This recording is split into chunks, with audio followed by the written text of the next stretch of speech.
Chapter 1. Lucy. I'm splayed out like a starfish, ripped from the ocean and dried up on the carpet of my new bedroom.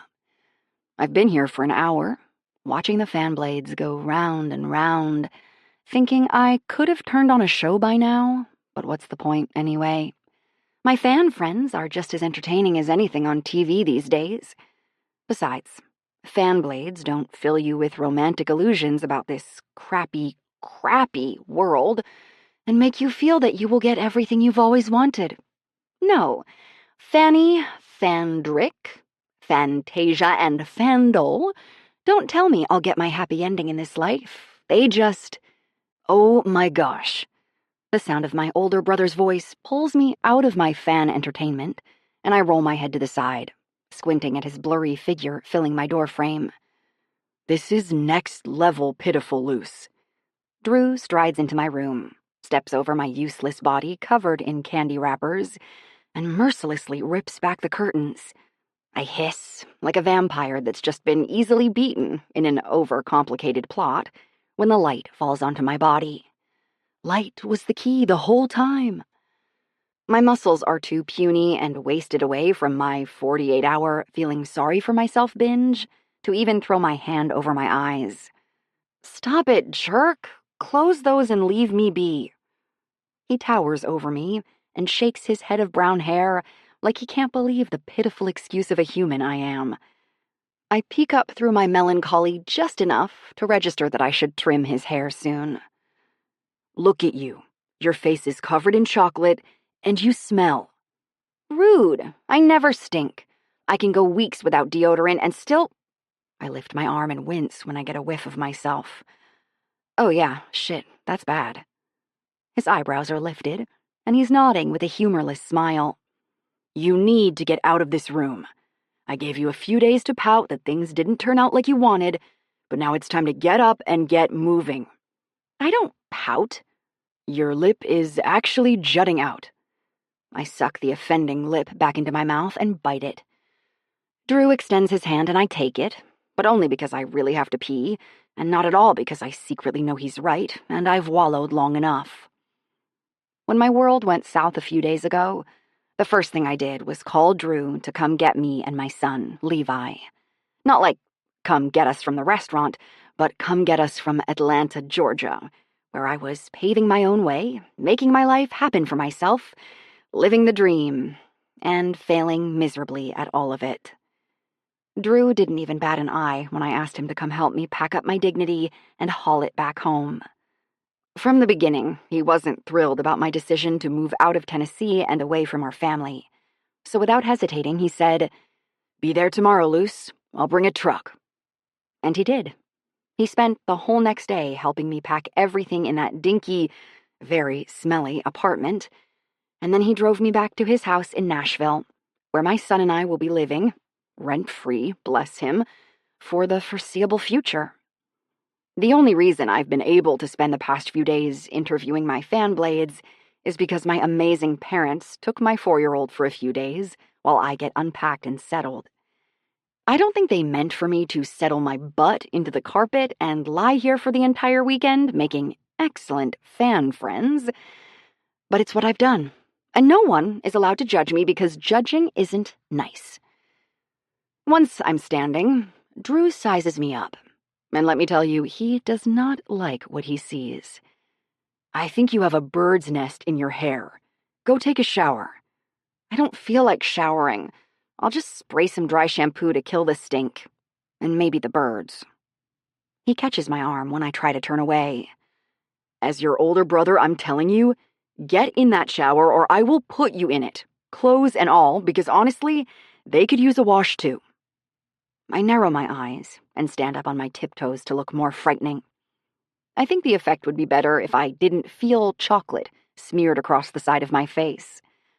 I'm a grown, adult woman with a child, so your older brother threats aren't effective anymore. He tilts his head down slowly, making a point that he's like 19 million feet taller than me, and makes direct eye contact. You're wearing dinosaur PJ pants. And as long as you call me, pulling that baby sister card when you need my help with something The older brother threats count. I raise my indignant chin. I never do that. I definitely do it. All the time. Take a shower, then put on a swimsuit. I make a disgusted ugh sound. I am not going swimming with you. All I want to do is eat disgusting takeout, fill my body to the brim with MSG, and then crawl under the covers until next year rolls around with shiny new promises of happiness. He's not listening. He's turning me around and pushing me toward the bathroom. Get to it, Stinky. Like it or not, you're putting on a swimsuit and coming with me.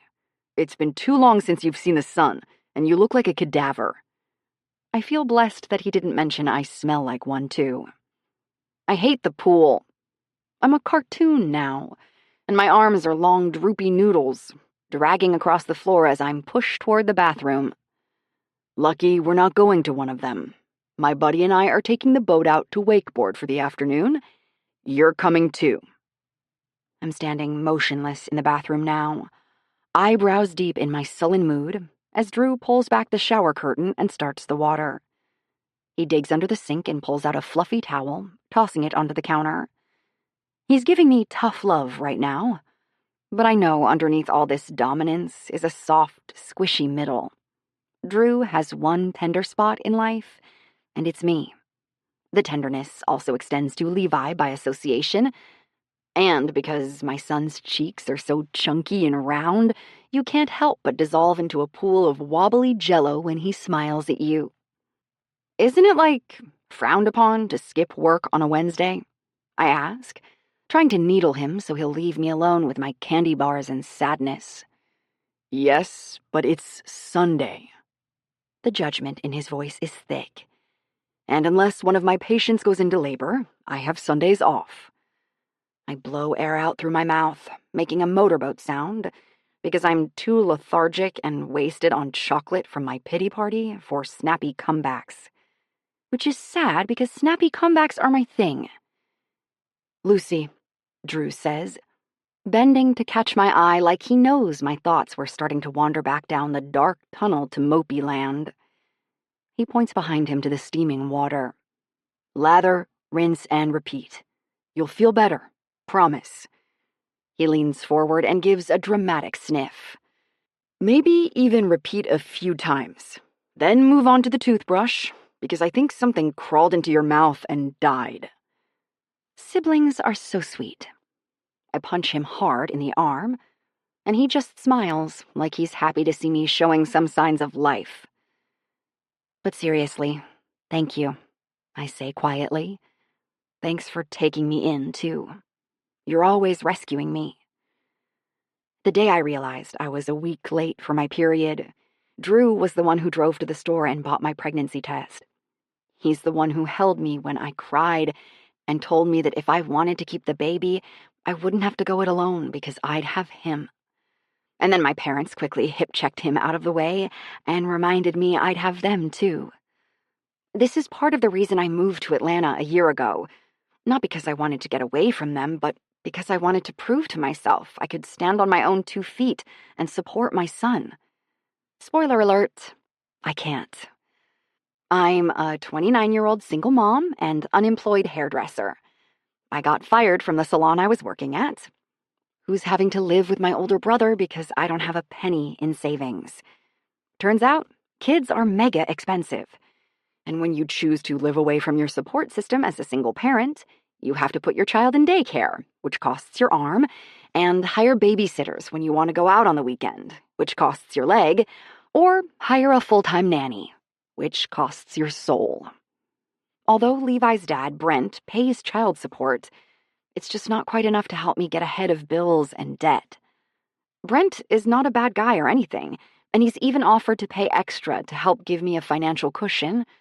But for some reason, I'd rather start wearing tennis shoes without socks and selling them to people on the internet who want them extra sweaty before I take more money from Brent. He's always had too much emotional pull in my life. At one point, I might have dreamed of us actually becoming a family one day. But not anymore. Those dreams have long since evaporated, and now, anytime he texts me after midnight saying something like, "Why don't we ever get together, just the 2 of us?" I know better than to respond. Drew gives me a soft smile and really doesn't have to say anything because we have that sibling telepathy thing that lets me see inside his head. He speaks anyway. You'd do the same for me. Yeah, of course I would. But I'll never need to, because Drew has his life together 100% of the time. He pulls me in for a hug. I'm sorry you're bummed, but I'm glad you're home and you and that jackass broke up. And just like that, our sibling camaraderie vanishes, and I'd like to kick him in the shins. I settle for pushing out of his hug. He wasn't a jackass. Yeah, he was. You just need some space from him to see it. No, Andrew. He just wasn't smooth and super cool like you assume you are, and that's why you didn't like him. But he wasn't a jackass. I really don't know why I'm defending Tim so much. I wasn't in love with him or anything. In fact, that's why we broke up. There was no spark, and we were basically friends who kissed, and not all that often. I'd never even introduced him to Levi because somewhere in the back of my mind, I always knew our relationship wasn't going anywhere. I'm a little ashamed to admit it, but I only dated him because he was there and available. I was new to Atlanta, having taken an open position at a new salon, and he was one of my first clients. We hit it off, started dating, if you can even call it that, since we barely saw each other due to me not having any friends or family around to help babysit, and for a few months fell into a comfortable pattern of going out on Saturday nights when I could afford to hire the 16-year-old down the street. She had a more active dating life than me, though, so I had to book her weeks out and pay her a fortune. Then the roommate I moved to Atlanta with got engaged to her boyfriend and asked to break our lease agreement early so she could move in with him. I, being a woman deeply afraid of confrontation, agreed wholeheartedly before remembering that I didn't trust anyone else to live with me and my son. I tried to make it work financially on my own for a while, but then the burden just got too heavy. I was 2 months behind on rent, and then I lost my job at the salon because I canceled on too many clients. Did I mention it's super hard to be a single parent without a nearby support system?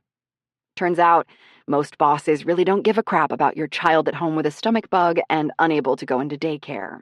They really only care that you didn't show up to work and earn them the money they were counting on. So I got fired.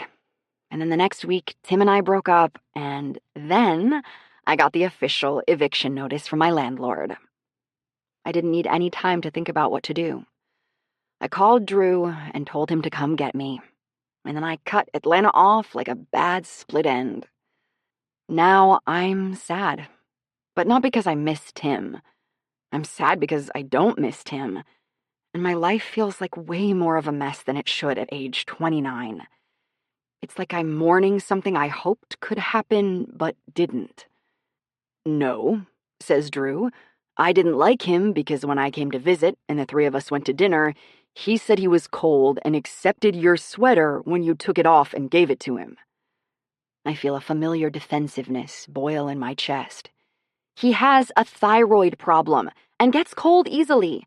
And I told you I wasn't even cold. Then why'd you take my sweatshirt after he took yours? Because I drop my gaze, hoping he doesn't catch my defeated look. It had been 6 months since I'd seen you, and I missed you? I can't let Drew know I also found Tim annoying at times, or else he'll add it to his ongoing list titled, Drew Knows Better Than Lucy. It is a solid list, though. He doesn't comment on my blatant lie, just lifts an eyebrow and points to the running water. Stop stalling and take your shower, but make it quick or we're gonna be late. Well, joke's on him because I don't even want to go out with him and his buddy, and I don't care one bit if we're late.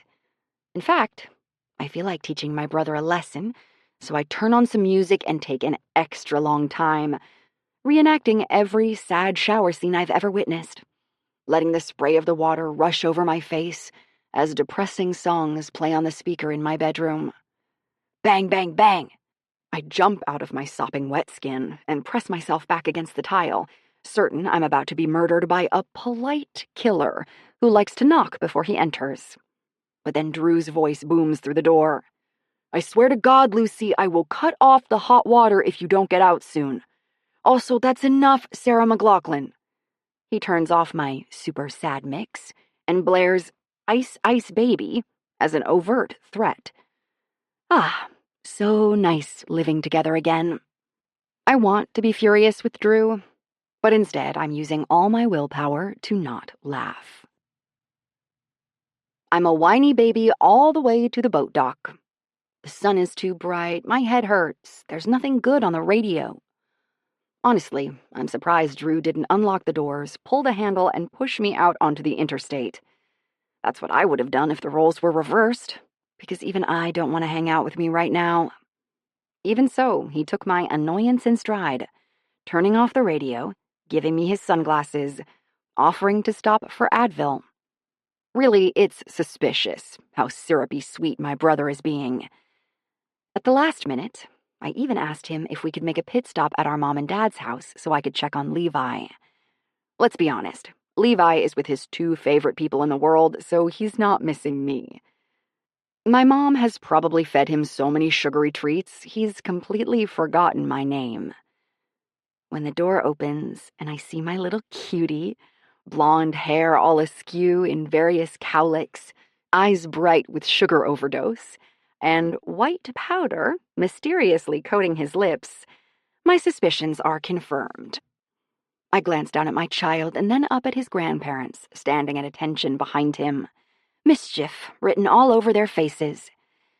This is a surprise drop-by, to make sure everyone's following the rules, I say, drawling out the last word like I'm a detective tilting her aviators down, completely onto their tricks. Both grandparents make a show of gulping nervously, and I abruptly drop down to get eye level with Levi. I reach out and run a finger across his top lip, bringing the powdered sugar close to my eye for inspection. Just what I thought. Donut residue. He giggles and licks his lips nearly up to his nose to get every particle of sugar he can.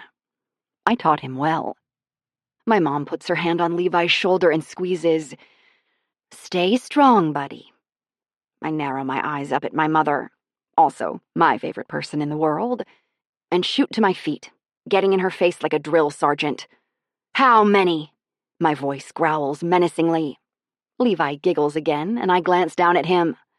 Do you think this is funny, little man? Mom, you're so silly. How many?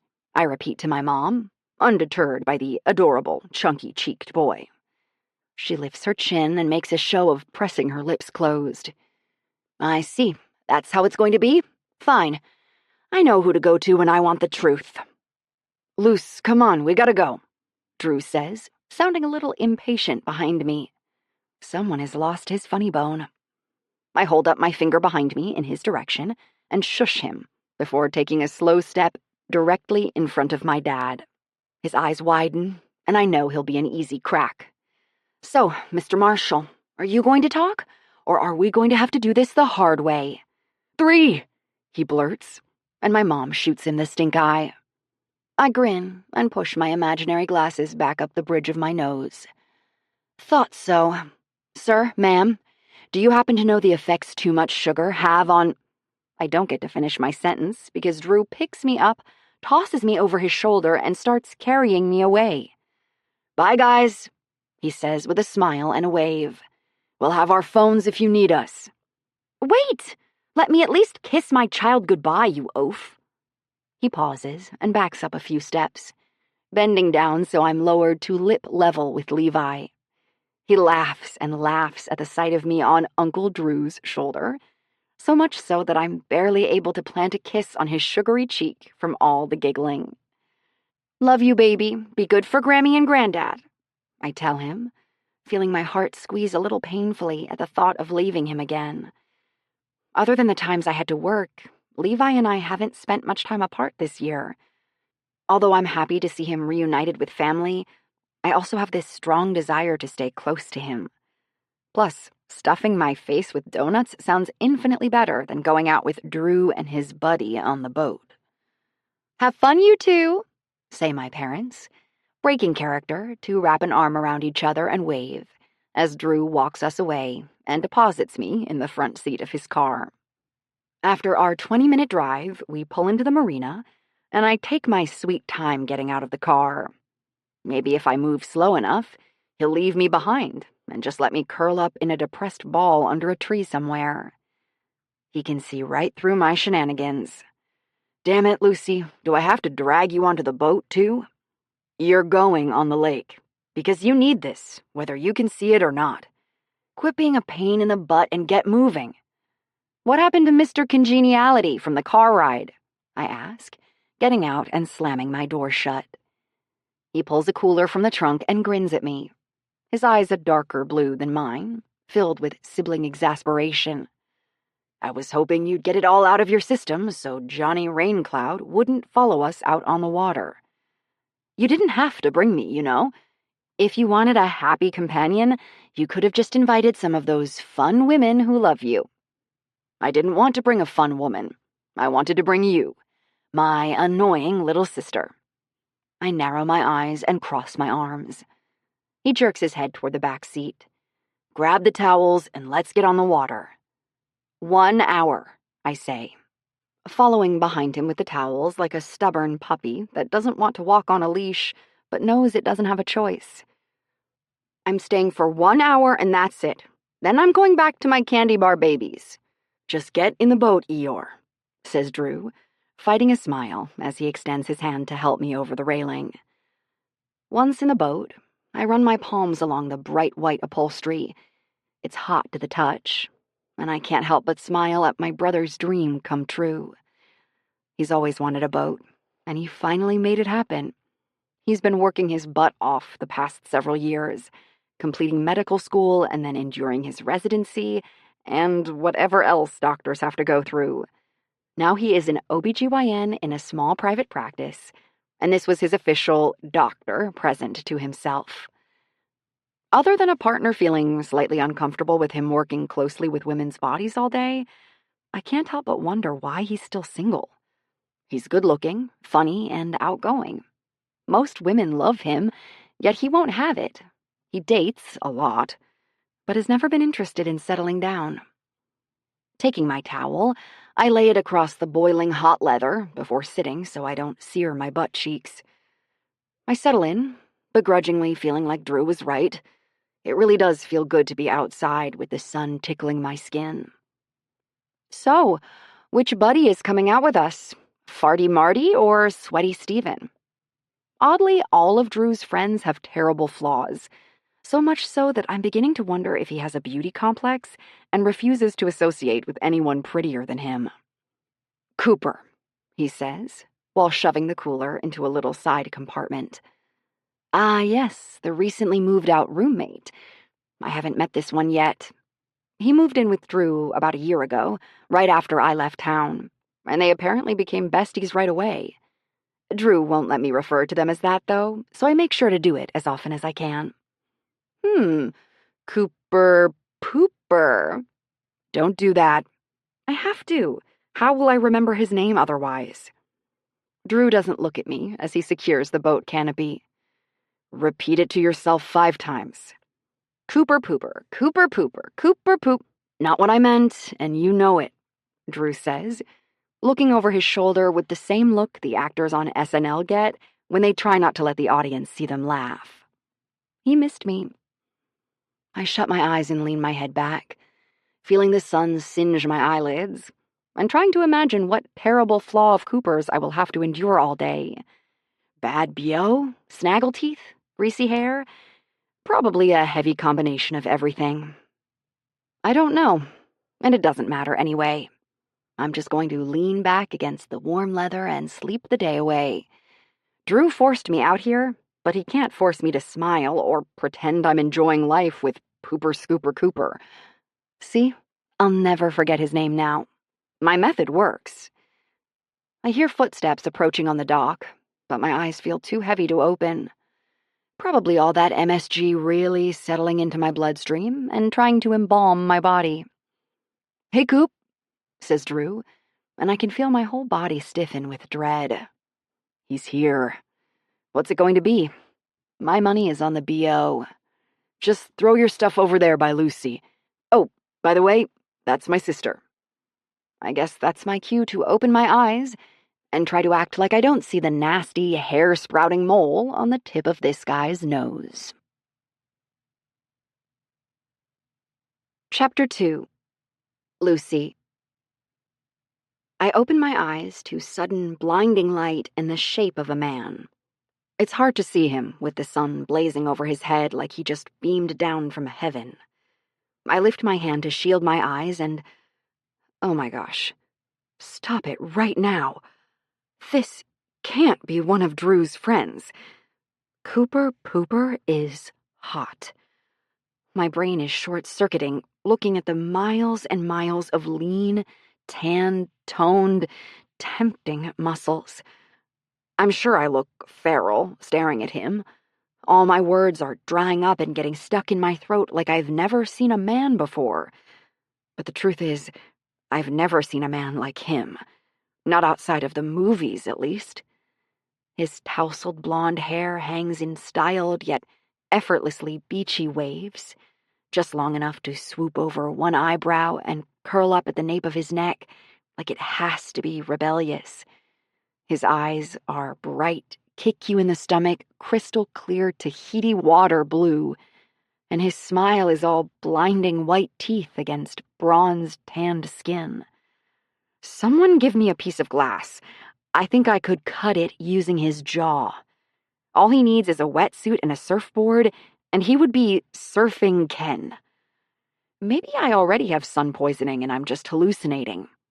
He's too gorgeous to be real. Nice to finally meet you, Lucy. The hallucination speaks. And that means I have to speak too. He holds out his hand for me to shake, and suddenly I'm a weirdo who should never leave her house.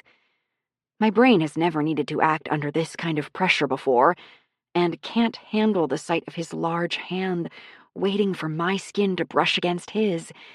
And wow, my mind is making this way more sensual than it needs to be. Because my thoughts are all tripping over themselves, I extend my left hand, not my right, like a normal person would for a handshake, to receive his greeting. Yep, it's true, and it's painfully awkward as I wrap my fingers around his like I'm a dainty little English crumpet, and then just kind of jiggle his hand side to side like it's a fish. Yeah, it's cool. I'll just jump off the boat now. Hi, I say, and then abruptly let go of his hand. I'm now a robot that's just been doused in water and is malfunctioning. His dirty blonde eyebrows climb up his forehead and mingle with his wavy locks. Then he gives me an amused, tilted smile, and my whole world flips on end. I'd bet he's not fazed or all that surprised by my oddness, because this is most likely a normal reaction when someone is faced with his masculine beauty. He just assumes this is how the world around him behaves. Drew pops into existence beside Cooper and does that man-friend slap-on-the-back thing. Believe it or not, Lucy has given a handshake before, but she's a little out of sorts from the move, and possibly an MSG overdose. I'm going to kill him. It's cool, says Cooper with a melting smile that makes me want to giggle like a freak. And a breakup with your boyfriend, right? Drew filled me in. Boyfriend? Drew scoffs with a smile. Yeah, Tim, remember him? The reason you had melted chocolate smeared all over your face about an hour ago? I'm absolutely going to put laxatives in his coffee tomorrow. My brother has never been less of a wingman. Clearly this is the hottest guy I've ever seen. So how about let's not tell him I've been stuffing my face with candy and am a complete loser? Yeah? Oh, yes, him. Tim. Yeah, we broke up. I make a slicing motion with my thumb across my throat, and now my statement seems slightly more vicious than intended. Dunzo. We're over. Totally over. He gets it. Stop talking, Lucy. This is not okay or fair. I'm not prepared for this. I shouldn't be faced with a man of this caliber so soon after a breakup with a completely lukewarm guy. If this were a video game, I'd have just somehow stumbled over a cheat code and would now be facing the final boss to defeat. Level 100, brother's hot best friend. Drew is seriously looking at me like I've lost my mind, and guess what? I have. Luce, I think you need some sleep. No, I need to make out with Cooper. I definitely do, I say with a breathy laugh that's uncomfortable for everyone. I hop up from my seat and go dig in the cooler for a water, just to have a reason to look away from Cooper and gather my senses. I think I'm dehydrated too. It's hot out here, right? No one answers, but both men look a little stunned as I guzzle my water. Finally, Drew shakes his head and steps closer to me so he can drop his voice. Hey, you okay? He's surprisingly tender right now, misreading my actions as those of a woman who's about to break down into a heartbroken sob rather than cackling, nervous laughter. That's fine. I'd rather him think I'm losing it over Tim than salivating at the sight of the perfect male specimen at the front of the boat. Yeah, sorry, just processing everything still. If he's not buying it, Drew doesn't let on. He gives me a quick nod, then turns to sit in the captain's seat and start the engine. All right, let's get out of here before the marina gets too busy. Cooper, will you untie us? He does, but first, Cooper rakes his hand through his hair and settles a flat bill hat backward on his head, taking his sexiness up to an unhealthy range. I watch from the corner of my eye like a stealthy assassin. Once we're slowly gliding through the marina, Cooper plops down onto one of the bench seats at the front and extends his long legs in front of him, staring out at the lake. Drew looks over his shoulder at me still standing in the far back corner of the boat and eyes me like he's afraid I might need to be life-flighted to the hospital. You gonna sit down? I'm about to take off. Oh, sure. Would it be weird if I just sat down right here on the floor? I think Drew knows I'm contemplating it because he jerks his head toward the front and lowers his voice. Go sit up there with Cooper. He's a nice guy. I wouldn't have invited him out here if I thought he would be rude to you. Huh. He thinks I'm afraid to go sit by Cooper because I'm worried he's going to hit on me or something. The absurdity of this makes me want to double over with laughter. I don't want to go sit by Cooper because I wasn't expecting the sexiest man alive to be joining us on this boating adventure today. And so I have the legs of a woolly mammoth. Also, I had every intention of scaring off whatever horrid, sweaty, greasy, snaggly friend Drew brought out with us. So I wore the most wholesome and frumpy one-piece the world has ever seen. It's bad, friends. Real bad. The swimsuit in question is left over from my senior year swim meet 1,000 years ago. It's one of those special swim team brands that looks sort of tie-dye, but in the worst colors imaginable. And the fabric is no longer sleek and smooth. It's ratty and rough, and a little saggy in all the wrong places. Luckily, I had the forethought to wear a cover-up, a garment that will not be leaving my body the entire day. I swallow and try to force my legs to stop wobbling as I stumble my way out to the bow. I take my seat like we're playing musical chairs and someone just cut the music, so my seat is about to disappear. Why am I like this? Sitting down, I tuck my legs tightly up under me so Cooper doesn't get a peek at my 1-inch-long leg hairs, and keep my eyes set firmly to anywhere but at the man sitting to my right. Drew throttles up, and the engine roars as the boat takes off, whipping my hair around my face. The wind is such a punk, trying to lift my cover up just to embarrass me. I lock it down with my hands and wish to high heaven I were one of those women who looks effortlessly sexy all the time, with her hair twirling around her face like a Disney princess. You know, the ones who never have to worry about shaving their legs because they go for routine waxes. The ones who would never hold on to a swimsuit from their high school years and only own little next-to-nothing numbers that show off their cute boobs. My boobs are cute in a one is slightly bigger than the other kind of way. The size and shape of my breasts are irrelevant, though. given no one will notice them today because of how they are completely mashed down in this soul-sucking one piece. My butt, however, is dimply. There's no way around it. Honestly, I'm fine with my dimples. But one look at a man like Cooper tells me he would not be. I put him solidly in the Pilates instructors only category. Trying to be stealthy, I sneak a sidelong peek, nearly jumping out of my skin and over the side of the motoring boat, when I catch him looking at me too. Our eyes collide for one pounding heartbeat, and I think I see a glimmer of something in his before I rip my gaze from him and back out over the water. No looking at his glimmer, Lucy. I bite my lips together and try to hold back an embarrassed smile. How am I going to make it through this day with him? I'm used to comfortable, snuggle up and read a book Tim, not sensual, eye-glimmering Cooper. Thinking of Tim gives me an idea, though. When we pull into a cove and Drew cuts the engine, I reach for my tote bag and pull out a book. Just the feel of the warm matte cover between my fingers helps me relax. Yes, this is good. I can bury my nose in the pages like I normally do and let the story carry me to a different place. A different place where Cooper isn't rising from his seat, reaching for the back of his tank top, and yanking it off over his head. A place far, far away from the defined, rock-hard abdomen hovering perfectly in my line of sight. Oh gosh, it's getting worse.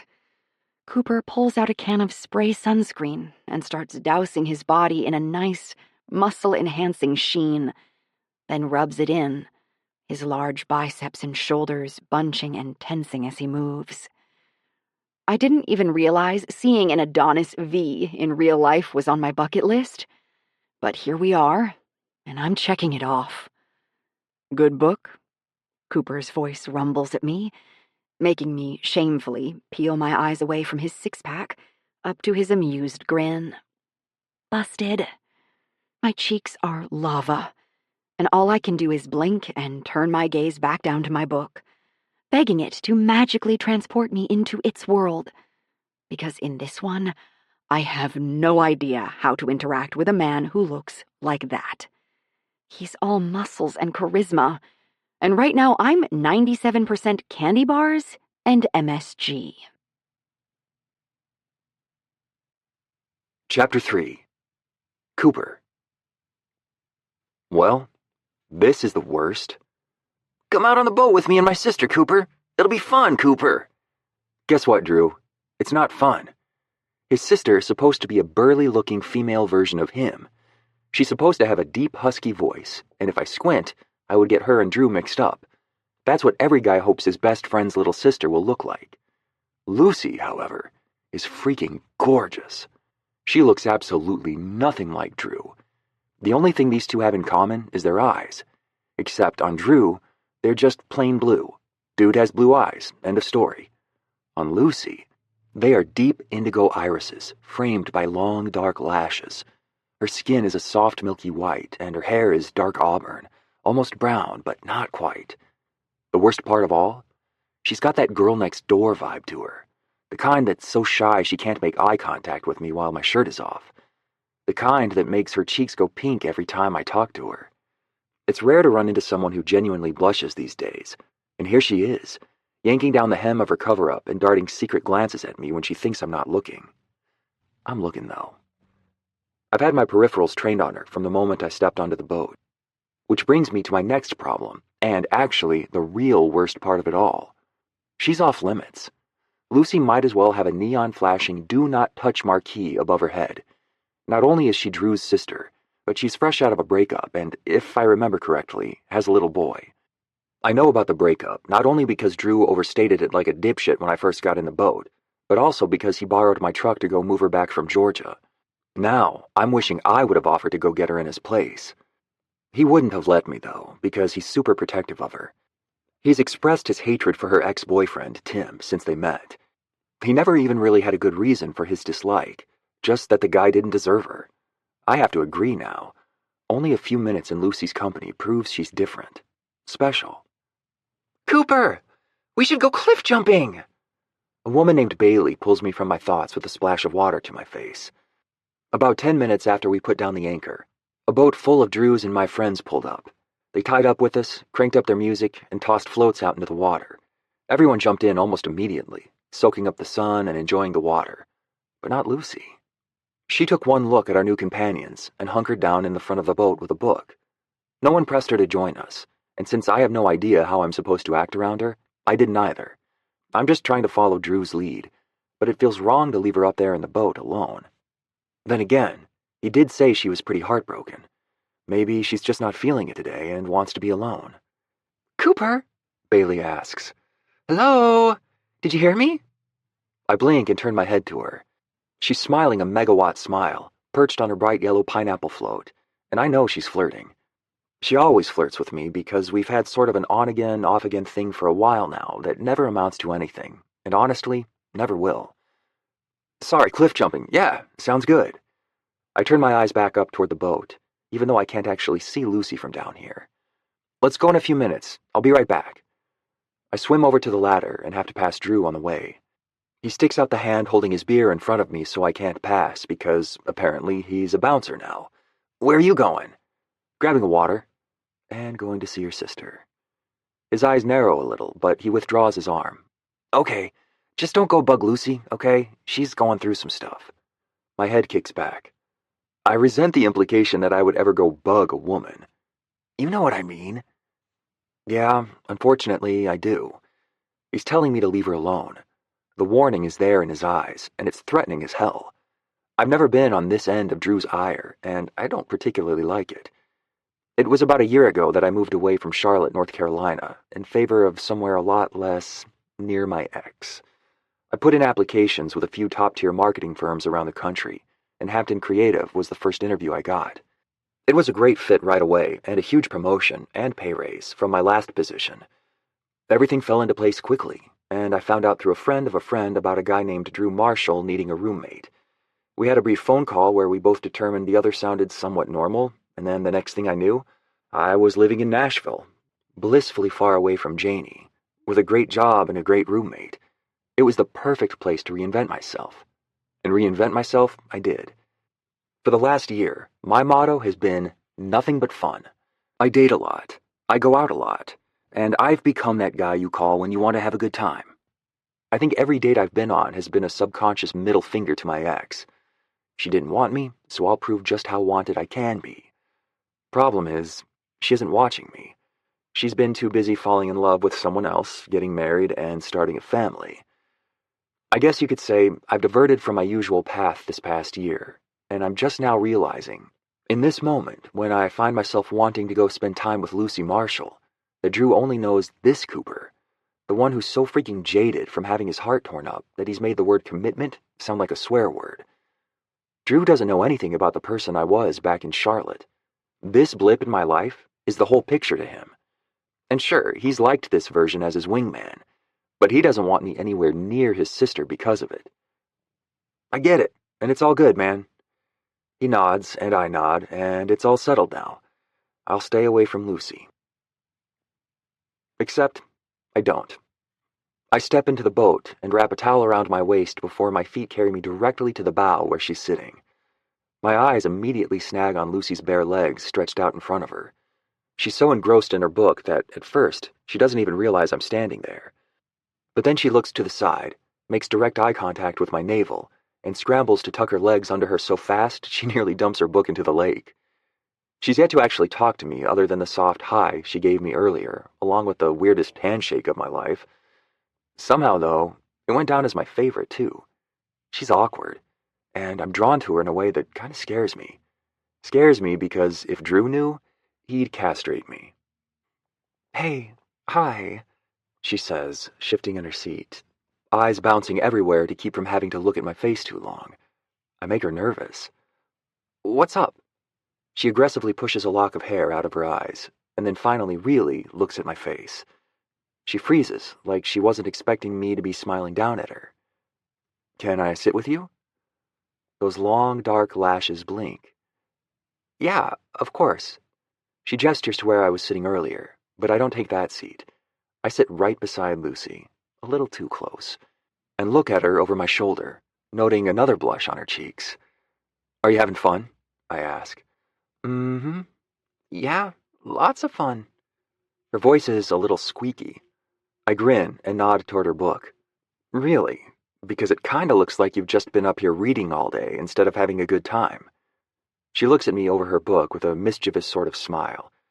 The expression makes my stomach coil up tight, which is odd because it hasn't done that in a long time. Who says reading can't be fun?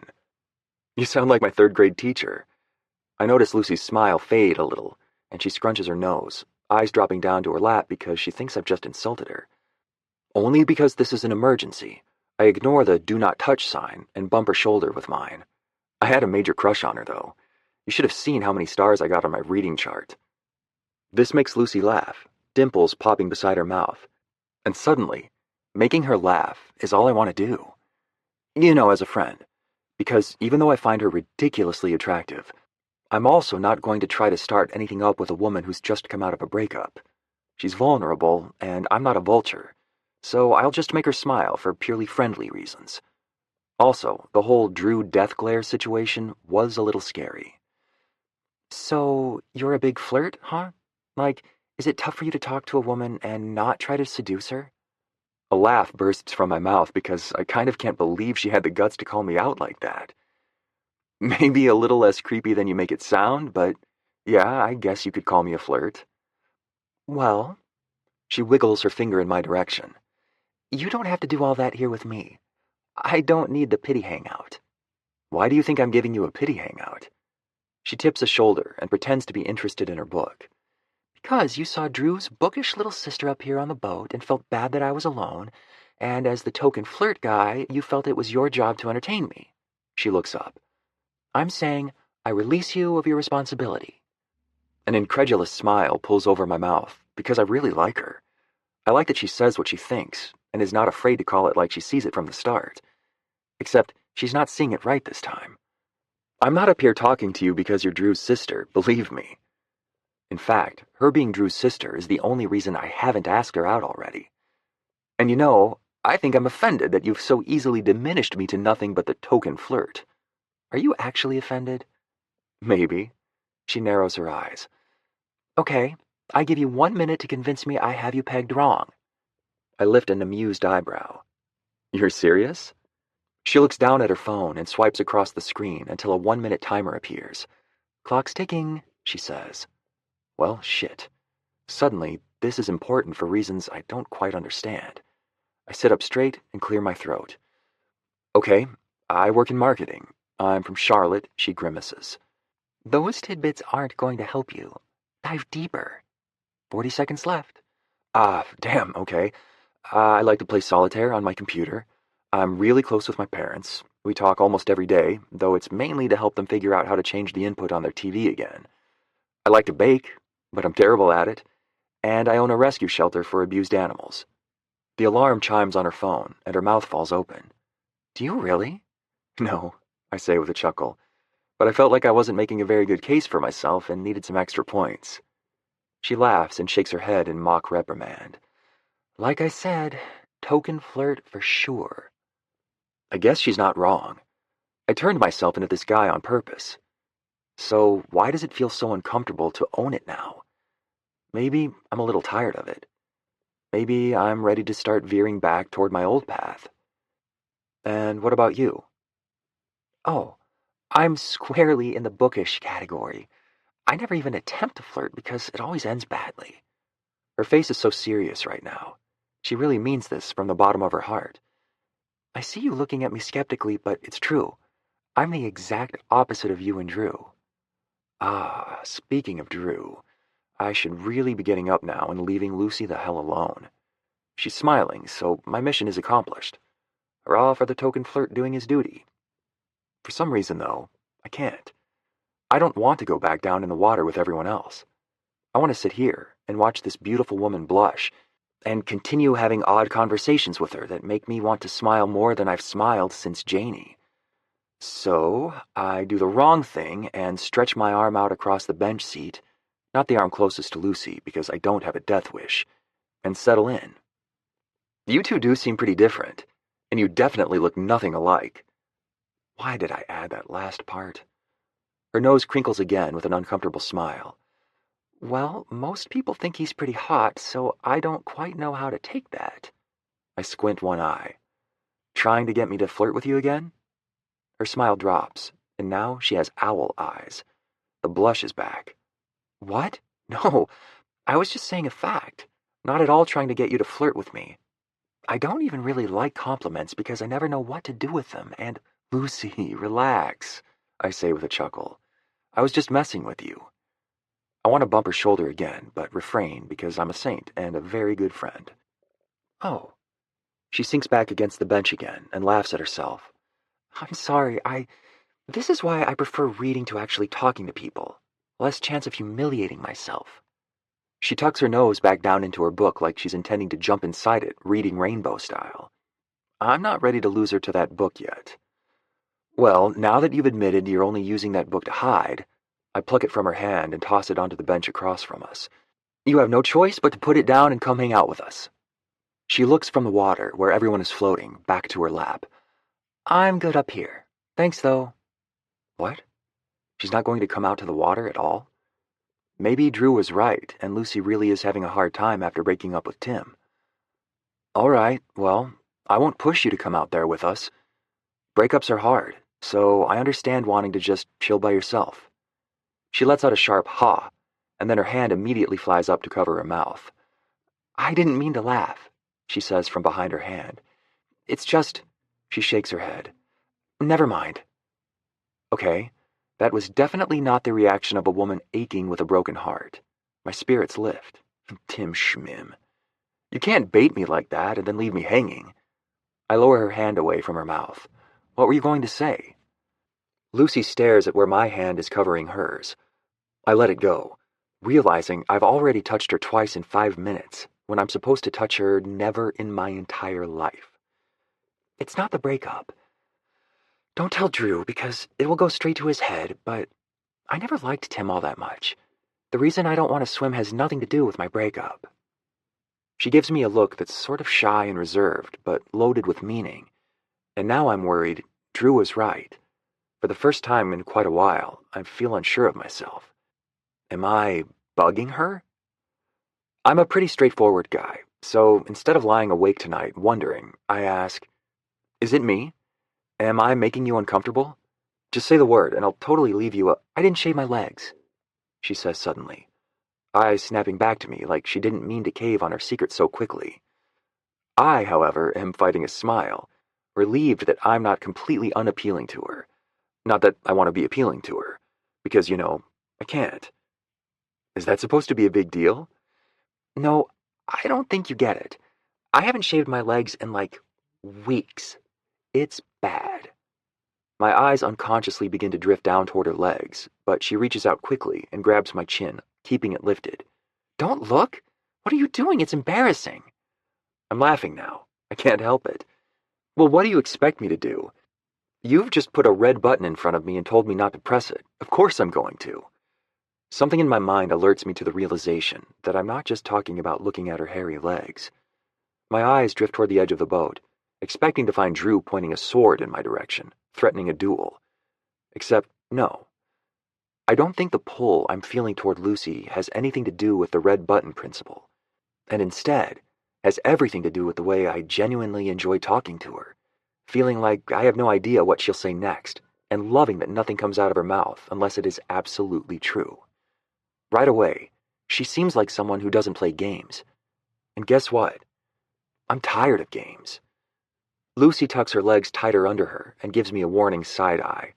Come on. I wiggle my fingers in front of me. She gives me a quizzical look. Show me. No, I will not show you. I'm going to stay snuggled up with my book and let you and Drew enjoy your time with your friends. She makes a shoo gesture, like she's completely done with me. Lucy, I don't give a shit about the hair on your legs, and no one else will either. Look, I'll prove it. I reach out and grab her foot, pulling it and her leg out from under her. Before she can protest, I run my hand gently from her ankle up her shin to her knee, and I can tell you one thing. I really don't give a shit about the hair. I meant for the gesture to be playful and funny and break the ice between us. but instead, I feel sparks flying off my fingertips. Not good to have that strong of a reaction to a woman I need to stay away from. I slide my eyes up to her face, and her mouth is open, eyes wide, cheeks crimson red.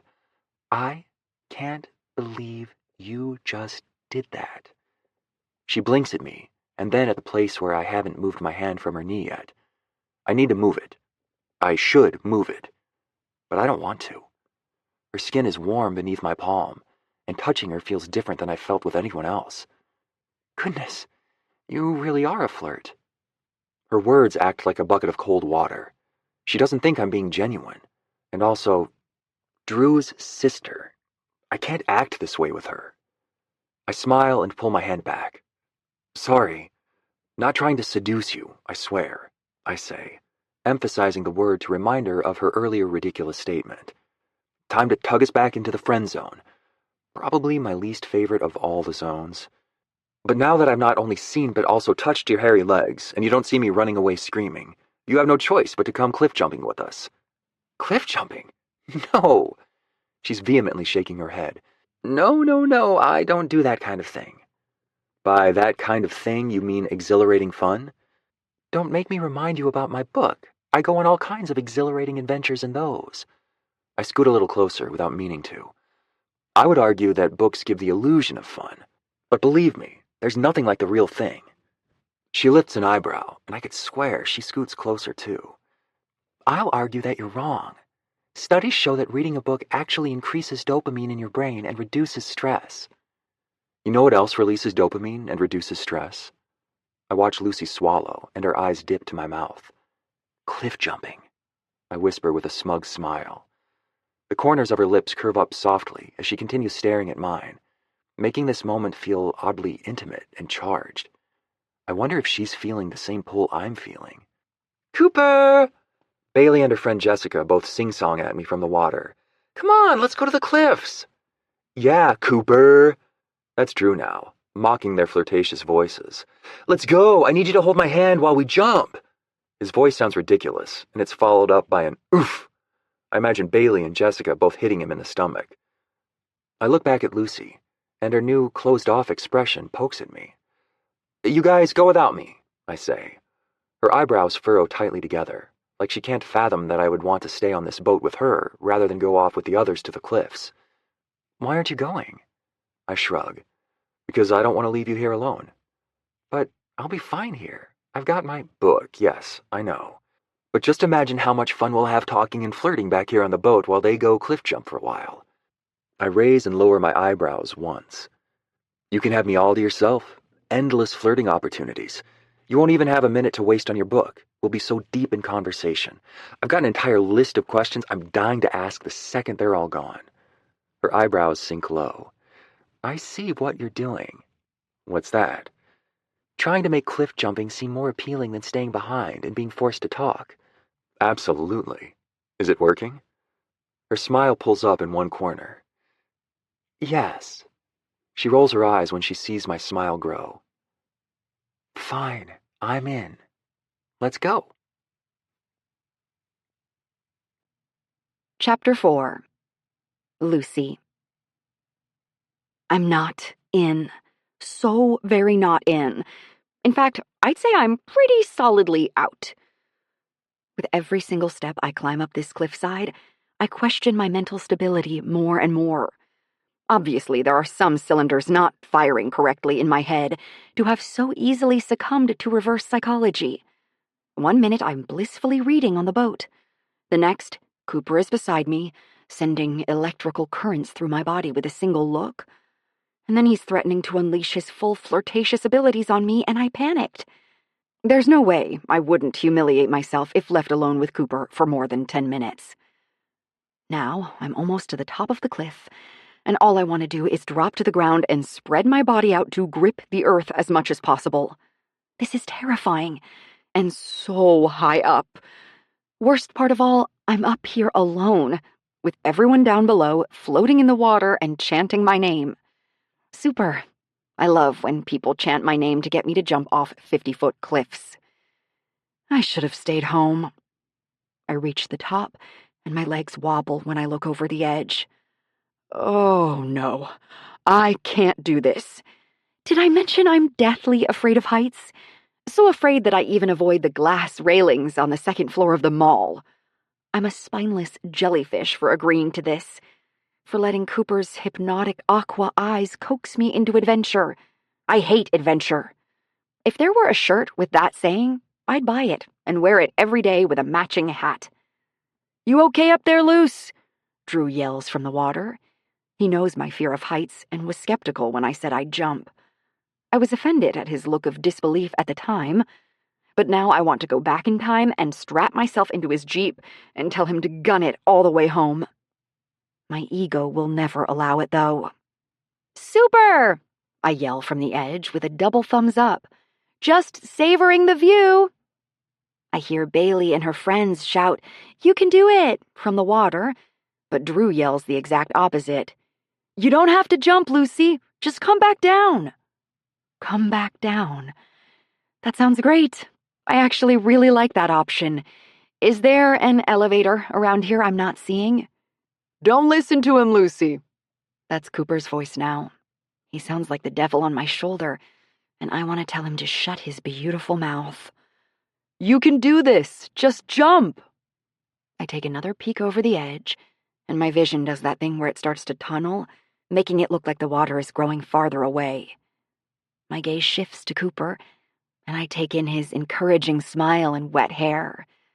It strikes me how odd it is that I'm even up here in the first place. I've never been this girl, the girl who feels the need to impress anyone, especially not a guy. But I don't know. I feel differently around Cooper. I want to impress him. Maybe I'm just emotionally unstable. Maybe this is a terrible rebound crush. Maybe I'm making a fool of myself because there's no way a guy like him would ever be interested in me.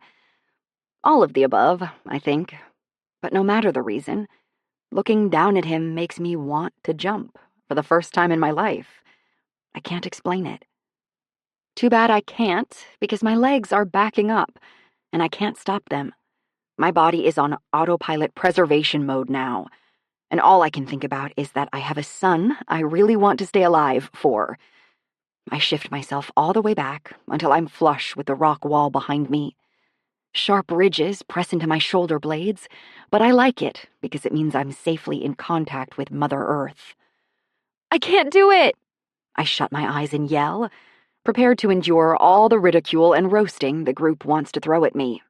It's fine. I'll never see them again anyway. And Drew looked like he'd rather I didn't jump in the first place. I should have listened. Drew is always right. Yes, you can. Cooper's soft voice close to my face makes me jump, but not off the cliff.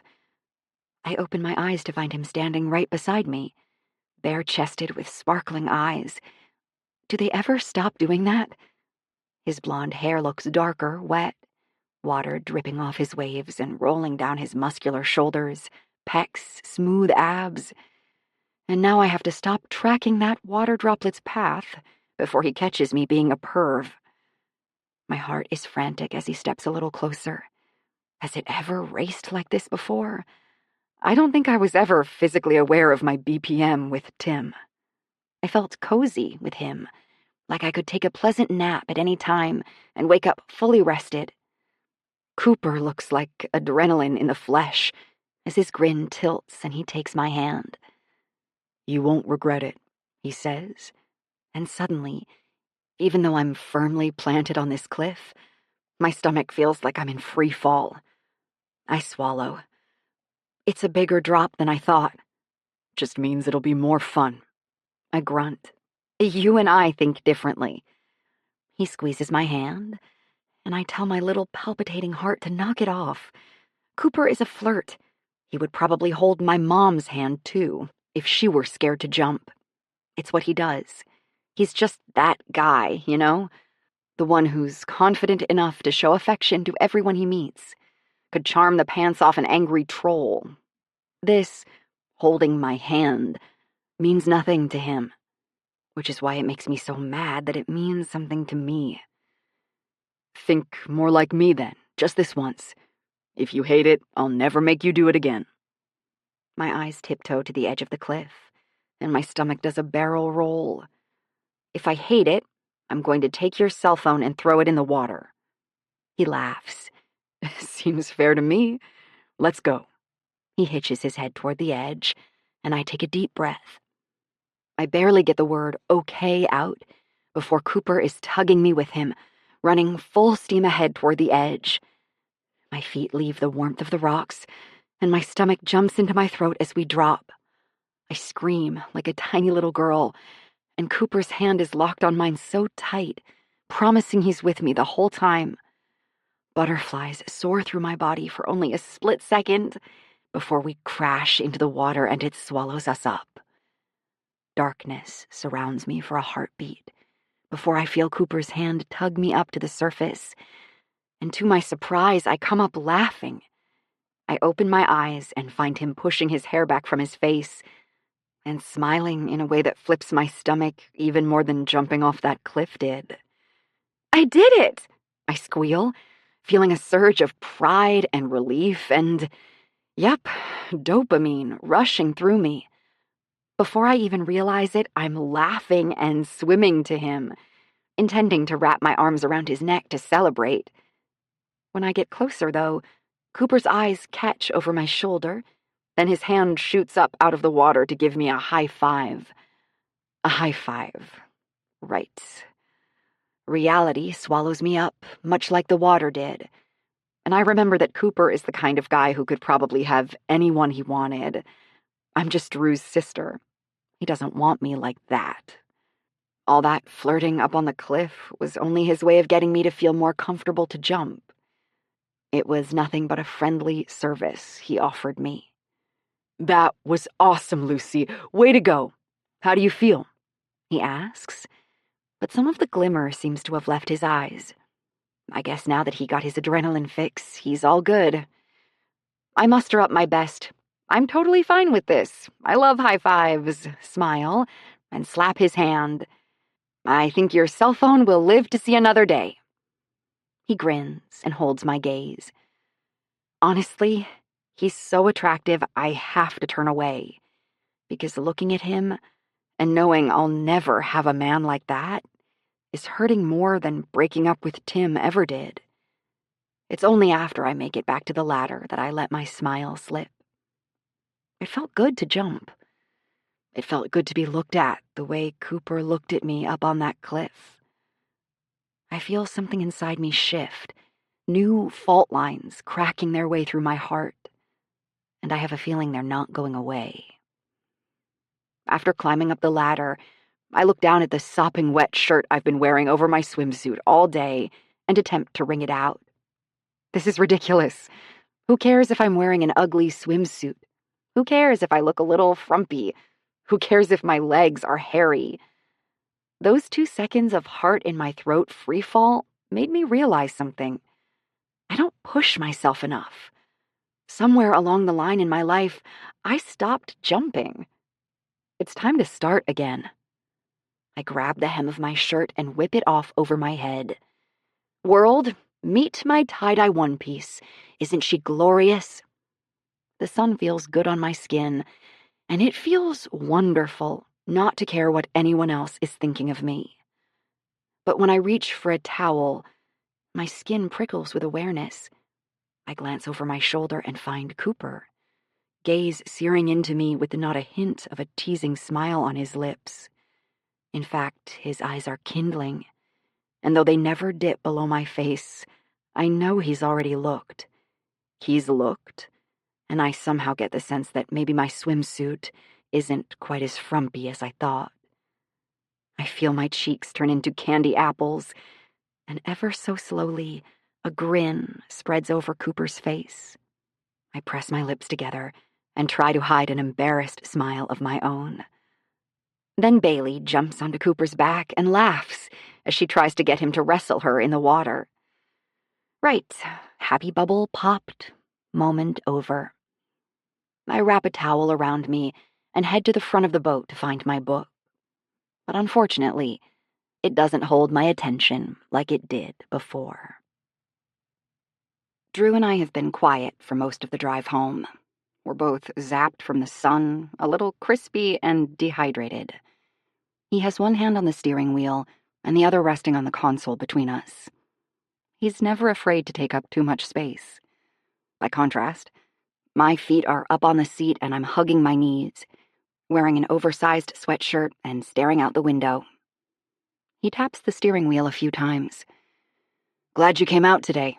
Sorry if it was a little much for you. I keep my eyes trained out the window, remembering what it felt like to have Cooper's hand laced with mine. It wasn't too much. He's quiet for a minute, and then I see from the corner of my eye that he glances at me again. So you're feeling better than you were this morning? Yeah, actually I am. Thanks for inviting me. I feel like going out on the lake was exactly what I needed. Good. Great. He taps the steering wheel again. That's good. Well, that's a weird tone. I meet his intense look with a furrowed brow. What is it? Nothing. Spit it out or I'll frog your leg. I'm good at it, too. Leaves a nice bruise. His head tilts to the side a little, then he looks down at the wheel and back to the road. It's nothing, really, just... I guess I've been wondering why you jumped off the cliff today. Huh? I'm a little confused by his odd comment. We pull up to a stoplight, and Drew turns the full weight of his gaze to me. You hate heights, Luce. Why'd you do it? I shrug, suddenly feeling defensive. Because I wanted to? No, he says, voice more clipped than I've ever heard from him before. You did it because Cooper wanted you to. I suck in a breath and hold it, because I'm not at all sure how to respond to that. Drew looks so stern and protective right now, like I'm 15 again and he's showing up to my date, interrupting our makeout session and about to tattle to Mom. Look, I get it, he continues. He's a smooth dude and one of my best friends. But because he and I are so close, I've seen too much to be comfortable with the idea of you dating him. So, I guess... You guess what? He sighs like it pains him to say this. I want you to stay away from him. After a beat, he adds, romantically, I mean. This is the second time I have felt like laughing in my brother's face today. It's hilarious that he thinks there would be a need for him to ask me to stay away from his friend. Did he see the beautiful, fun women who were hanging all over Cooper today? Ha! Yeah, he's got nothing to worry about from me and my momness. Drew, I say with a chuckle, you're being ridiculous. Nothing romantic will happen between Cooper and me. And that night, I'm still laughing about our conversation as I shower, pull on an old t-shirt, and slip into bed. I flip off the light and turn over to bury my head into my pillow when my phone lights up with a text.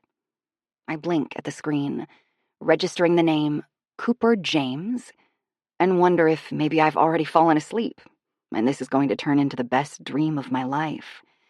It has to be a dream, because Cooper and I didn't exchange numbers today. I would remember typing his name into my phone. Also, Cooper would have been spelled wrong because my hands would have been shaking terribly. Okay, so I'll just play along with this dream and read what Cooper texted me. When I do, I see a text from earlier in the day, sent from my phone to his. Lucy. This is Cooper. I'm texting myself from your phone so you can have my number. You know, token, flirt, and all that. Winky face. I jolt up in bed and stare down at the screen. He stole my phone and texted himself? So I could have his number? I instinctively look to my closed door like Drew might be receiving sibling vibes and will burst in at any moment. When he doesn't, I scoot down, reenacting my teen years by reading the text under my comforter. Cooper. It was fun hanging out today. Thanks for jumping with me. And then a video comes through that I had no idea he took. Apparently he left his phone recording on the boat. I hit play and smile at the sight of Cooper and me, hand in hand, running and jumping off the cliff. My screams are more than a little embarrassing. But when I zoom in, I'm shocked to see how big my smile is. And I'm not looking at the water. I'm looking at Cooper, and he's looking at me. Chapter 5. Lucy. It's been 2 weeks since my cliff jumping adventure. A lot has happened in that time. I got a job. Well, not so much me, as my mom, who called in a favor with one of her friends, who called her friend, who called her cousin, who got me a chair at Honeysuckle Salon. Nashville may be a big-time town now, but if you grew up here, those roots run deep, and everybody's mama knows everybody's mama. It's always good to be on the mama's side, because they are the ones running this town. I actually really like Honeysuckle Salon.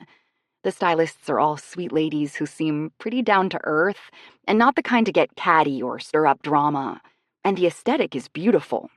The floors are a cream marble, and all the salon chairs are upholstered in expensive, light brown leather. The fixtures are either gold or brushed brass, and there's some sort of lemon oil diffusing in the room. It's definitely not steel magnolias in here. Best part is, I don't even have to put Levi in daycare because my mom retired last year and has been able to stay home with him every day for me. It's like an enormous boulder has rolled off my back, and I'm able to breathe again for the first time in a year. Yep, everything is great being back home. Drew and I have been hanging out after Levi goes to bed, watching movies and... Okay, yeah. I'm freaking out a little because Cooper hasn't texted at all. And I've been racking my brain every day for these past 2 weeks, wondering why he never responded to my text. It was a nice text, a heartfelt message that went something like this. Aw, great video, super fun day. Good, right? If only I'd left it at that. But then I just had to go and text him again because I'm not a normal human and should just hide in a hole for the rest of my life. Lucy. Seriously, just want to say thank you for today. Jumping off that cliff was the most fun I've had in a long time, and it helped me realize I need to be more adventurous and step out of my safe box more often.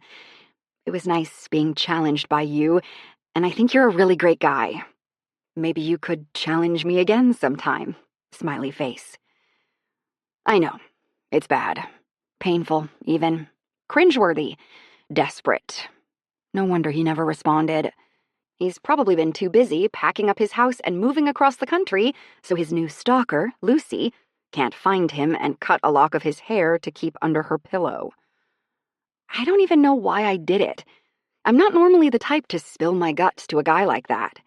But something about Cooper makes me temporarily lose my mind. As such, it's probably a good thing he hasn't texted or come around at all. Who knows what I would do in person? Best to just focus on my work, which is where I am now, sweeping up a pile of hair for my last client and preparing to clock out for the day. Jessie, the salon owner, my new best friend and an all-around sweetheart, walks up to my station. Hey, Lucy, do you have time to squeeze in a last-minute cut? To be honest, my feet are killing me and I'd like to go home. But I'm also trying to save every penny I have to get my own place sooner rather than later. Drew is amazing, and I know he doesn't mind having me, but still, a single guy doesn't want his baby sister staying with him forever. And I get tired of having to wear a bra around the house. Anything for you, sunshine. I'm not even sucking up. Jessie and I sort of hit it off from the moment we met last week. After my interview, she and I went out for margaritas, hers a virgin because she's 4 months pregnant, and talked until the restaurant had to kick us out. I learned over dinner that Jessie is not married or in a relationship, so there is a story with her pregnancy, but I figure she'll tell me when she feels comfortable. Thank you, she says, looking relieved. It's a men's cut, so it shouldn't take too long, and your shirt is kind of see-through in this light, so you'll probably get a great tip. I gasp and look down. What? It is not? Shoot, it is. You can see my pink bra right through my black and white striped tee. Why didn't you tell me that earlier? She laughs. Why are you freaking out? Look around this room. You're the most modestly dressed woman in here. She's right. Another stylist is wearing high-waisted dress pants and one of those fashionable sports bras. Another is wearing a sundress with a plunging neckline and has killer boobs. And me, I'm wearing distressed jeans and a striped t-shirt. I've come to terms with the fact that in a room full of designer brands, I'll always be a target. I love Target. Let's see a designer brand try to sell delicious soft pretzels in their store. The door of the salon chimes, and Jessie and I both swivel our heads to see who entered. I kid you not, life turns to slow motion, and Sexy Back by Justin Timberlake starts playing over the speakers as Cooper James steps through the door. The sudden burst of air tosses his wavy locks around his attractive-as-sin face, and he pulls his sunglasses off, making his arm muscles flex under the rolled-up sleeves of his crisp white button-down. Every single woman in the salon notices. Our jaws are collectively hitting the floor, and I'm sure he can count each of my fillings. Because as good as Cooper looked without a shirt, he almost looks more incredible wearing one, and nicely tailored business attire at that. I think it's because the fabric strains against his chest and biceps, whispering a tantalizing secret of what's underneath, daring you to find out if it's true or not. He pauses in front of the reception desk, and his aqua eyes rise, cutting across the salon. I drop to the floor. Not in a swoon, but more of a hit-the-deck sort of way. I hunker down, rolling up into a tiny pathetic ball behind my rolling cart of hair products, because he cannot see me. Jessie looks down at me with wide, disbelieving eyes. She's never met an animal like me in the wild. "What are you doing?" "Shh, don't draw attention to me. Look over there. No, stop. You're still looking at me." "Yeah, 'cause I'm worried I might need to throw you in my car and drop you off at the closest mental health facility for an evaluation." "Mental health is not something to joke about." "Who says I'm joking?" she says in a loud whisper. I rise up slightly to peek over the hairsprays. What is he doing here? Getting his oil changed? When I look up at her with hope in my eyes, she looks like she's going to smack me upside the head. "What do you think he's doing here? Getting his damn haircut! And he's probably the guy who called and requested you." "Me?" I ask, like maybe someone else is standing right behind me that I don't see. "Yes, you. Do you know him?" "No, yes, no, I mean, kind of. He's my brother's best friend, and I sent him a humiliating text message the other day that he never responded to, so now I can never show my face around him again." "Like a nude photo text?" I give her a face that says, "Do you really think I'm the type to send a nude photo?" And then I gesture toward my childish position on the floor just to really drive the point home. She chuckles and waves me off. "Yeah, never mind. Don't know why I asked that. So, let me see it." "What?" "The text. I'll tell you if it's actually bad or just in your head. And if it's all in your head, you can go cut his hair without having to worry about it." I think about it for a split second before reaching into my back pocket and pulling out my phone. I swipe it open and hand it over to her. At this point, I can see that the receptionist has asked Cooper to take a seat in the waiting area and is beginning to walk toward me. Her eyes catch me squatting on the ground, and I give her a "keep it moving, Melissa" gesture. With only a slight falter to her steps, she walks past me toward the break room. I look back up in time to see Jessie stifle a laugh with the back of her hand while reading my text. I quietly moan and lean my head back against the cart. "It's that bad, isn't it?" "Oh, yeah. You might want to just have your mail forwarded to this little corner you're in from now on." She hands me back my phone, looking like this is the most amusing thing she's ever encountered. "It's even worse seeing him in person. He's super hot. Definitely used to smooth women." "Ugh, you're the worst friend." "Technically, I'm your boss." "Oh, great. Now I'm doubly embarrassed." She laughs and nudges me with her sneaker. "I'm kidding. Okay, look, it's bad, but it's not horrendous. There's a chance he thought it was sweet and endearing." He would have responded. "Yeah, but I'm trying to make you feel better because he's seen me talking to you now and is headed over here. No, I say, feeling panic race through my veins. I look left and right for an escape, and then up, directly into Cooper's smirking eyes. I shoot up from the ground like a bottle rocket, pretending to clutch something in my hand and holding it over my head. Found it, Jessie. It just rolled under the cart. Oh, hi, Cooper. How long have you been here? My voice would match a high C on the piano. He knows I'm full of crap. He ignores my question and looks cool as a cucumber as he grins and asks, "What did you lose down there?" Huh? I'm trying to buy some time. Maybe I'll suddenly find out I'm a magician and can pull something incredible from my back pocket, like a bunny. You said you lost something? Just wondering what it was. He crosses his arms, eyes glinting, challenging. Oh, just a fluffle. I say the last word while coughing into the crook of my arm. So anyway, you here for a haircut? Out of nowhere, the other stylists materialize beside Cooper. Their eyes are extra wide and blinky. One says, "You were just getting ready to head out, though, right, Lucy? I'd be happy to take him for you if you want." "Oh, really, Tiffany? Would you be happy to take him for me?" Cooper looks over to her and smiles politely. Or is it flirtatiously? Does he think she's sexy in her business sports bra?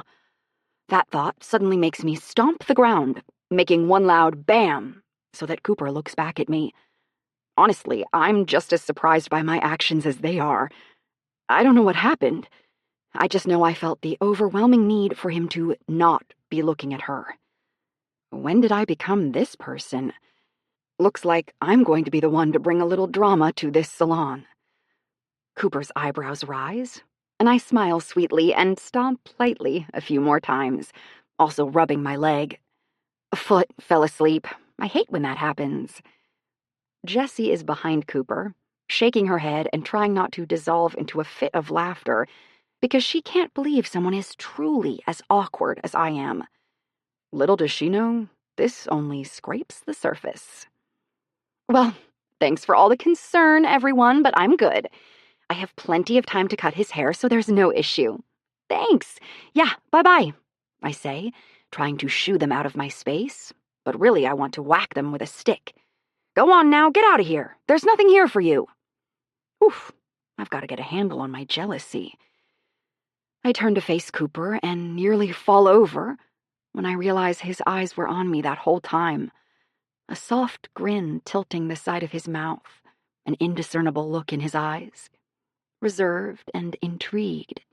Sort of like he either wants to pin me against the wall and kiss me into oblivion, or help me do my taxes. More than likely, whatever attraction I think I'm seeing is just wishful thinking. Chapter 6. Cooper.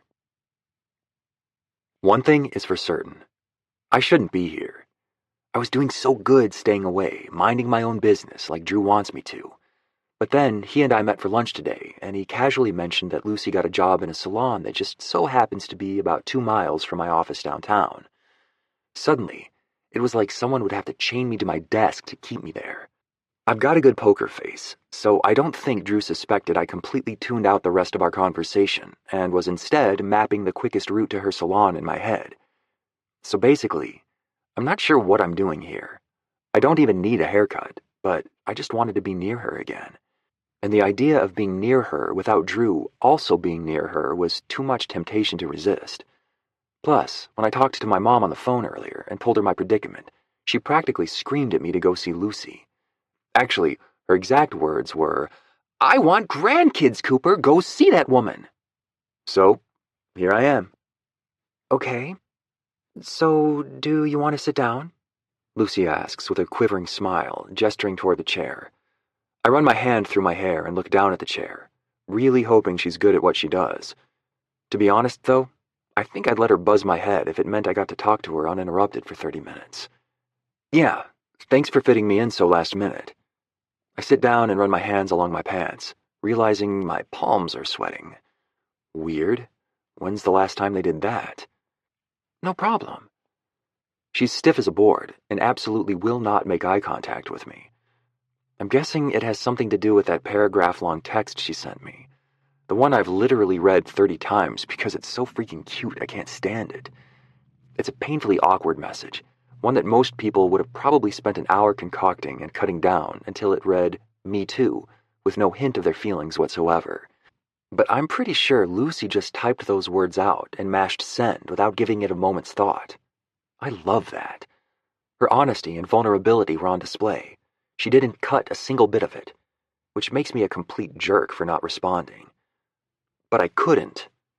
Everything I typed in response either let on how into her I am or sounded completely weak and apathetic in comparison. I'll be honest, the last time I let a woman know how wild I was about her, it didn't end in my favor. I realize I need to get over it, though. I know I can't keep licking this wound forever. I start to ask how she's doing at the exact same time she asks if I've been here before. Our sentences collide in one awkward game of Twister, and we both make eye contact and laugh like gangly teens. "You first," I say with a weird chuckle I've definitely never done before. "I was just going to ask if you've been in here before," she says as she turns and bends to retrieve a cape from her station. In this moment, I'm given the perfect glimpse of her butt, and I don't mean to look, but it's just right there in front of me.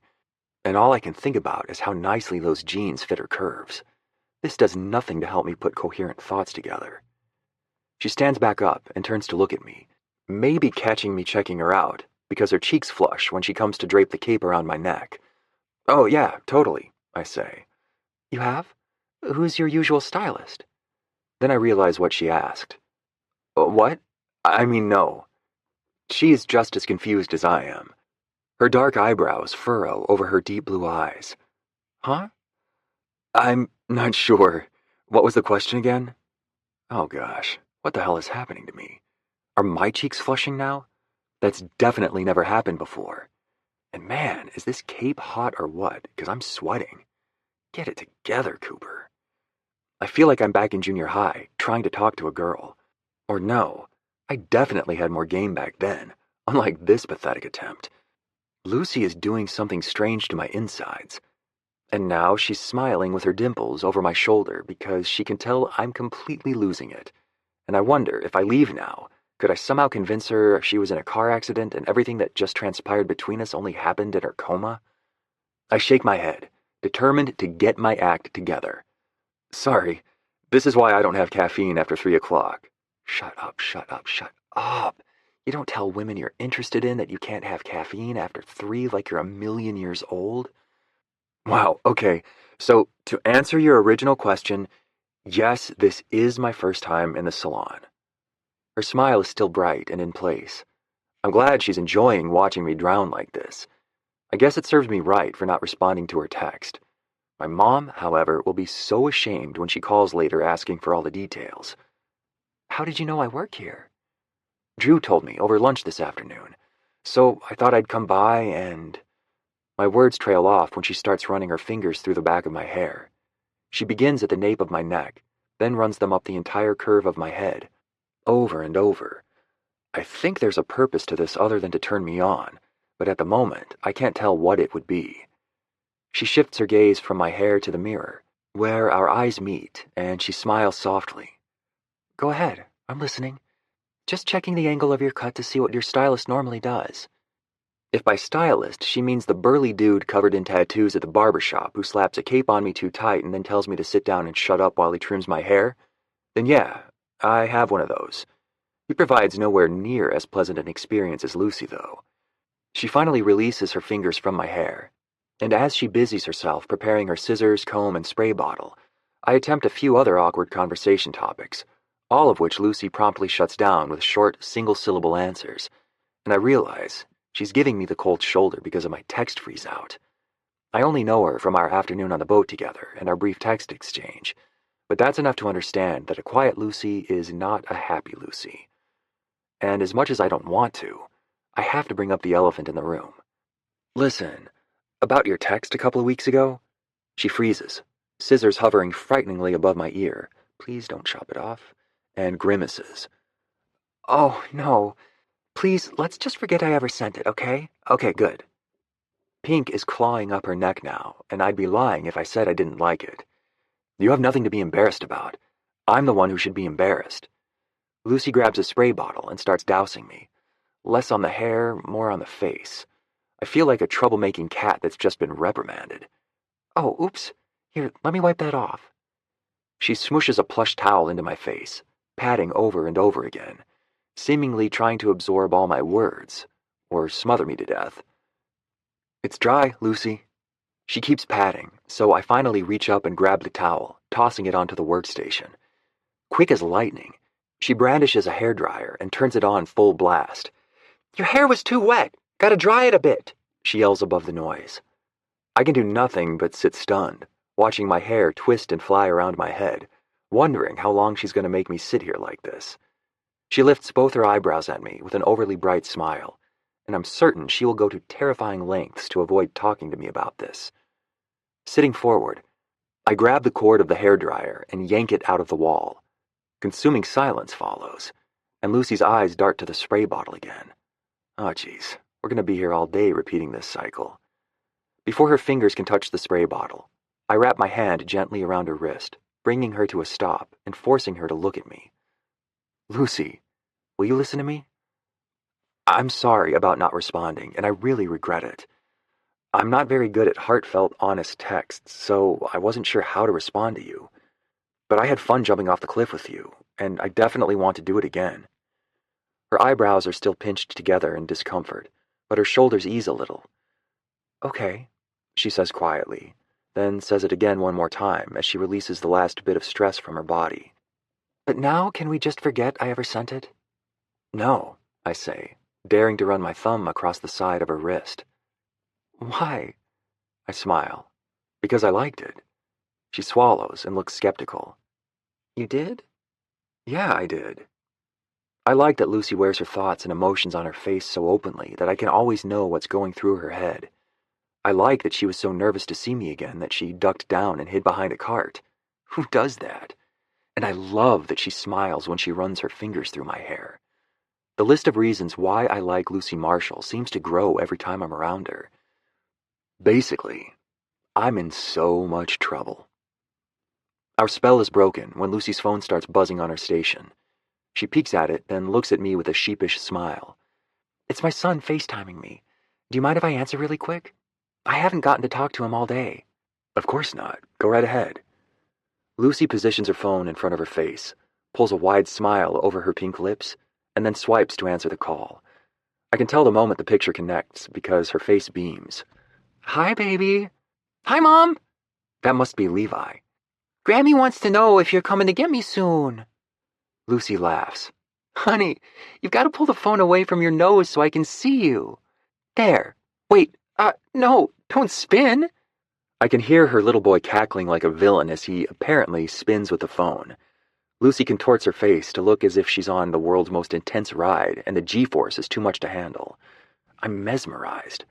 I don't want to look away for even a second.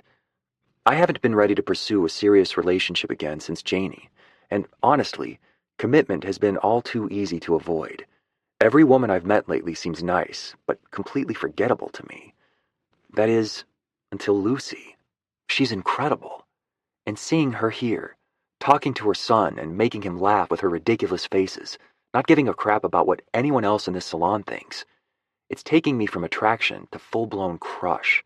Like, I might leave here and research cheesy putt-putt golf places because, somehow, I get the feeling she'd actually enjoy going and wouldn't pretend to be too cool for it.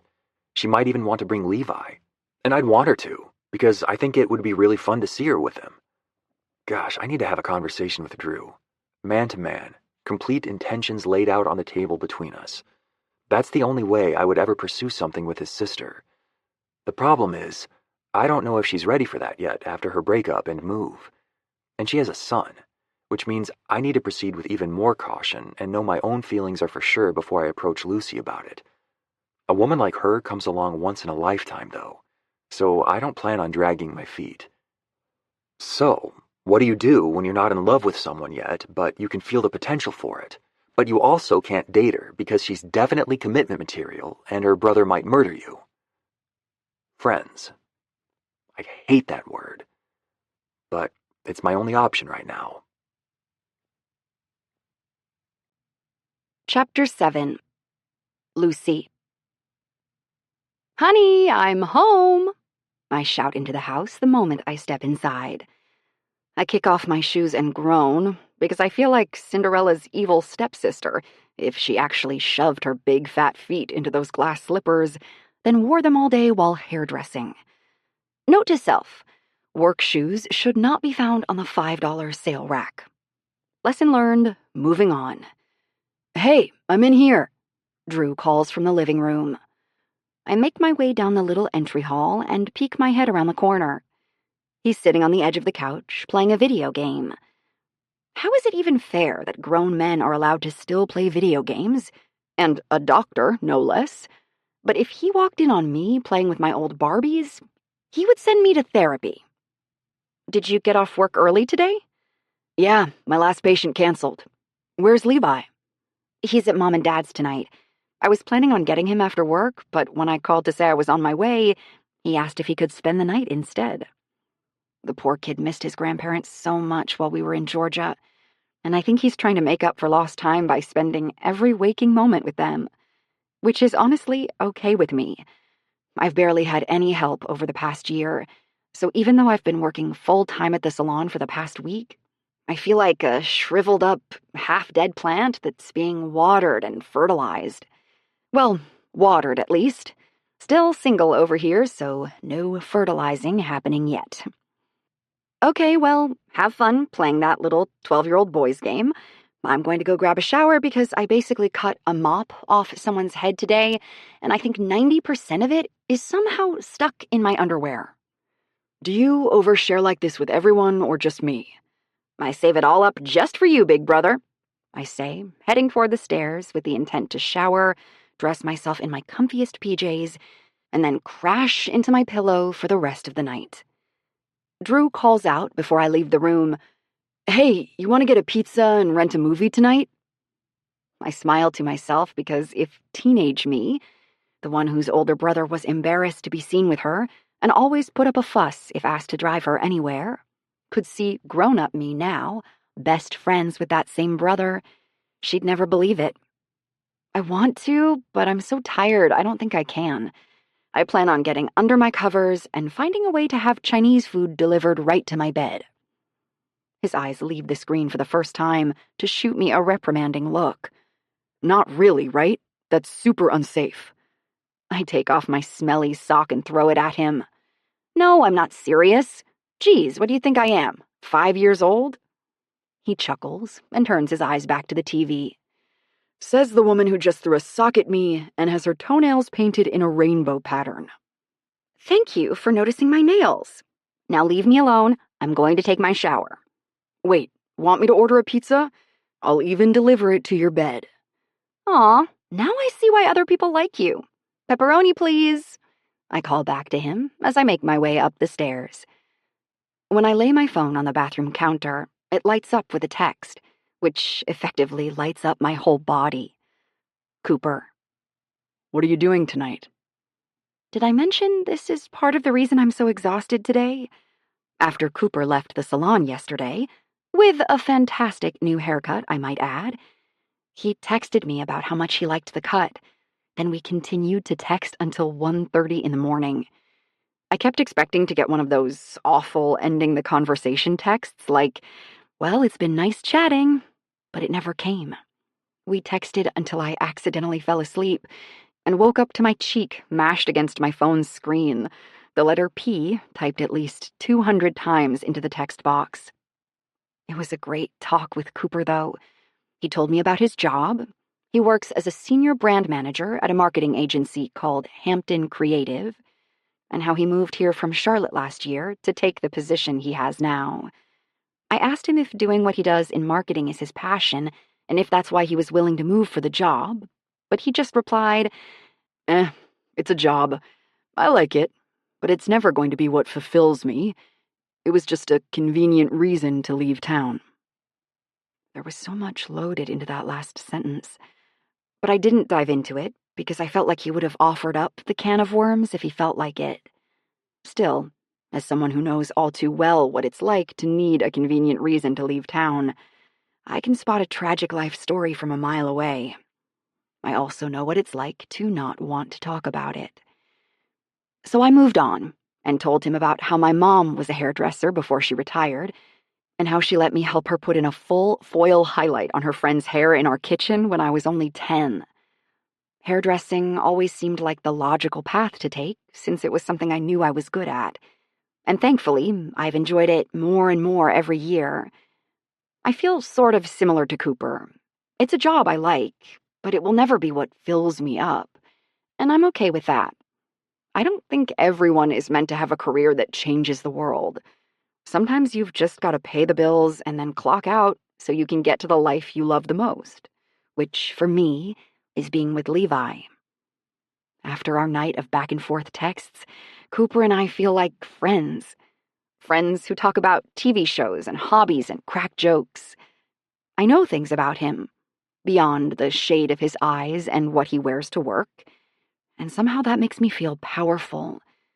It also lets me see that I misjudged him slightly when I first met him. It's not so much that Cooper's a flirt, as he is just fun and engaging. Drew had talked him up as a real player, someone who should not be trusted, but I don't get those vibes from him. Especially not when he texts me pictures of him watching Wheel of Fortune and brags about how quickly he can solve the puzzle. I bite the corner of my lip and reread Cooper's message, wondering what a sexy woman of the world would reply. Probably something like, "Wouldn't you like to know?"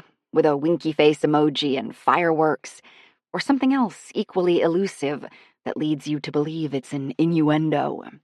But we all know I can't pull off a text like that, nor would anyone believe I'm up to anything innuendo-related, so I just respond honestly. Lucy. Putting on comfy PJs and being lazy at home. You? I turn on the shower and wait for it to heat up while I stare at my phone, willing his response to come through quickly. Almost instantly, I see that wonderful little ... icon appear, and I bounce on the balls of my feet, waiting for the text. But then the dots disappear, and then reappear, and then disappear again. This time, they don't reappear, and my heart drops. He must have gotten busy. My shoulders slump, and I set my phone face down, trying to convince myself that I don't even care if he texts me back or not. But that's not true, is it? Because now I'm placing my palms on the countertop and staring at myself in the mirror, wondering what Cooper sees when he looks at me. I'm wearing a loose side braid and a light pink jersey knit dress. I have bronzer on my cheeks and mascara on my lashes, but that's it. Does he think I look like a child compared to the women he's used to? I saw Bailey, and I could tell they've had a history, and she and I have nothing in common. I put my hands on my boobs and squish them up, looking at myself from every angle, and then let them drop again with a sigh. The only words that come to mind are plain and mediocre. If I were a color, I'd be beige. There's nothing exciting about beige. If everything Drew implies about Cooper is true, I'm sure he's used to red, turquoise, and chartreuse. When I start to feel antsy about Cooper still not texting me back, I decide to suspend my self-scrutinizing and shed my clothes. I shower off, exfoliating and scrubbing other people's gross hair off my body until I smell like a Hawaiian flower. I pull on a pair of gray joggers, a sports bra, and a black tank top, and that's that. I've officially completed my not going anywhere for the night look. I check my phone, registering that there are no new notifications because Cooper never bothered to text me back. That's fine. I'm fine. I don't care. This is me officially giving up on anything concerning Cooper James. He's probably getting showered. Do not think about Cooper in the shower, or, on second thought, yes, let's do. And dressing himself to the nines so he can go clubbing with a beautiful woman in a slinky little dress right now. She'll be all coy smiles and tantalizing hair flips and brushing her fingers across his biceps. And Cooper will lavish her with flirts and attention all night. they'll be a beautiful pair full of charm and charisma. And now, I'm the most jealous human being on the face of the earth. I'm almost certain my skin is turning green. I throw my head over and wind my hair up in a towel, deciding I need to get out of my head before I do something weird, like track Cooper down and stalk him with binoculars all night. What I need is some music. Going to my room, I put in my earbuds and turn on one of Ariana Grande's old albums. I like to think I'm a great dancer, which is exactly why I never dance anywhere besides alone in my room, where no one can point out the falseness of that statement. For 3 whole minutes, I tune out the rest of the world and move. I twerk, I shimmy, I throw my hands over my head and roll my body, pretending I'm Beyoncé and have just stepped into a club to give everyone a surprise performance. I know all this fierceness is a lot to handle, boys, but you're going to have to contain yourselves. Saying it feels great to let loose is an understatement. I feel free. I feel like laughing at myself. I feel someone watching me. Whipping around, I find Cooper. Cooper! Leaning against my doorframe, the top 2 buttons of his dress shirt undone, grinning devilishly with a pizza box in his hands. I rip out my earbuds and chuck them to the other side of the room, like maybe that will convince him I wasn't just doing what he saw me doing. His smile only grows, and he gently lifts the box a little higher. Someone order a pizza? My cheeks are melting off my face. What are you doing here? He ignores my question, mainly because the answer is clearly in his hands. He moonlights as a pizza delivery man, and instead nods toward me, his eyes grazing from my head to my toes and back up again. I like that move you did. Which move? I ask, sounding pained and definitely like I'm dreading his answer, but also hopeful that maybe I looked like Shakira that whole time, and not a member of the Wiggles like I suspect. Where you kind of shook your butt, but also did that jumping thing? And I like your twisty towel up there, too. Oh, good God. Someone please push me out of my window. I groan and shove my face into my hands, contemplating if I'd rather move to Mexico or Alaska. Both would accomplish the goal of never having to face Cooper again. No! Why do embarrassing things keep happening to me around you? Please forget you ever saw any of that. He's chuckling now, so pleased with himself for witnessing this moment. Why? I don't want to forget it. It was cute. Cute? I'm a 29-year-old woman. I'm not supposed to be cute when dancing to sexy music in my room. Just stop, I say, crossing the room, planting my hands on his chest and pushing him out. Except this is making it worse, because I can feel his hard muscles under his crisp button-down shirt, taunting me. Go! Out! Now! Cooper's laugh tickles every nerve ending in my body as he half-heartedly resists my attempted shoving. Why? I was liking the show. Well, the cute show is over now, so you'll have to go watch some bunnies in sunglasses or something to get your fix. I mean to say it as a joke, but my words come out with a little too much acid slathered in an extra helping of bitterness. His smile fades and he hits the brakes, letting me know the only reason he was budging before was because he was allowing it. Now he's a stone statue, staring down at me with searching eyes. Wait, did I upset you? I fix my gaze on his chest and continue my attempt to move this mountain so I don't have to look him in the eye. No, of course not. I don't get upset, ever. I did. I totally did. I'm sorry, Lucy. I didn't mean to embarrass you. Like I said, I thought it was... Oh my gosh, if you say cute one more time, I'm going to shove your face into that pizza. And someone please get this obnoxious towel off my head. I tear it off in one swooping movement and spin around to retreat into my room. I will barricade this door and fashion a makeshift delivery basket out my window for sustenance and supplies. Mark my words, I will never look at Cooper again. Except he shifts the pizza to one hand and catches hold of my hand with the other. He tugs me back in a sort of Dancing with the Stars move, and I bump into his chest.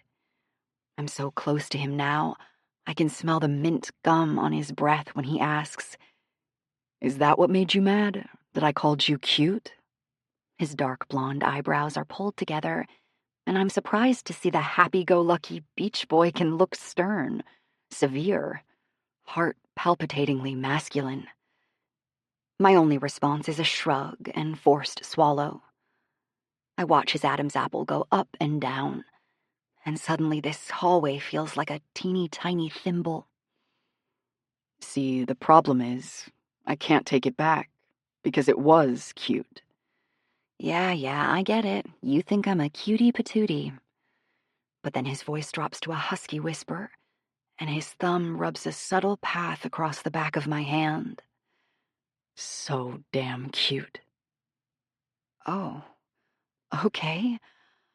I've definitely never heard the word cute sound quite like that before. With a rumble and such delicious undertones, it makes me think he has a different definition of the word than I do. I swallow and raise my gaze to meet his. Those Tahitian water eyes are smoldering, like blue fire when the flame is so hot it's lethal. Lucy. "Coop!" Drew yells from somewhere downstairs, making us both startle. Did you find Lucy? Cooper holds my gaze, ignoring my brother. Why don't you want to be called cute? I look down the hall, afraid Drew will surface at any moment, and see Cooper tenderly holding my wrist, and then chop it off with a samurai sword. "It's nothing." It's something, and I want to know what it is. The decisive punctuation of each word tells me he will stay here all night holding me like this if I don't tell him the truth. "Cooper!" Drew calls again, and my heart starts doing jumping jacks. My gaze bounces between the hallway and Cooper, and I know I have no choice. Cute is what I've always been called, and lately I've been tired of it. Somehow Drew gets to be exciting and adventurous and successful, and I'm usually just tired with a patch of something sticky on my shirt from my 4-year-old. I shake my head, feeling like I'm not really explaining it right. I'm only starting to grasp the way I feel myself, so it's hard to put into words. I mean, I'm only 29 years old, for goodness sake, and sometimes I feel, I don't know, I just haven't wanted to feel cute. What do you want to feel? Dare I say it? I know once I do, I won't be able to put the words back in my mouth. Speaking of mouths, I think I might be staring at Cooper's when I say, exciting, vibrant, I don't know, dangerous? Gosh, that sounded ridiculous. Just the opposite of cute, okay? Wonderful. Now I've not only completed my word vomit, I've taken it up a notch by adding in a layer of deep-seated emotions that should probably have been worked out in a therapist's office a long time ago. I can't meet his eyes. I'm terrified to see a patronizing look in them. Drew yells once again. Seriously, did you have a stroke up there or something? His voice sounds closer, like maybe he's about to come up the stairs. Sorry, I found her. We're coming down. Cooper yells without looking away from me. He squeezes my wrist lightly, then leans in a little to whisper, We're going to talk more about this later. I'd rather not. Tough. I look up and can't help but smile when I see Cooper's soft, smiling eyes. No hints of patronizing anywhere to be found. I thought you were super tired and going straight to bed, Drew says around his slice of pizza. I love my brother, but I seriously want to smack him sometimes. It's like he's intentionally trying to kill any game I might have in front of Cooper. Actually, I bet that's exactly what he's doing. I swallow my bite. Yeah, well, the shower helped. God, this is awkward. We're all sitting in the living room on Drew's sectional. Cooper and I keep stealing looks at each other, but my brother is sitting between us, completely oblivious to the sparks flying in the air. At least there are sparks on my end. Freaking fireworks shooting off from the top of my head. I think Cooper might be shooting fireworks too, but it's hard to tell with my brother constantly leaning forward and blocking my view. "So, what movie are we watching?" Drew asks. "Whatever you want." Cooper's voice sounds a little clipped. Annoyed?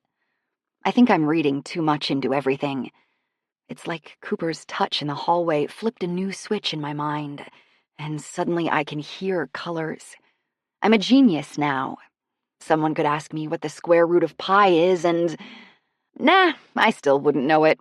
But I am more aware that the walls are more gray than blue. Drew wolfs down another big bite. "How about The Big Sick or something?"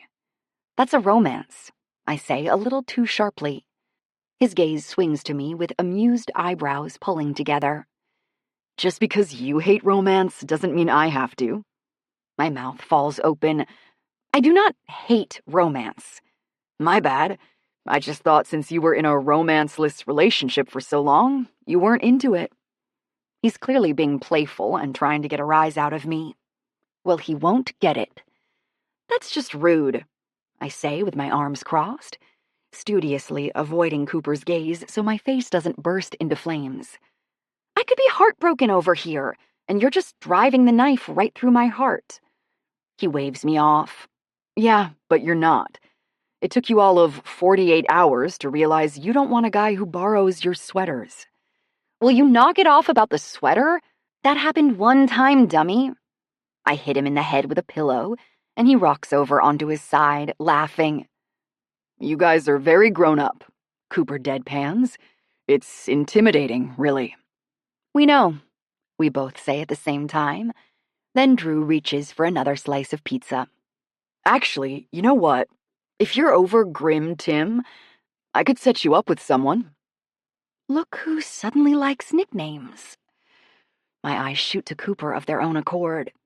He, however, is frowning severely at Drew. Question is, what kind of frown is that? Don't you dare try to set her up with me frown? Or an, I'm super jealous, please don't set her up with anyone other than me frown? The thought that it's probably the first of those two options makes my heart sink, and my mouth spit out the word sure before I can think better of it. "Really?" both men ask me at the same time. "I thought it was going to be more difficult to convince you than that," says Drew. "Yeah, me too." I don't know what to make of Cooper's expression, but I do know the watch wrapped around his wrist is somehow the sexiest thing I've ever seen. His skin is so tan, the blonde hairs on his arms stand out, and hunter green is definitely his color. When his strong jaw twitches like it is now, I want to sit in his lap and trail kisses all the way down his neck. And now I'm staring. I swallow and clear my throat. Well, call me crazy, but I thought it might be fun to see if there are single men out there who won't need my sweater in restaurants. Drew's eyes light up and he points at me. "So you admit it, Tim was annoying." I roll my eyes. "Gloating doesn't look good on you." "Gosh, you should have met this guy," Drew says to Cooper. "He was the worst, so particular about everything. Like when the hostess sat us by the kitchen, he made us move because..." "Okay," I cut in. "This is not going to turn into a night of pointing out how ridiculous Lucy's ex-boyfriend was. Thank you very much." My face is flaming because I can't stand the thought of Cooper knowing I've never been able to snag a good guy, knowing the good catches never seem to want to come anywhere near me. I wasn't even Brent's first choice the night he turned me into a mom. The place was dimly lit, he was bored, and I was one of the few single females there. I'm pretty sure he still only talks to me when he's bored, and there are no other women nearby to pay attention to. That's the only reason I can think of to explain why he would think it's acceptable to break plans with me at the last second, saying something came up, but then hours later on Instagram, post pictures of his date making an annoying, flirty face at the camera. Really, Brent, You didn't even have the decency to try to hide it from me that you were canceling on me for another woman. But it's not like I ever thought any time he and I spent together would constitute a date. I know better than that. He made it clear I wasn't his type from day one. But I think a very sad, pathetic part of me always hoped I could weasel my way into his heart and change his mind if he ever gave me the chance. Not anymore, though. I'm blissfully over him, out from under his spell. Even so, I do think all those years of pining after a man who didn't want me back scarred me in a deeper way than I realized at the time. Because now, no matter how hard I try to believe in myself, there's still a voice that whispers, "You don't have anything to offer." Drew bumps my knee with his and tries to catch my eye like he knows exactly where my mind went and is trying to pull me out of it. "Don't worry, we'll find you a good guy, Lucy. One who actually gives you his jacket for a change." I'm skeptical such an incredible hero exists. I laugh lightheartedly, but it promptly dies out when my eyes lock with Cooper's.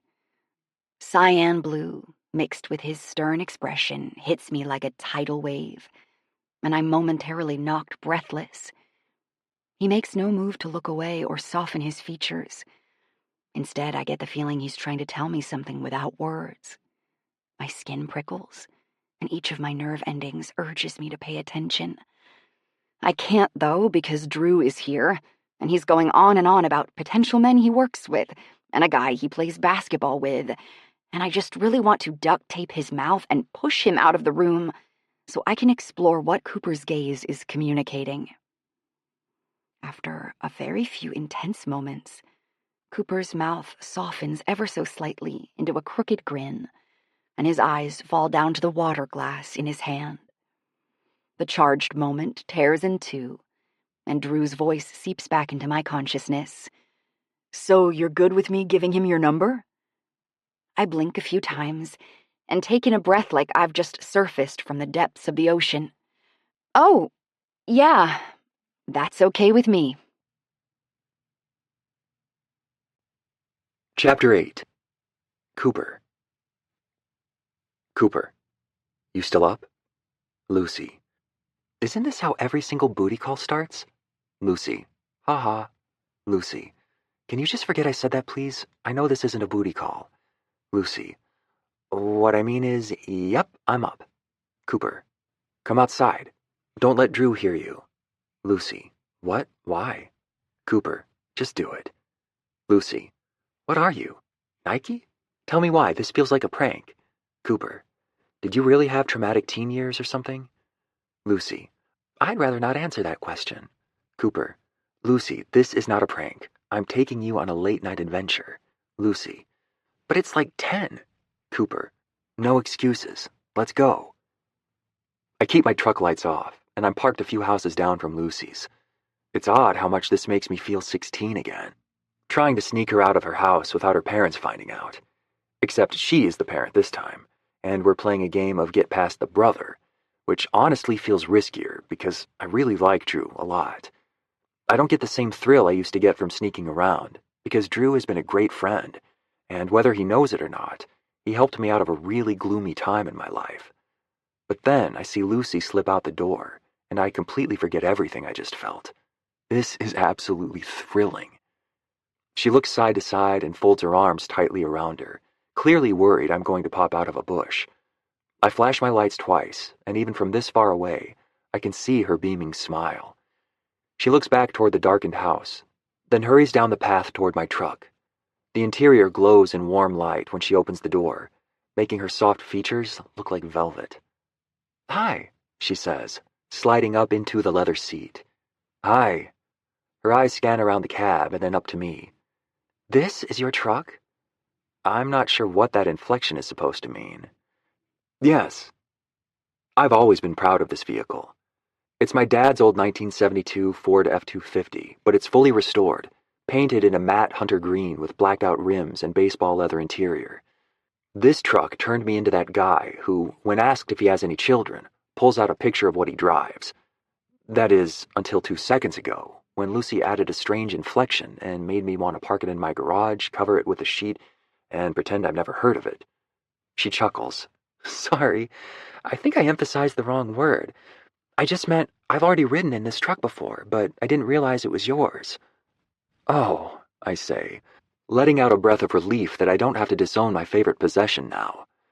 Yeah, when Drew helped you move home, right? Yep. She gives a private smile, and I want to know what it means more than anything, but she keeps it to herself. I like it. Her fingers go to the glove box, and she unashamedly opens it, takes a peek, and closes it again.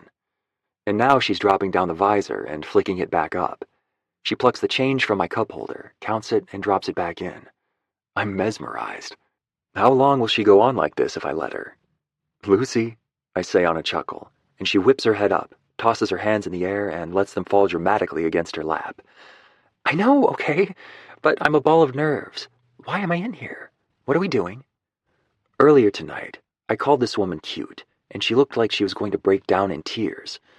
Then, when she admitted she felt boxed in and set aside, I couldn't take it. I might not be able to do anything about making her feel anything more than cute without having her brother remove any dangly parts of my body, but I can do something about her needing excitement. My grin slants. We're doing something dangerous tonight. Her smile drops, and her eyes do that wide owl thing that is uniquely Lucy. It's adorable, but I don't dare tell her because I know she'll take it like I'm saying, you should start wearing oversized bows in your hair, rather than, you're so adorable, I want to kiss every inch of your skin. Dangerous. Her voice quivers a little. Yep. I hold out my hand for a low five. You in? She bites her lips together and looks down at my hand. I'm in.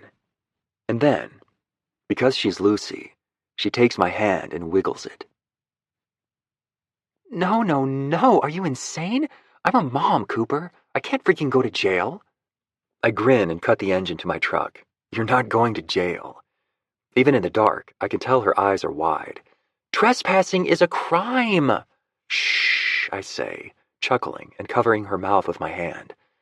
Now all I can see are her big blue eyes sparkling. It's going to be fine. I know the owner. She pulls my hand away from her mouth, but, as I notice with great pleasure, doesn't let go of it. Then why don't you use that handy little device there called a cell phone to call the owner and ask him or her for permission first?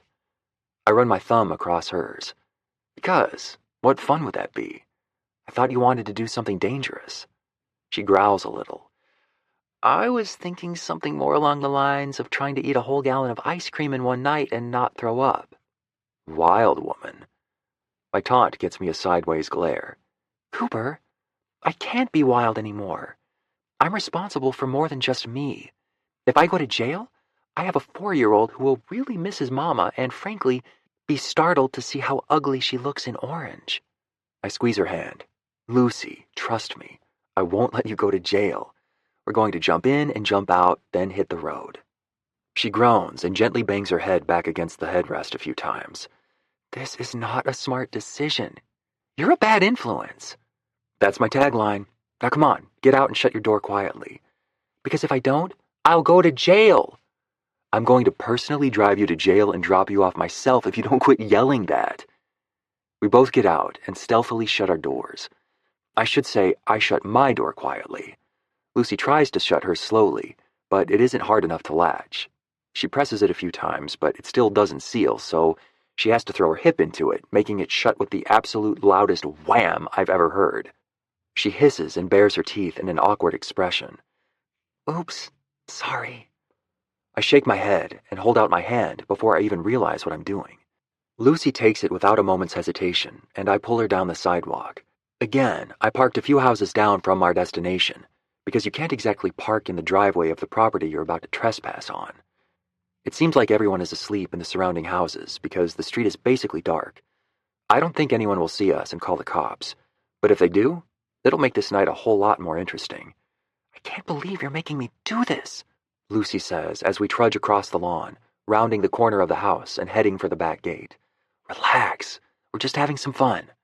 I let go of her hand to reach over the gate and unlatch it. I can't relax, she's whisper hissing at me. I have a terrible feeling you're recruiting me into your felon gang or something, and to initiate me, you're going to send me into this house to steal their big screen TV. Now, that's a funny mental image. Lucy trying to lift a massive television out of a house on her own. I'm almost tempted to make her do it, just so I can take pictures and always have something to make me laugh on rainy days. What's a felon gang? I ask, tugging her through the gate with me. Is that like a special subcategory of gangs? You know, like a group of felons who gang up together to steal. You basically just restated the original title with more nondescriptive words. Here, stay close so we don't trip the light sensors. Oh gosh, oh gosh, oh gosh, oh gosh, oh gosh, she says, staying close to my back as we hug the outer perimeter of the yard, heading toward the pool. It feels good to have her this close to me. She smells sweet. I can't pinpoint the scent. It's just soft and sweet, maybe even a little fruity. I'm going to jail. I am going to jail. Lucy, will be going to jail. What do I have to do to get you to stop chanting that? We're at the pool gate now. I unlatch it and step inside, holding it open for her. Buckle me back into your truck and take me home safely. I level her with a loaded look. Is that what you really want? She knows what I mean. This moment is more than just this moment. This is Lucy's chance to choose to live. She told me in her long-winded first text that she wished she were challenged more. Well, here it is, her first challenge. She holds my gaze, taking in a long, deep breath through her nose. She looks toward the darkened house, and when her eyes turn back to me, I see worry. Lucy, I think you need this. Tomorrow morning you'll wake up and go get your son and have breakfast and be a mom with all the bells and whistles. I don't wear bells and whistles on Thursdays. But tonight, you are just Lucy, a woman who deserves to let loose and have fun. What do you say? I'm only about 30% sure she'll do it. She doesn't really have a good reason to trust me.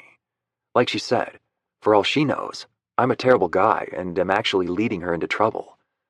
But when a slow smile starts to spread over her mouth, warm blood rushes through my veins, pumping and reviving my old familiar heart until it's 3 sizes bigger. No more stealing Christmas for me. Let's do this. But she quickly amends her declaration. As long as this is only jumping in the pool and not actually destroying or stealing any property. I smile. None of those things. I step toward her to put a hand on her lower back and urge her through the gate. Just swimming. Chapter 9. Lucy. Wait, I didn't bring my swimsuit, I say, blinking down at the gorgeous pool.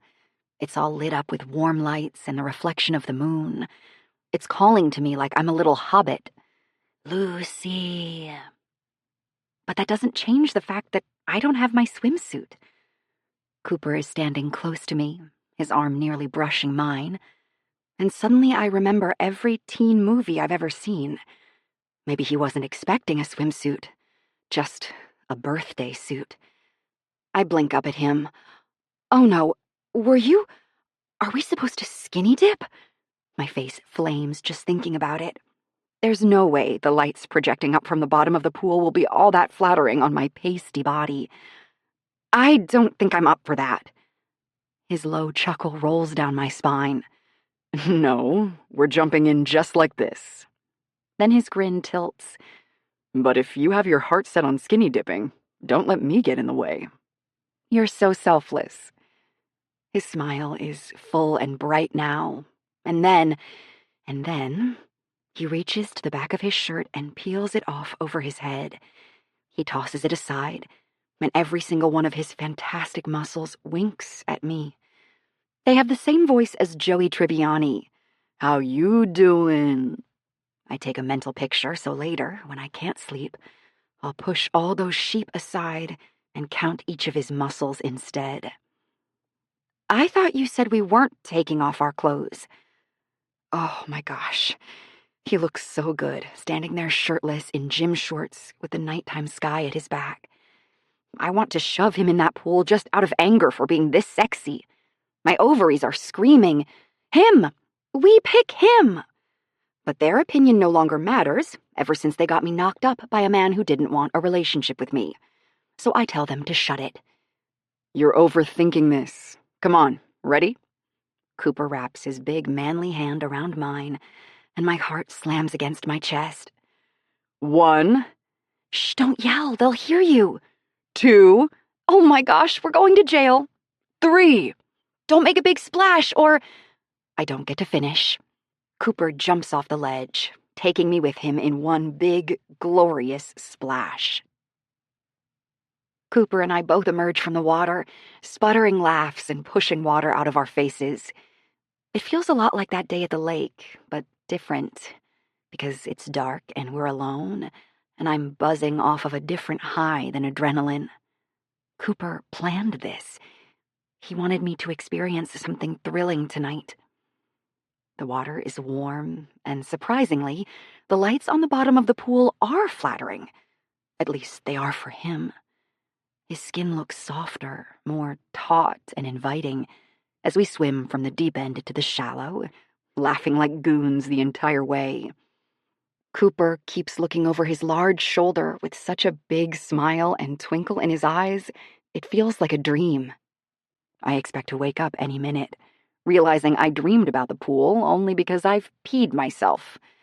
Don't judge. Pregnancy was not kind to my bladder. "How do you feel?" he asks, after we've made it to the shallow end and are both standing. He pushes his hand through his hair, and water droplets glisten all over his body. He is a sight to behold, and all I can think is how incredible it would feel to have his arms wrap around me and hold me in a straitjacket of love. Amazing. I lie back in the water to swim a backstroke to the side of the pool. My t-shirt and shorts drag like weights as I make my way over and rest my elbows against the edge. The stars are bright and twinkly, only adding to the feeling that this is all a figment of my imagination. This is something I wouldn't normally, in a million years, do. I don't go out late at night, certainly not with a man, and definitely not to break into someone's pool and enjoy a little dip. Cooper's smile is tilted, and he starts walking across the pool to my side. Seeing him move toward me with his tan, muscular chest, that damp, tousled hair, and the inky sky as a backdrop, it makes me think I need to separate our ends of the pool with some sort of net. To protect him from me, obviously, not the reverse, because Cooper thinks I'm cute, and I think he is a Greek god of fertility. "What are you doing?" I ask, sounding nervous and unsure as he gets closer. "Is this pool heated? I think it's getting hotter somehow." I step back, pressing myself fully against the scratchy concrete side, so I don't accidentally jump the man, stopping a mere 3 inches away. He smiles down at me, and then raises both hands to cup my face. "It's really happening?" That's my uterus screaming this time, and I really hope he can't hear it. It sounds like a desperate old hag. His hands are warm as he smiles and runs his thumbs over both of my cheekbones. "You have mascara streaks." I shut my eyes tight so he doesn't see the embarrassment shining through them. Is it actually completely impossible for me to be cool around this guy? How long have I been standing here looking like a bride left on her wedding day? Cooper chuckles, but doesn't remove his hands. "You blush so easily." "Ugh, stop. That makes it worse." I open my eyes to find him smiling. "But I like it when you blush."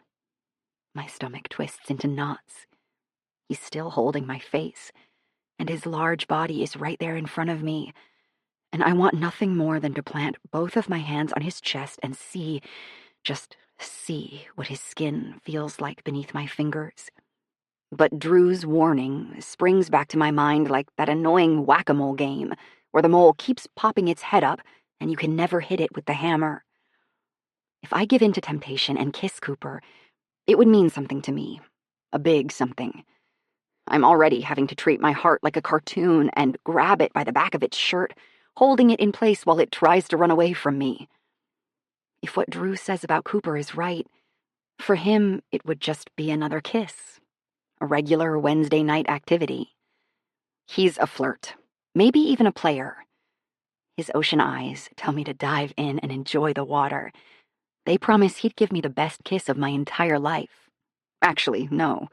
They say a kiss won't be enough. They say they'll need all night to do the work they want to complete. Which is exactly why I can't. Nope, not gonna happen. Must stay strong. I swallow and look over his shoulder, noticing the way the water pools in the little area between his collarbone and shoulder muscle. We need to go.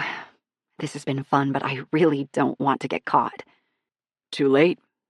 His hands drop away, but his eyes are definitely still holding me. What do you mean? His grin makes my chest tighten. You're caught. He tilts his head toward the house, but I still don't understand. That's my house, Lucy. You're in my pool. What? I'm in Cooper's pool right now? I blink at the beautiful house behind him, and my brain feels like it's full of molasses with how slowly it's processing this new information. Then, when everything snaps into place, my eyes toss grenades at him, and I lunge forward to splash him. You big liar! Splash, splash, splash. He laughs and turns his face away to avoid my attacks. Why did you make me think we were trespassing? I don't give him a chance to respond. I lurch forward and wrap my arm around his neck, trying to drag him under and drown him. He's actually pretty pliable and easy to drown because he's laughing so hard, his muscles are momentarily incapacitated. Why does it feel so amazing to be stronger than Superman?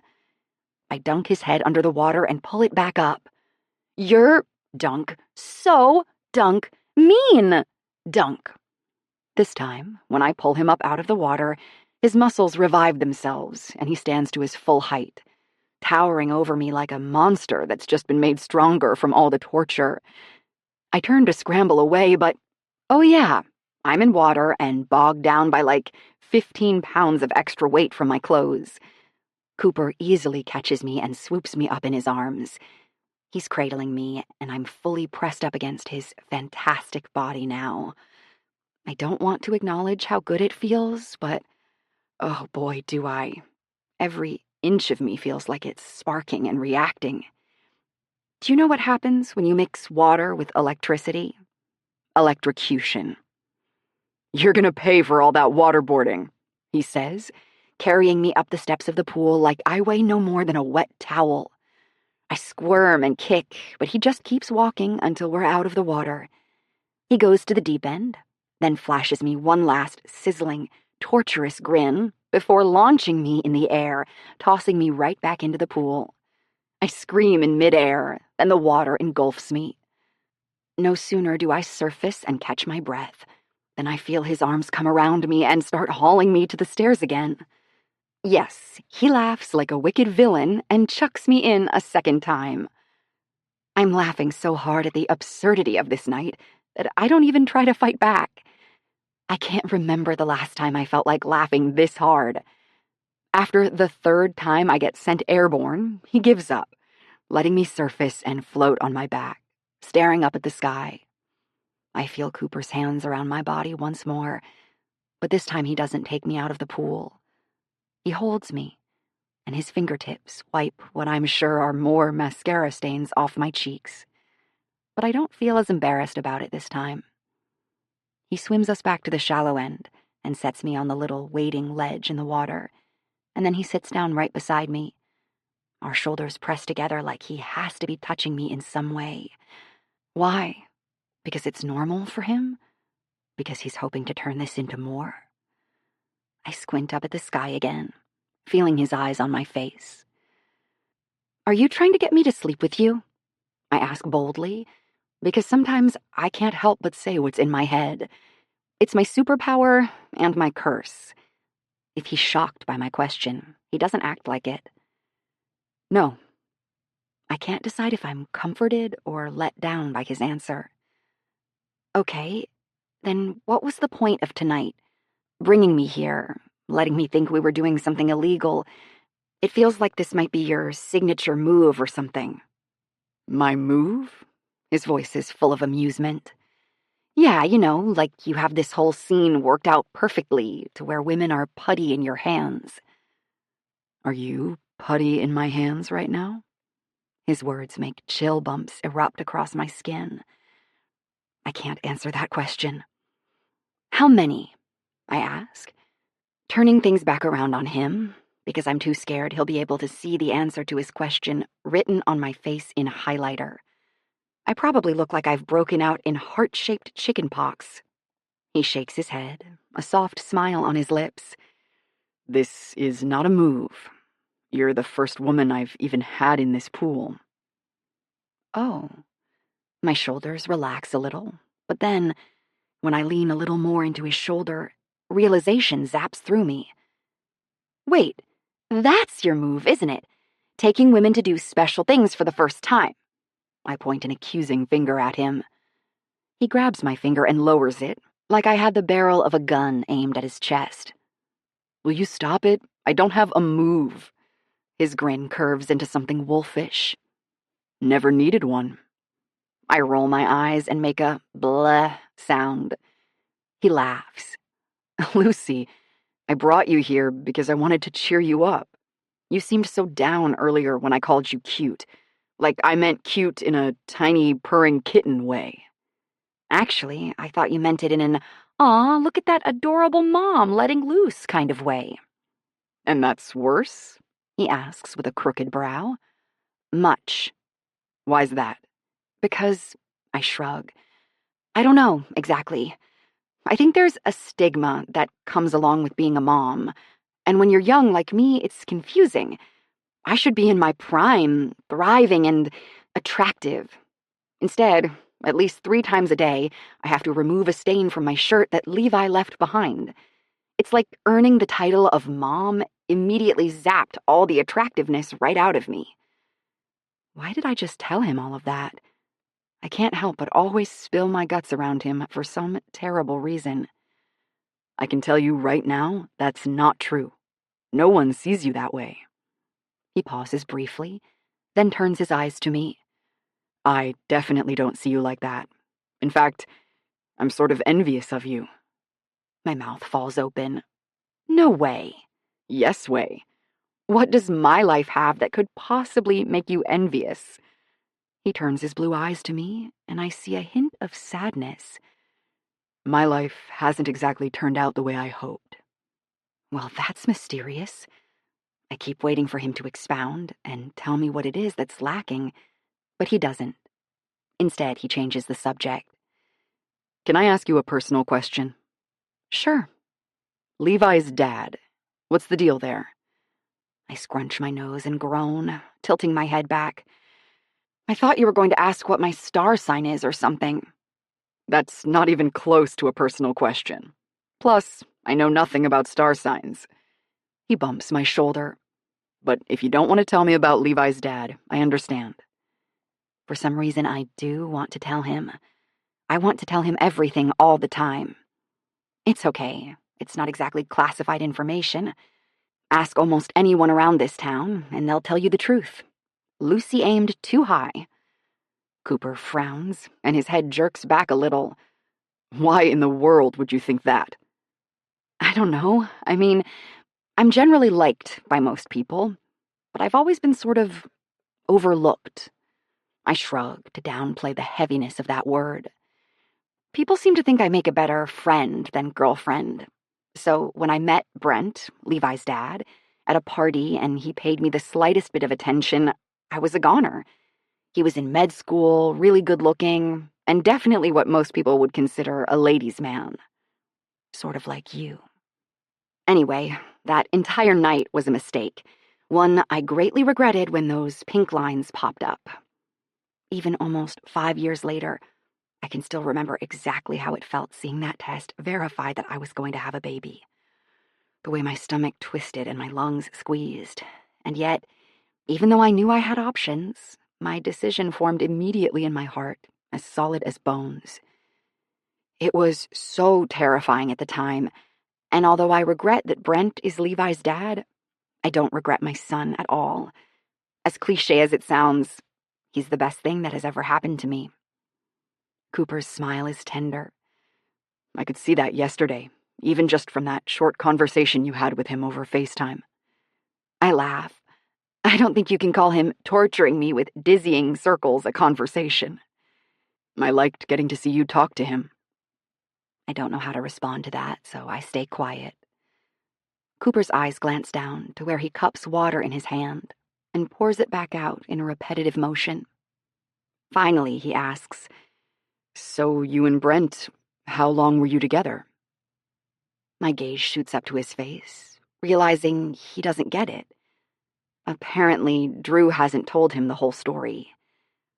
A nervous, slightly self-deprecating chuckle falls from my mouth as I attempt to muster up the dignity for this story. Never. We have never been a couple.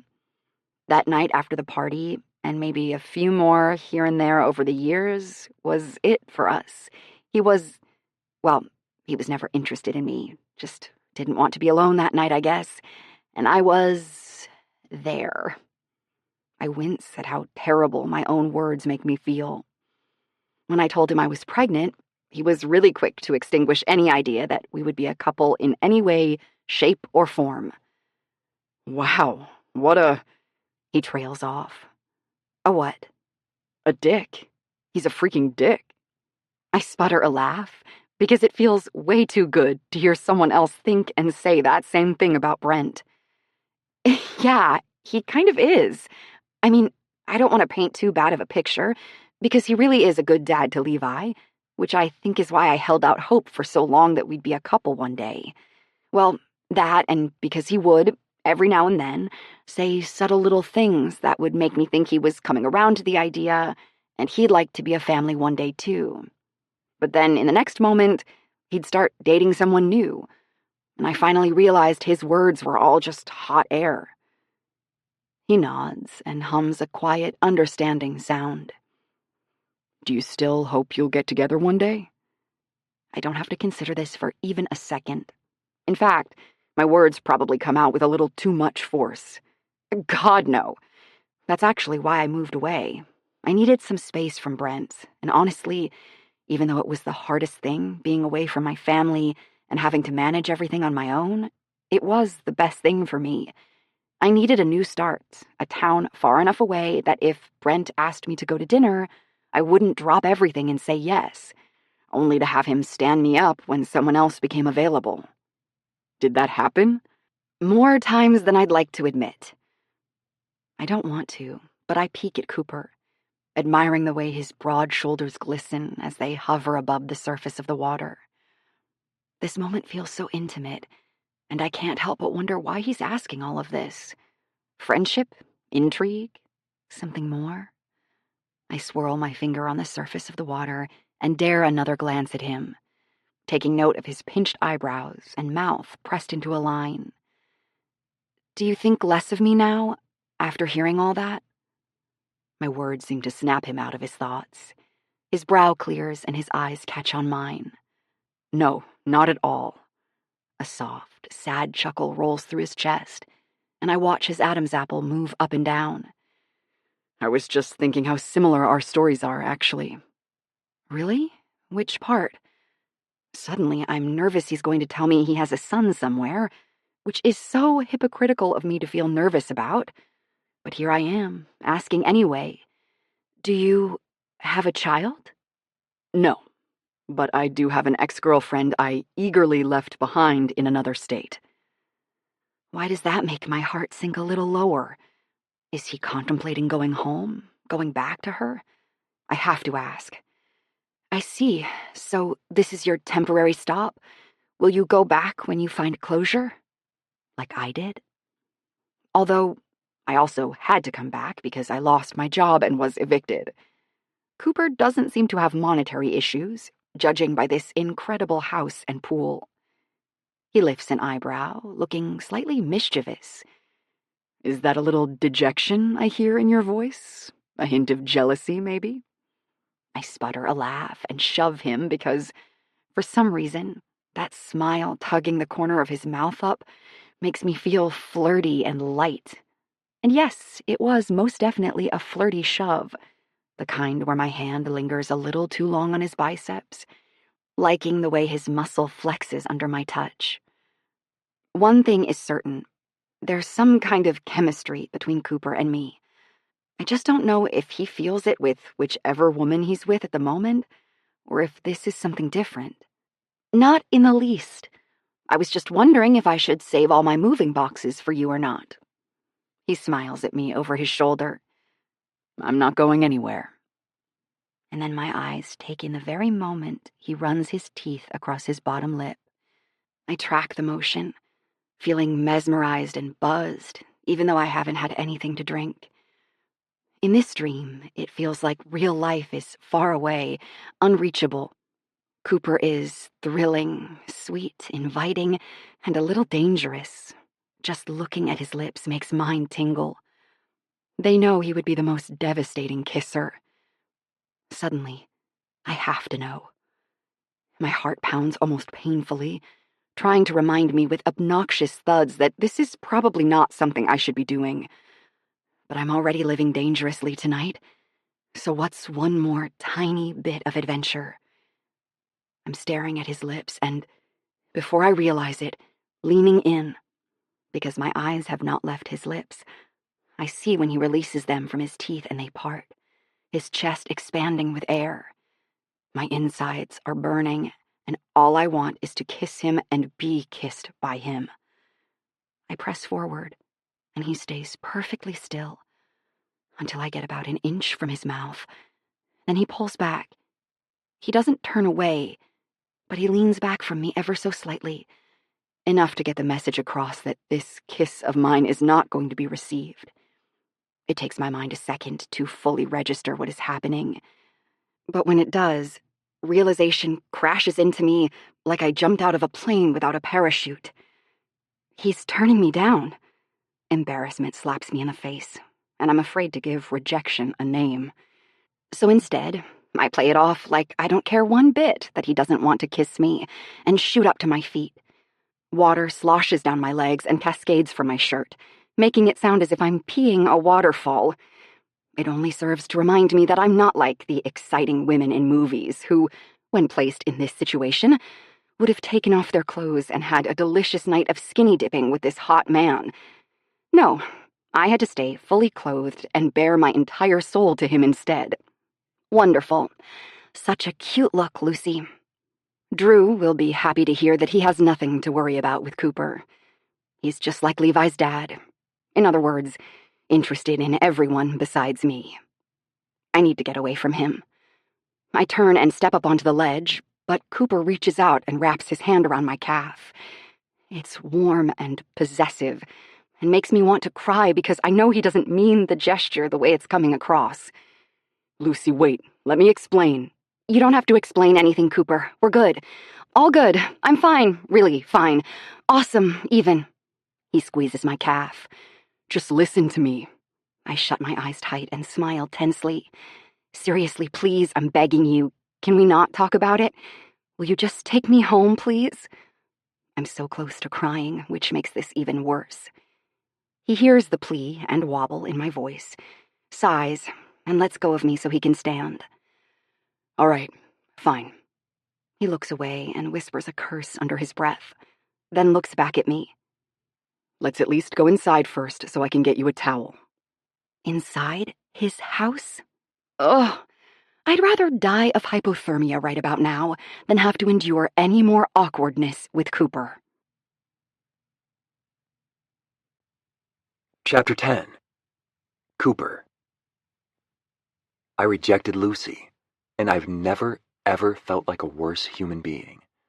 I wish someone would punch me, just right in the freaking face, knock some teeth out, make my nose bleed, the works. Instead, Lucy trails behind me like the most heart-wrenching sight of a wounded puppy you've ever seen.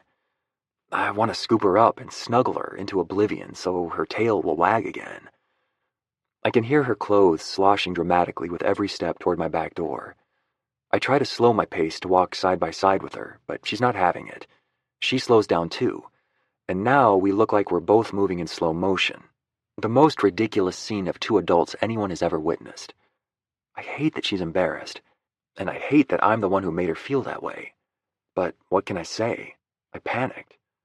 Normally, a kiss wouldn't be a big deal, and I'd be happy to oblige her need for physical contact. I guess that's the point. Lately, I've been that guy you go to for a fun time. No strings attached, no commitment needed. I once let a complete stranger kiss me in a bar without us ever saying a single word to each other. She was eyeing me from a few stools down, and we were trading flirtatious glances back and forth.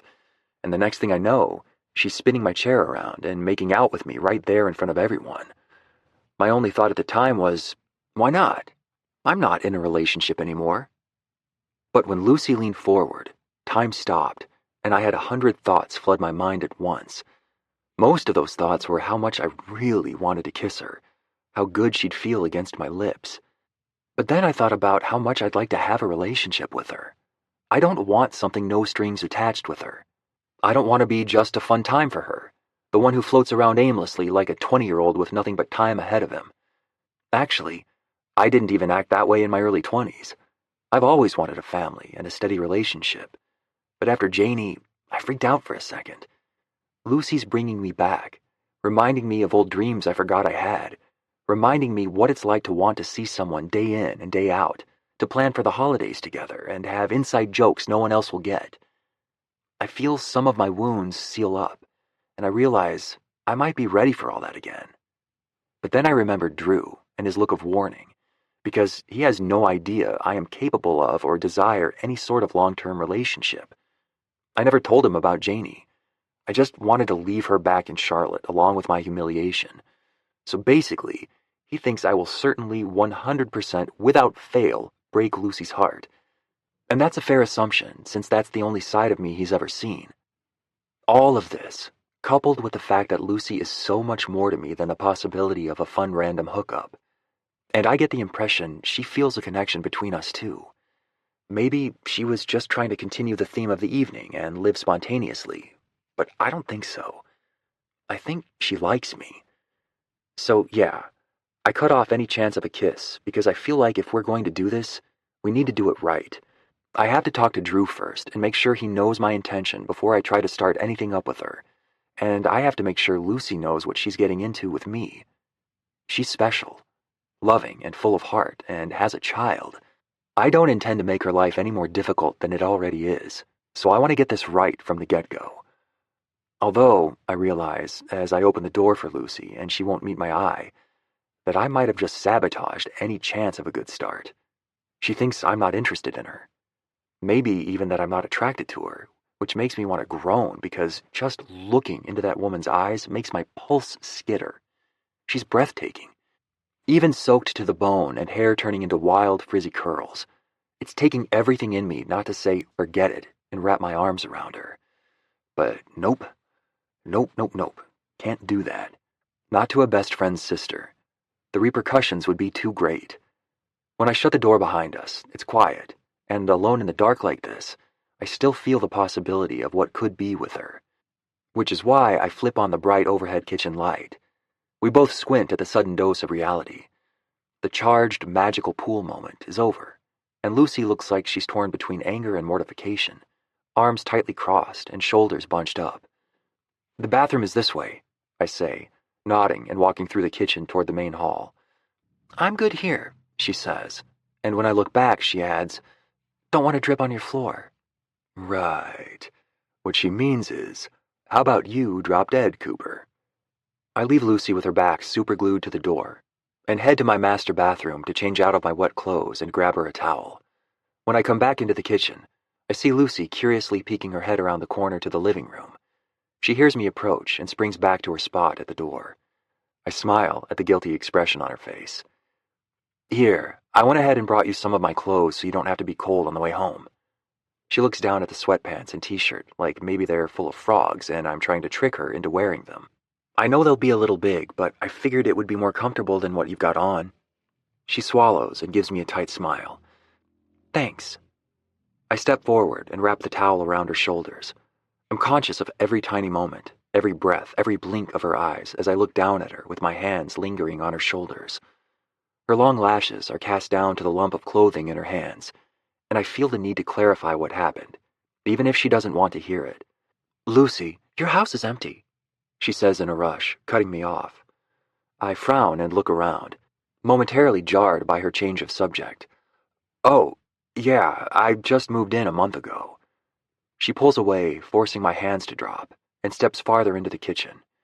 It's clear she's not going to let me address why I turned her down. Or maybe you're really just a squatter. She tosses a mischievous smirk over her shoulder, and the fact that she's joking again makes me relax slightly. You caught me. Only a few more months before squatters' rights kick in. It actually does look like that, though. I bought this place because I liked that it was modern and also homey. The kitchen has slate gray cabinets and white marble countertops, and although it's not huge, it's open concept, making it feel spacious. The floors are a light hardwood throughout, and it has that new build house smell. But the rest is bare, minus a gray mid-century couch in the living room and my bed in the master. I've tried looking for furniture online, but every time I get ready to click buy, I can't commit. Lucy delicately runs her fingers across the countertop and looks toward the empty breakfast nook. It's surrounded by windows that overlook the pool. It's a really pretty house. It'll look amazing when you get moved in. I am moved in. Her eyes fly to me, then to the space around her with a new realization. But there's nothing in here. Not true. I point toward the sink. There's a bowl in the sink. She gives a short laugh and looks at me like she still can't fully believe I'm telling the truth. How long did you say you've lived here? A month, give or take. Her eyes widen, and she spins on her heels, charging into the living room. She flips on the light and takes in the pathetic couch sitting in the middle of the room, facing a large empty wall where a TV should be. Before you picture me sitting here in the dark staring at that wall like a psycho, just know I watch movies on my laptop. Now Lucy is making herself at home as she buzzes through the living room and down the hallway. There's a new energy about her that I like, something determined and comfortable. After flipping on a switch in the guest bathroom, frowning at it, and then doing the same with 2 more rooms, she goes all the way down the hall to my bedroom. There, she turns on the light, but just hovers at the edge. Her eyes make one quick sweep over my king-sized bed, then move up to me, where I'm looking over her shoulder. You own 2 pieces of furniture, Cooper. 2! What is this house, like 2,000 square feet? And you own 2 pieces of furniture? She says this like maybe I hadn't already realized it, and this should be some great epiphany for me. Don't forget about the bowl. Why? Because bowls are important too. She looks like she wants to laugh, but holds back. I mean, why do you not have any furniture? I shrug and lean against the doorframe. We're both lingering outside my bedroom, like maybe if we accidentally stepped in there at the same time, the bed would suck us into its vortex. I can't decide on anything. It all feels so permanent. It's a big decision, and I guess... Oh, I regret tacking on that I guess immediately. You guess what? I narrow an eye and smile at her sudden eagerness to find out my dirty secret. Well, it's the least I can do to be honest with her after all she's told me tonight, right? You can't make fun of me. It's pretty sappy, but I guess some part of me knows I'll have a girlfriend or wife in here with me one day because this is my settling down house. Puts a little more pressure on picking something another person would enjoy too. She looks up at me, and her lips part like there are words hovering in her mouth, but she doesn't want to let them out. What? I ask, being the pushy one now. My eyes sweep over her face, and I can't believe how striking she is, even in soggy wet clothes and no makeup. I've never met another woman I thought looked truly beautiful in a state like this. I'm just surprised to hear that you have thoughts like that, about marriage and women sharing your house and all. It'll probably just be one woman. She nudges my arm with a playful laugh, and I'm thankful she's not hiding anymore. But I get why you're surprised. I do tend to put off serious short-term relationship-only vibes, but I haven't always been like that. I, sort of went through a bad breakup back in Charlotte. The ex-girlfriend you mentioned in the pool? I nod slowly, not excited to unpack all these memories. Janie. She and I were together for a few years, and I was wild about her, like head over heels. She always said she loved me too, so I thought we were on the same page. Spoiler, we weren't. I finally set up this whole big proposal with tons of string lights and flowers and a musician, and gosh, it's so embarrassing thinking back on it. I looked like an absolute loser when I got down on my knee in front of all of our friends and popped the question, only for her to say no. We broke up right after that, about 1.5 years ago. Lucy sucks in a sharp breath, and I see the pity on her face is almost as excruciating to see now as it was back then, painted on the faces of all of our friends. Cooper, I'm so sorry. I shake my head and shrug, eager to be done with this conversation. It's in the past. Janie's married now, and they just announced they're pregnant, so it all worked out and all that. Worked out for her, at least. But that's why you needed to get away. Lucy speaks with so much empathy, like she completely understands that need to start over, away from the person who caused you so much pain. And that's because she does know. Yeah, I've never even told Drew about Janie. As far as he knows, I'm not capable of a commitment, because when I got here to Nashville, I just sort of threw myself headfirst into wiping her out of my memory and avoiding anything close to a relationship. Until now. Anyway, that's what I meant earlier by feeling envious of you. I did want to be married, have kids, the whole 9 yards. I should feel more embarrassed after admitting all of this to Lucy, but I don't. I feel lighter. She says softly, leaning her shoulder against the doorframe. And you still do. I quirk an eyebrow at her. I do? Yeah, you can't fool me. I can read you like a book, she grins. And you've literally already told me you haven't furnished it yet because you want to pick out things a wife or girlfriend would like. I might suggest starting with a TV. Most people enjoy those. Or, if you want to get really wild, a houseplant. A houseplant? Damn, those choices are endless. Do you think a woman would like a ficus? She rolls her eyes dramatically. If a ficus is your first choice, it's clear you're not ready for this step yet, pal. Pal? I ask with a laugh. She laughs too, before her smile sobers. We both stand in a kind of awkward, heavy silence for a minute, before she surprises me with a turn in conversation I'm not expecting. Listen, it was a mistake that I tried to kiss you earlier. I was just caught up in the moment and the stars and the water. And well, anyway, I didn't mean to do it. Can we please just forget about it? I feel like we should talk about it more. Like I should tell her exactly why I turned away and make sure she knows her trying to kiss me did not feel like a mistake to me. But I know I can't explain it without telling her the whole truth, that I like her and can see myself wanting more with her. I have to wait until I've talked to Drew. I need to do this the right way, as much for myself as for Lucy. I inhale a deep breath and narrow my eyes down at the fragile expression painted on her face. Finally, I release my breath and nod. If you say so, I won't bring it up anymore. She looks considerably more relieved and holds out her hand for me to shake, like this is an official business deal we've just made. It'll hold up in court as far as she's concerned. I reach out and take Lucy's hand, and wiggle it because she's already rubbing off on me. Lucy doesn't give me any time to say anything further on the subject before she smiles and turns, disappearing into the guest bathroom to change her clothes. I remain motionless in the hallway, wondering if Drew would be pissed if I woke him up right now to get his permission to date Lucy. Even better question, was she being honest about only being caught up in the moment? I hope not. Chapter 11. Lucy. Waking up in Cooper's clothes is a heady feeling.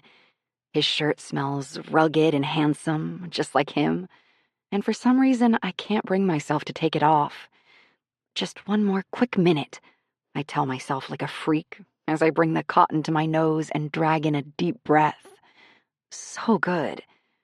He's the only man I've ever known to smell as good as he looks. Being rejected last night was definitely one of the worst moments of my life. But then, after we talked more and he shared everything about his ex, it was clear that Cooper's heart is good. And even if he is a bit of a flirt, he's not the type of guy to string me along for no reason. It was good he didn't kiss me, since he's obviously not into me. It's a tiny bit, read massively, disheartening that he doesn't feel the same way about me that I feel about him, but it's better that he is upfront about it and not playing with my emotions and treating me like a passing encounter he never intends to follow through on. Ahem. Brent. Also, I don't think I have anything to be embarrassed about, because I'm pretty sure Cooper is used to most people trying to kiss him. I bet it's a very regular occurrence. If he made out with every person who ever tried to lock lips with him, it would turn into his full-time job. So, it's fine. I'm going to choose not to freak out about it or dive into a hole of closed-off mortification in typical Lucy style, and instead go about my day. I also might have decided to take that memory and shove it somewhere deep down where I can never reach it again and pretend it never happened. Denial is healthy, right? Cooper's sweatpants are loose around my waist, and I have to roll them 3 times before leaving my room to make breakfast. My mom said she could keep Levi as long as I needed, but since I don't have any appointments today, still building my clientele, I took the day off and am anxious to be reunited. I decide to get my day going early so I can pick him up this morning instead of later. Being a mom is kind of weird. One minute you're begging a sitter to take your terrible, snotty, sleepless kid off your hands. Then 5 minutes after they're gone, you find yourself misty-eyed, staring at pictures you took yesterday of that darling, angelic, precious child and wondering if it's too soon to go pick them up. Where'd you get those clothes? My brother's voice booms from behind me, making me startle and launch the cereal I was pouring into the air. It's raining hearts, stars, horseshoes, clovers, and balloons. I put my hand over my heart and let out a breathy laugh. Gosh, you scared me. He's not deterred. Drew's eyes are like lasers on Cooper's shirt, draping my body like a tent.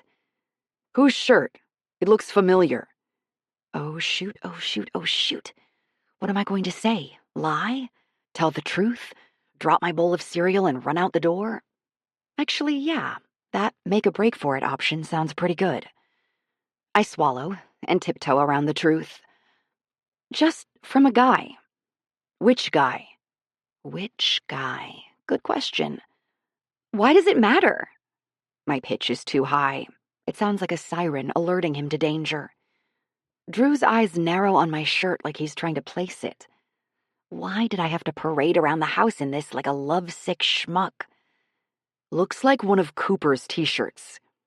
I laugh a booming ha ha ha and throw my head back like no real person ever does when they are laughing, because I'm a terrible liar. Cooper's shirt, now that's funny. His face is devoid of amusement.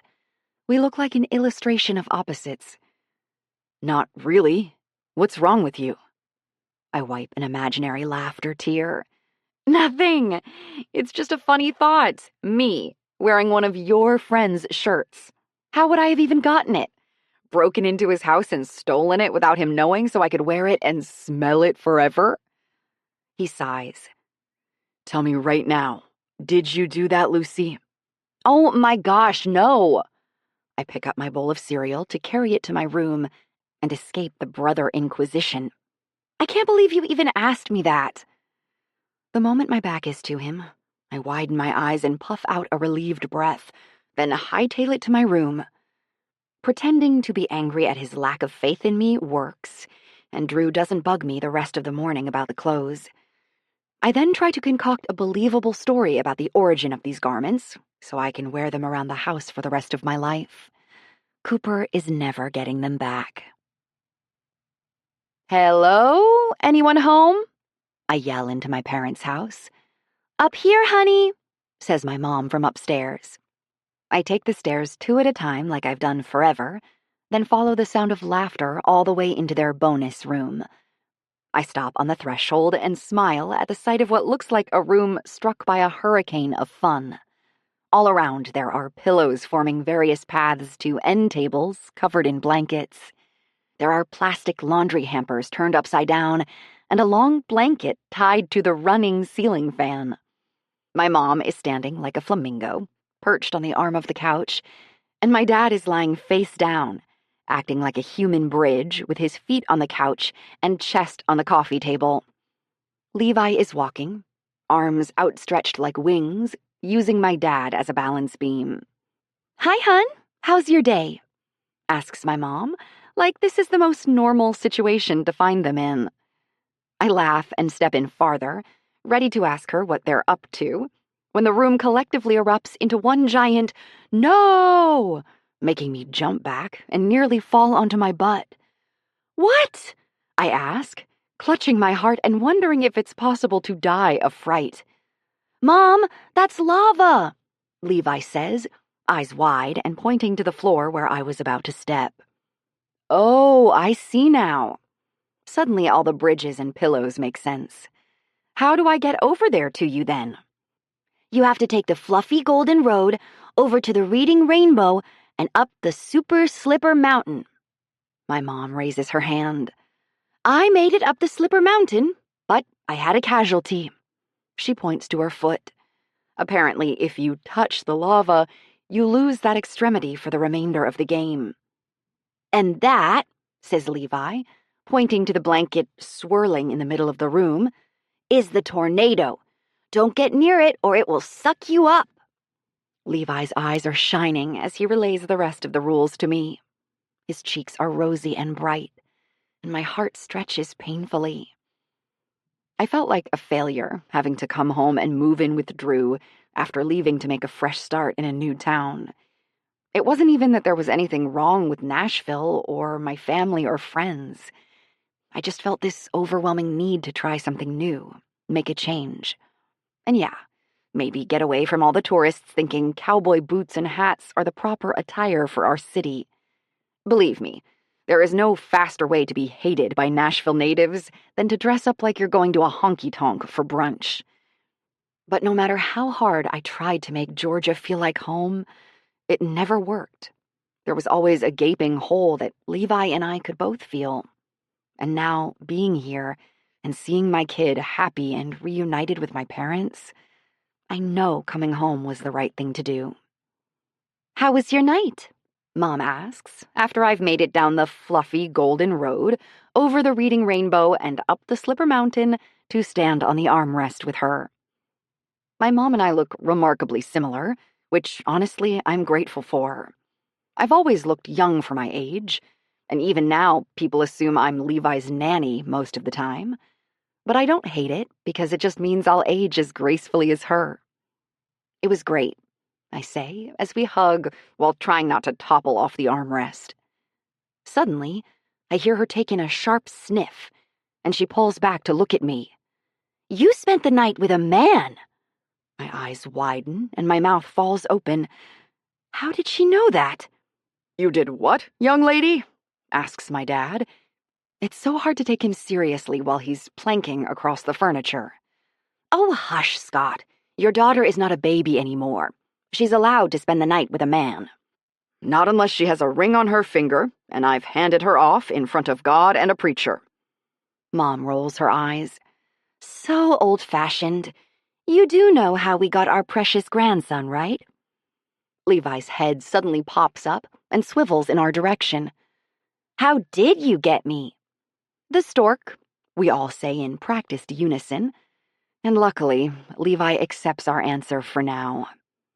Mom's eyes whip back to me, and she jumps to the ground, yanking me with her. Now come on, I'm putting on a pot of coffee, and you're going to tell me all about him. La la la, I don't want to hear any of that heathen talk. My dad yells at our retreating figures, but I can hear the amusement in his voice. Then plug your ears, old man. Mom drags me down the hall, nearly pulling my arm out of its socket. Levi, I bellow over my shoulder. Come save me from your Grammy. I'm going to need a rescue mission. Mom keeps tugging me. Levi, if you stay out of the kitchen for 15 minutes, I'll bake you chocolate chip cookies and let you eat them for lunch. Ooh, you're ruthless. Once we're in the kitchen, she turns to face me and cocks a sassy eyebrow. You're gonna have to up your ante if you want to play with the big kids, darling. Now sit and tell me all about him. I pull out a kitchen chair and do as I'm told. How do you even know I spent the night with a man? Unless you've changed your perfume to Old Spice, it was beyond obvious. You smell like the men's body wash aisle, and I do mean that in the best way. I smell like Cooper? Why does that thought make me feel all tingly and hot? Well, you're right, I did hang out with a man last night, but not in the way you're thinking. We're just friends. Pumpkin, I'm not ignorant. You don't come away smelling like your friend when you're just hanging out. I wish she wouldn't do that, plant ideas in my head that shouldn't be there. It's every parent's responsibility to think their child poops rainbows, But she shouldn't be trying to make me think that about myself, too. I tried going after someone above my level before. It didn't work out for me, and I don't care to do it again. Cooper had a chance to prove me wrong last night, and he didn't. He pulled away from my kiss, and that told me everything I needed to know. I only smell like him because after we got done swimming, he let me wear his clothes. Her eyebrow rises another centimeter into the smug mother-who-knows-everything zone. Mom, I'm serious. Please don't make this something it's not. I've embarrassed myself in front of him more times than I can count, and it's clear that he is not interested in me like I am in him. I need to get him out of my head, and your meddling is not helping. But, Mom, I cut her off with a zip-it gesture and matching sound. Her shoulders slump over adorably, and she rolls her eyes like she's the teen and I'm sucking all of her fun. Fine, I'll zip it up. But are you sure he's not interested, and you're not maybe projecting your own insecurities onto the situation? Clearly, she doesn't know the meaning of zip it up. Unfortunately, yes. I'm positive he's not interested. Chapter 12. Cooper. I'm interested in your sister, I say to Drew after he takes the last sip of his second beer. It's Friday night, a couple days after my pool adventure with Lucy. And yep, I did bring Drew out for drinks, buy him wings to butter him up, and then get him a little bit buzzed in hopes that he would not knock my teeth out when I announced I had feelings for Lucy. I also brought him to a crowded sports bar so there would be witnesses. He blinks with wide eyes, reminding me of Lucy a little, then slowly sets down his empty glass. Now the large basket of wings makes sense. You probably should have thrown in some jalapeno poppers, too. I tap my finger on the table, debating flagging down the waitress. By the slightly grim look marring Drew's brow, though, I get the feeling cheese-filled peppers aren't going to be my saving grace tonight. I wait for him to speak, to acknowledge what I said about Lucy, but instead he turns his eyes up to the TV and is suddenly so engrossed in a hockey game you'd think he was an actual fan, which he's not. Drew is not into sports, but apparently tonight he's the biggest Preds fan you've ever seen. He throws his hands up and groans when they miss a shot, and I blink at him. You don't even know what that little black thing they're fighting over on the ice is called, I say, narrowing my eyes and daring to call his bluff. He swings his gaze to me and smirks. Puck off, Cooper! Sports puns. This is bad. Uncharted territory, even. Okay, can we stop pretending we like hockey and just have it out? You're pissed I like your sister. Just say it. Drew's jaw ticks, but he shakes his head. I'm not pissed. He says it in the same tone a woman uses when she says, I'm fine. She's never fine, men, and you're going to sleep on the couch that night. I stare at Drew, waiting for more, but he just seals up his lips and leans back in his chair to aim his attention at the TV again. I'm going to buy him a shirt that says, World's Biggest Hockey Fan. That's it? You're not going to talk about it with me? Just going to pout and watch your new favorite sport? He cuts his eyes to me. Really? You think it's a good idea to poke me until I fight you? Yeah, I'd rather you fight me than ignore me for sports. I never thought I'd sympathize with a married woman so much, but tonight has changed me. Drew looks like he wants to smile, but has already set his face to frown mode and won't budge. Look, I'm not upset because I know I can trust you. I let out a breath I've been holding all night. I gotta say, I didn't see him to ignore your feelings and stay away from Lucy like we discussed. Oh, well, that was a letdown. I appreciate you owning up to it, though, telling it to me straight. You're a good friend, Coop. If that isn't some manipulative crap, I don't know what is. He reaches across the table and slaps me on the back. It jars my body a little, and I feel lost.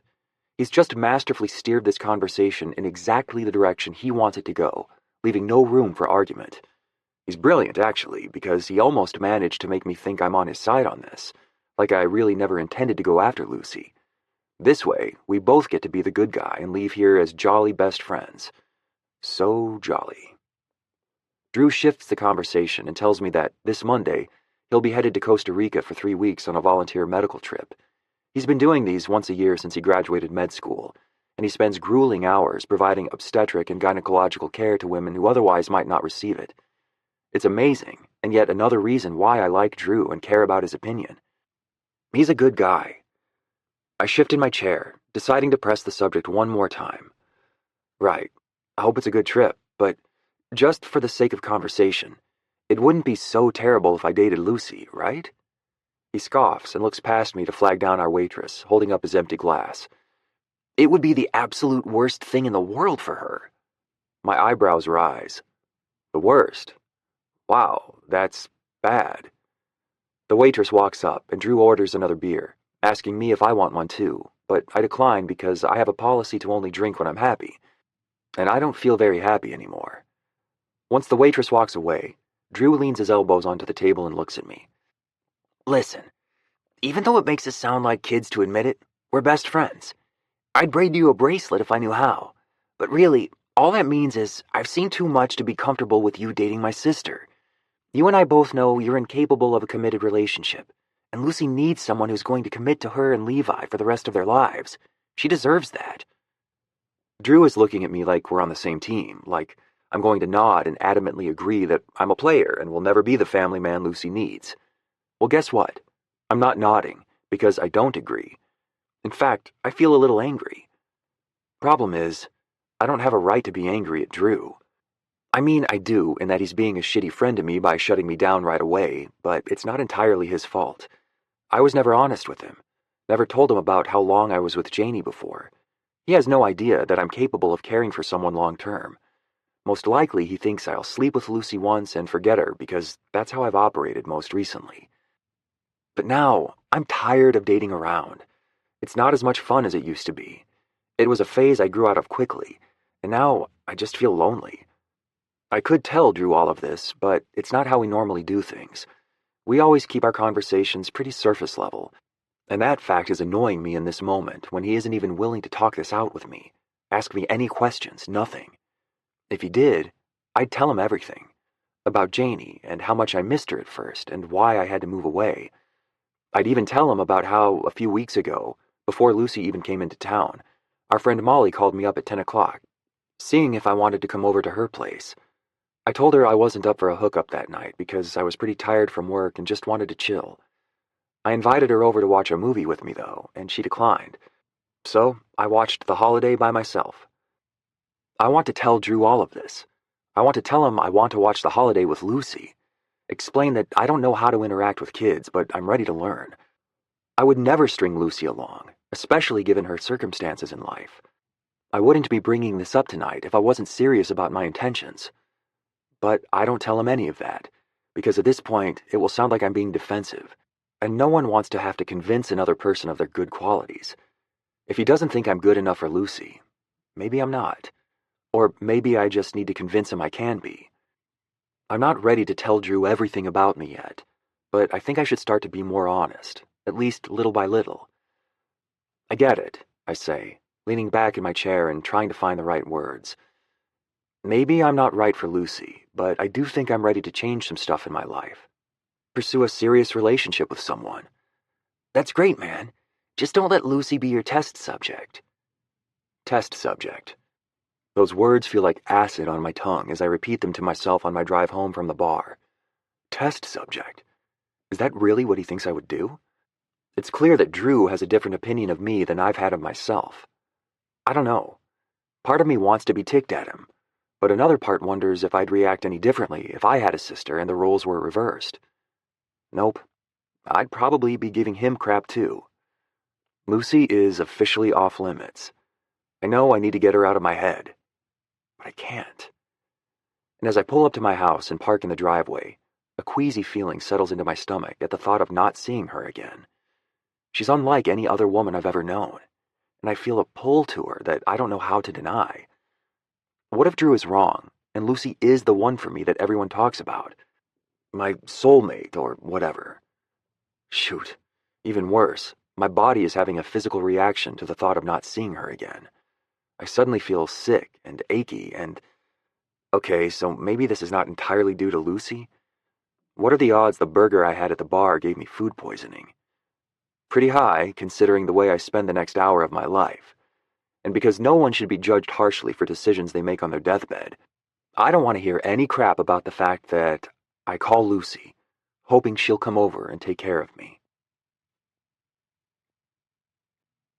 Chapter 13. Lucy. I've just finished singing Levi a song and scratching his back until he falls asleep when Cooper calls. It's a little strange that he's actually calling me instead of texting, but we're friends, right? Friends call friends. Cooper, hey, I say in my totally cool, I have cute guys calling me all the time tone. Hi, Lucy, He says, in a gritty voice that immediately makes alarms blare in my head. Why do you sound like you're knocking on death's door? I ask, while shutting my door so Drew doesn't overhear. He sounds like a lifelong smoker when he says, because I am, in fact, dying. What? What's wrong? Okay, Luce, let's take it down just a bit. I have food poisoning. I can't keep anything down. Oh, Cooper, where are you right now?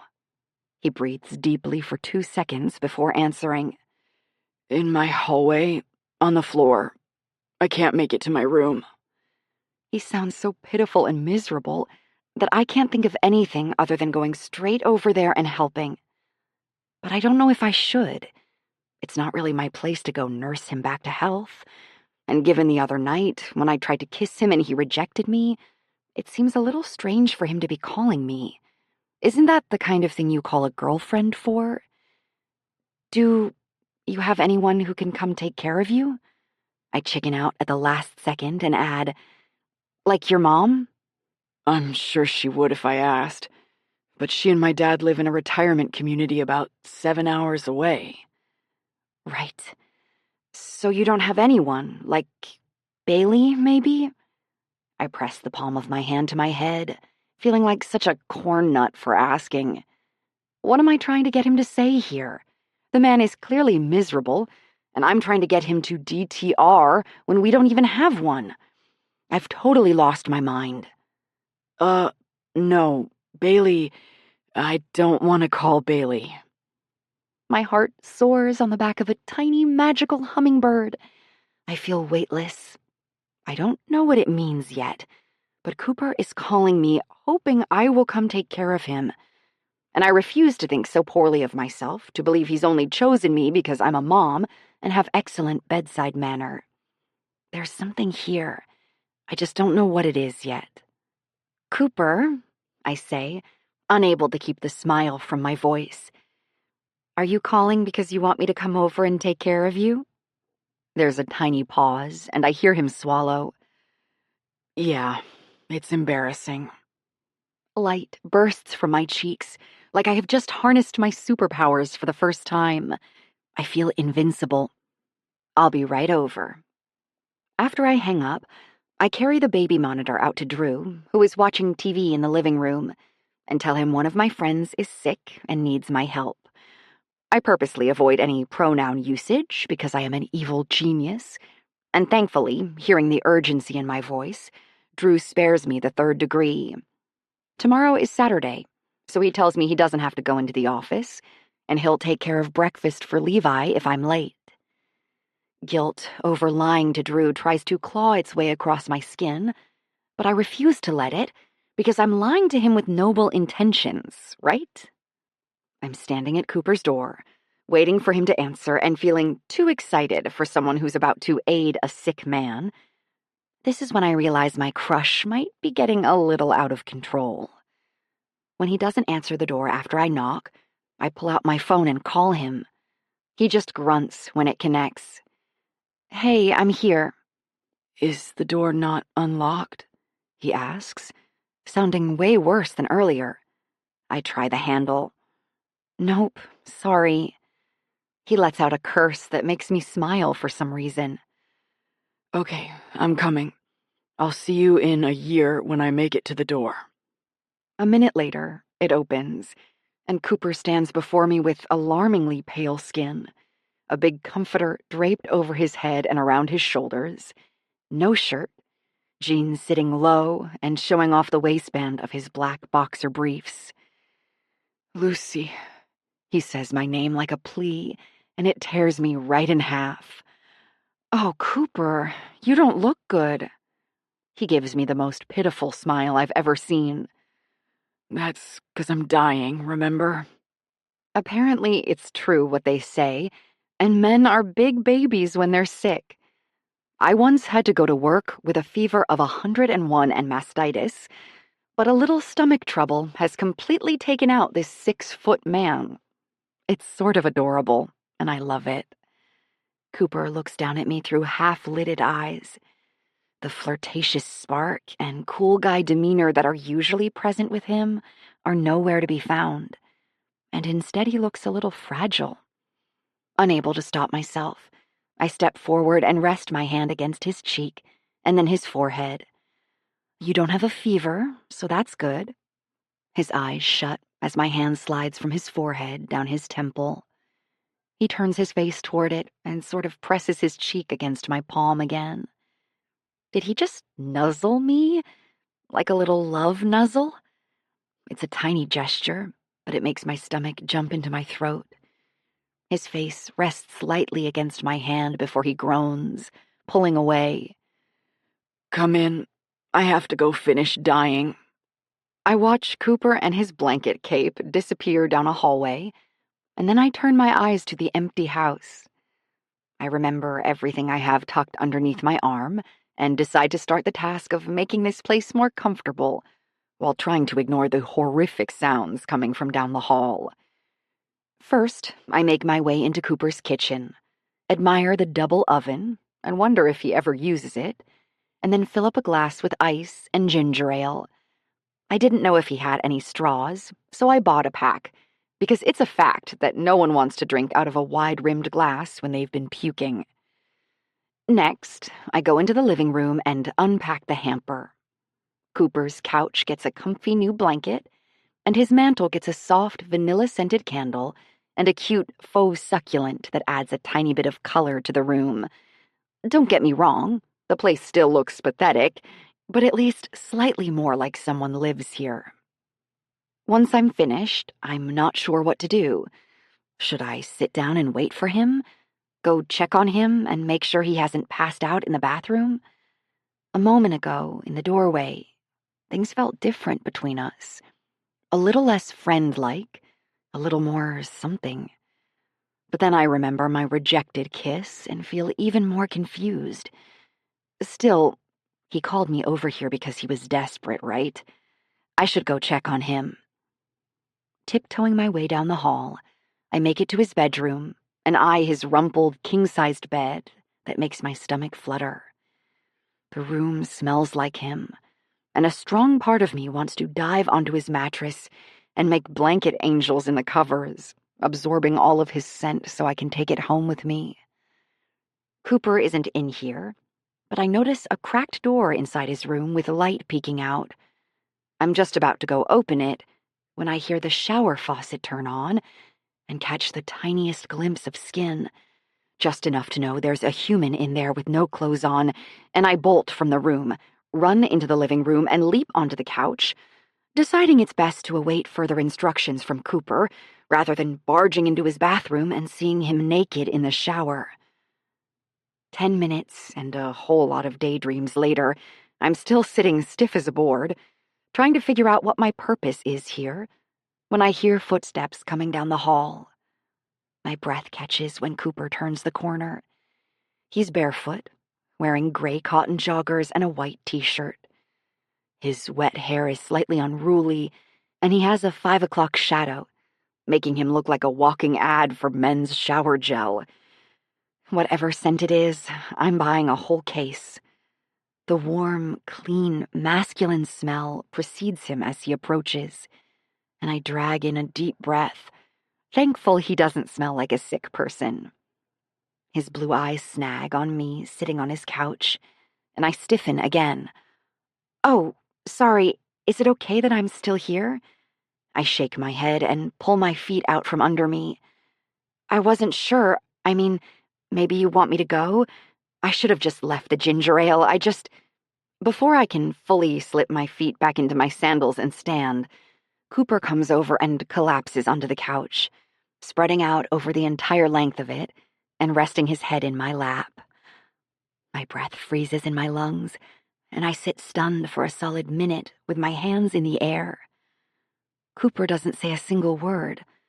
He shuts his eyes and snuggles his head back against my stomach, like this is something we do every single night. I guess he doesn't want the ginger ale? Another small groan rumbles from his chest and breaks my heart. I may be enjoying this moment immensely, but he clearly feels terrible. Without really thinking, my hands lower and my fingers thread through his hair. I barely touch him at first, worried that maybe I'm crossing some invisible boundary since we're not in the salon and he's not my client right now. But then he snuggles in further and makes a contented noise that empowers me to apply more pressure. For several minutes, I rake my fingers over Cooper's scalp, wondering what the hell is happening. I try to stay emotionally detached from this moment, assuring myself that it's only occurring because he feels terrible and can sense the motherliness in me. But it's no use. I love the way his wavy hair feels slipping through my fingers and how comfortable and docile he looks curled up in my lap. I think Cooper is asleep because his breathing has been deep and steady. But with his eyes shut, he says, "I like the stuff you brought." My fingers stop their caress. Consider it a housewarming gift. Suddenly, Cooper's big shoulders shift and bunch under his shirt as he lifts up slightly to reach something on the cushion beside me. He lays his head back down in my lap and hands a remote up to me. "Here, rent whatever you want to watch." That's when I notice the TV mounted on the wall for the first time. "Hey, you got a TV?" "Yeah, you inspired me to start adding a few things." I refuse to let those words go to my heart. He means inspired in that I brought it to his attention, not that I made him want to start filling his house with homey things because he's desperately in love with me. "What do you want to watch?"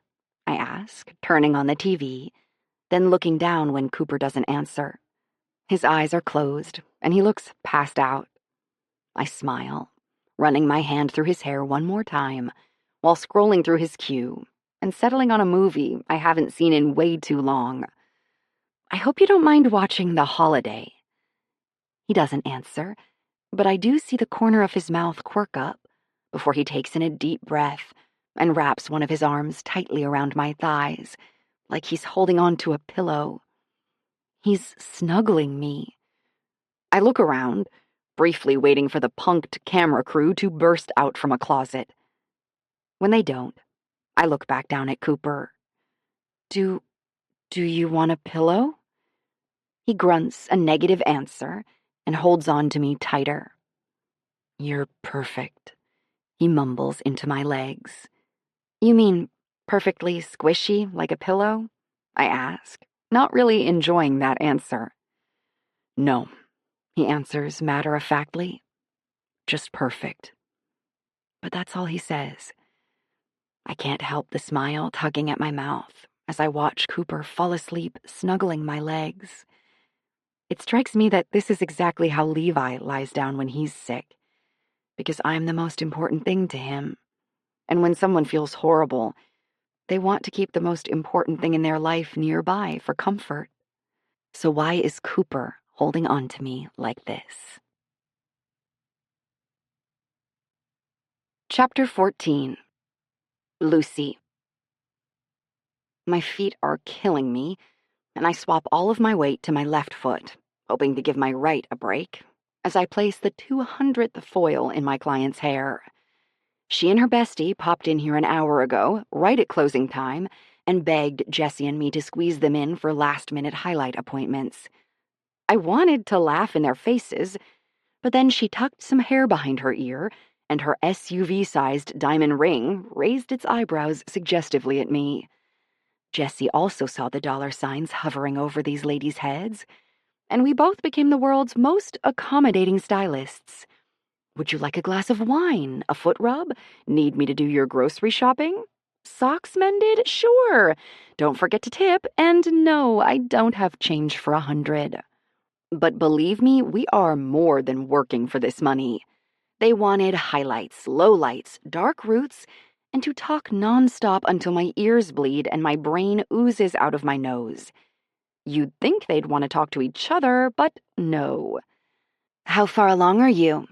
The girl named Sasha asks Jessie, which is honestly a bold move because Jessie's baby bump is still small enough to potentially be an undigested burger. I'm in my second trimester. Cute. Who's your baby daddy? Jessie falters with her foil, though I doubt anyone noticed it but me. It's an invasive question, one I've never had the guts to ask, and I'm sure not one Jessie appreciates. Like his name? You wouldn't know him. You never know, the girl says with a cheeky grin that no one appreciates. I get around. Just for that, Sasha is going to leave with slightly brassier highlights than she'd like. I'm kidding, girl. So did he bail? I noticed you don't have a ring on. Jessie gives a tight smile in the mirror. Yep, bailed. My heart tugs. I know exactly what that feels like. I know how it feels to have to answer those prodding questions, and I know what it feels like to not be wanted.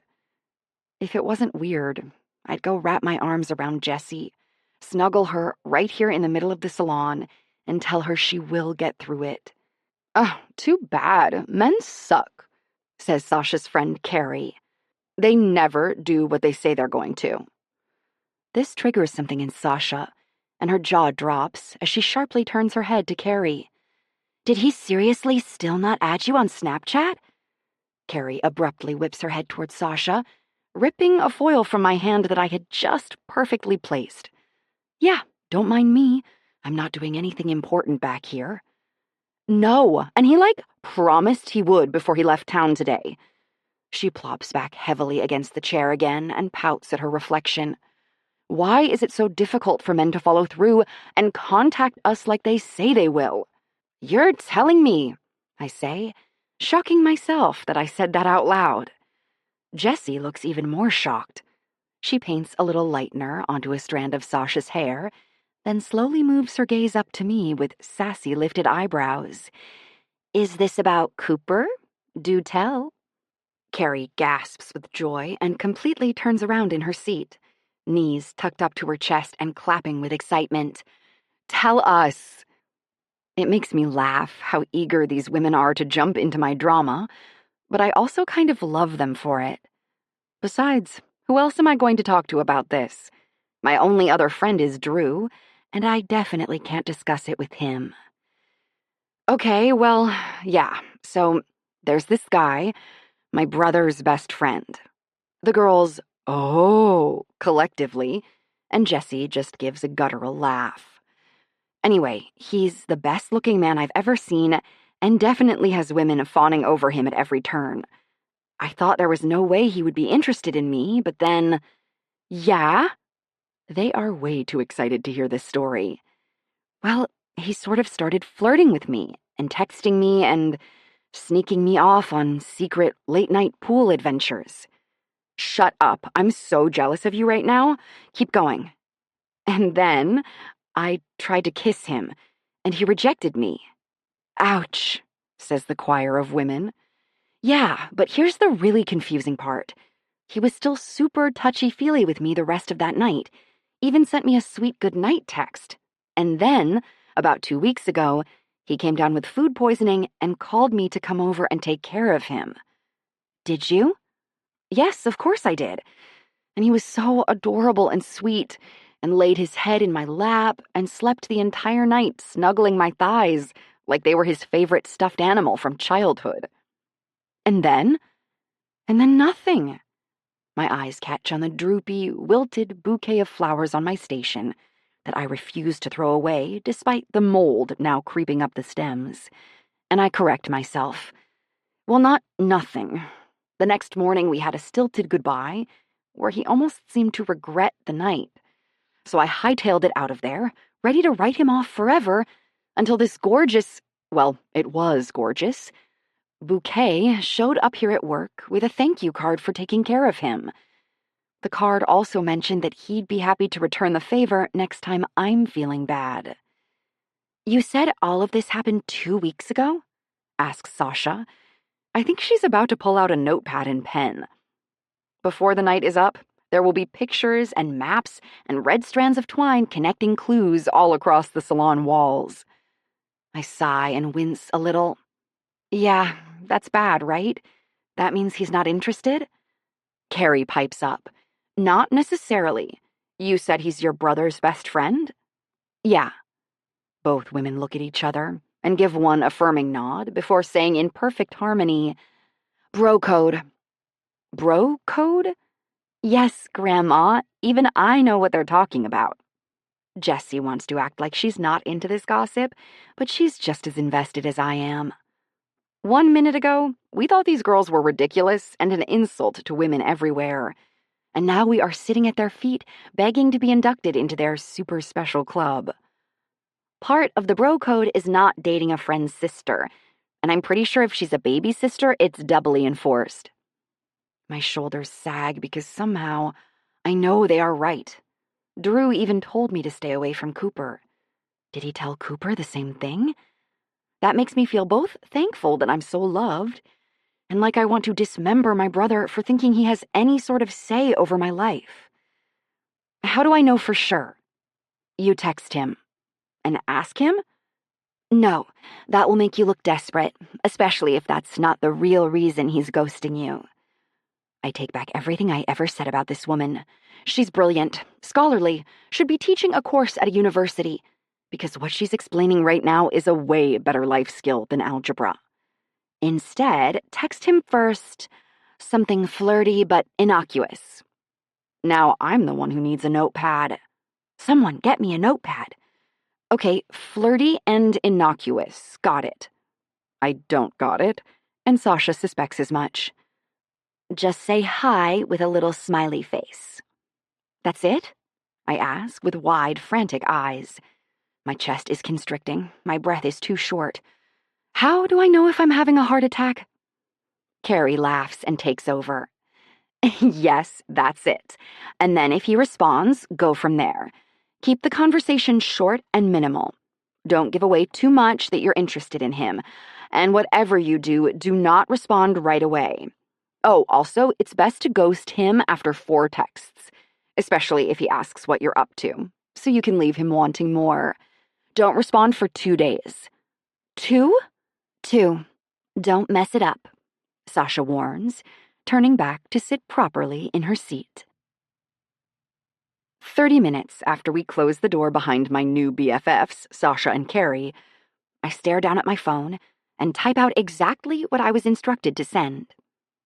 Jessie hovers over my shoulder, breathing on my neck and making me even more nervous. But there's no going back.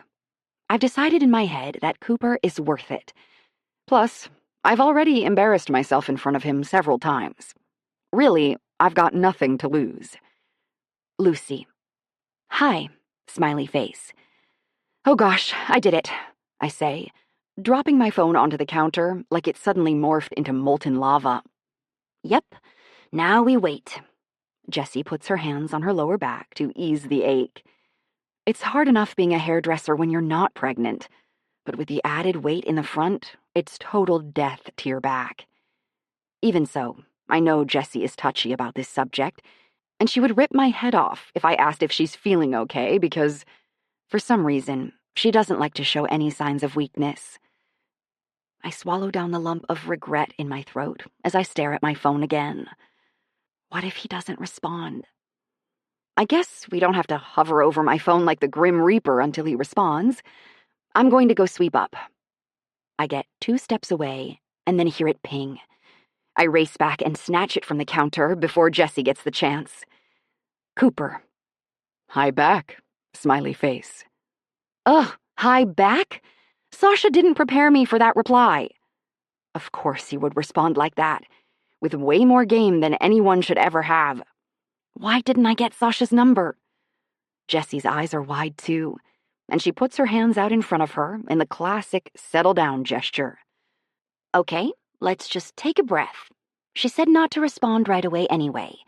Let's harness our inner rich goddess and see what reply pops into our heads. I don't have enough self-tanner in my bloodstream to fully harness mine. Oh, I know, she nearly shouts. Say, sup. I gawk at her. Sup? What am I, a frat guy in a salmon shirt and little shorts with anchors printed on them? Well, do you have any better ideas?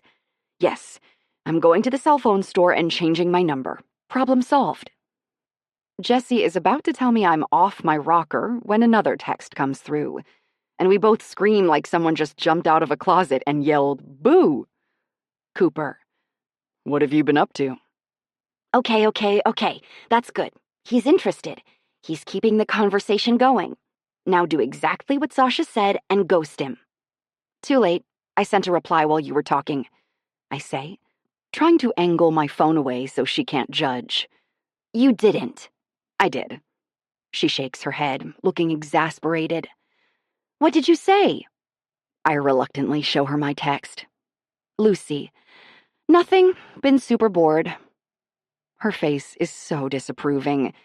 She thinks my response is garbage. Oh, great. Now he knows you're pathetic and desperate. I gasp. Hey, I'm not pathetic and desperate. But I totally am, and now I'm itching to correct myself.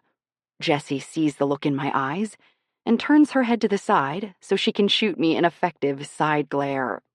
Don't text anything else. She doesn't get to finish before I've shot off another gem. Lucy.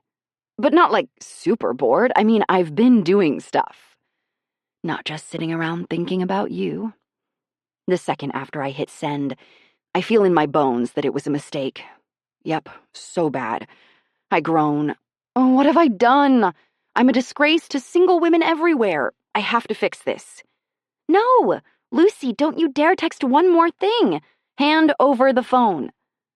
Now she's looking at me like I'm holding my thumb over the trigger of a bomb detonator. She's inching forward, and I'm inching away, fingers poised to fly across the keyboard at record speed. Lucy, she says in warning. I hold her gaze and whisper, I'm sorry, Jessie, I have to. And then I bolt across the salon, pregnant Jessie hot on my heels. My thumbs mash the screen in ungraceful movements as I zigzag around furniture, trying to outsmart Jessie by doing a spin move when she corners me. Ha! Pregnant sucker! I yell, while pressing send on the best text I've ever concocted. Jessie slumps over into a chair, trying to catch her breath. You're beyond help. If Cooper doesn't ghost you after whatever terrible thing you sent him, marry that man. I look down and reread what I wrote. The moment the tag under the text moves from delivered to read, I want to enter the witness protection program. Lucy. What I'm trying to say is I have done the appropriate amount of things since we last saw each other. Not too much, not too little. And I have thought about you, but also an appropriate amount. Some might even say a friendly amount. Cooper surprises me and doesn't ghost me. He doesn't even make me wait for a response. Cooper. That's too bad. I liked it better when I thought you were pining for me. Wow, those are some top-notch flirting skills, Jessie says, appearing over my shoulder like the blonde genie in that old TV show. Seeing his name on my screen has done something to me. Further ignited the same flame I usually feel in his presence, but intensified it. For some reason, I'm willing to risk my dignity for this man.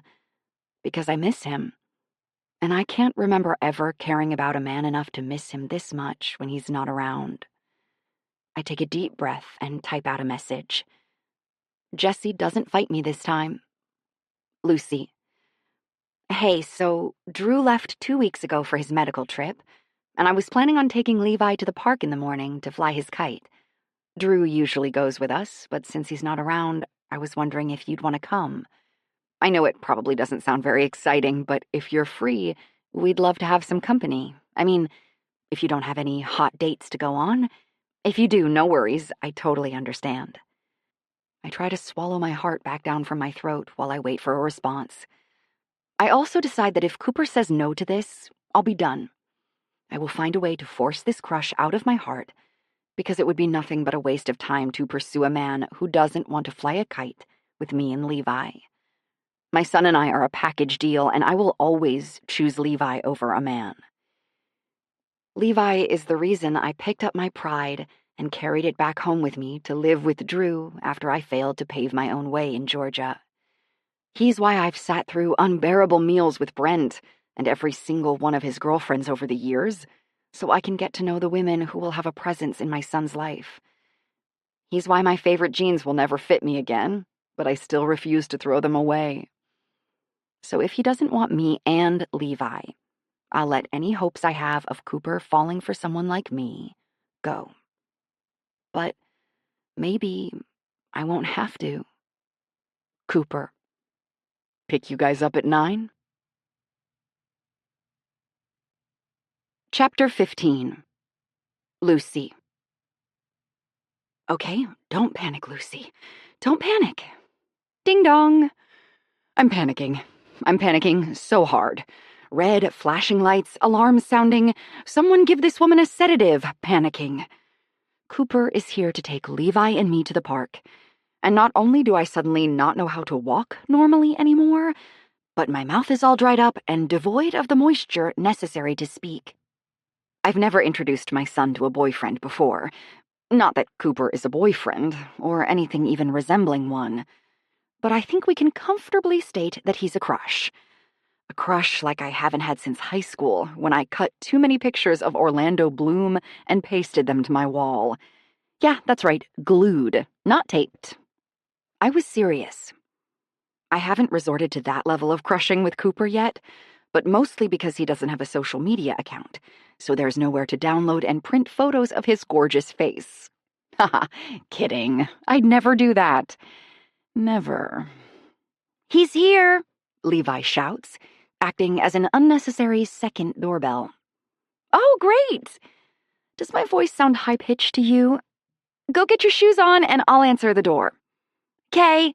Levi runs off, a blur of blonde hair as he dashes to the mudroom for his shoes. I take that opportunity to full-on mad woman sprint to the door and fling it open. I spring out at Cooper like a jack-in-the-box, and he responds appropriately. His shoulders jump, and he takes a quick step back before realizing I'm not a psycho murderer and relaxing his shoulders. I shut the door behind me and lean back against it with my hands on the doorknob. Cooper takes one deep breath and shakes his head, smiling. Geez, woman. I thought I was about to have a heart attack at 32. My eyebrows pull together. Have you had your blood pressure checked lately? He's wearing a baseball hat, but since I'm so short, I can still see his eyes. His confused eyes. Huh? Just saying, it's not uncommon for men to have heart attacks at 30. You should have your... And then I realize I'm being a weirdo again and give myself a mental slap. Never mind. I just wanted to get to you before Levi so you can know a few things. He crosses his toned arms and assumes a serious expression. Okay, shoot. He's never been introduced to any of my male friends before, so be prepared for any uncomfortable question under the sun, and just know that I have zero control over what comes out of his mouth. Like, what are we talking? Is Santa Claus real, or where do babies come from? Probably some combination of both. Defer to me on both accounts. Got it. Go on. I grip the handle harder, using it as an anchor so I don't go wrapping my arms around his tempting shoulders. This casual cotton tee is really working for him. Let's be real, though. Everything works for him. He's a 4-year-old. He's going to get super upset with the kite sometimes, and he might throw a tantrum when it's time to leave. When we're in the car, he likes to listen to Wheels on the Bus on repeat, and he almost always... Lucy, Cooper says, cutting me off with a heart-melting smile. He steps forward, and I watch his hands rise up to rest on my hips. I'm a human circuit board now. Electrical currents zing through me, and I'm pretty sure if his index finger touched the tip of my nose, my entire body would light up like a rainbow strobe light. Cooper's hands squeeze my hips as he pries me away from the door to inch up closer to him. I'm silent because obviously I have no idea what's happening. Are we at this level of touching now? Can I get in on this action too? He pulls me up close to him, and it takes me an embarrassing amount of time to realize he's hugging me. His arms are wrapped around my shoulders and flexing as he presses me up firmly against him. I tentatively raise my arms and settle them properly on his back, light as a feather, afraid that if I give those hands too much power, they'll take over and suddenly be under his shirt, squeezing every ridge I find. And there are many people. Because my face is pressed against his pectoral muscles, I feel his words more than hear them. Stop freaking out.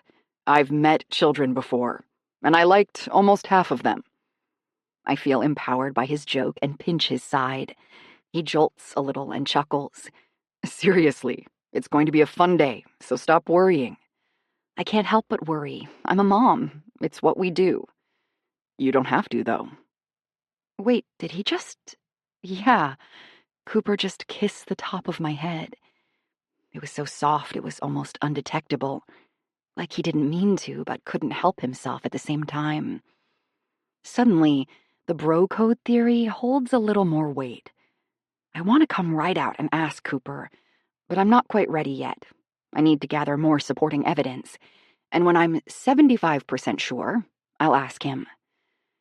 So, I'm your only man friend to ever meet Levi. Is there a reason for that? I can hear the smug amusement in his voice. Yeah, but don't go getting a big head, I say, realizing we're still hugging in a very not just friends sort of way. You're also my only man friend. In the next moment, the front door flies open. Cooper not only releases me in record time, but also manages to somehow roll me away from him like I'm a leper in biblical times. I stare at him with wide eyes and laughter building in my throat. Cooper's embarrassed smile is probably the sexiest thing I've seen. He looks at me and stage whispers, "You got in my head." "Can we go now, Mom?" Levi asks, blue sneakers velcroed on, tall Buzz Lightyear sock game on point, and completely unfazed by the giant man who was just snuggling his mama. "Yeah, babe, we can." I hold my hand out and wiggle my fingers for Levi to step out and take. "I want you to meet Mr. Cooper. He's one of Uncle Drew's friends." Levi takes my hand and squints up at Cooper. "Hi," he says with a little wave. I don't know what I was expecting Cooper to do with Levi. Actually, yes, I do. I thought he would be kind, but probably try to shake his hand and say something either a little too old for Levi, like how's algebra going this year, or swing too far the other way and talk to him in a baby voice. I didn't expect him to squat down to Levi's level and hold out his fist. "What's up, buddy? You can just call me Cooper, or Coop, like your uncle does. Cool if I come fly a kite with you today?" Levi's face lights up as he pounds his fist into Cooper's, looking so proud of himself for already knowing what to do, because this is what he always does with Uncle Drew. "Yeah, you can come. Do you like my socks?" Levi sticks a leg out. Cooper makes a big show of studying the sock. "Dude, I am so jealous of these socks. I don't care what anyone says. Buzz Lightyear is way cooler than Woody." And just like that, Levi lets Cooper into his super secret favorite people in the world only club. It's very elite and prestigious, and I don't mean to brag, but I'm definitely in it. I think it's time we make t-shirts. Cooper stands back up with a soft smile aimed down at me.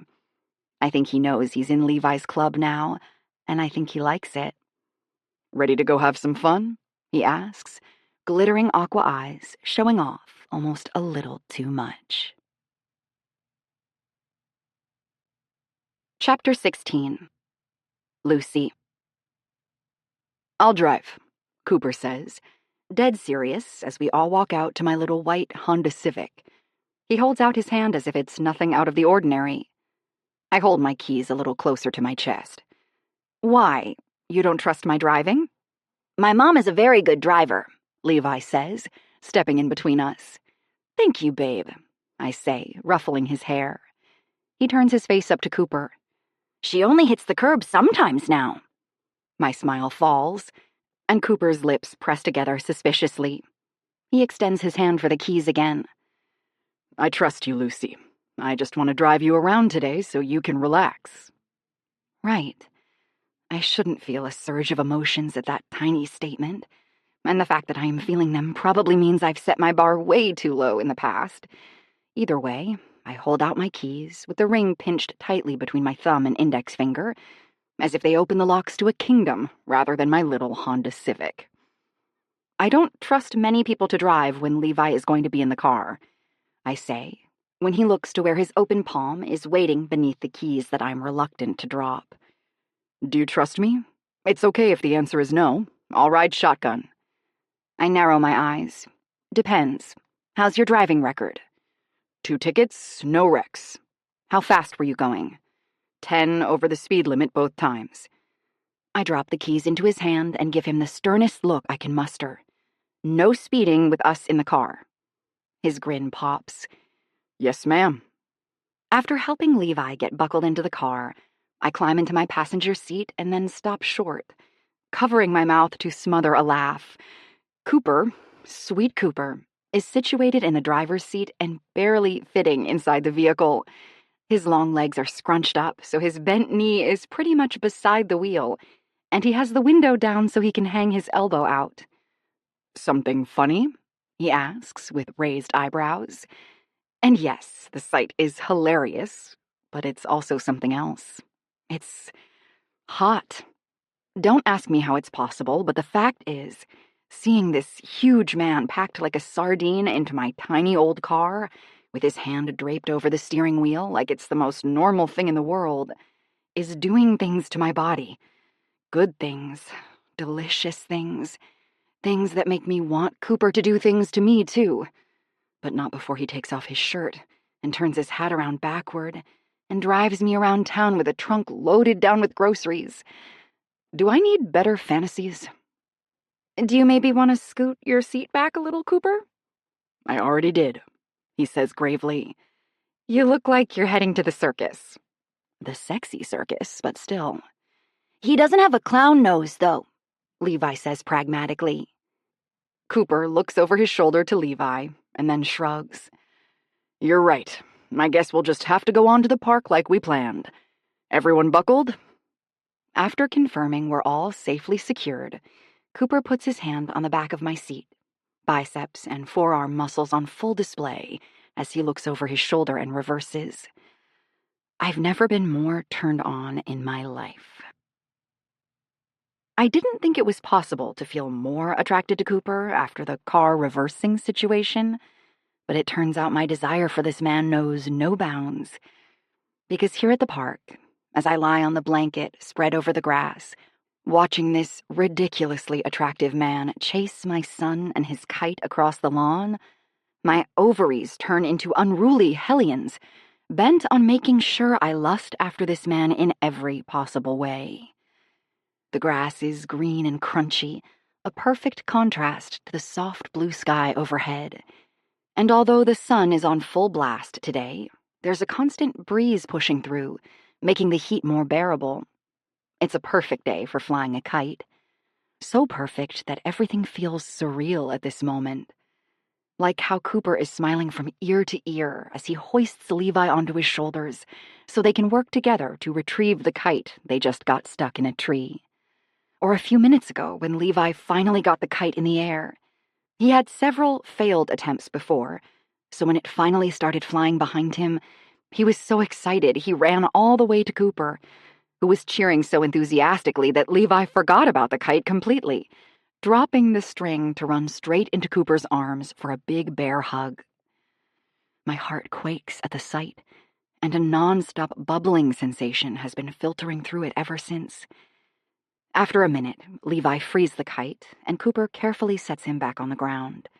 I see him point in my direction while telling Levi something. Levi takes off toward me in a full sprint, the kite dragging behind him and getting snagged on several sticks along the way, until he reaches the blanket and barrels into me with a huge hug. "Can we get ice cream?" he asks, his little face hovering over mine with big, fluffy clouds in the sky behind his head. I asked Cooper, but he told me I had to ask you. Can we? Levi's joy is contagious. Okay, we can get ice cream, I say, and then start gently poking him in the ribs, making him laugh and squirm. But you have to promise me you'll eat all your veggies with dinner. Promise? I hold up my pinky, and Levi locks his around mine. A look so eager and solemn you'd think he was pledging to save the world. Yes, promise. What are we pinky promising? Cooper asks, crashing down on the picnic blanket beside us. His eyes are sparkling, and his skin is flushed from the sun. God, I could easily get used to more days like this. And that thought terrifies me. To eat all our veggies with dinner. Are you going to eat yours? I never skip my veggies, Cooper says, matching Levi's enthusiasm. He then makes a big dorky show of lifting his arm and flexing his biceps. That's how you get muscles like these. Levi is all spellbound wonder, and I'm trying not to die laughing at Cooper's cheesiness. Mom? Levi suddenly yells, as if I'm clear across the park and not sitting directly beside him. You know what Cooper told me? Airplanes feel like roller coasters. Do you think it feels like one? He asks, not shocking me in the least by the abrupt change in subject, but clearly leaving a stunned Cooper in the wake of his topic shift. Welcome to life with a 4-year-old. I grin lightly at Cooper over Levi's shoulder. A little bit. The airplane goes really fast at takeoff and sometimes makes my stomach have butterflies. But that part doesn't last long. Well, I think it sounds fun. Can we go on one? And maybe we can bring Cooper with us, he says, like it's just as simple as getting ice cream. It's sweet how quickly Levi has taken to Cooper, but I'd be lying if I said it didn't worry me a little too, because there's a possibility that Cooper will disappear by tomorrow and we'll never see him again.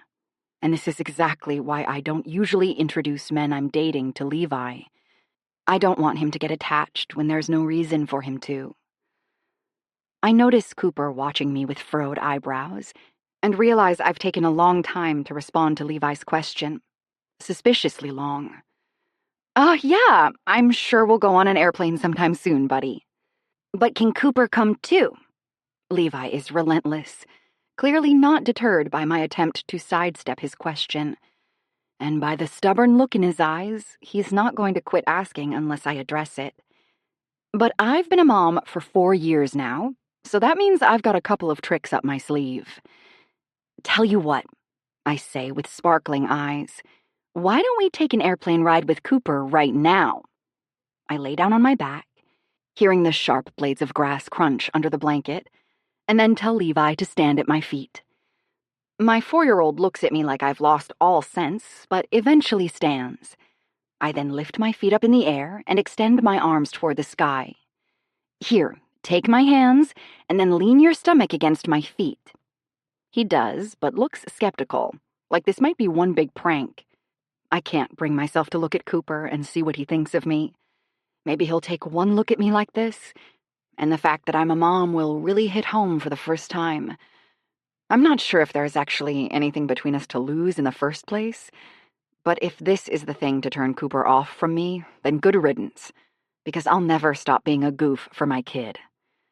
Once Levi is in place, I begin the entertainment. Hello, ladies and gentlemen, this is your captain speaking. Please buckle up and remain seated until the aircraft is at a cruising altitude and the seatbelt sign is turned off. On behalf of Mom Airlines, we hope you enjoy your flight. Levi laughs, and in the next moment I'm hoisting him up in the air by my feet and whooshing him in circles. A wide, sparkling smile beams across his face as he laughs and laughs and laughs. This is the kind of smile from my son that I live for. I'm laughing too, letting joy overtake me as I tell myself to let loose with my son and not worry about what the man beside me thinks. And after a few minutes, when my leg muscles are burning and my lungs are exhausted from laughing, I set Levi back down and brave a glance at Cooper James. He's sitting back, long legs stretched out in front of him, with one ankle over the other, and staring at me with a smile so warm and content it makes my insides melt. "Lucy, stand up," Cooper says suddenly, making my smile drop and a wave of self-consciousness roll over me. I thought it was a nice smile he was giving me, but maybe it was pitying instead. But no, that can't be. My heart races, waiting for any hints that he's about to say something rude, and I'm going to have to ask Levi to look away while I drop-kick Cooper in the crotch. But then a playful smile splits his mouth, and he lays back, lifting his feet in the air just like I did with Levi. "Oh, what are you doing?" I ask, mystified and chuckling. "Climb on," he says, gesturing toward his feet. But my stomach swoops as it interprets his statement in a completely different way that is not at all park appropriate. I shove that thought away and watch silently as this man, who I once thought was nothing but a token flirt, raises his hands up in the air, waiting for me to stand and take them. "You're kidding," I say, darting a nervous glance around the park at anyone who might be watching. Not to mention my little boy, who is chanting for me to do it. "Don't look around. Look at me. I'm not kidding." He wiggles his big fingers at me, wiggles them. I didn't even know a man like Cooper was capable of such a silly movement. "Don't tell me you're scared of airplanes, too," he asks, a small, teasing grin on his mouth. I can't help but chuckle at this whole situation. I love flying in airplanes. "Okay then, hop on. You shouldn't have to miss out on all the fun." Again, that emotional fizziness hits my heart, because I'm so used to providing everything for everyone around me that I do miss out on a lot. And it's in this moment that I know Cooper would never be the type of man to take the sweater from my back to keep himself warm. "Go, Mom!" Levi urges, looking at me like he'll disown me if I don't do this. Cooper kicks off his shoes and then shoots his socked feet up in the air once again. I want to snap a picture and post it on social media. I'm willing to bet no one would believe this sight. And then, because I want to experience fun too, I do it. I go over to Cooper, intertwine my fingers with his, palm to palm, and situate my abdomen against his feet.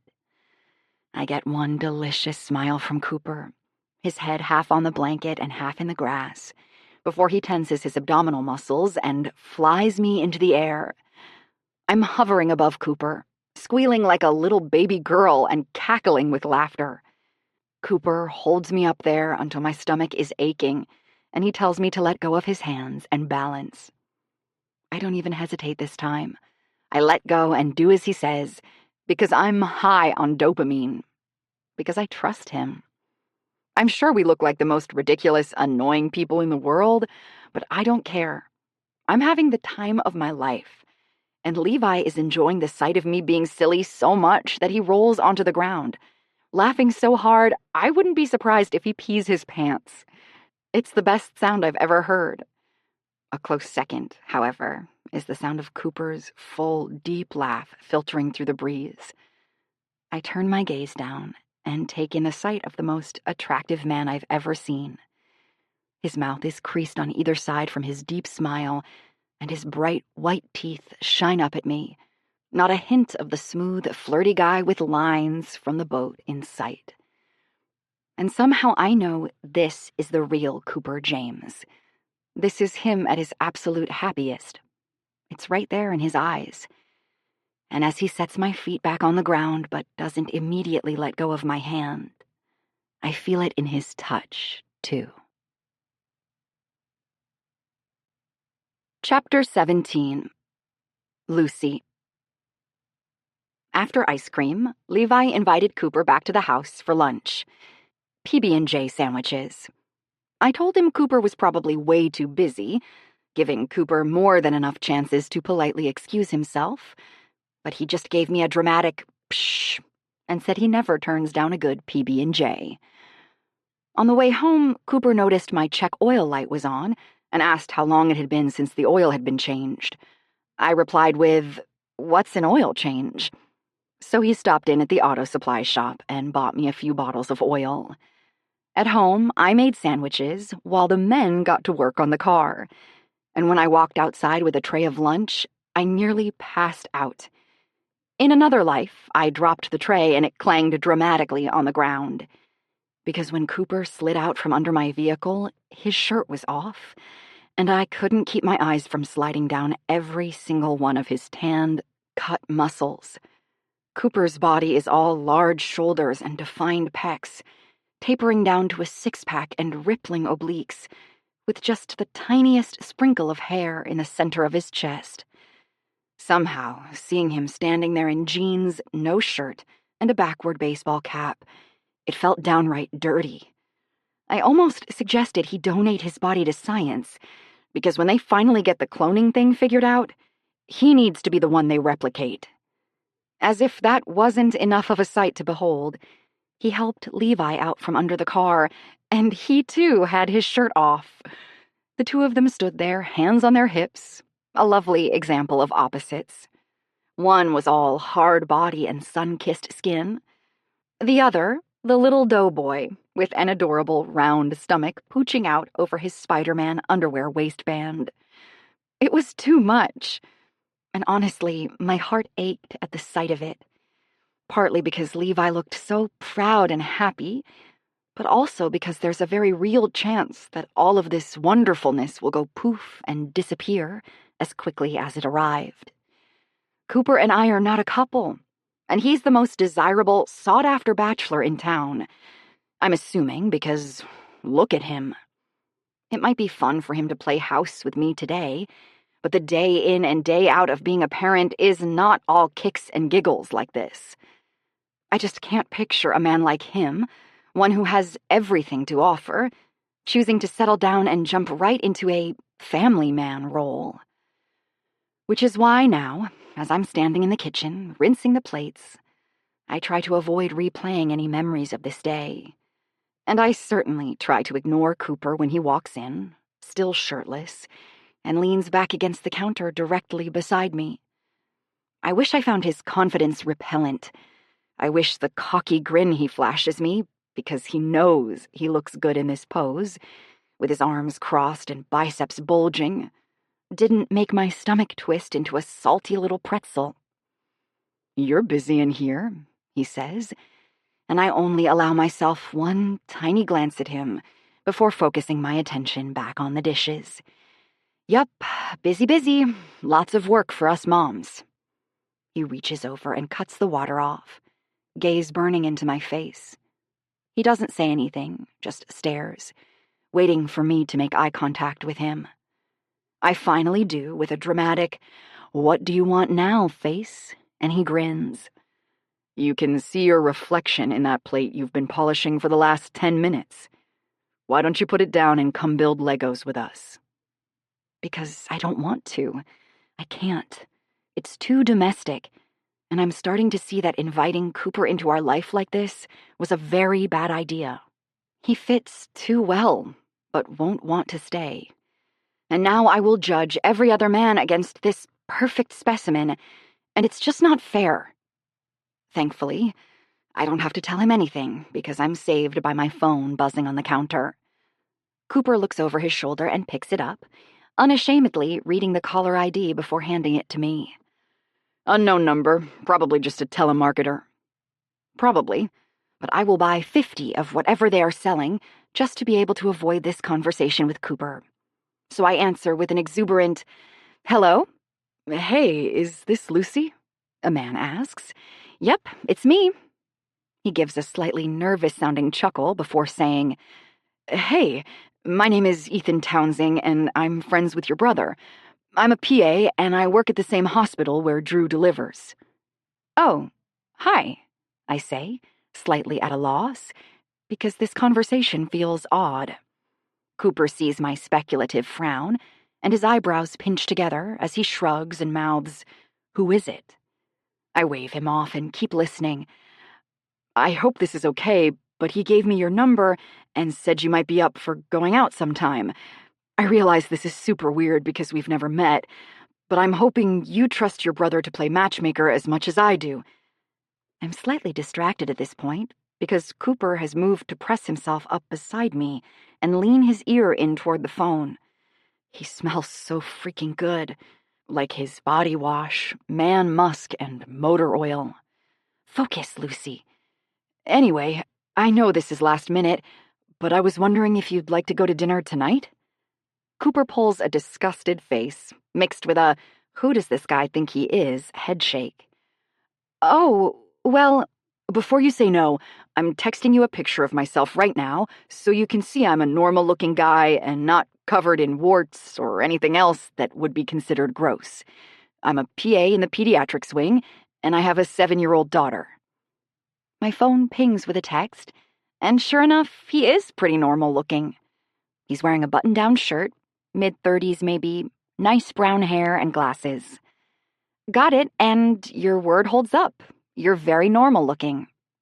Oops, did that sound rude? Cooper stifles a laugh, so I think it did. Oh, shoot, what I meant was... He laughs. Don't worry about it. I know what you meant, and I'm the one who said normal first, so I have no reason to be offended, remember? Also, I realize this is awkward, and you probably feel a little blindsided, so feel free to hang up and think it over before giving me your answer. But the whole time he's talking, I'm staring at Cooper. Perfect, swoony, funny, hot Cooper. And I realize I have to say yes to this guy. Cooper is out of my league. He knows it, I know it. Levi probably even knows it. And Drew definitely knows it. Otherwise, he wouldn't have warned me to stay away from him. More than that, Ethan is actually asking me out, whereas, so far, Cooper ghosted me until I was the one to start things up. Ethan is exactly the reality check I need. Cooper is watching me closely as I respond. Actually, I don't need time to think it over. If Drew trusts you, I do too. If my parents can watch my son, I'd love to go out tonight. Cooper's smile drops into a full grimace that makes my heart tremor with hope. Hope that he's jealous? Ridiculous, Lucy. Great. I'll see what reservations I can get on such short notice, and then I'll text you an address and time. Want to meet at the restaurant, or should I pick you up? Let's meet. Sounds good. Looking forward to it, Lucy. Me too, I say, trying to force some joy into my tone. I hang up, and Cooper sinks back against the counter again, looking less confident and more thunderous now as he crosses his arms and studies me. Tonight, huh? Didn't want to play it cool and tell him you were busy tonight? I mimic his pose, leaning against the adjacent counter. Nope, I've never been cool before. Why pretend I am now? Do you have a problem with me going out with him tonight? Oh, I really wish I'd left off that last part. I might as well have laid my feelings out on a silver platter in front of him and said, "Dig in." His eyes narrow slightly, and because he is shirtless, I can see his big chest fill up with air and hold it for 3 beats before letting it out in a rush. No, you deserve to go out and have fun. I resist the urge to melt into a depressed puddle on the floor. A second later, my phone pings with a text from Ethan, giving me the name of the restaurant and saying our reservation is for 7 o'clock. My first thought is that on a normal night, I would have already eaten a full meal, plus whatever Levi refused to eat by that time, and snuck Skittles in the pantry when he wasn't looking. My second thought is, oh shoot, Thistle is a fancy restaurant, isn't it? I ask Cooper, looking up with wide, frightened eyes. He chuckles softly and nods like I'm the cutest thing he's ever seen, and I don't mean cute in a sexy way. Yeah? What's wrong with that? I shake my head, feeling the weight of my bad decision settling over me. I don't have fancy clothes. I have mom clothes, appropriate for crouching down on the ground and playing leapfrog with Levi without showing my butt crack kind of clothes. His grin widens, and honestly, I want to jump him. He holds out his hand for me, and I hesitate a moment before taking it. He starts tugging me out of the kitchen toward my bedroom. Come on, let's see what you've got. I giggle like a silly little schoolgirl who just learned about innuendos, and my brain definitely assumed that was one, and also because seeing his fantastic back as he pulls me toward my bedroom, has carbonated my nerves, making them foam through my body. You're going to help me pick out my clothes? Yep. Well, that's nice of you. Mm-hmm. I'm a stand-up guy. Does anyone else think he sounds a little more gruff than normal? It's probably all in my head. What jealous man would help a woman pick out the perfect outfit for a date? We step into my explosion of a room, and I pull Cooper to a stop, my face flaming with embarrassment. Wait! Close your eyes. I need to pick up a few things.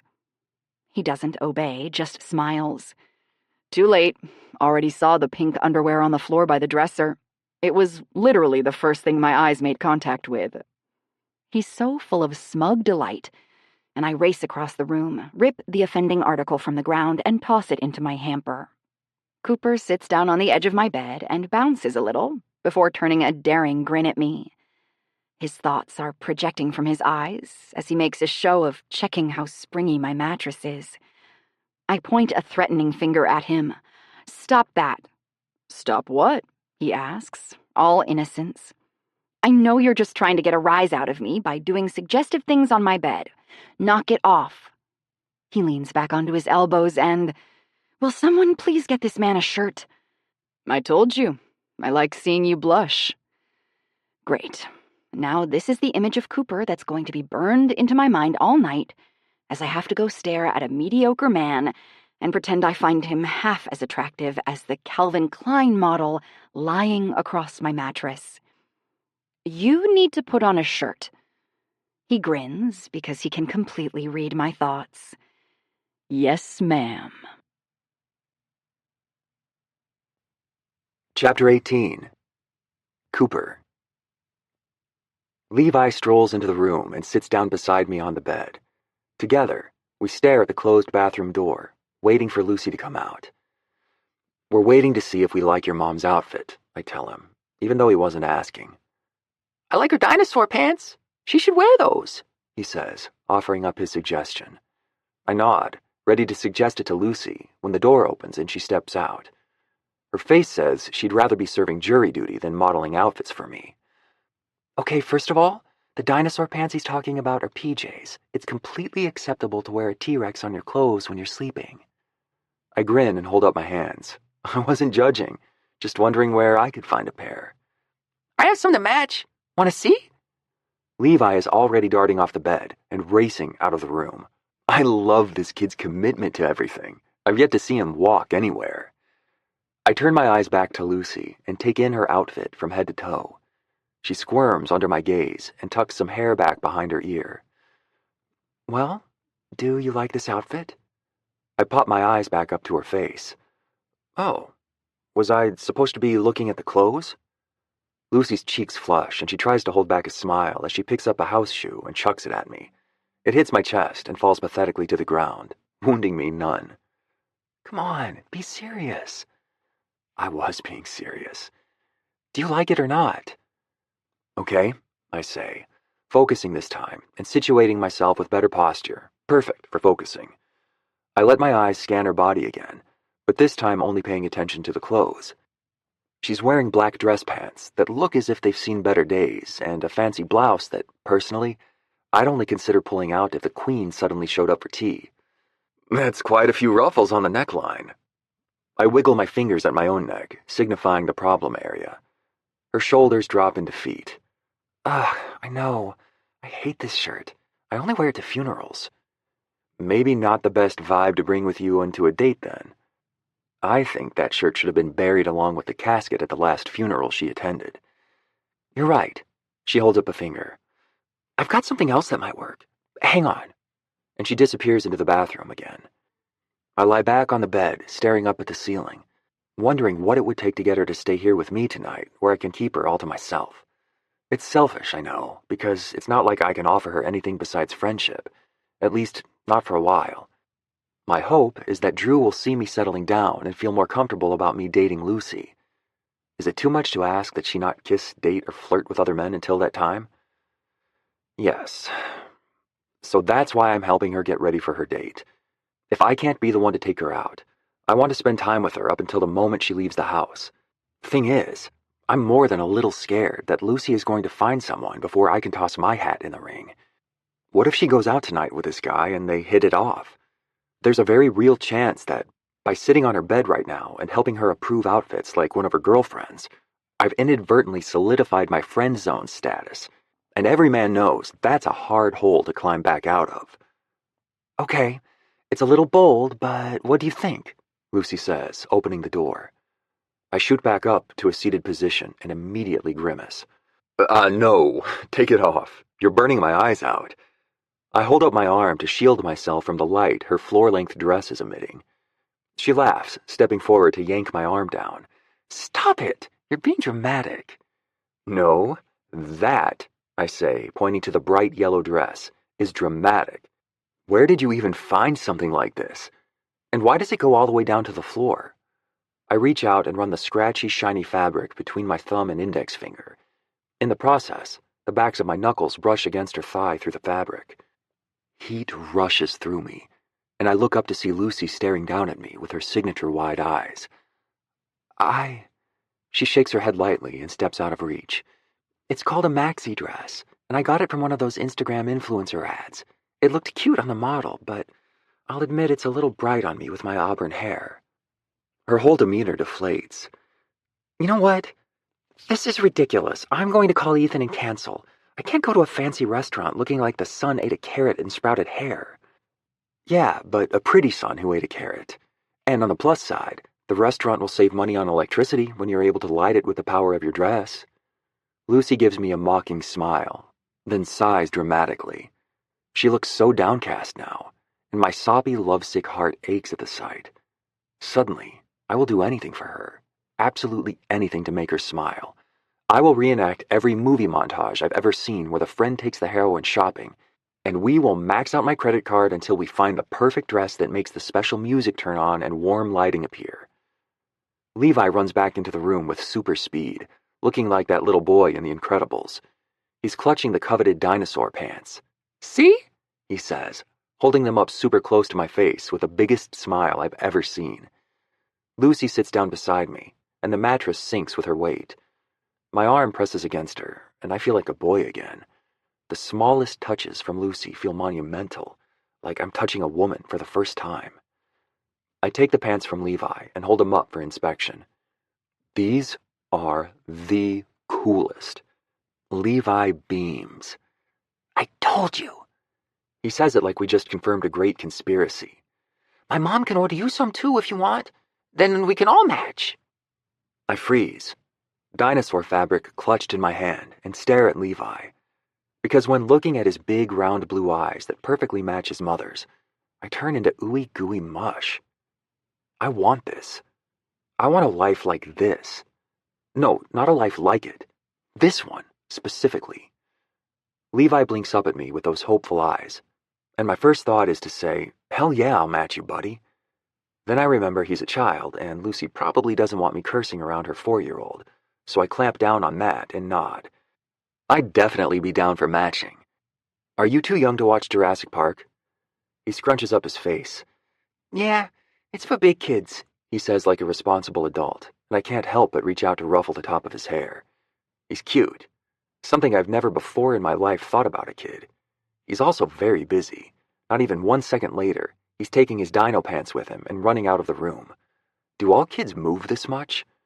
Okay, well, I'm glad you two have your fashion emergencies all sorted because mine definitely isn't important or anything. Lucy shoots up off the bed and goes to her nightstand to pick up her phone. I'm canceling. Clearly it was too last minute. I shouldn't have even said yes in the first place. I look desperate. No one wants to look desperate. She keeps blabbering on like she does when she's nervous, and as much as it hurts me to do it, I stand up and take the phone out of her hand. You're going on this date, Lucy. Even if it kills me. She deserves to go out and have a good time.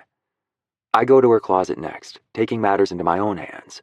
Personally, I love that her whole wardrobe is made up of jeans and tees. She wears them better than anyone else I've ever seen, that's for sure. But tonight, she needs something dressy that makes her feel more like a woman than a mom. I push past almost all of her clothes, nearly losing hope, before I spot something red in the back. My body feels oddly tingly as I make contact with the soft fabric and remove it from the hanger, holding it up. Holy crap. This is hot. It's a short cocktail dress in a deep red that makes my heart race. That one? Lucy asks, coming to stand beside me. I didn't get this one out because I haven't worn it since I had Levi, and I doubt it will even fit me anymore. And also, it's a little sultry for a first date, don't you think? Okay, yes, it's a little sultry, but for the most part, it's just a good-looking dress. I think it's ridiculously sweet that Lucy considers this dress to be too much for a first date. For reasons I can't even pinpoint, it makes me like her more. Lucy is real. What you see is what you get. Which is why it is full-on torture helping her pick out a dress that is going to catch another dude's eye. I gotta see it on you before I can cast my official vote.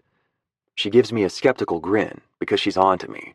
She knows I just want to see her in this dress. Snatching it out of my hand, she's marching it with her into the bathroom. After shutting the door, I hear the sound of a zipper and resist groaning at the mental picture forming in my head.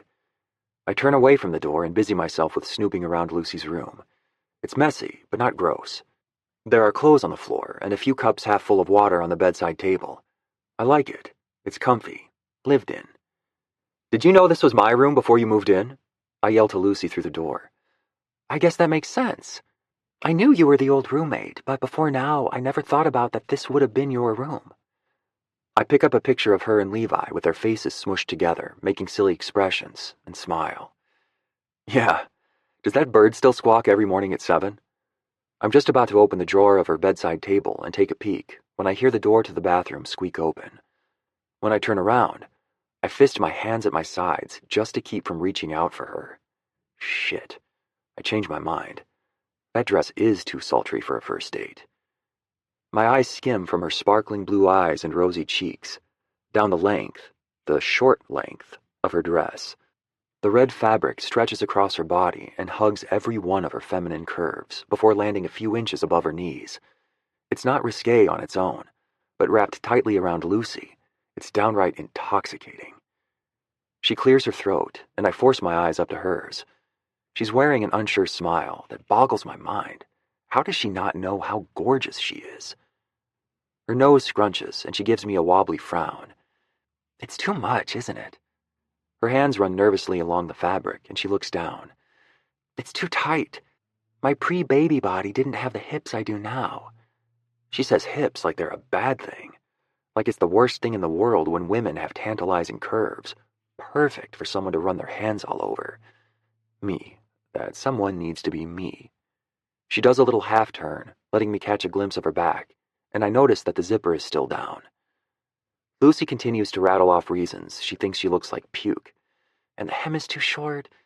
Maybe all the added inches to my waist have sort of made the bottom hike up a little bit, you know? And I think the color clashes with my hair. What are you doing? The last of her words all run together as I put my hands on her shoulders and spin her to face away from me. The back of her dress is open, revealing a tempting amount of skin and the black strap of her bra. I pick up her auburn hair and push it all to one shoulder. Watch her take in a deep breath, not letting it out. Moving probably more slowly than is needed, I grab the delicate zipper and begin to lift it, skimming the back of my hand against her soft, warm skin as I go. Every slight touch feels so charged, I'm afraid my fingers are leaving blisters in their wake. My pulse hammers out the words, "You idiot, you'll never be the same," as my hand glides up the small dip in her lower back. Lucy's head tilts down and to the side, as if she's trying to sneak a peek at my reaction. I get the feeling this is a vulnerable moment for her. She's standing stock still, as if every single one of her senses is laser-focused on me and my reaction to her. I swallow when my knuckles trip over the black lace of her bra. I can't help but smile, because I like knowing this secret. Lucy wears a sexy bra under what she calls mom clothes. It's like she's been desperately trying to hide behind a comfortable facade, but inside, she's still a woman who wants to feel attractive and desired. She wants to feel those things, but is afraid to show it. If I could, I'd make Lucy feel both of those things without her ever having to voice it. But I can't, because her brother will hunt me down and make sure I'm never given the opportunity to do it again. Once the zipper reaches the top, I fasten the tiny clasp at her neck, tension wrapping like a cord around every muscle in my body, restraining me from turning this into something more. I want to dip my head down and kiss a line up the side of her exposed neck. I want to breathe in her sweet, warm scent and let it fill my lungs for the rest of the night. I clear my throat to dislodge my words as I sweep her hair back again. You should wear this dress tonight. You look amazing. Even to my own ears, my voice sounds strained and gravelly. Lucy slowly turns to face me, and her eyes sweep slowly over my features. She's searching for the answer to why the air feels warm between us, why my pupils are dilated, why my voice sounds like sandpaper, and I'm slowly backing away from her. I remind myself that I'm retreating for tonight only, not forever, just for now. Drew will come around, and when he does, I'm coming after Lucy. Where are you going? She asks with lifted eyebrows, and I grab my hat from the bed and put it back on, making a beeline for the door. Sorry, I just remembered I have a thing. Oh, okay. Yeah, sure. You have a thing. Totally fine. Well, thanks for coming to fly a kite today. Levi loved it. Oh, and thanks for the oil change. Now I have you to thank when my car doesn't burst into flames. Wait. She's rambling. Something I've come to know means she's hiding her feelings. I take quick stock of my actions and realize they look bad. I spent the entire day with Lucy and her son, which was a big thing for her, letting me into Levi's life. And then I see her in a dress that makes her feel uncomfortable, and bolt with a weak excuse. Nah, I'm not going to act like an asshole right now. I pause my journey to the door and backtrack to Lucy.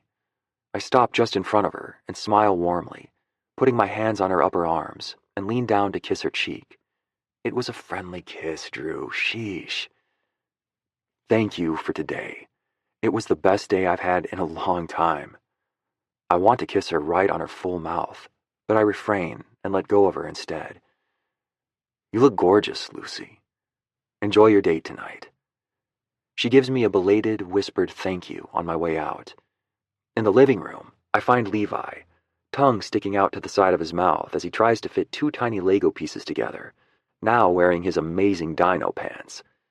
I give him a fist bump and tell him he's the best freaking kite flyer I've ever seen. His jaw drops on the word freaking, and I think I might have just taught him something new that Lucy won't like. What can I say? I'm new to this. Hopefully, I'll get the chance to learn. Once I'm in my car, I make a quick call. Hey, Rachel, you up for going to dinner tonight around 7 at Thistle? Chapter 19. Lucy. Okay, why did I let Cooper talk me into this dress?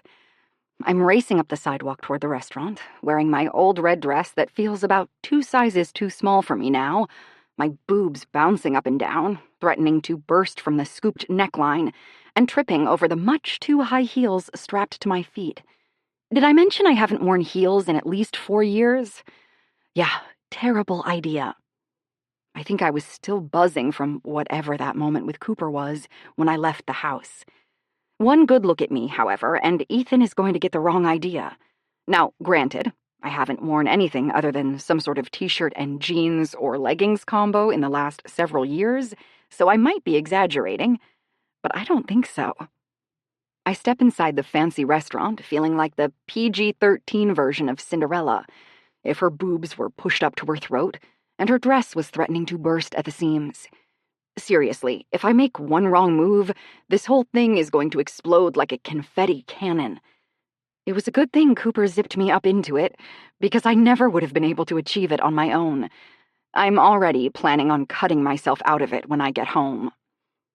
Lucy? A male voice sounds from behind me, and I turn to find a good-looking man with nice white teeth and all his hair smiling at me. He looks very businessy in his navy suit and tie, but that's not a bad thing. In fact, he looks great. Like, if I'd never met Cooper, this guy would probably make me turn my head if I passed him in the grocery store. Ugh, and there's the problem. Cooper.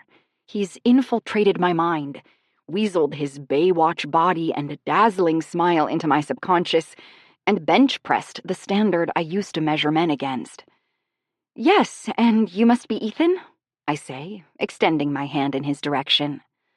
He takes it, and his smile deepens as he does a brief, polite scan of my body. Do not blush, Lucy. This dress is too tight to add any extra heat. Wow, says Ethan, with a tone of reverence I was not expecting.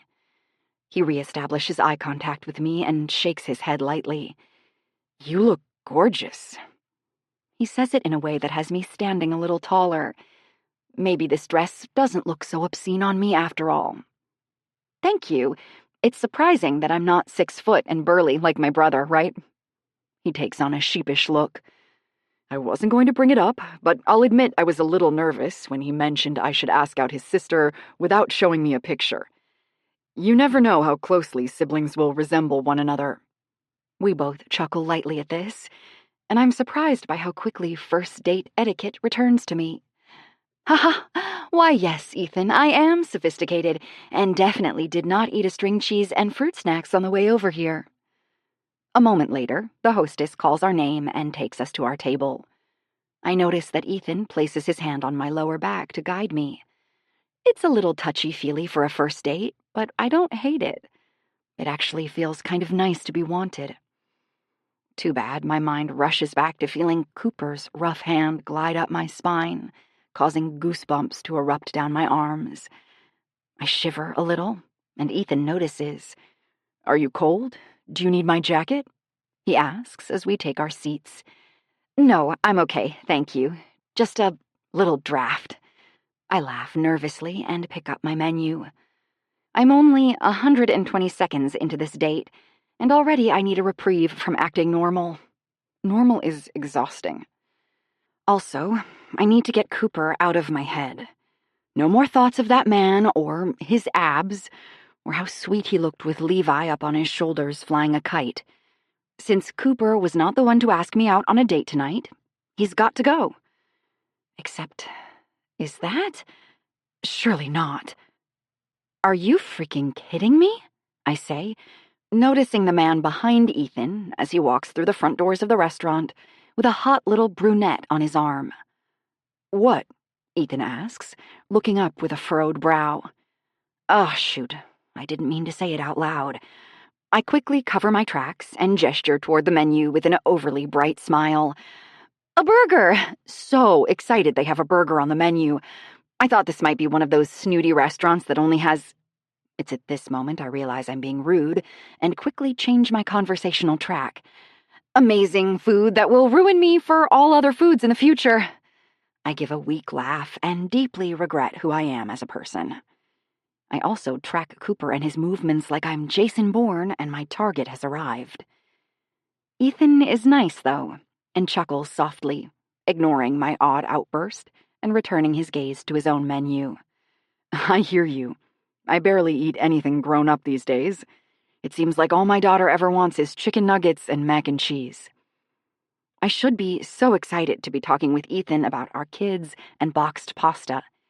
I imagine most men don't want to discuss child menus with their dates, so I should be savoring this moment and whipping out stories of the month when Levi refused to eat anything other than strawberry yogurt. The judgment from his pediatrician was strong. Instead, I have the distinct feeling of wanting to tell him to hush it up so I can focus on reading Cooper's lips as he talks to his date across the room. They're laughing about something. Ugh. What could possibly be so funny that she needs to lean across the table and touch his arm? Nothing. Here's the thing. Cooper knew I was coming here tonight, and he knew what time. So what the actual hell is he doing over there with that woman? At first, I think he doesn't even remember I'm supposed to be here tonight. Then, without even turning his head, his eyes cut directly to me, and he winks. He freaking winks. Like he knew I was sitting here the whole time. Like he sought me out through the window before he even walked in. He holds my gaze for 2 breaths, gives a quiet smirk as his head tilts to the side and his gaze drops to my bare legs, and then slowly turns his eyes back to his date. I note, with both pride and confusion, that his smile fades when he looks at her. Lucy? Ethan asks, like maybe he's already said my name a few times. Oh, shoot. I bet he did. Oh, yep, that's me. Sorry. I smile and shrug. I thought I saw some... My sentence trails off when I notice my phone light up on the table.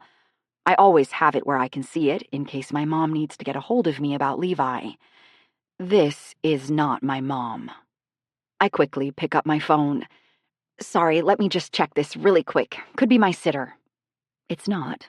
I'm a liar. Cooper. Hi. I cut my eyes to the side briefly and can see that Cooper isn't even looking at his phone anymore. What's his angle? Lucy. Hi? What do you think you're doing? I set my phone down again and attempt to dive back into my date.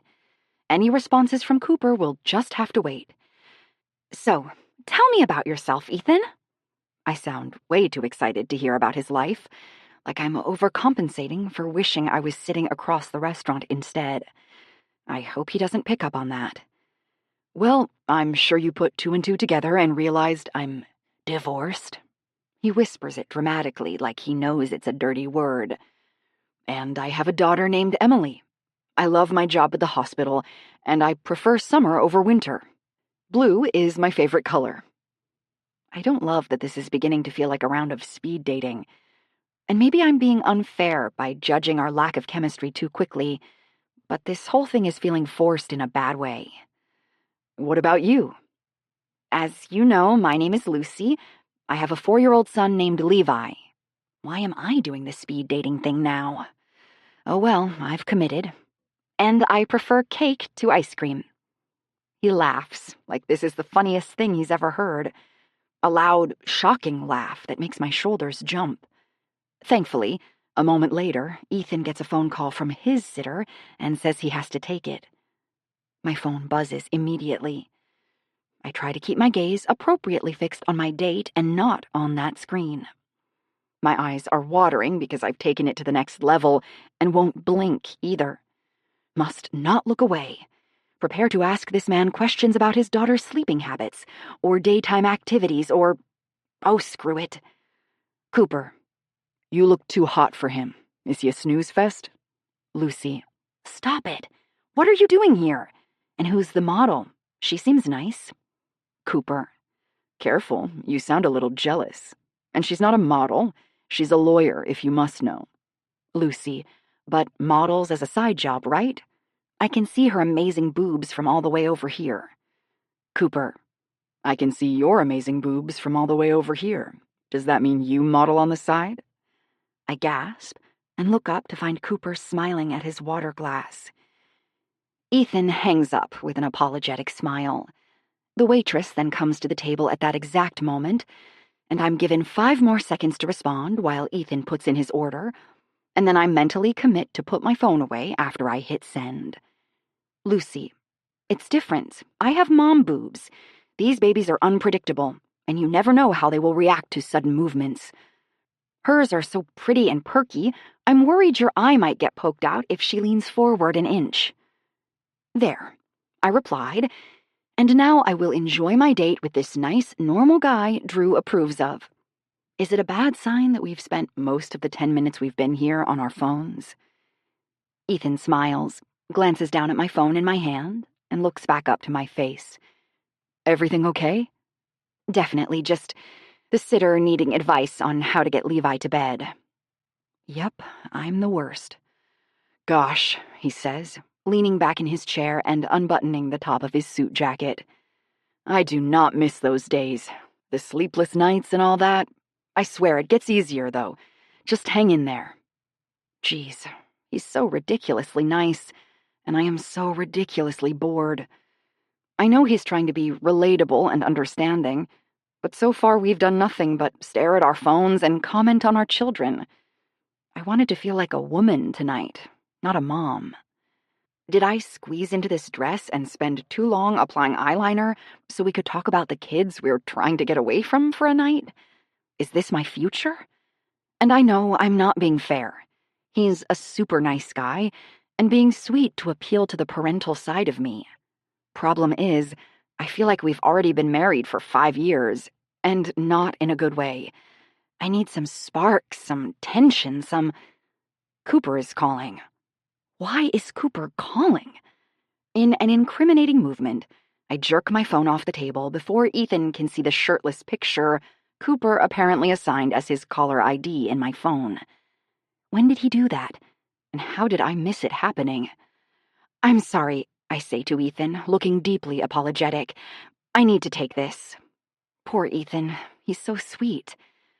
Of course, take your time, he says, wrongly assuming this is my sitter calling me. Someone needs to lock me up in bad date jail. I swipe open my phone and hold it to my ear, angling myself slightly away from the table. Hello? Why do you always do that? Cooper says, like it's the most normal thing to interrupt my date like this and launch right into a private conversation. I fumble with my silverware and sneak a glance at Ethan with a polite smile. Do what? Talk down about yourself. I can't take it anymore. You're beautiful, Lucy, and you've got a great body that doesn't need constant prefacing that you think it's flawed. And you know what else? He's really fired up. Being a mom doesn't make you less appealing. You're the whole package.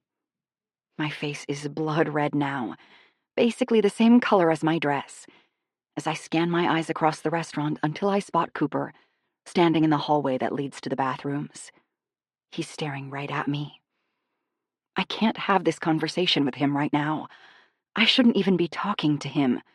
And if Ethan knew I was talking to another man on our date, he'd be out of here so fast I wouldn't even be able to say his name, which maybe wouldn't be the worst thing in the world.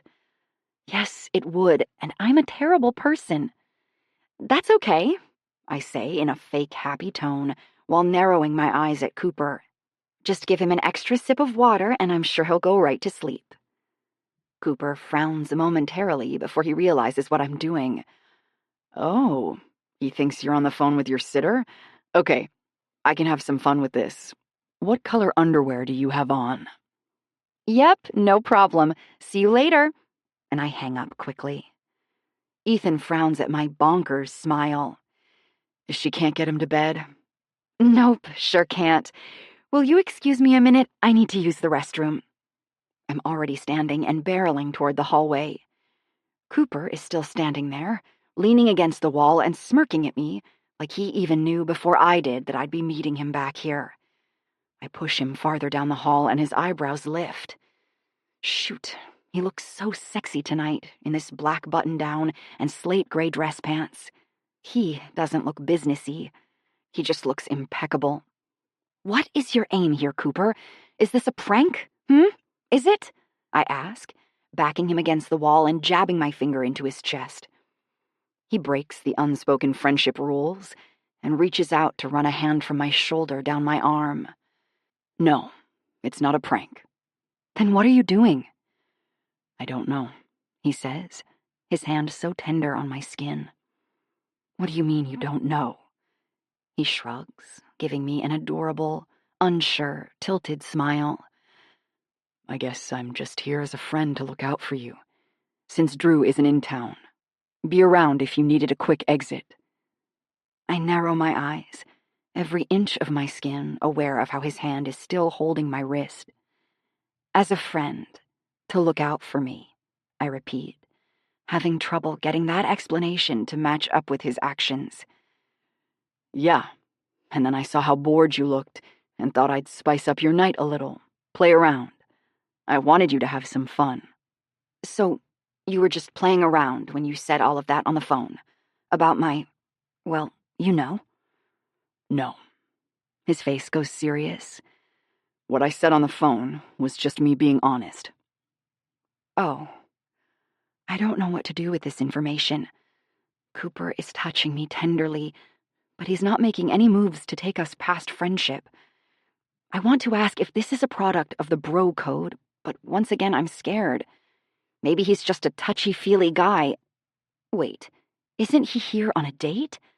The scoundrel, sneaking off to hold another woman's wrist in a darkened hallway. I pull my hand away.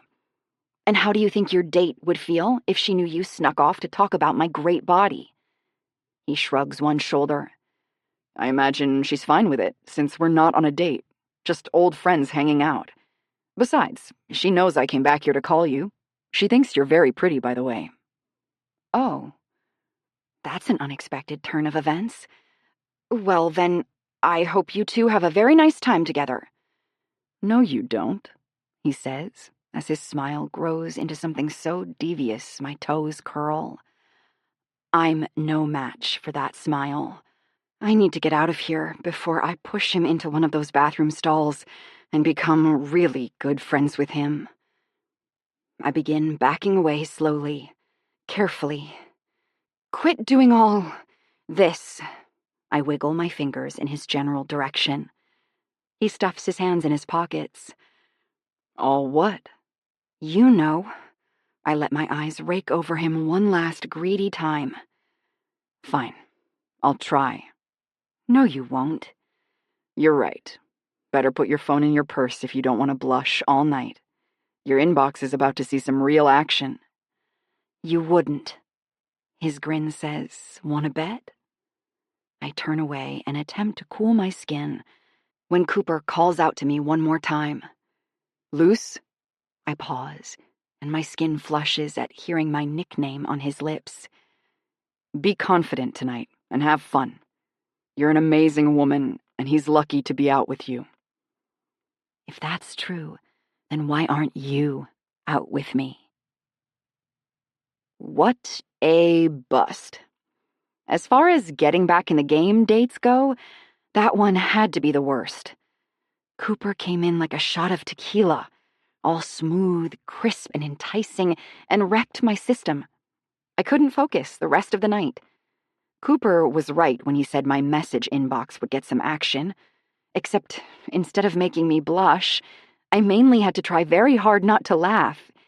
Ethan, though, darling Ethan, luckily wasn't even fazed by my lack of attention. I think he has his own version of Cooper somewhere out in the world, too, because he was just as distracted. We both agreed to get the check as soon as socially acceptable and parted as barely acquaintances. But I know all of his daughter's favorite foods, so that's something. If only I knew if Cooper is actually into me and is just staying away for the sake of respect for my brother, I'd talk to Drew about it and tell him to back off, because I'm a grown woman who is capable of making her own decisions.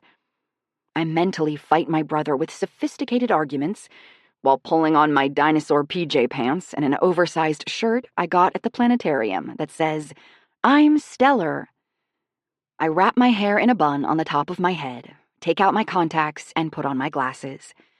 After brushing my teeth, I plop down on the couch, happy to overindulge in a night of binge-watching something romantic. 2 minutes into streaming my favorite Turkish romance, don't knock it till you try it, the doorbell rings. In moments like these, I still feel like a child, unsure of whether I should get the door or not. It's late. I'm not expecting anyone, and sadly, I didn't order any food. There's a 50-50 chance a murderer is on the other side of that door, waiting to make me the next Dateline story. I do that thing where you put the TV on mute and hunker down, trying to trick whoever is at the door that they were only hearing things before and you're not really home. Wait, but then will they just break in? I've lived without my parents for several years now, but I'm still not good at it. My phone suddenly rings and makes me jump out of my skin. I frown at the caller ID flashing Cooper's abs at me and wonder if I actually drifted off to sleep. This feels a lot like a dream, where there are too many moving components and eerie feelings to fully process what's going on. I bet a clown will walk through the door next and go make himself some lasagna in the kitchen. Sadly, that's a recurring dream I have. Cooper? I'm at your door. Will you come let me in before this old lady staring from her porch calls the cops on me? Oh God, her phone is to her ear. I think it's happening. I let out a deep breath and tossed the blankets off my lap. You scared me. What are you doing here? It's so late. Let me in and you'll see. Why do I feel like he's going to be dressed like Magic Mike on the other side of this door? One can only hope. I open the door to Cooper, still dressed in his nice clothes from dinner, but he's unbuttoned one extra button and untucked his shirt. One hand is pressing his phone to his ear, the other holding up a bottle of wine. Post-bad date sustenance. Yeah, more like late-night bad decision waiting to happen. Chapter 20. Cooper. Lucy's gaze bounces from the bottle of wine in my hand to my eyes, and she swallows. I start to feel ridiculous, still holding up the wine, and also a little concerned she might turn me away. It sounds egotistical, but I haven't been used to women keeping me at arm's length or turning me away this past year. The fact that she doesn't throw the door wide open and start undressing before I've made it across the threshold is refreshing. Sort of. Finally, she steps aside and gestures for me to come in, but her eyes are skeptical. She's going to keep me on a short leash until she knows what I'm about. When I walk into the living room, I notice the house is completely dark, except for the glow of the TV. I look at my watch. It's only 10:30. But yeah, I guess that's actually pretty late to be ringing the doorbell of a home with a sleeping child inside. Shoot, now I feel terrible. I didn't wake up Levi, did I? I ask, turning back around to follow Lucy into the kitchen after she takes the wine from my hands. She chuckles quietly. No, he's with my mom tonight. And even if he wasn't, he sleeps like a rock. I imagine I'll have to dump cold water on him when he's a teenager. Oh, so Levi's not here. And neither is Drew, so that means we're alone in here? Now I'm contemplating the wisdom of this late-night adventure as I track Lucy moving around her kitchen. Her bun is an enormous mess of auburn waves. Her shirt is so big it's nearly falling off her shoulder, and she's wearing thick-rimmed glasses. And don't forget the famous dinosaur sleep pants. She's so freaking adorable, I almost can't handle it. I can feel you judging my outfit, she says, as she pours red wine into 2 stemless wine glasses. Not judging. I move to stand closer to her. Admiring. She quirks her mouth into a skeptical grin and leans a hip against the counter. I watch her lips make contact with the glass as she takes a slow sip. You're so full of lines. I hold up a hand in the universal sign of Scout's honor. I've never given you a single line, only honesty. She looks for a way to call my bluff. Vast, deep blue eyes search mine, then shift to my mouth, looking for any signs of a teasing smile. Back up to my eyes. She takes another sip and tips her chin toward her shoulder. Okay, then maybe I'll wear this little number to my next date if you think it's attractive. Her words are a cheap shot to my gut. Next, are you going out with Ethan again? From where I sat, it looked like both of them would have rather been at the dentist. Maybe I was wrong? God, no. I think I have more chemistry with this glass of wine than Ethan. But I had 2 more of Drew's friends text me tonight asking if I'd like to go out sometime, so I can only imagine how many of them he gave my number to. I'm worried he's trying to rival eHarmony. I clench my teeth. So, it's not that Drew is against Lucy dating one of his friends. It's strictly me he doesn't want his sister going out with. Cool. That feels great and not at all messed up. You okay? Lucy asks when she notices the storm cloud that has settled over my head. Yep, I say, drawing out the word a little too long before taking a deep drink of wine and letting it warm my chest. How am I going to watch Lucy go on more dates? Whatever. I'll have to worry about that later because right now, I'm here alone with Lucy. Me. Not Ethan. Not any of the other guys. Me. And apparently when I get jealous, I turn into a caveman. Me get Lucy. She watches me with an amused, calculating look, letting me know I must be openly displaying more of my jealousy than I realize. Sometimes I can't handle her eyes on me like this. It makes me want to fidget, and I've never been a fidgeter before. I reach up and flick one of her unruly locks of hair, tossing her my best attempt at a relaxed grin, just so she doesn't look too hard and find all my flaws and insecurities. What are we watching tonight, Marshall? Her eyebrows rise, making her glasses shift a little on her face. You want to watch with me? It's a Turkish romance. I doubt you'd be into it. Try me. And that's how I wound up on Lucy's couch, drinking wine and watching a sappy show until the early hours of the morning. At some point during the night, I think after her second or third glass, Lucy's legs ended up draped across my lap. They are still there now, and I have one hand on her foot and the other covering her shin. The side of her face is sort of smooshed against the couch cushion, and we both angrily groan when, once again, the show cuts off with the main couple's lips hovering a hair's breadth away from each other. Why do they keep doing this to me?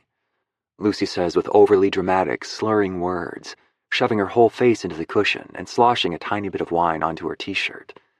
I've lost count of how many glasses she's had now, and her raised blood alcohol level is showing.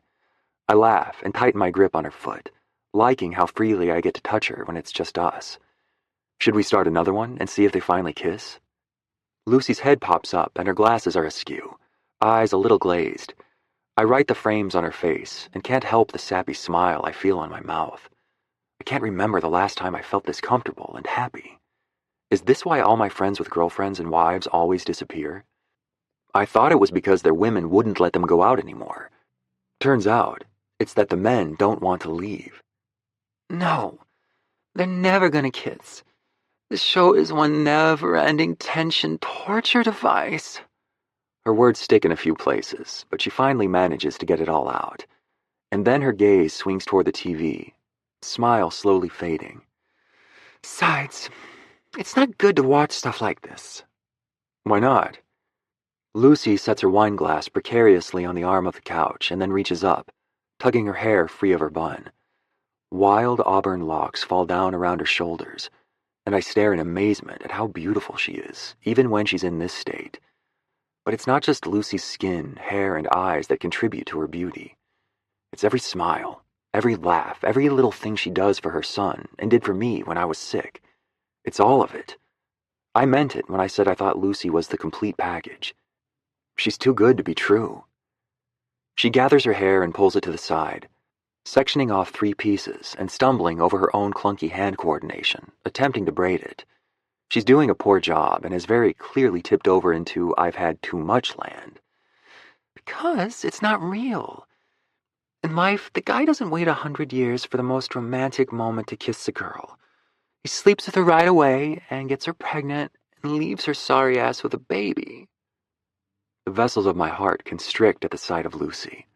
A broken-hearted woman is bad enough, but a broken-hearted woman who's a little drunk, slurring, and spilling her wine as she tries to balance the glass and tame her hair, it's too much. She looks like a wounded baby bird, and all I want to do is scoop her up, take her home, and protect her until her wings heal. First, I take Lucy's wine from the armrest and place it on the coffee table because she's had enough. Then I scoot a little closer and move her hands so I can pick up where she left off.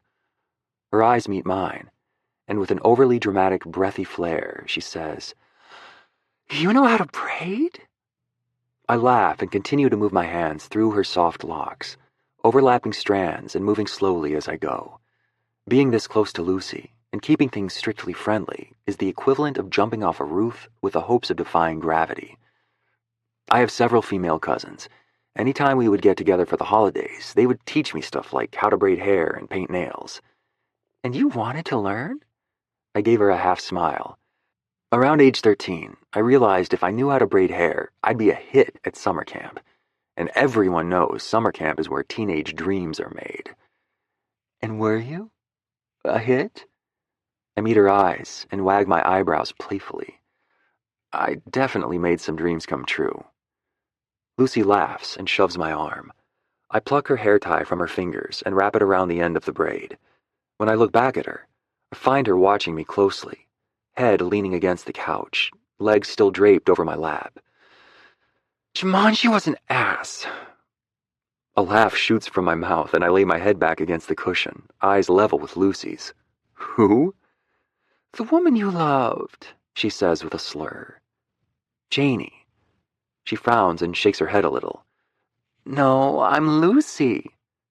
No, not you, drunkie. My ex's name is Janie. Oh, yeah, that's what I said. Lucy shrugs her bare shoulder, drawing my eyes to the sharp line of her collarbone and velvety skin. I reach over to pull her t-shirt back up to cover her. A soft smile tugs at the corner of her mouth. And the next thing I know, Lucy is running her finger across my eyebrows.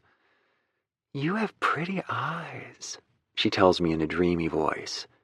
I'm trying not to laugh at her, but it's difficult. Thank you, so do you. But yours make me want to go to Tahiti. I have a screensaver that looks like your eyes. I think she's trying to tell me she has a screensaver with a body of water from Tahiti on it. Not that she has an up-close photo of my eyeball, but I've been wrong in life before. Jackie is a spud for giving up your Tahiti eyes. She places the warm palm of her hand on my now scruffy jaw and looks deep into my eyes. I wouldn't have given them up. I would have said yes. My mouth opens, but I'm not sure why, because it's not as if I have any words to let out. I don't know what to say, what I should say, what she'll remember in the morning of her own words or of my reply. Luckily, she doesn't even seem to want an answer. Instead, she smiles and shuts her eyes, letting her hand slowly sink down my shoulder and then arm, stopping to land on my biceps. I notice her dark lashes fanning across her cheekbones, her delicate nose and soft, silky skin, thinking how sweet and innocent she looks.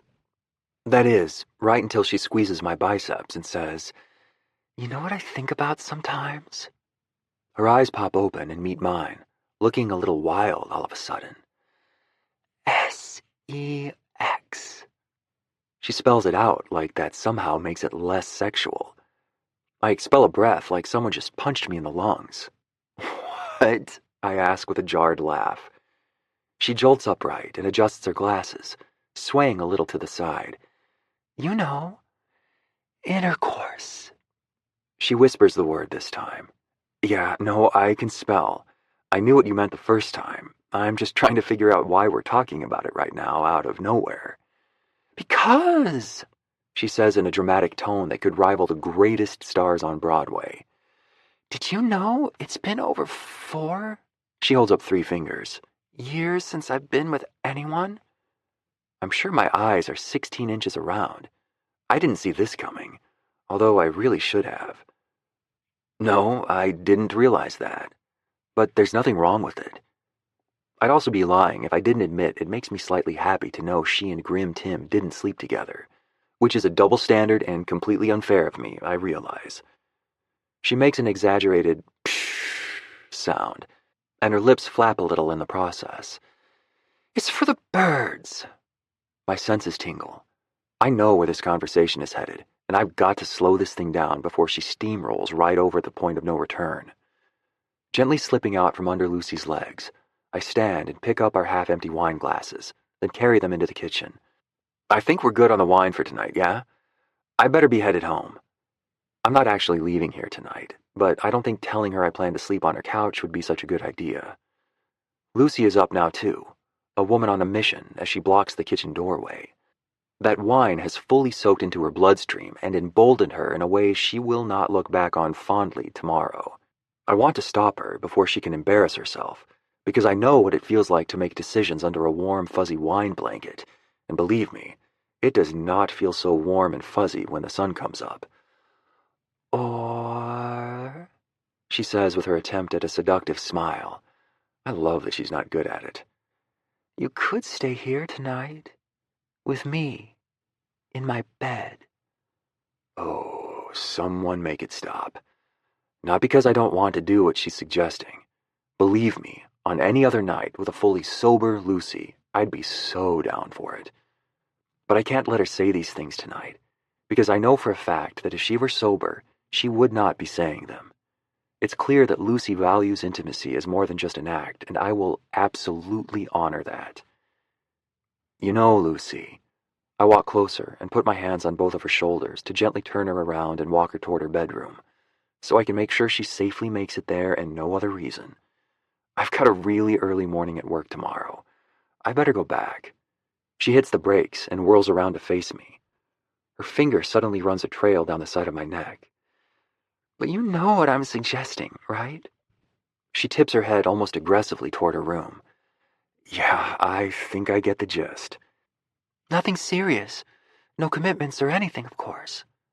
I know she's not meaning to cut me with her words, but she is. Each word is razor sharp and tears right through me. Does she really think she's suggesting something I would want or would find enticing? You think I'm too sweet for it, but I'm not. Her words are growing more and more impassioned. I turn Lucy back around and start pushing her the rest of the way to her room. She misinterprets. Oh, did it work? Are we going to do it now? I shake my head as I spin her around and sit her down on her bed. No. You're going to go to sleep in this bed alone. That's what's happening tonight. Her shoulders sink, and she pouts. Why? You don't like me? I sink down to my knees and look her directly in the eyes, brushing her hair behind her ear and noting how fragile and vulnerable she looks right now. We're not doing this tonight because, 1, you're drunk and I don't take advantage of intoxicated women. 2, I refuse to be your one-time booty call, Lucy. Not now. Not ever. She giggles, and I can practically see wine bubbling out of her pores. Booty. Uh-huh, I say, coaxing her to lie down while I pull her covers up over her. Yup, booty is a hilarious word. That's it. Let's get you to sleep there, killer. Cooper? Lucy peeks one eye open, comforter pulled up around her head like a cocoon, and I wonder if this is how she sleeps every night. She wiggles one finger out of the face hole she's created and wiggles it, gesturing for me to get closer. I lean in, unable to keep the grin off my face. When I get close enough, she whispers, I'm drunk. I nod and lean forward to kiss her forehead.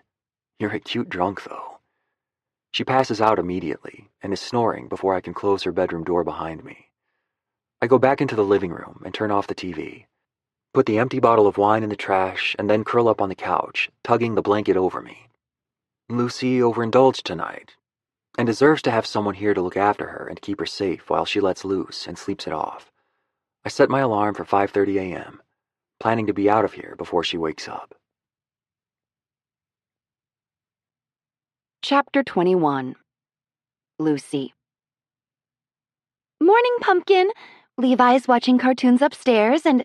Oh, you look rough, says Mom after she opens the front door for me. I grunt as I step into her house, feeling my brain knock against my skull with every slight movement. I deserve it, though. I deserve every punishment the world wants to throw at me today, because I, Lucy Marshall, got drunk last night and made a complete fool of myself. Yes, I remember it all in crystal clear, humiliating technicolor. The moment I groped Cooper's biceps, the moment I tried to cage him into the kitchen, and last but definitely not least, the moment I tried to get him to sleep with me. I cringe every time I remember the words falling out of my mouth. So sure, so confident, so embarrassing. Thank the stars above nothing happened and Cooper is a good guy, but I think we can all safely say he's going to stay as far away from me as he can now. Any ambiguity or mystery I might have had concerning my feelings for him are gone. Last night, I might as well have been dancing around, holding a glittery poster board above my head that read, I love you, Cooper. Let's get married and I'll have all your babies. I turn around and face my mom. I've never asked too much of you, Mom, but today I need you to run me over with your car. She curls her lips inward, making a kooky smile, and pats the side of my arm. Did someone make a bad decision last night on her date? I cover my face with my hands. No, someone tried to, but the man wouldn't let her because she was sloppy drunk. I spread my fingers just enough to peek out. She looks like she wants to burst out laughing, but is composing herself for my benefit. Well, that sounds like you got your first date out of the way with a bang. I wait for her to finish because I know what's coming. Or, I guess, without one. She can't contain her laughter anymore, and I shake my head. Where did you learn to talk like that? Oh, please. I've been this way since long before you were even born. I just waited to use my foul language until you were tucked into your Minnie Mouse sheets at night. Now come on, I'll pour you a cup of coffee and you can lament. I trail behind my mom, slowly processing her words. There is a magical time in life when your parent shifts to being your friend, and I've entered it. I love that my mom doesn't filter her language around me anymore. I love that she makes inappropriate jokes. If you had told me in high school that my mother even knew what the word bang meant, I would have laughed in your face. But here she is, pouring me coffee for my hangover, and proving you don't have to stop being yourself in life just because you have a kid. You just have to edit things for a bit. Okay, ma'am. That's our longtime nickname for each other. Levi is busy upstairs being a TV zombie, and your father is cleaning out the garage, so spill your guts. Okay, prepare yourself. It's not a pretty story. If I wanted a pretty story, I'd go read a fairy tale. Now quit stalling. After making her promise not to tell Drew, I tell my mom everything from beginning to end, leaving out no details and laying my shame out on the table for her to stare at and judge. She doesn't, though. She pats my hand and smiles softly. Oh, hun. Terrible, huh? No. Her navy eyes look deep into mine. Sounds beautiful to me. I gape at her. Which part? When I threw myself at a man or when he rejected me? She shakes her head lightly. You know what you're doing, right? I give her a dumbfounded look because I truly don't know what she's talking about. You're keeping yourself blindfolded on purpose. We both know that boy likes you. The clear evidence being that he followed you to the restaurant and flirted with you the whole time you were on a date. And we know he's a good man because he put your sorry butt in bed last night and didn't let you make a bigger fool out of yourself. Both signs he cares about you. I pull my hand from hers and lean back in my chair. Any good guy would have done that. Rip that blindfold off, honey. No man is going to crash your date, sexy text you all night to make you laugh, and then show up at your house with a bottle of wine after if he's not interested. Now, if you don't admit to me right now that he likes you, I'm gonna slap you upside the head. You're kind of violent in the mornings. She turns her head and eyes me from the side, a grin hovering on her mouth. Don't sidestep me, ma'am. Admit he has feelings for you. Quit being so domineering, ma'am. Admit it! I sigh and drop my forehead onto the table. I don't want to get my hopes up. I've aimed too high before. What if I do it again and he's only being sweet to me because I'm Drew's sister?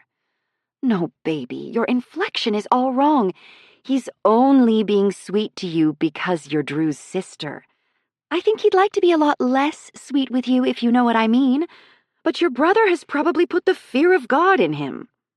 I pop my head up and whisper like it's a revelation. The bro code. Yep, exactly. She sits back in her seat, a smug smile blooming. Maybe she's right. Actually, no, I know she's right. There's something there between Cooper and me, and it's time to uncover what it is. And even if not, what's a little more humiliation? In the next moment, Levi barrels into the room and throws his arms around my neck. Hi, buddy, I missed you. I smash my lips into his chubby cheeks before he can wiggle away. Mom, Grammy got me a new kite. He's jumping up and down and doing one of those kid dances that's more wiggle and fist pumping than actual dancing. Can we take it to the park? For us, Mondays are like a weekend.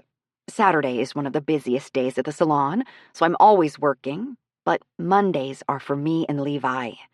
Yes, let's do it. And we can stop for donuts on the way. His jaw drops. I am a superhero in his eyes now. But I need Grammy to come too and sit with you in the car while I make a quick pit stop. I look at my mom and smirk, because Operation Rip the Blindfold Off is about to go down. I'm in Cooper's office building, and I'm completely freaking out. One quick Google search of Hampton Creative and Cooper James, and I easily found the address, helpful parking directions, and what floor he works on. Now, standing in the elevator as it carries me up to the third floor, I feel like I'm going to faint. You'd think I was on one of those elevator rides that suddenly drops out from under you by the way my stomach is twisting and contorting. My mom is hanging out in the car with Levi, both sugaring themselves up on donuts, and I'm about to deliver myself on a silver platter to a man who very possibly doesn't want the meal I'm offering.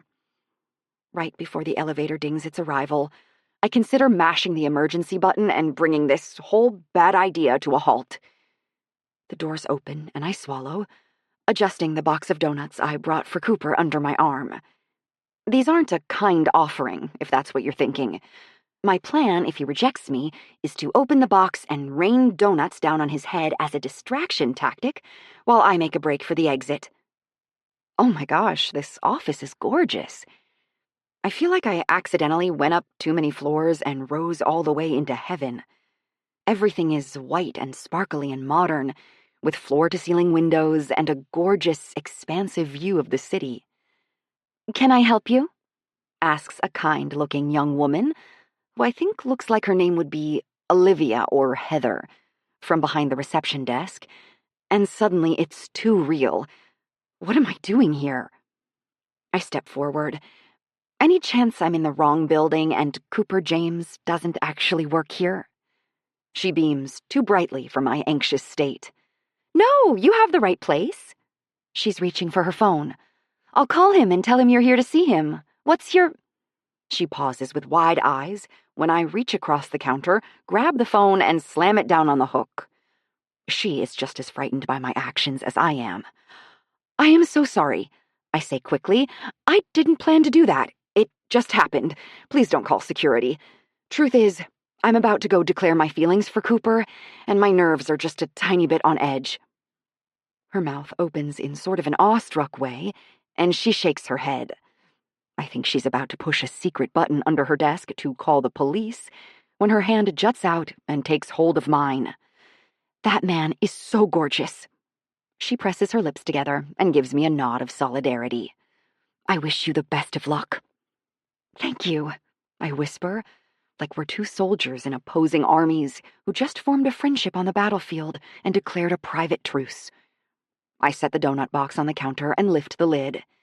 "You get a donut, because you're the most understanding human I've ever met." She wiggles her fingers over the sugary selection and finally plucks a chocolate sprinkle. It's a solid choice, and only confirms my suspicion that we would be great friends. "Are you ready?"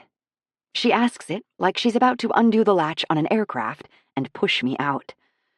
I take in a slow, deep breath and nod. "Let's do this, Olivia." "My name is Ashley." Chapter 22. Lucy. Have you ever had one of those experiences where your life flashes before your eyes and you see all the exact moments you would do over and the ones you'd never change?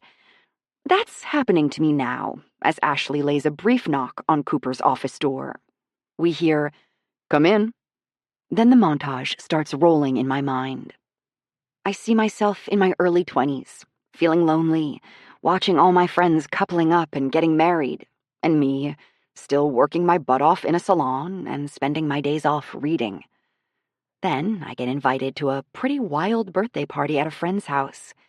Brent catches my eye from across the room, and I feel a spark. He's the cool guy. Should probably be wearing sunglasses and a leather jacket, but instead he's in a t-shirt and jeans. He raises his glass to me, and I look behind me because I'm not sure it's directed at me. He comes over and flirts like I've never experienced firsthand. I'm completely swept up in him and his dark, mysterious eyes and feel ready to dash off to Vegas. He doesn't want to go to Vegas. He wants to go back to my place. We do. We sleep together and there's no cuddling. He zips up and takes off without leaving his number, completely over me. Done. 6 weeks later, I'm holding a little stick with 2 pink lines, and I don't even know the phone number of the man who got me pregnant. I search his name on Facebook and message him. He doesn't reply for several days, so I panic and send him the words, "I'm freaking pregnant, call me." He does. Makes it clear that he'll help with the child if I decide to keep it, but doesn't want a relationship with me. I have false hopes, though. Over the next 9 months, they get crushed, and reality sets in as Brent goes out with woman after woman, and I'm swollen and alone on my couch. The next memory is me crying on the bathroom floor while my brother holds me. I'm sure I've ruined my life and I'll never be happy again, but he quietly reassures me I will. And then my mom is holding my hand while the nurse puts a baby in the crook of my arm, and I sigh a breath of relief because I freaking did it. I birthed this child, and it was the hardest thing I've ever done, but I did it. Me. And I love this little squish ball more than anything. He's worth all the pain. More memories of Christmases where I should feel lonely, but I don't, because Levi and I are making cookies with Uncle Drew and decorating the tree with my mom and dad. There's a vague, nagging feeling that says someone is missing, but it's not overwhelming. I remember all of this as the door opens to Cooper's office, and I realize if I was strong enough to get through all of that, I can face the world's hottest man and tell him I'm gone for him without throwing up on his feet. I hope. Ashley steps out of the way and lets me walk past her into the office. She winks as she closes the door, and now I'm alone, shut inside a lion's den.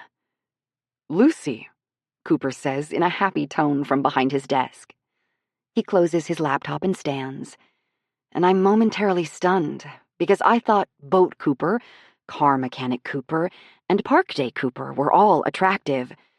But Boss Man Cooper is so sexy, I think my legs are going to give out. He scoots his chair away from the desk and shifts to the side, letting me get the full effect of him in a nicely pressed, form-fitting dark gray suit and tie, hair tousled and waving into perfection, with a lock dancing down over his brow. He has a black leather watch on his wrist and dress shoes that match. And with the huge wall of glass behind him, it looks like he is the king of this city. They should name it Cooperville. how are you? He asks with a confused but pleased smile. As he gets closer, I can smell his cologne. Oh, Lordy, it smells warm and smooth, and like I want to dive inside it and swim around all day long. I'm good. Well, no, actually, I'm terrible. I mean, I feel terrible, physically, not emotionally. Although I don't feel so great emotionally either. Lucy. Cooper stops in front of me with his incomparable masculinity on full display as his large hands wrap around both of my biceps with nothing but tenderness. Breathe. I do, in and out through my nose in a way any yogi would be proud of. I'm glad you came by. You are? His mouth tugs up on one side. Of course. I was afraid you might get weird or try to avoid me after last night. Huh, me? Get weird? Preposterous. That's officially the first time I've ever said the word preposterous in my life. He chuckles softly, then lets go of my arms to take a step back, gesturing for me to sit in one of the chairs facing his desk. Good. Well, welcome to my office. Have a seat and make yourself comfortable. I glance to the chair, then back at Cooper, knowing I better not sit down and get comfortable. If I do, I'll never tell him what I came here to say. I'll end up settling in and asking him 100 questions about his fancy title of...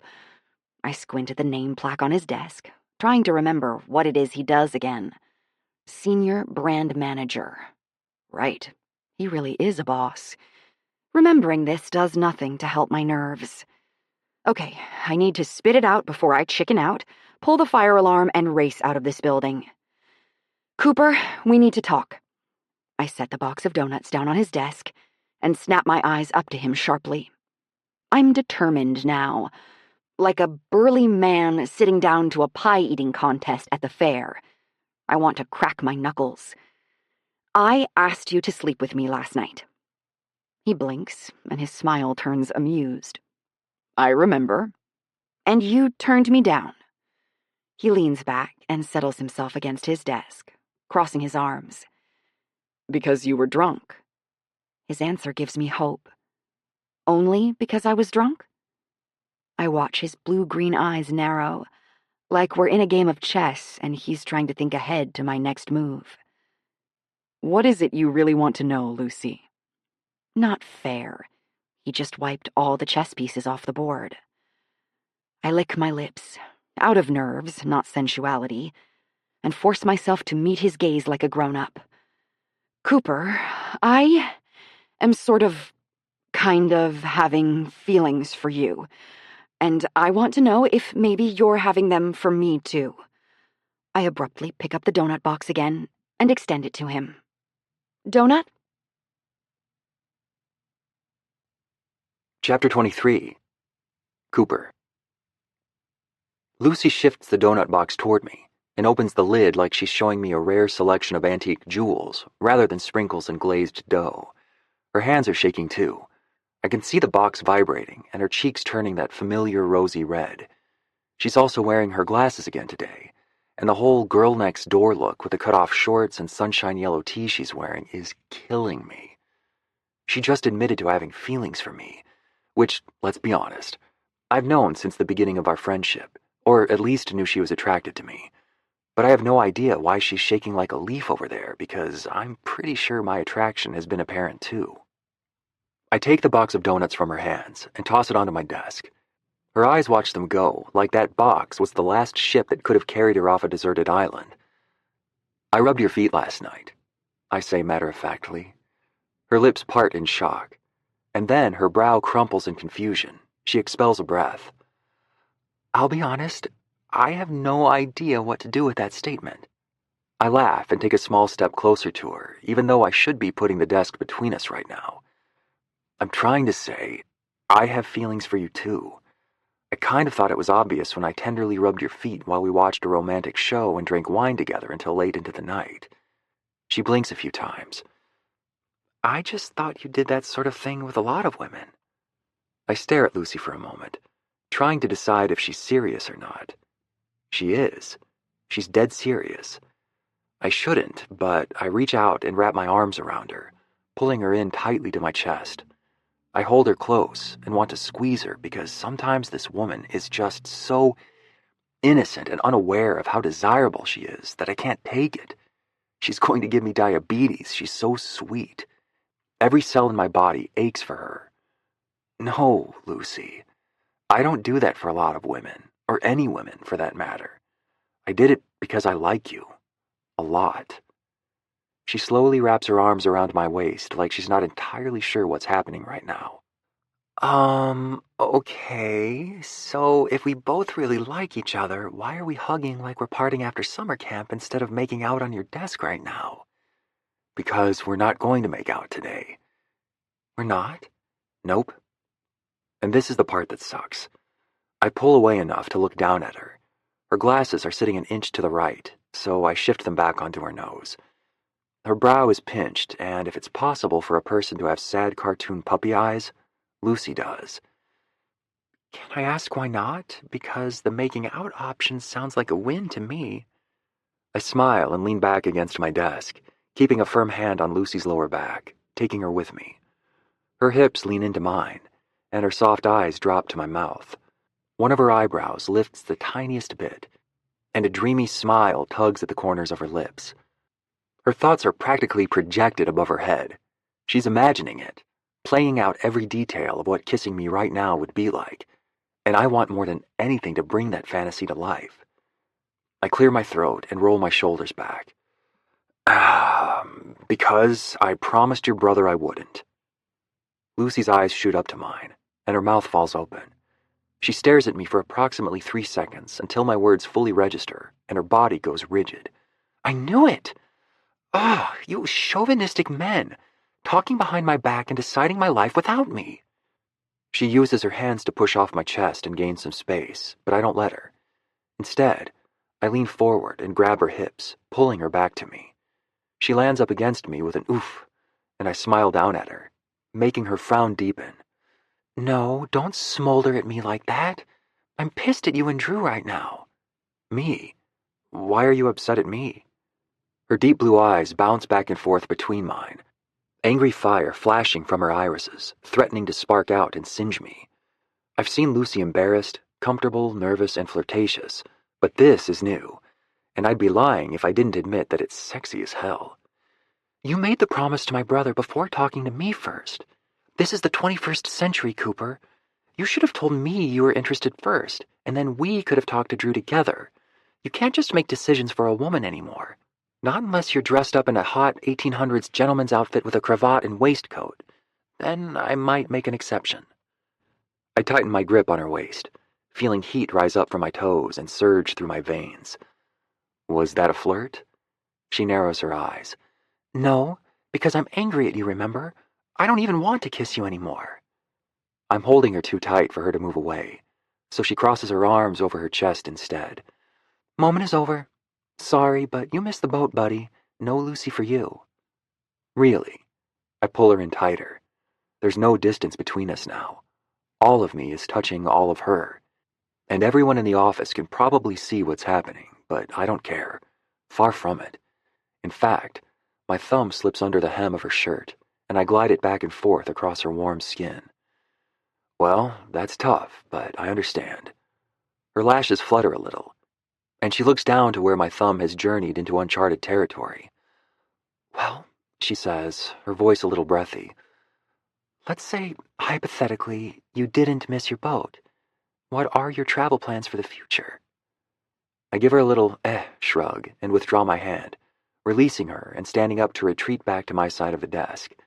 Predictably, and just as I hoped, she grabs the lapels of my jacket and pulls me back in place. Yeah, I like this new side of her. Cooper, please. I can't handle your sexy games. I want to be cool and suave like you, but my kneecaps are melting underneath me and I don't know how to act around you. Do I pin you against the wall and force you to kiss me? Yes, always that option. Or do I grab my box of donuts and leave? I haven't watched enough heated teen Netflix movies to know what to do in this situation. She's shaking me a bit via my jacket, and just like every time I'm around Lucy, I can barely contain my laughter. But with that feeling of happiness comes a healthy dose of reality, too. I cover Lucy's hands with mine and stare down into her eyes. Looking like one of those sappy fools I usually want to punch in the face due to how queasy they make me feel, but I can't help it. This woman, her sweetness, her odd quirks, they've turned me into some kind of vanilla pudding you're embarrassed to pull out at lunch. Lucy, I want so much more with you, but I can't give you anything besides friendship right now. Because of Drew? I nod. Because of Drew. I know it seems like I'm picking him over you, but that's not the case. He's nervous about the prospect of us because, well, he has a little reason to be. He hasn't ever seen me commit to anyone, and he knows you and Levi need a good man in your life who won't let you down. But I put my finger on her lips. It sounds absurd, but Drew's friendship is really important to me, Luce.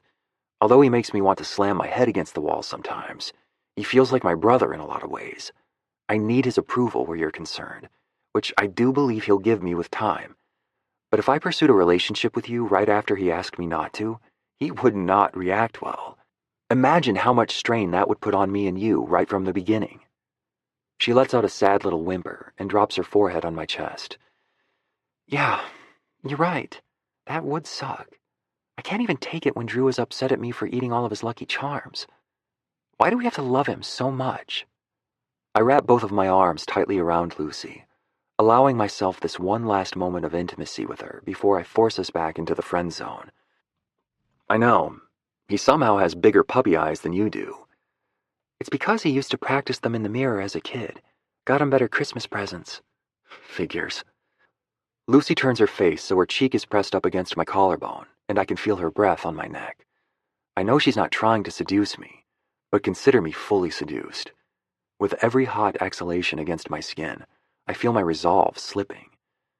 So, what are you proposing we do? Did she nuzzle in closer?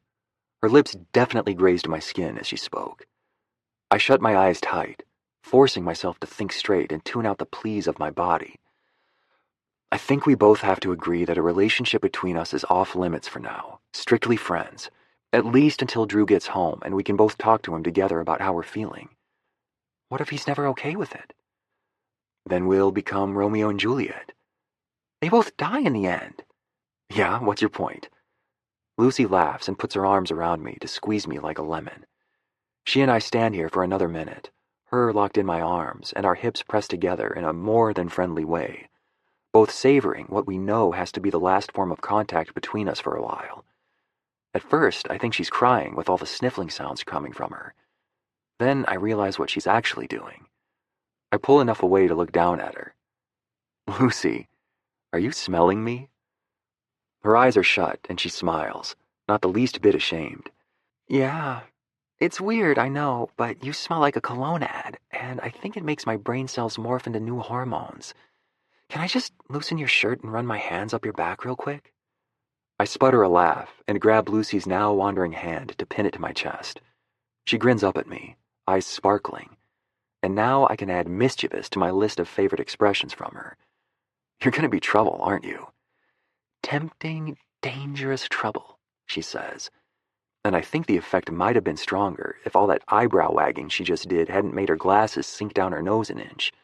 Still, I want to kiss her. I want to take her bottom lip in my mouth and taste it. Yeah, you gotta go, I say, abruptly releasing her and turning to run my hand through my hair because that can't happen until after things are settled with Drew. Everyone knows how difficult just friends is once you've both established feelings. It's all happy time until one kisses the other and it breaks every boundary you've created. There's no going back after lips touch. The ground shatters and you fall. I'll fall. I hear her soft, pleased chuckle at knowing she successfully got under my skin, followed by the door to my office opening. Sorry to interrupt, Mr. James, but your next meeting is here, Dr. Peterson. I expel a breath, not quite ready to tear myself away from Lucy and jump back into work mode. Thanks, Ashley. You can go ahead and send him in. It's only after Ashley has left that I realize Lucy looks like someone just stole her purse and kicked her in the stomach. Whoa, what's wrong? Her nostrils flare and her jaw flinches. Did she just say Dr. Peterson? Yeah, he's one of my clients, a doctor who's working on rebranding his new private practice. Lucy whimpers and looks like she's going to drop to the floor from sudden loss of feeling in her legs. Cooper! Please tell me his first name is not Brent. It's only after I've said it out loud that I realize who he is. Lucy begins gathering her purse and donut box as quickly as possible. I have to go, right now. I don't want to see him today. I have to prepare myself before a face-to-face with Brent because he always has this way of making me feel small and clunky and like a puddle of muddy water. I don't want to see him. But when she turns around, we both spot him through the glass wall, approaching the office behind Ashley. Lucy's shoulders sag in defeat, and my heart tugs for her. I know she doesn't have any feelings for this guy. I think he just reminds her of that time in her life when she was made to feel like she wasn't enough for someone. An idea forms in my mind, and suddenly my pulse is jumping in my neck. They say bad decisions are made on a whim, but I think what I'm planning to do next is the best decision of my life. Do you want to make Brent feel jealous today? She looks at me skeptically. I'm not sure that's possible, she says slowly, sensing danger. If you want to find out, follow my lead. As Ashley opens my office door, I grab Lucy around the waist, haul her up to my chest until I can feel every one of her curves pressing into me, and drop my head down, kissing her directly on those lips I've been dreaming about since I met her. So much for not crossing that boundary. I can practically hear the ground beneath me cracking. Chapter 24. Lucy. Did I just teleport into an alternate reality? Sure feels like it, because not 2 minutes ago, Cooper was telling me we could only be friends. And now, well, this does not feel like friends. It does, however, feel like warm lips, a strong body, and all kinds of hot and bothered mixed into one as he hungrily caresses my mouth. I decide not to care. Just kidding. It's actually that I can't form a thought coherent enough to resemble caring, and wrap my arms around Cooper's neck. He drags in a deep breath through his nose, and I relish the way his hands are biting into my back like he can't get me close enough. Usually, kisses have a build-up, a soft to intense, pliable rhythm that feels a lot like swimming in the ocean, floating over the waves one by one. Not this one. Cooper's kiss is devouring, as if he's been dying for me. We tilt and slant, allowing our connection to somehow grow deeper. It's not in the ocean. I'm on a roller coaster, and it's just crested the first drop. When I taste mint on his lips, my world goes fuzzy around the edges, and fire tornadoes spin in my stomach. His hands blaze a trail from my lower back up to my jaw so he can cradle my face, and I drop my hands to wrap around his waist. He smells like cologne today. Nothing intense, just professional and clean and attractive. I tunnel in on this kiss, Our lips, our breath, his scent, and I lock my arms tightly around him. I'm not sure what is happening between us right now, but I'm willing to do it all day. Cooper begins to slow the kiss, his lips softer and more yielding than before, and I refrain from whimpering like a sad puppy. But then, his hands slide from my lower back to drop into the back pockets of my jean shorts. And now I'm the coolest girl in school. My head is spinning because I feel like we just zoomed from 0 to 100 in a blink. Even in all the time I dated Grim Tim, we never kissed like that. My heart never wanted to beat out of my chest like it does right now. It's then that a throat clears, and I remember we're not alone. I think Cooper remembered the whole time, though. I rip my mouth away from him, and he smiles slowly before pulling his hands out of my pockets and turning to Ashley and Brent standing at the door, mouths gaping and eyes blinking. I'm sure I look a lot like them, but Cooper is the hot guy from the Breakfast Club and doesn't give a crap about things like public indecency. Ashley finds her voice first. I'm so sorry, Mr. James. I didn't realize you two weren't finished yet. She and I both cringe at her unfortunate word choice. Cooper lightly clears his throat on a chuckle. No, I apologize. Lucy was just getting ready to leave, and the goodbye kind of got away from us. He looks over at me and winks. I wish I could focus on this moment to figure out what's happening, but instead all I can do is stare at Cooper's mouth and think, that mouth was just on my mouth. How can I make it happen again? Lucy? Brent's voice has me peeling my eyes from Cooper's lips. What? I didn't realize you... He can't find the words to explain what he just saw. You and me both, buddy. Hi, Brent. I raise my hand stiffly, then lower it back down in the most awkward wave anyone has ever seen. Looked more like I should have been holding a traffic sign or introducing myself to extraterrestrials. Cooper steps closer and puts his big, fantastic, possessive hand on my hip, holding me close to his side. It wraps around my entire hip bone as he grips me. How do you know my girlfriend, Dr. Peterson? Hearing the word girlfriend makes me nearly choke on my own tongue. He asked his question so convincingly, like he had no idea in the world that Brent, once upon a time, ripped out my heart and stomped on it. He also added that special inflection men do on girlfriend. We'll get to freaking out over that word in a minute. That conveys a territorial caveman warning. Next, he'll get out a giant club and start waving it around. Brent lets out a small, incredulous laugh. Lucy is... That is, Levi is my son. I'm assuming you know who Levi is. Cooper should be in a movie. The shocked expression on his face is so believable, I want to laugh.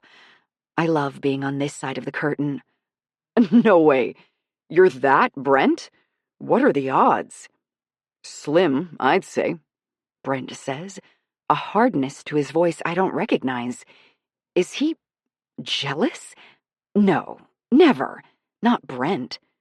Lucy, I didn't realize you were dating anyone. I shrug and smile, afraid to say much because my acting skills don't come anywhere close to Cooper's, and we all know it. Just sort of happened. We met through Drew. It's best to stick as closely to the facts as possible when lying. This moment is so thick with awkward tension, I'm afraid we're going to need someone with a rope to pull us out. Poor Ashley. She feels it too and is unsure what to do. I raise my hand and tap a knuckle against Cooper's chest while hitching my head a little toward the door. Somehow he speaks my silent language and understands me. Oh, Ashley, you can go. Thank you. She's relieved to exit this Jerry Springer episode and scurries out the door. Brent does not look happy that Cooper and I do not have to use words to communicate. Would it be too gloaty if I did a little na-na-na-na-boo-boo dance and stuck my tongue out at him? I'm not even into Brett anymore. Wouldn't date the man if he begged me to. It's just that it feels the tiniest bit amazing to see a jealous expression on his face. The man who found me undesirable, except for when he was using me. And yes, I realize it's super unhealthy. I'll work on it tomorrow. Come in and have a seat, Cooper says, gesturing toward his office chairs. I'll walk Lucy out to her car and then we can get down to business. We're moving toward the door now, and Cooper looks like my bodyguard, escorting me away so the fans don't get too handsy. I need some sunglasses and a big floppy hat. Brent steps into our path. I can walk her out. It'll give me a chance to get caught up on this relationship between you guys. Oh, no. No. I'll spill my guts with the truth that Cooper and I aren't really a couple yet, and this jealousy-inducing charade will backfire, making me look even more pathetic. I look up in time to see Cooper's easy smile and tipped eyebrows, silently asking me what I want to do. I'll call you later and catch you up to speed, Brent. I'd like Cooper to walk me out. The strength and finality in my voice tickles my own spine. Brent takes in a breath through his nose and lets it out while nodding slowly, thoughtfully.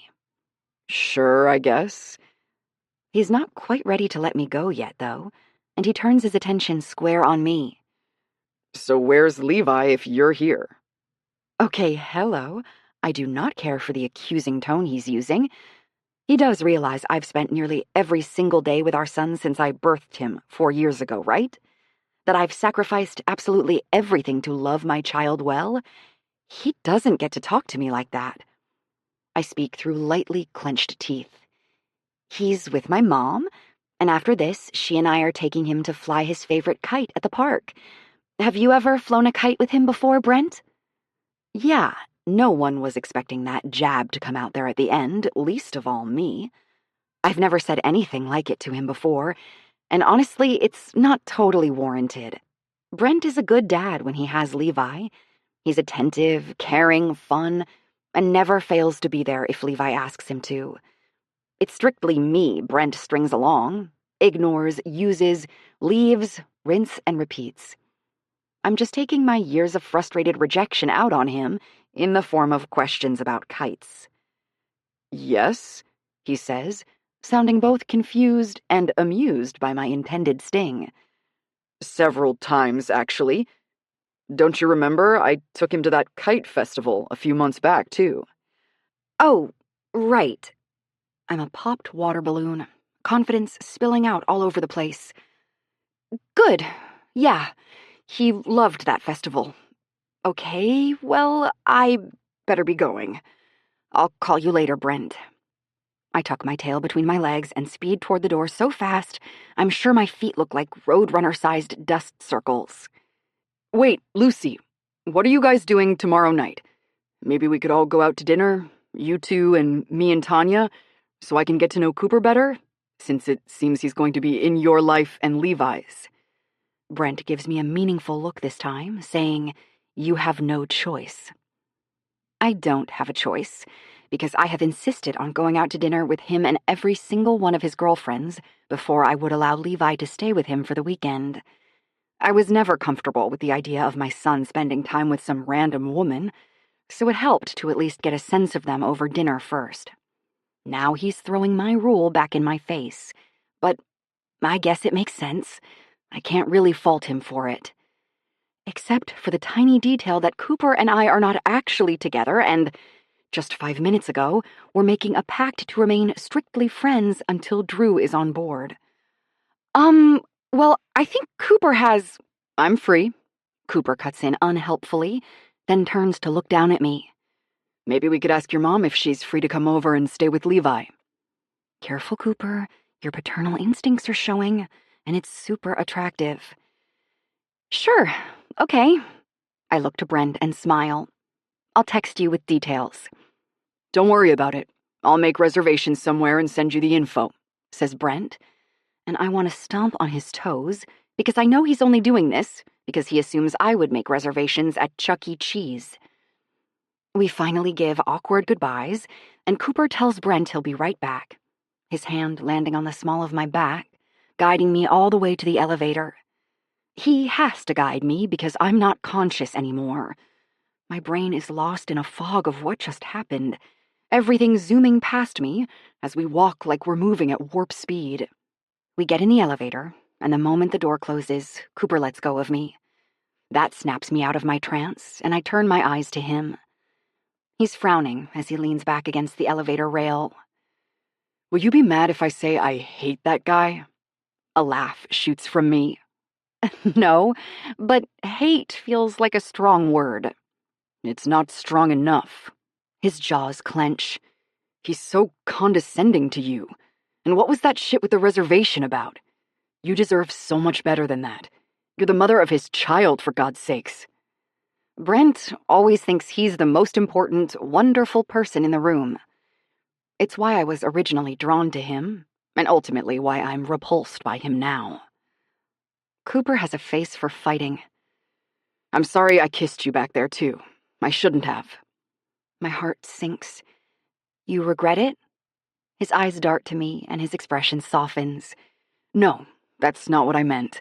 I asked if you wanted to make him jealous, but that was immature of me to put it on you because I was the one who wanted to make him jealous. You deserve better than how I treated you, too. I can't help the smile clawing at my lips. Maybe you're right, but you don't hear me complaining about it.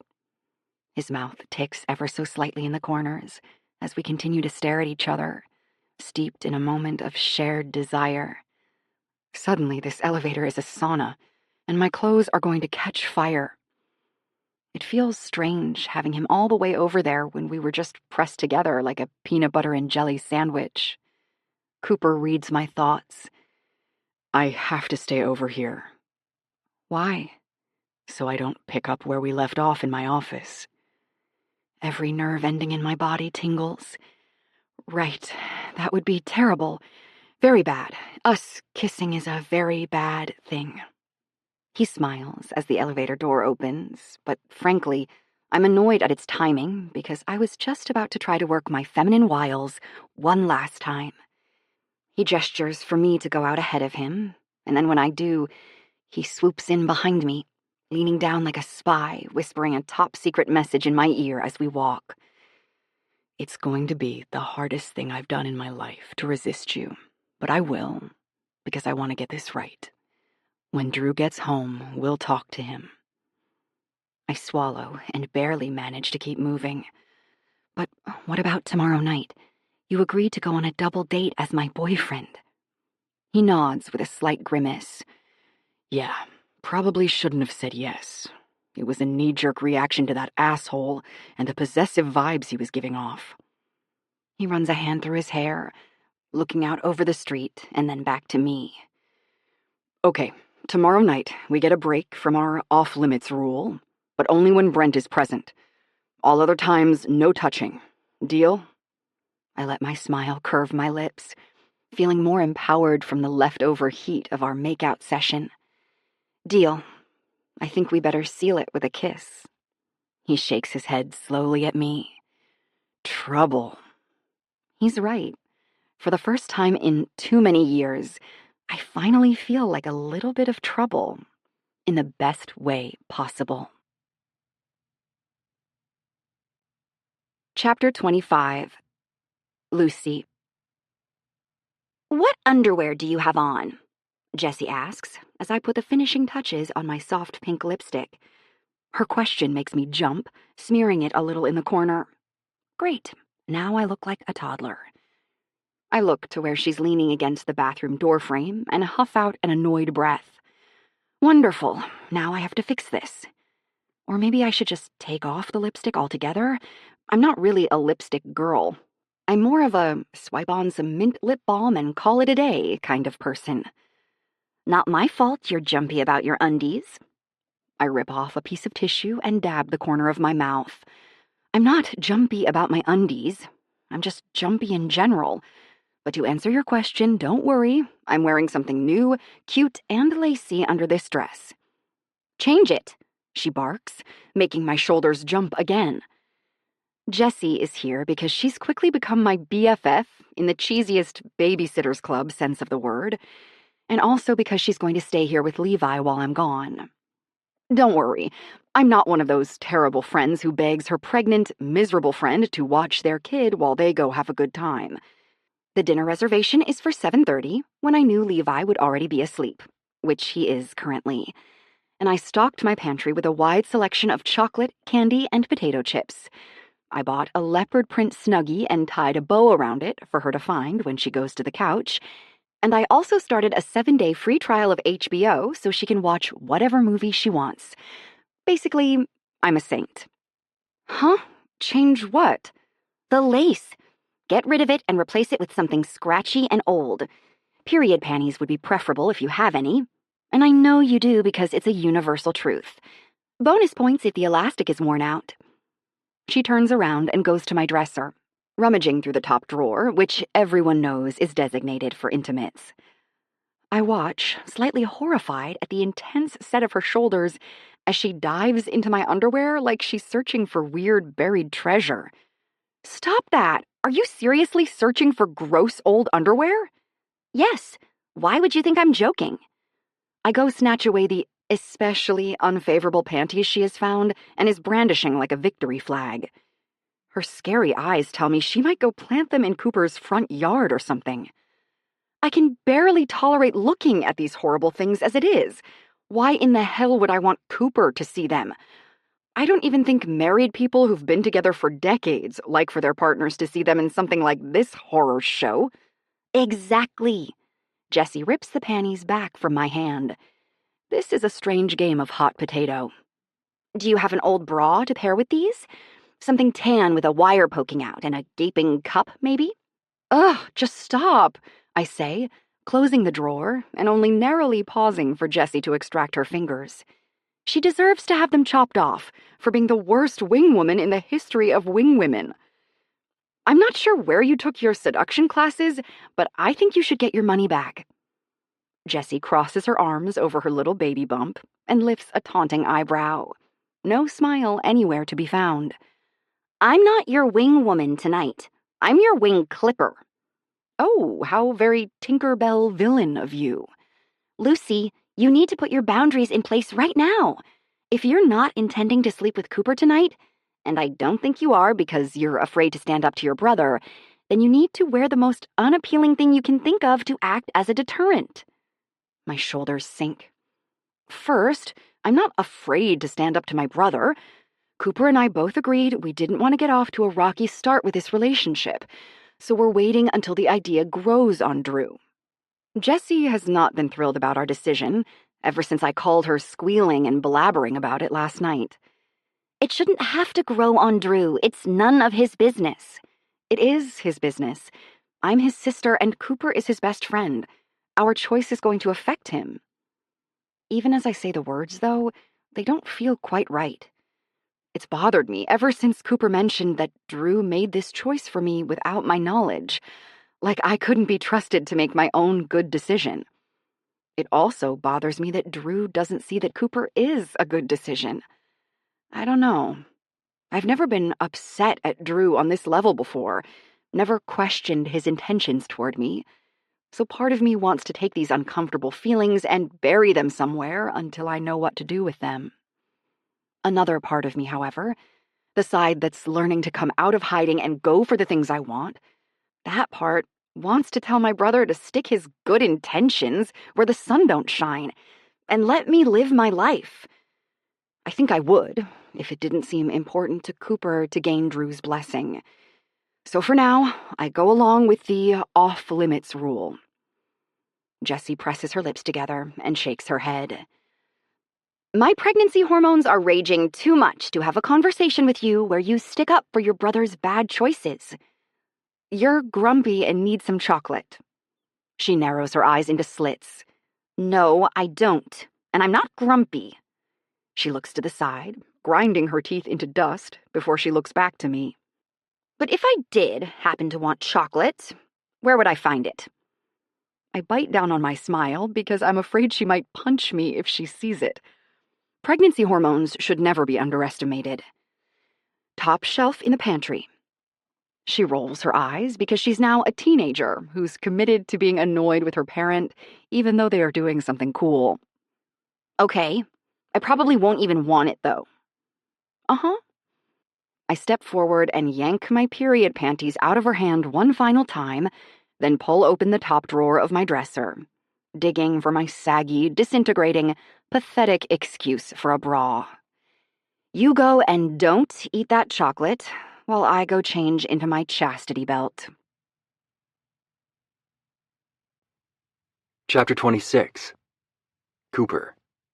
I'm almost to Lucy's house when my phone rings. I answer it over my truck's speaker without bothering to look at the caller ID because I know who's calling. Hey, beautiful. I'm almost to your place. Traffic was terrible. Did I just call her beautiful? Was that weird? I've never been the guy to call women by little pet names like that, but it just kind of slipped out. What's happening to me? Ah, hello to you too, handsome. And I should have looked at the caller ID. Drew, I thought you were someone else. Your sister. He chuckles. I got that vibe. I mean, we both know I'm good looking, but out of the two of us, you're definitely the beautiful one. Well, that's just not true. Your eyelashes are longer. You have nice cheekbones, though. They're okay. Your teeth are straighter, and they're so white. Thanks for noticing, he says, sounding genuinely grateful. Wait, should we just get married? Probably. This conversation has taken a turn somewhere. Speaking of turns, I'm about to pull into Drew's driveway to secretly pick up his sister and take her on a fake date that will be entirely too real to me and lie to him about the whole thing. I'm a great friend. What were you calling about? And how are you even calling me right now? Aren't you in a remote part of Costa Rica? Yep, I have trouble getting service in my own bathroom back home, but Costa Rica's got me 3 bars. There's some commotion in the background, and I hear someone ask Drew about checking vitals on a patient. I gotta go in just a second. We've been nonstop here. I just wanted to check and see if you've seen Lucy at all this week. Why would I have seen Lucy? Whoa there, Cooper. Let's take that defensiveness down a notch. I can hear the quizzical smile in Drew's voice when he says, Relax, man. I wasn't trying to accuse you. I just haven't heard from her in a few days, and she hasn't returned my emails, so I was checking if you've seen her around at all. Damn, I'm a bad friend. After tonight, though, I'm buckling back down. Lucy and I will take a major step back from each other until I get everything settled with Drew. I'll help her show off a little in front of her baby daddy, and then it's back to friends only. Yeah, I mean, I'd be happy to drive by your place right now and make sure everything looks all right if you want. In fact, the door to the house is opening, and Lucy steps out, allowing me to confirm that, yeah, everything's looking real good. I thought you were on your way to pick up your date, Drew asks. Oh yeah, I am. Your place is kind of in the neighborhood, so it's cool. Oh shit. I'm becoming a worse liar as I get older. You all right? You sound a bit weird all of a sudden. By weird, he means I'm breathing heavy and slowly losing my mind at the sight of Lucy in a little black dress. Must be new. This one definitely wasn't in her closet the other day. I gotta get off this phone before he somehow assesses my blood pressure over the line. Yeah, I'm good. Listen, I gotta go, man. Don't worry. I'll watch out for Lucy. Won't take my freaking eyes off her for 1 second. Her blue gaze meets mine through the windshield right as the wind catches her long auburn curls. She's wearing black flats tonight instead of heels, but her curves still sway with every step. Now that I know what those curves feel like under my hands, they are twice as attractive. She opens the door, and I put my finger to my lips to keep Lucy quiet just before Drew says, Cool, man. Thanks for looking out for her. Yeah. I flip him the mental bird because he's completely ruining my night of justified betrayal by dumping a load of sentimental crap on me. I'm no longer thinking about Drew, though, because Lucy steps up into my truck, and the hem of her dress hitches up a few inches when she settles onto the bench. Yep, super good friend over here. Talk to you later, Drew. I hang up and let out a long, exaggerated groan as my head drops back against the headrest. I roll it side to side and find a concerned-looking Lucy as she tilts her face to the same angle as mine. Hi, she says simply. Hi. I grin and take her in completely, just once, from head to toe. My eyes take a nice, slow perusal, inch by inch, and I'm not proud of it, but I whimper like a sad dog that's begging for a treat it can't have. You look gorgeous.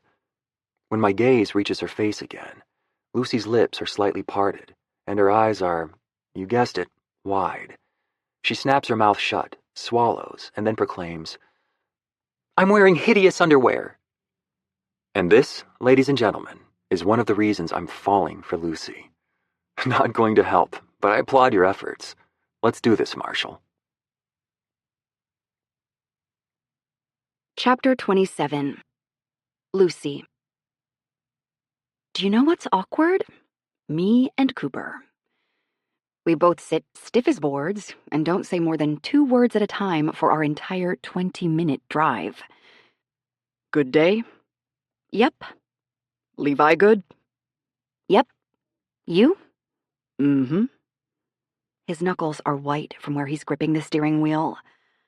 I think maybe he's upset at me, or having second thoughts about this fake date, until we speed into the parking lot, and Cooper all but jumps out while the tires are still rolling. He flings my door open, reaches in, unbuckles me, and then tugs me out.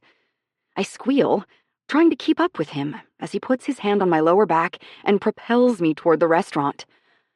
Cooper, what are you doing? He doesn't answer, only barrels us through the front doors. The moment they close behind us, he grabs my hand and yanks me into a somewhat secluded corner of the waiting area. He puts his hands on my jaw, backing me against the wall. There, he says with a mischievous grin. We're officially on our fake date. The off-limits rule is suspended, and for the next 2 hours, you're all mine. I suck in a breath as Cooper dips his head and lays a hot kiss on the base of my neck, making sparks fly across my skin. Cooper, we're in a restaurant. He stacks another kiss above the last, making himself a little trail up my neck. You smell incredible. How do you always smell like this? Sweet and soft like berries, or... I can't figure it out. People are staring, I say in a whisper hiss, but I feel my desire to care losing the fight as Cooper's hand slowly glides from my shoulder down to my fingers, where mine and his intertwine. Good. It'll really sell this relationship to Trent. I chuckle as his skin brushes across my jaw. You mean Brent? Sure. Cooper rounds my jaw with kisses, and I melt into his strong body. You look beautiful, Lucy, he says, pulling away enough to look me in the eyes. My heart flips in my chest, and I didn't realize how much I needed to feel this way until Cooper came along. Didn't realize how much I had dimmed my light, forgotten to do things for myself, fallen into a contented slumber where all I worried about was if Levi was smiling and safe. Don't get me wrong, those 2 things are and will always be the most important to me, but somewhere along the way, I forgot that I could be Levi's mom and still be a woman. They say if a plane starts to go down, adults need to pull on their masks first so they can then take care of their children. I had forgotten to pull my mask on, and until Cooper came along, I didn't realize my oxygen was running out.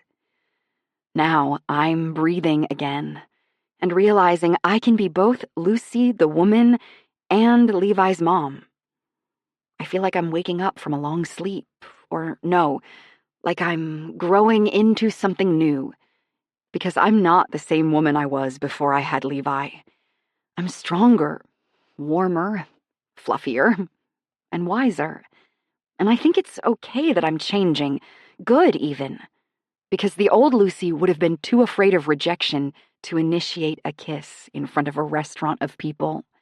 The new Lucy, however, rises up on her tiptoes, grabs the front of Cooper's shirt, and plants her lips firmly on his with abandon. I feel Cooper smile against my mouth as his hands slide around my back and pull me in tight.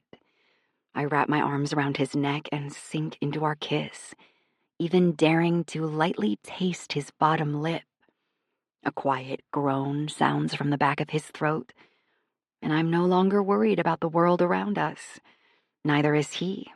We're like that sappy newlywed couple you can't bear to be around and want to unfriend on social media. I love it. Kissing Cooper feels so good, it makes me irrational. Like I want to run out and have someone make us matching airbrush t-shirts with our couple name on them. Looper or Kusi. Choices. I'll make an Instagram poll and have my 20 followers decide for me. Is this all you guys do? Brent says from somewhere behind Cooper, sounding disgusted with a capital D. I extract my lips from Cooper and pry my eyes open, taking in his lopsided smile. And honestly, I want to dive right back in. Maybe if I ignore Brent, he'll just go away. Cooper leans forward and kisses my forehead briefly before turning to face Brent and his girlfriend Tanya. Pretty much. It's tough to be around Lucy and not kiss her. Does he really mean that? It's not just part of the fake date act, right? I hope he and I are on the same page that this is a fake date, and that I'm taking to heart every little thing he says. Otherwise, I'm going to be crushed when this is all over. Brent clearly has no idea what to do with that statement, because he's never once felt that way about me. So he turns the conversation to Tanya and introduces his runway model girlfriend to Cooper. Just kidding, she's not a model. She's actually a bioengineer who looks like a model. So you can imagine how hard it is for me to feel incredible in this moment. Should have worn the lace. Luckily, I really like Tanya.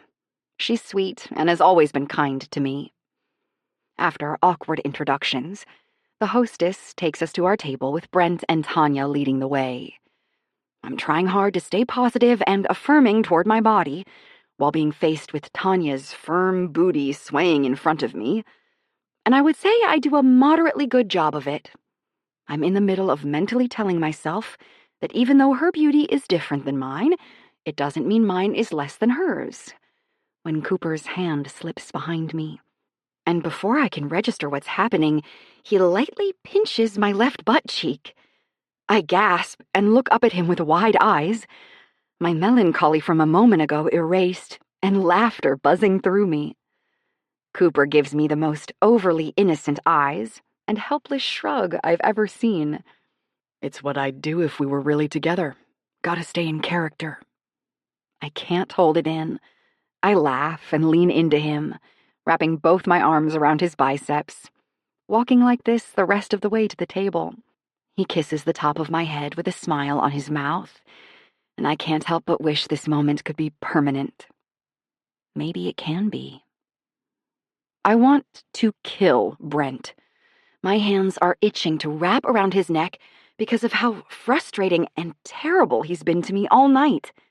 First, he asked how Cooper and I met, and when Cooper told him the story of me jumping off the cliff, Brent made an obnoxious comment, insinuating I must have been drunk because I would never do something fun like that. Then he tried to act like a buddy-buddy man's man with Cooper and nudged him across the table, asking him if he'd seen my usual look yet. He insinuated heavily that the way I look tonight is nothing close to how I look on a daily basis. Cooper, bless him, responded, saying he was actually disappointed I didn't wear my dinosaur pants tonight. I wanted to put my hands in his hair and kiss him into oblivion.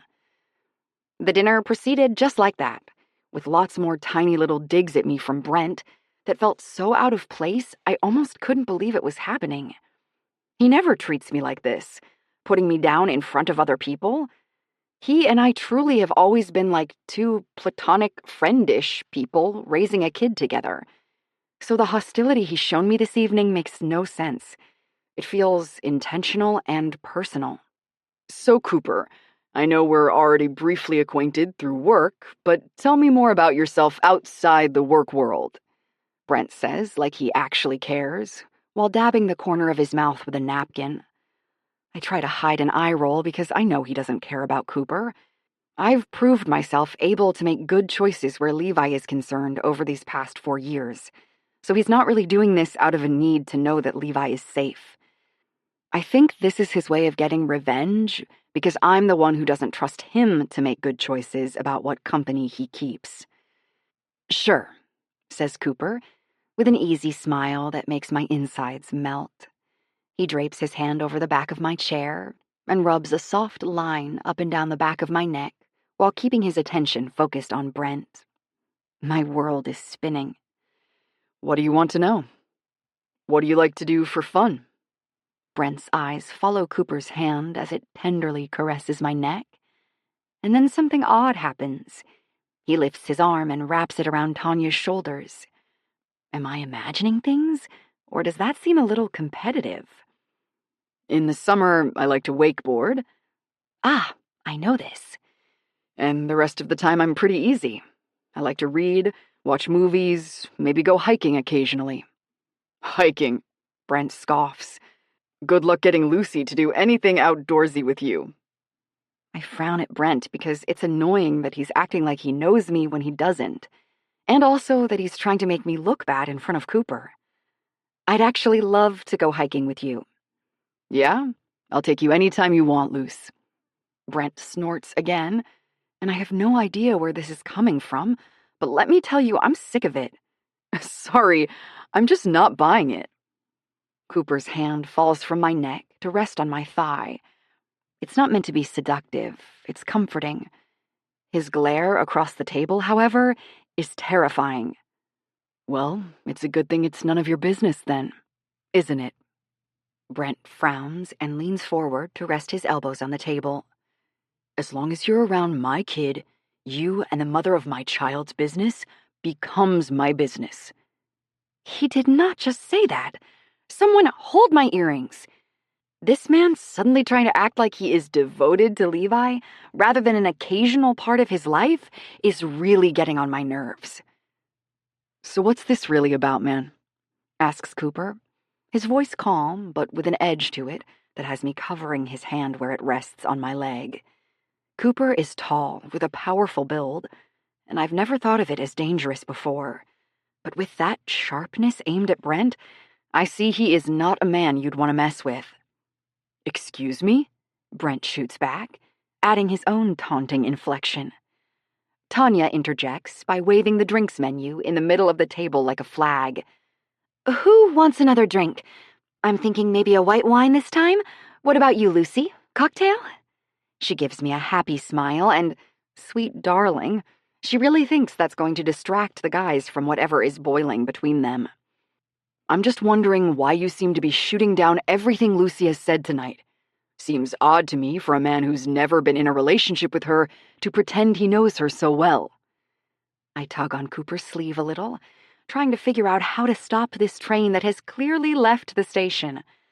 I'm afraid I'm going to have to throw my body in front of it, and not in a sexy way. Brent rolls his shoulders a little and nods toward me. I just think this whole thing is odd. 1 minute, Lucy's single and living with Drew, and the next, you two are all over each other anywhere I turn. I'm making sure whatever this is you guys have going on is healthy, and that Levi is not going to get hurt in the mix. On the surface, that sounds true and noble, but it's in his eyes that you see his words are a front. I'm all for Brent wanting to get to know any man I'm seriously dating, so he can feel comfortable with Levi being around him too. Even if it's a little unconventional, it's always worked for us. But what I can't stand is his insinuation that I would put my child in an unhealthy situation and that Brent should be the judge of it, especially in such a public way. No, that's not it. Lucy would never put anyone in Levi's life that isn't good for him, and you know it. Cooper's smile is cunning and sort of tingles my spine. We both know why you're acting like a dick tonight, and it has nothing to do with your concern for Lucy or Levi. Brent's eyebrows fly up, and he looks to me like I should be his backup. When he sees I'm not coming to his defense, he sinks back in his chair and steeples his fingers in front of him. Well, by all means, tell me, since you seem to know already. Cooper's smile falls, and now his face looks like beautiful stone. His eyes flare as he locks them on Brent. If I had to guess, I'd say you've always kept Lucy as your backup option. I wince at Cooper's words, feeling the uncomfortable truth in them. She was having your child, but you weren't ready to commit, so you tossed her to the back burner. But it seems like you try to keep a spark of hope alive in Lucy, so when you're ready to settle down, she'll be there. Is Cooper right? His words are alcohol on a wound I didn't know I had. Did Brent think I was only back burner material? Somehow that feels worse than him just not having feelings for me. Cooper leans forward slightly and smiles, looking more like a feral animal baring its fangs than a person giving a friendly greeting. But here's problem number 1. Cooper holds up a finger, sarcastic smile still in place. You're a selfish ass, too arrogant to believe Lucy stopped wanting you a long time ago. Another finger pops up. Number 2, you weren't counting on me coming along and seeing that a woman like Lucy is not plan B. She's the one you work your ass off to try to come even close to deserving, and still know at the end of the day she's only with you because you're lucky. Like it or not, I'm here for Lucy as long as she'll let me be in her life, so you need to knock it off with the rude comments. As for Levi, you sure as hell better believe I'm going to take care of him.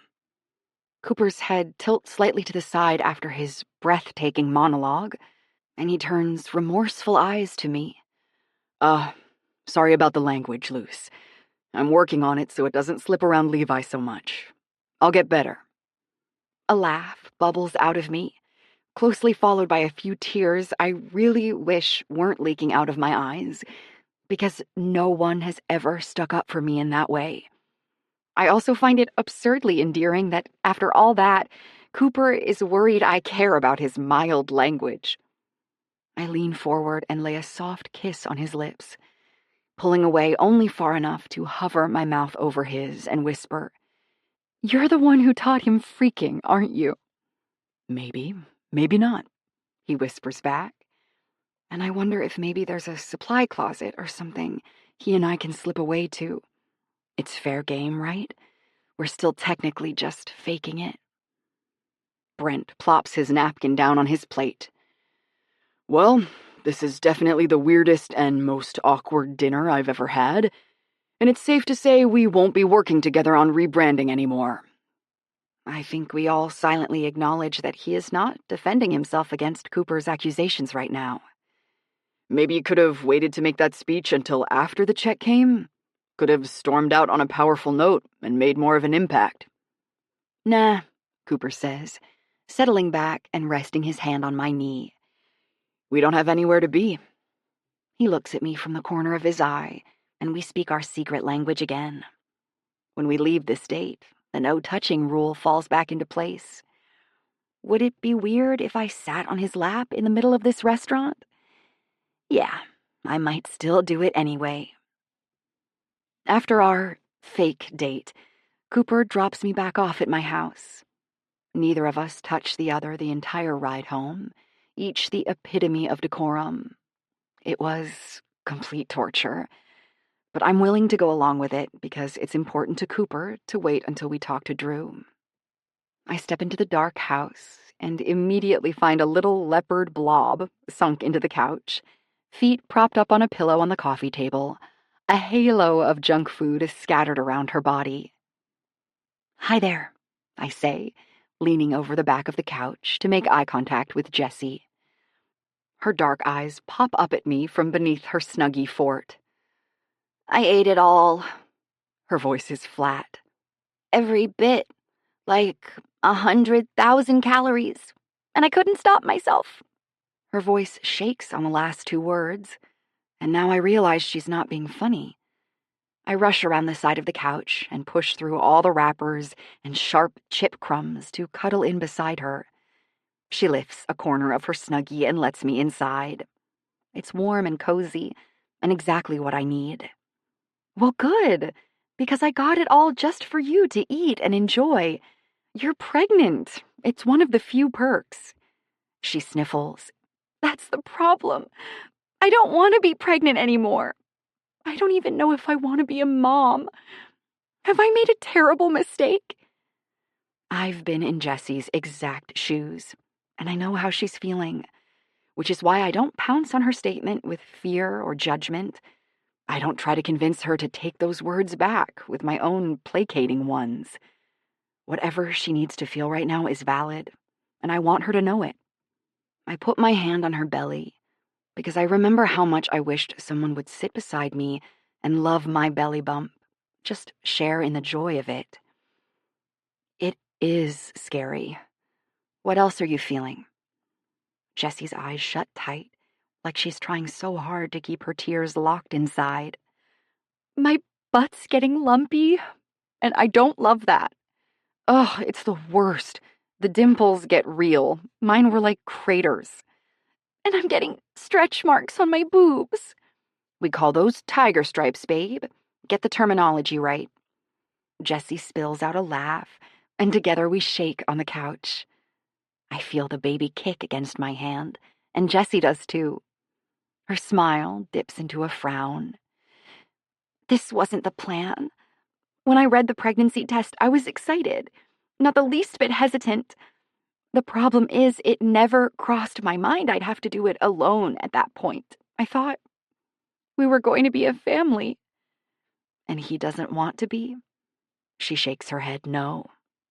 I rub a little circle on her still, small baby bump. Well, with or without him, you're not alone anymore. You have me, and I'll be here for you every step of the way if you'll let me. And just because the unfortunate sperm donor isn't in the picture doesn't mean you're any less of a family. Thank you, Lucy. Jessie sniffs. And thank you for not promising me I'll find someone someday, or this will all be worth it in the end, or any of that other crap. I hate when people say those things. It all feels so fake and empty. I roll my head to the side to look at Jessie. I've seen too many of life's twists and turns to make promises of sunshine and butterflies, but I can promise to hold your hand no matter what comes at you next. She smiles, and I add, well, that is if I don't, die tomorrow or something. She can't believe I just said that. I don't know what to do with you sometimes. People rarely do. Now, did you save me any candy? You might be able to find a Skittle wedged under one of my boobs. I grimace. I'm sure that would be a real treat for someone, but it's just not doing it for me. Fair enough. How did your night go? I unzip the side of my dress so my body can breathe and pull my legs up underneath me. My skin pops out like a can of biscuits when you first crack it open and the dough tries to jump out. It was one for the books, but here are a few highlights. Cooper is an excellent kisser. He also called Brent out for keeping me as his back burner option. Brent did not deny it, and after sitting silent for nearly 15 minutes, Tanya abruptly broke up with Brent when it finally sank in how much of a butthead her boyfriend is. Ooh, I love public breakups. Did you film it? No, I couldn't get my phone out in time. Amateur. And then, there's more? I knew Jessie would eat this up. Much more. Brent left right after Tanya, but Cooper and I stayed and enjoyed the last bit of our fake date. Then, when we left, Brent was waiting outside for me. No. Yes. He asked to speak with me privately, and, of course, Cooper was fine with it because he's the best. But when Brent got me alone, he said Cooper was right, and he hadn't realized it, but he had always been keeping me in the back of his mind as the woman he would settle down with when he was ready, and that he thinks he's finally ready. Flattering. Exactly. He tried to kiss me, too, but I did that amazing move where you turn your face to the side and he only gets the cheek. Savage. Jessie is perched up on her knees now, listening intently. I'm happy my train wreck of a life is giving her joy. I'm so giving. I got to tell him that I might have been waiting for him at one point, but not anymore. That I want someone who can see my worth from the start, and he'd missed his chance. It would have been such an empowering moment. Would have been? Yeah, at the end of my speech, my decrepit bra gave up its will to live, and the fastener broke, giving these mom boobs the freedom to let themselves out the bottom of the cups like a dam breaking. It was quite the sight. Looked like I had 2 sets of boobs. Jessie's mouth is wide open now, and she shakes her head, just now realizing I'm no longer wearing a bra. How? How do these things happen to you? I'm special. Jessie matches my smirk. Cooper definitely thinks so. Is that a hickey? Weren't you not allowed to touch outside of the restaurant? Now I'm smiling like the Grinch. Yeah, the restaurant got dinner and a show. Jessie and I both laugh, and it feels so good. Good to have a friend. Good to be home late. Good to know I'll wake up in the morning to my favorite little boy and make pancakes. Everything feels good right now. How did I hold myself back from this for so long? I was trying to force myself into a picture of who I thought I should be, and it was suffocating. Now I'm here, I'm growing, breathing, and I might not be the exact image of what motherhood should be, but I am full of messy happiness, and that's enough for me. Jessie and I end up talking until way too late in the night for her to drive home. She stays over, and when Levi wakes up in the morning and bursts into the living room, diving into my arms for my favorite morning snuggle session, Jessie gets to see it all, and I'm glad. This, a picture of what will be, is far more encouraging than any speech I could have given her. She stays for pancakes, and Levi starts calling her Aunt Jessie before breakfast is even on the table. I disappear for a few minutes to shower, and when I go into my room, I find my phone lit up with a text message on my nightstand. Cooper, just thought I'd let you know my pantry is empty. I frown, wondering if he sent me this by mistake. Cooper, so I'm going to the grocery store today after work. Cooper, the one on the corner of 8th. Cooper, probably around 6, so yeah. If you have an emergency, don't come by my house at that time to find me, because I'll be at the grocery store. On 8th. I bite down on a smile, thinking the off-limits rule might be a little fun after all. Lucy, shoot, would you look at that? I just ran out of milk. I definitely need milk for Levi's cereal tomorrow. Looks like I have to go to the grocery store later. Chapter 28. Cooper. I have never felt like more of a creeper in my life than I do now, pushing my empty cart down every grocery store aisle, eyes hunting for a woman and her son. The lady with the high ponytail and yoga pants is seconds away from calling security. Well, I am too, because she keeps pushing her cart down every aisle I'm headed toward, and it's starting to really annoy me. For someone who doesn't want to be stalked, she sure is doing a poor job of trying to avoid it. I speed race my cart to the end of the aisle and loop around to choose a different one from high ponytail lady.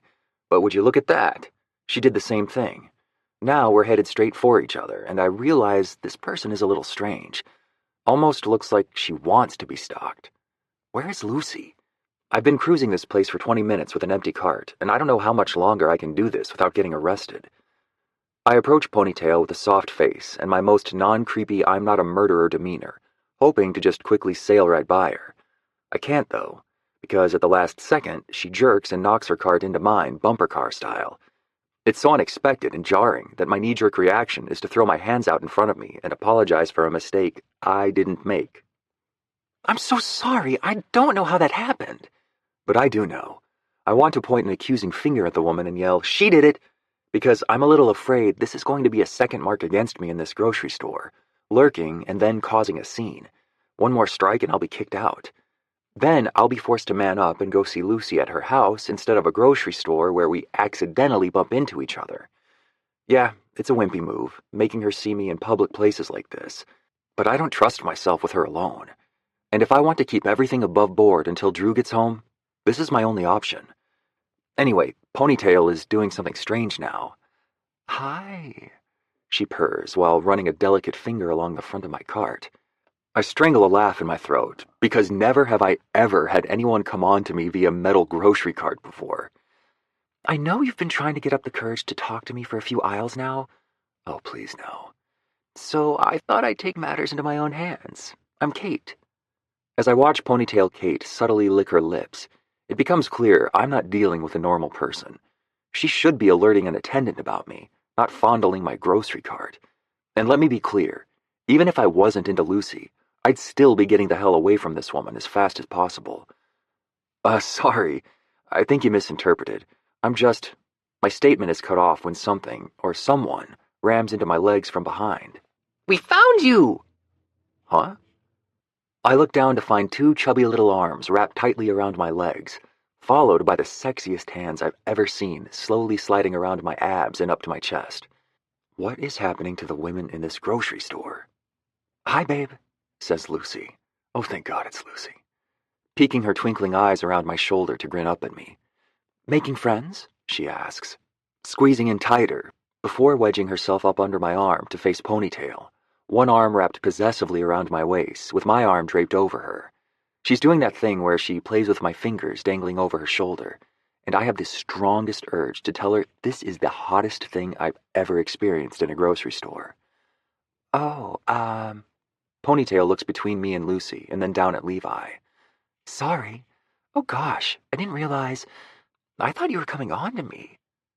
Did she really, though? I bend down to pick Levi up and put him on my shoulders. He laughs as I stand to my full height and wrap my arm around Lucy's shoulder again. Nope, I've just been looking for these two all along. Lucy's playful smile dims into something meaningful as she looks up at me, trying to see if I buried a hidden meaning inside my statement, Hallmark style. I did. Okay, well... Ponytail looks mildly annoyed, like she's offended at the prospect of me having a family. I guess I'll go then? It's alarming that she phrased it as a question. Bye-bye, Lucy says with a catty, squinty smile. Ponytail Kate pushes by us, and Lucy whips around to me with wide eyes. Be honest, how often does this happen to you? Children running up and randomly bear-hugging my leg? This would be a first. No, I mean, how often do women try to pick you up in the bread aisle? I shrug like a player.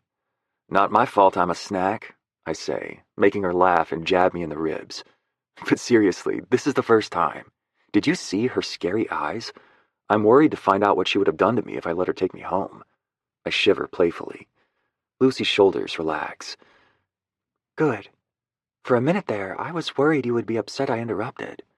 She tries to pass her statement off as a funny ha-ha moment by chuckling, but it has an undertone of insecurity to it that I can hear from a mile away. Luce, I'm here for you. And eggs, but mainly you. I grin and bend down, holding tight to Levi's legs so he doesn't topple off while I kiss Lucy's cheek. Just her cheek? This is totally acceptable behavior. I watch her face turn my favorite shade of rosy, and she presses her lips together, hiding her smile. Okay, well then, let's go get you those eggs. And then, without thinking, we abandon my empty cart, and I walk beside Lucy, Levi on my shoulders and her pushing a cart. She grabs a loaf of bread and tosses it inside the basket, and I do too. Levi leans to grab a bag of donuts from the top shelf, but I do a quick lunge. He laughs, and now it's a game as I'm lunging up and down the aisle, quads burning, and cheeks aching from too much smiling. I look like a cheese ball. One of those poor fools you frown and shake your head at for losing all his game when he chooses to lower himself to physical comedy for the sake of his kid. Here's what I never saw before, though. Those poor fools don't give a shit about their game, because they don't need it. If their partners are looking at them like Lucy is looking at me, they're not having any trouble in that department. We carry on through the grocery store, checking items off her paper list and seeing if they correspond with the mound of coupons clutched in Lucy's rainbow nail-polished hand. And I honestly can't believe I'm enjoying this. I am, though. I've never felt more content, and I'm wondering if everyone out there getting ready to go bar crawling tonight knows how lit the grocery store can be.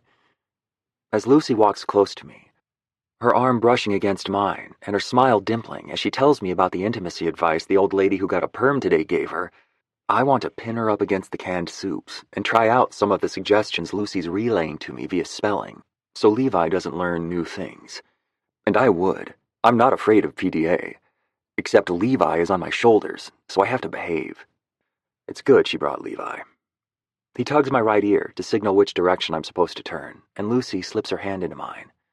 I probably should be focused on my own grocery shopping, but I can't, because I'm mesmerized by Lucy's soft skin.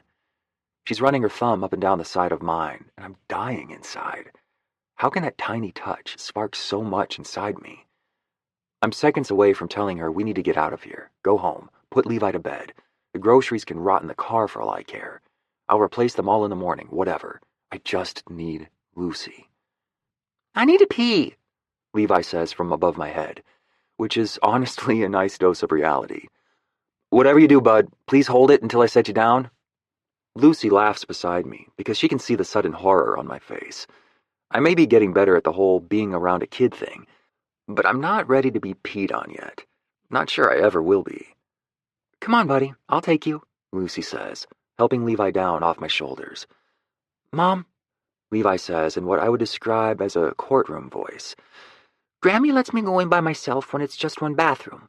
I can do it, he says, pleading his case effectively, I would say. Lucy and I both look toward the bathroom and note that it is a single-stall room. She looks to me for some reason, like she wants my opinion, like my voice in this situation matters. And somewhat strangely, I do not take this lightly. It feels big. Don't screw this up, Cooper. Let me go in and make sure it's not gross first. Oh, says Lucy, looking surprised. She wasn't expecting that answer, and I wonder if it was weird. What exactly am I supposed to be looking for in here anyway? I don't know. But just to be safe, I rip off a few paper towels and do a quick wipe down, because apparently becoming a parent also turns you into a janitor. There, I say, opening the door like Superman, fresh from saving the whole freaking world rather than wiping some pee off a toilet seat. All clear, bud. Have at it. And don't forget to wash your hands. I nod. Levi nods. We're just two men taking care of business. Nothing to see here. Levi shuts the door and locks it, which is a little frightening, and I turn around to find Lucy staring at me with a quizzical smile that makes my stomach flip. What? I ask with my own questioning grin. She shakes her head. When I first met you, I just never would have guessed you'd be like this. She gestures toward the bathroom door. Like what? She inhales a deep breath and pulls her shoulders up toward her ears. Soft. Sweet. I mean, I knew you had all the other qualities I like in a man. Sexy, handsome, a big flirt, exciting. No, go on. I like hearing how sexy you think I am. She tries to swat my arm, but I catch her hand and pull her up to me. Finally, I've got Lucy in my arms, and it's the best I've felt all day. I shouldn't be holding her, but I can't help it. She tilts her head up to me and pulls her arms up between our chests, letting me fully hold her, right here, outside the men's bathroom. I just didn't think you could have it all. I thought there would be a catch somewhere, some glaring flaw hiding beneath the surface. I squint dramatically. Well, you haven't seen my collection of Russian nesting dolls yet. Is it impossible for you to be serious? Nearly, yes. Cooper, she says, her voice dropping a notch and taking on a more sultry tone that has my heart rate ramping up. I like us, together. Her finger inches up to trace a line over my collarbone, her eyes tracking the movements like she's studying and memorizing every small trip her finger takes. I know I don't have long before Levi comes out of that bathroom, so I grab Lucy's hips and swing her around so her back presses up against the wall. My hand cups her jaw as my other sweeps around her lower back.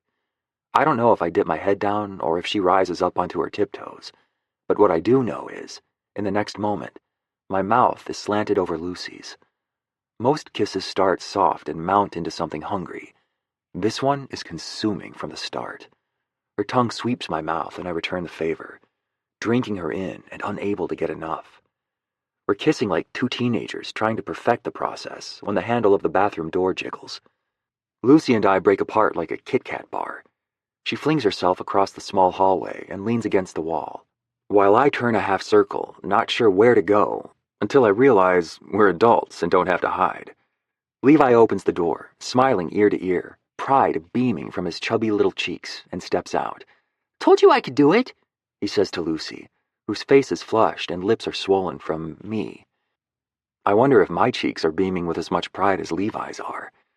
She laughs, catching my eye briefly and giving me a rueful grin before putting her hands on Levi's shoulders and guiding him back toward her full cart. Never doubted you for a second, buddy. I stay in the hallway for a moment longer, watching Lucy and Levi walk out together and feeling something snap into place in my head. I will do anything to be in their life. And another thought directly follows that one. I'm so glad Janie refused me.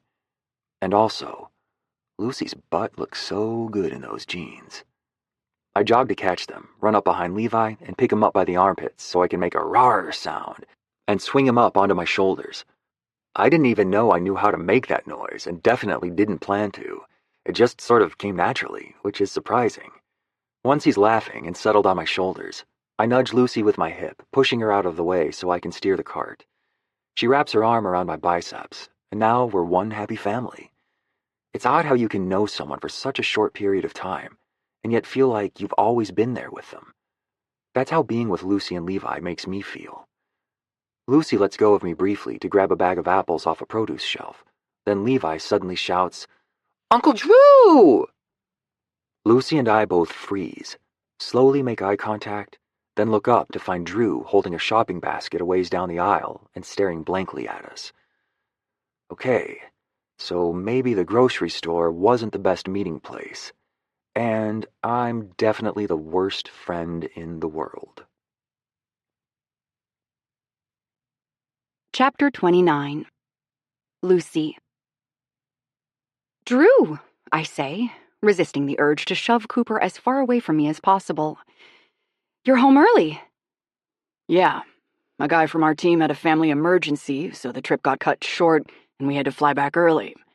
Then one of my bags was lost at the airport, so I stopped in to buy more deodorant and toothpaste before going home.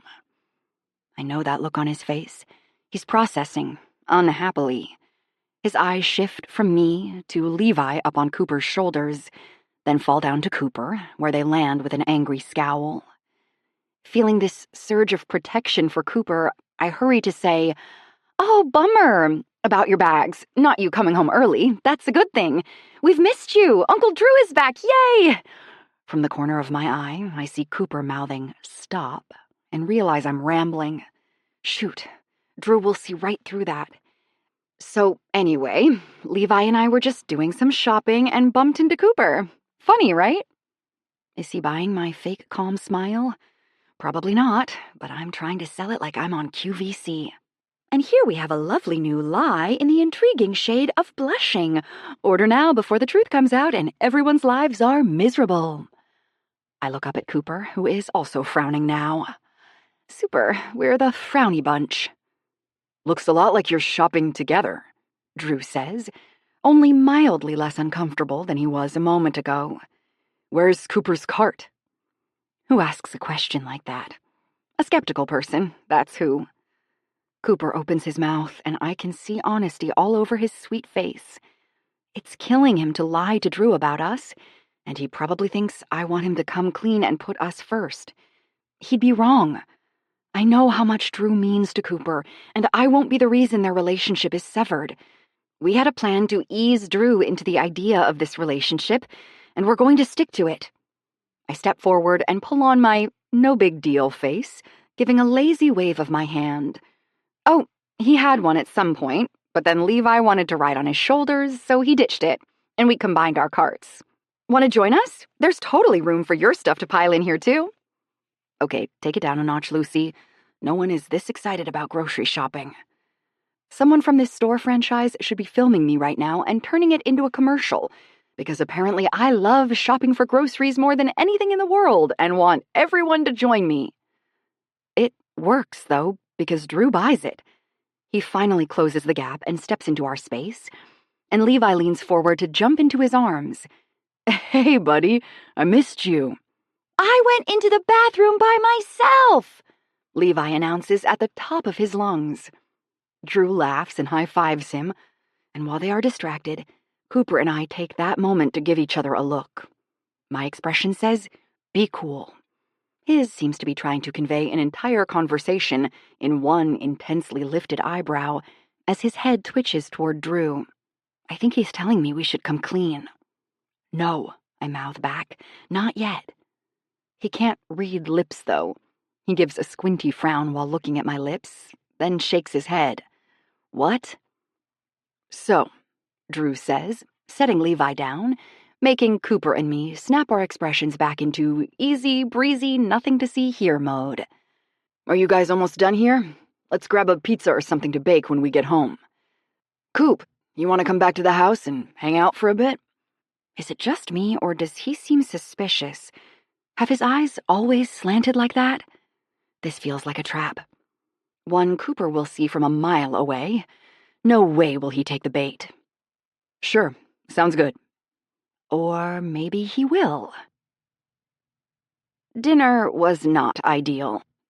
Cooper and I stayed on far ends of any room we were occupying at the same time and barely made eye contact.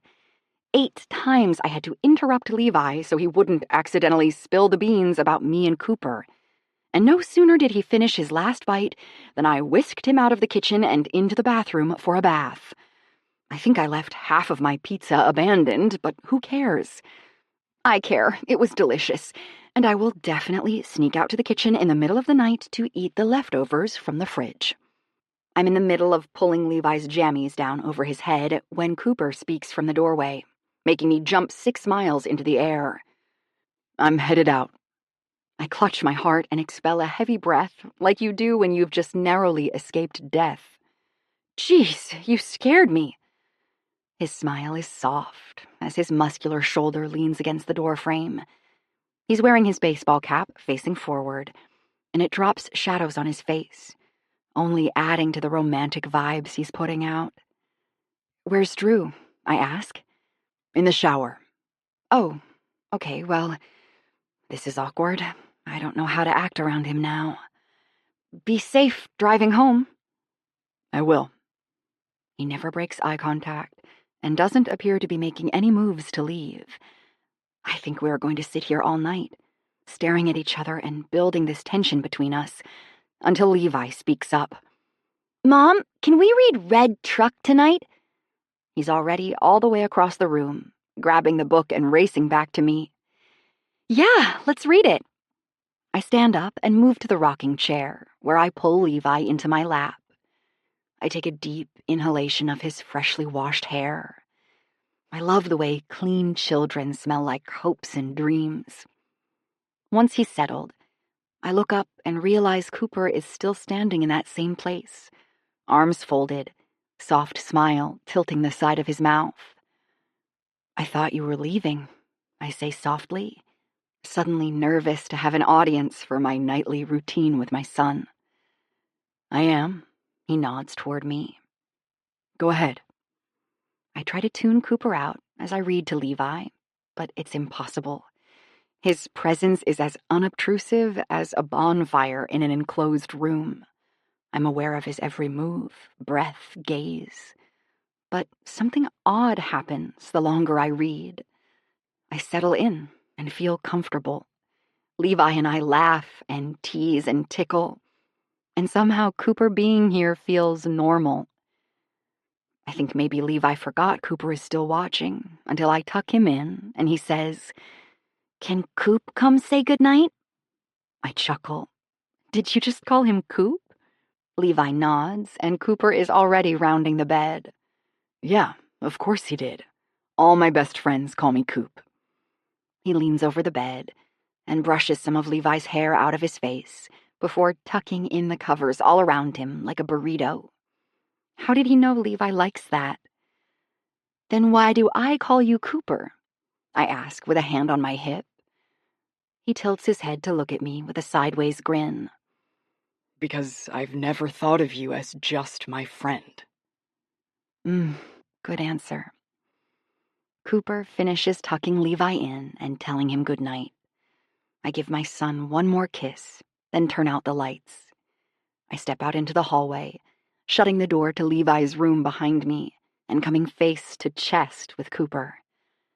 His eyes are kindling as he stares down at me, and I hate that my first reaction is looking side to side to make sure Drew isn't around. This isn't wrong, and I shouldn't have to hide. I know this, I just don't know how to go about fixing it. Lucy, you are... He breathes out like he can't find the words. I loved watching you put him to bed. He picks up my hand and presses it to his chest. Do you feel that? My heart is going mushy. You're turning me into a sap, and I don't know what to do about it. It's weird. I felt the same way when I first held Levi. I shake my head at the memory. I was fully prepared to hate him and resent him for ruining my life. But imagine my surprise when suddenly my life felt full and wonderful with him in my arms. Kids have this way of making you want to rip your hair out one minute, then snuggle them up and never let them go the next. Cooper's smile is soft and nostalgic, thoughtful in a way I hadn't seen from him yet. He pushes some hair from my face. Do you think you'll want to have more kids? My eyebrows rise and my heart skips. I can now feel the blood whooshing through my veins. Yeah, I guess I do, but not alone again. Ideally, I'll be married next time, to a man who will get me Cheetos when I'm craving them at midnight and help with diaper duty. He grins. You just want a Cheetos runner? Mm-hmm. My eyes drop to Cooper's mouth, and one side curls up slightly. He lightly brushes his fingers against mine before he leans down and whispers, I better go before Drew gets out of the shower. His warm lips press to my cheek for only a fraction of a second before he pulls away. Leave your window open tonight. What? Why? I ask Cooper's fantastic retreating back. He looks too good in navy t-shirts. He shrugs those big shoulders. Going to be a nice night. Chapter 30. Lucy. I'm lying in bed with my window open, feeling like a kid waiting to see if Santa shows up. But that's ridiculous, right? Cooper is not going to come through my window. That would be insane. I don't even have a tree or a lattice or anything for him to climb up.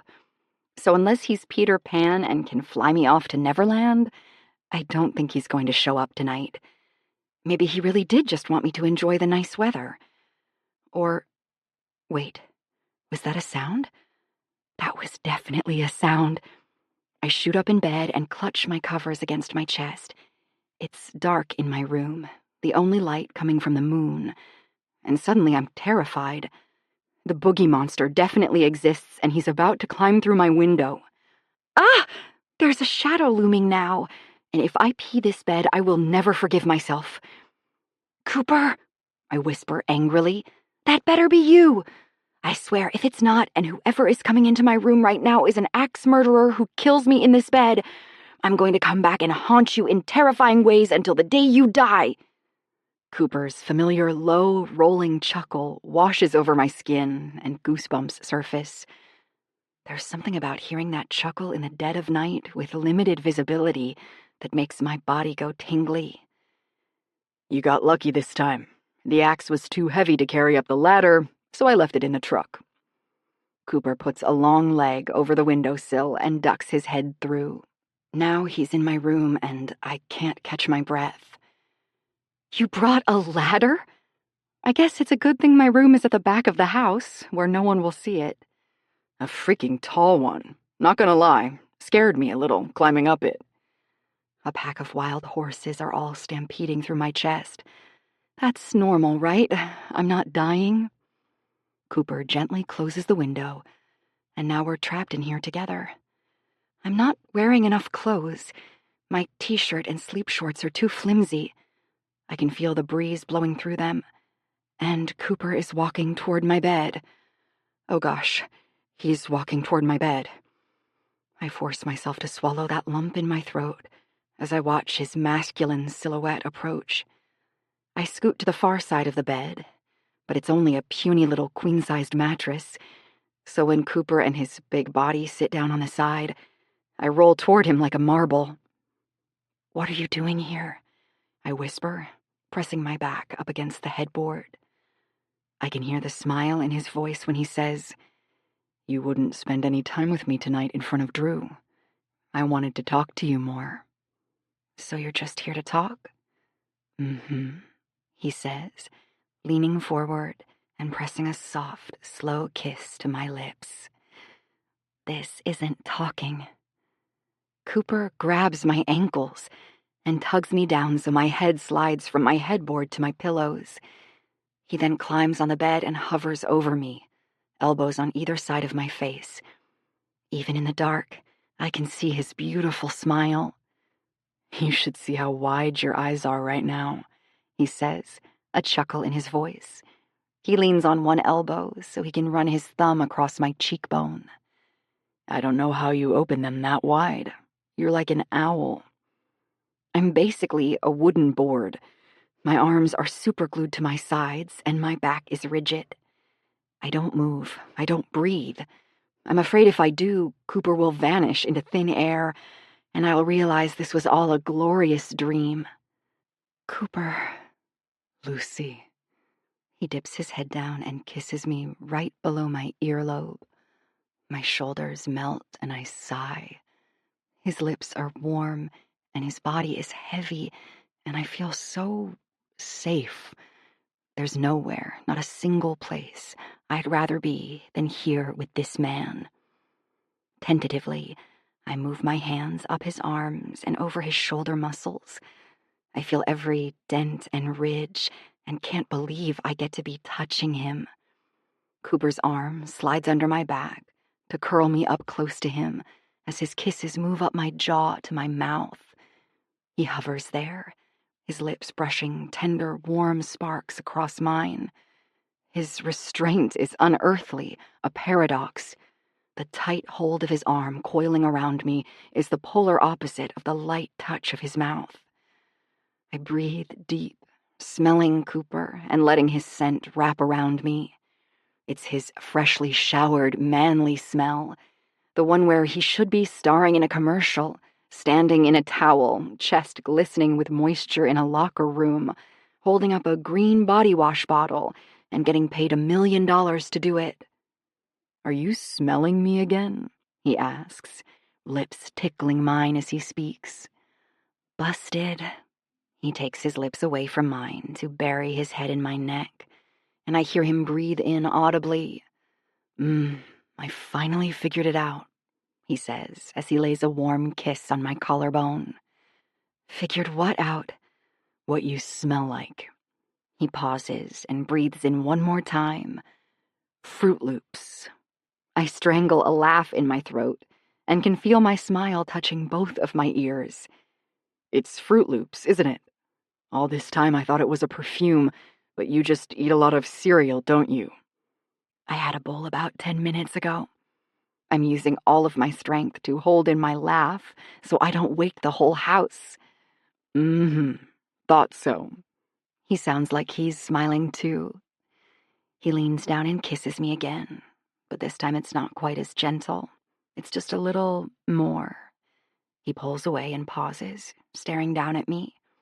So I lift up off my pillow and kiss him a little bit more. It's a tantalizing back and forth game of one-upping the other opponent, until it's not a game anymore, and Cooper's mouth is slanted over mine and we're lost in this deep kiss. It's passion like I don't think I've ever experienced, and yet it's still just kissing. His arm is still firmly wrapped around me, and his other hand is woven deeply in my hair, but he's not exploring. Does he know how much I appreciate this? I feel safe. I feel out of control, but also still very in control. Cooper knows my history, knows I haven't slept with anyone since Levi was born, and he's so gentle with my heart, it's making me ache. Many men would be rushing this, pushing me forward toward an end goal that's selfish and fleeting. Cooper is set to low and slow. To have a man so sexy and powerful be nothing but tender and patient is intoxicating.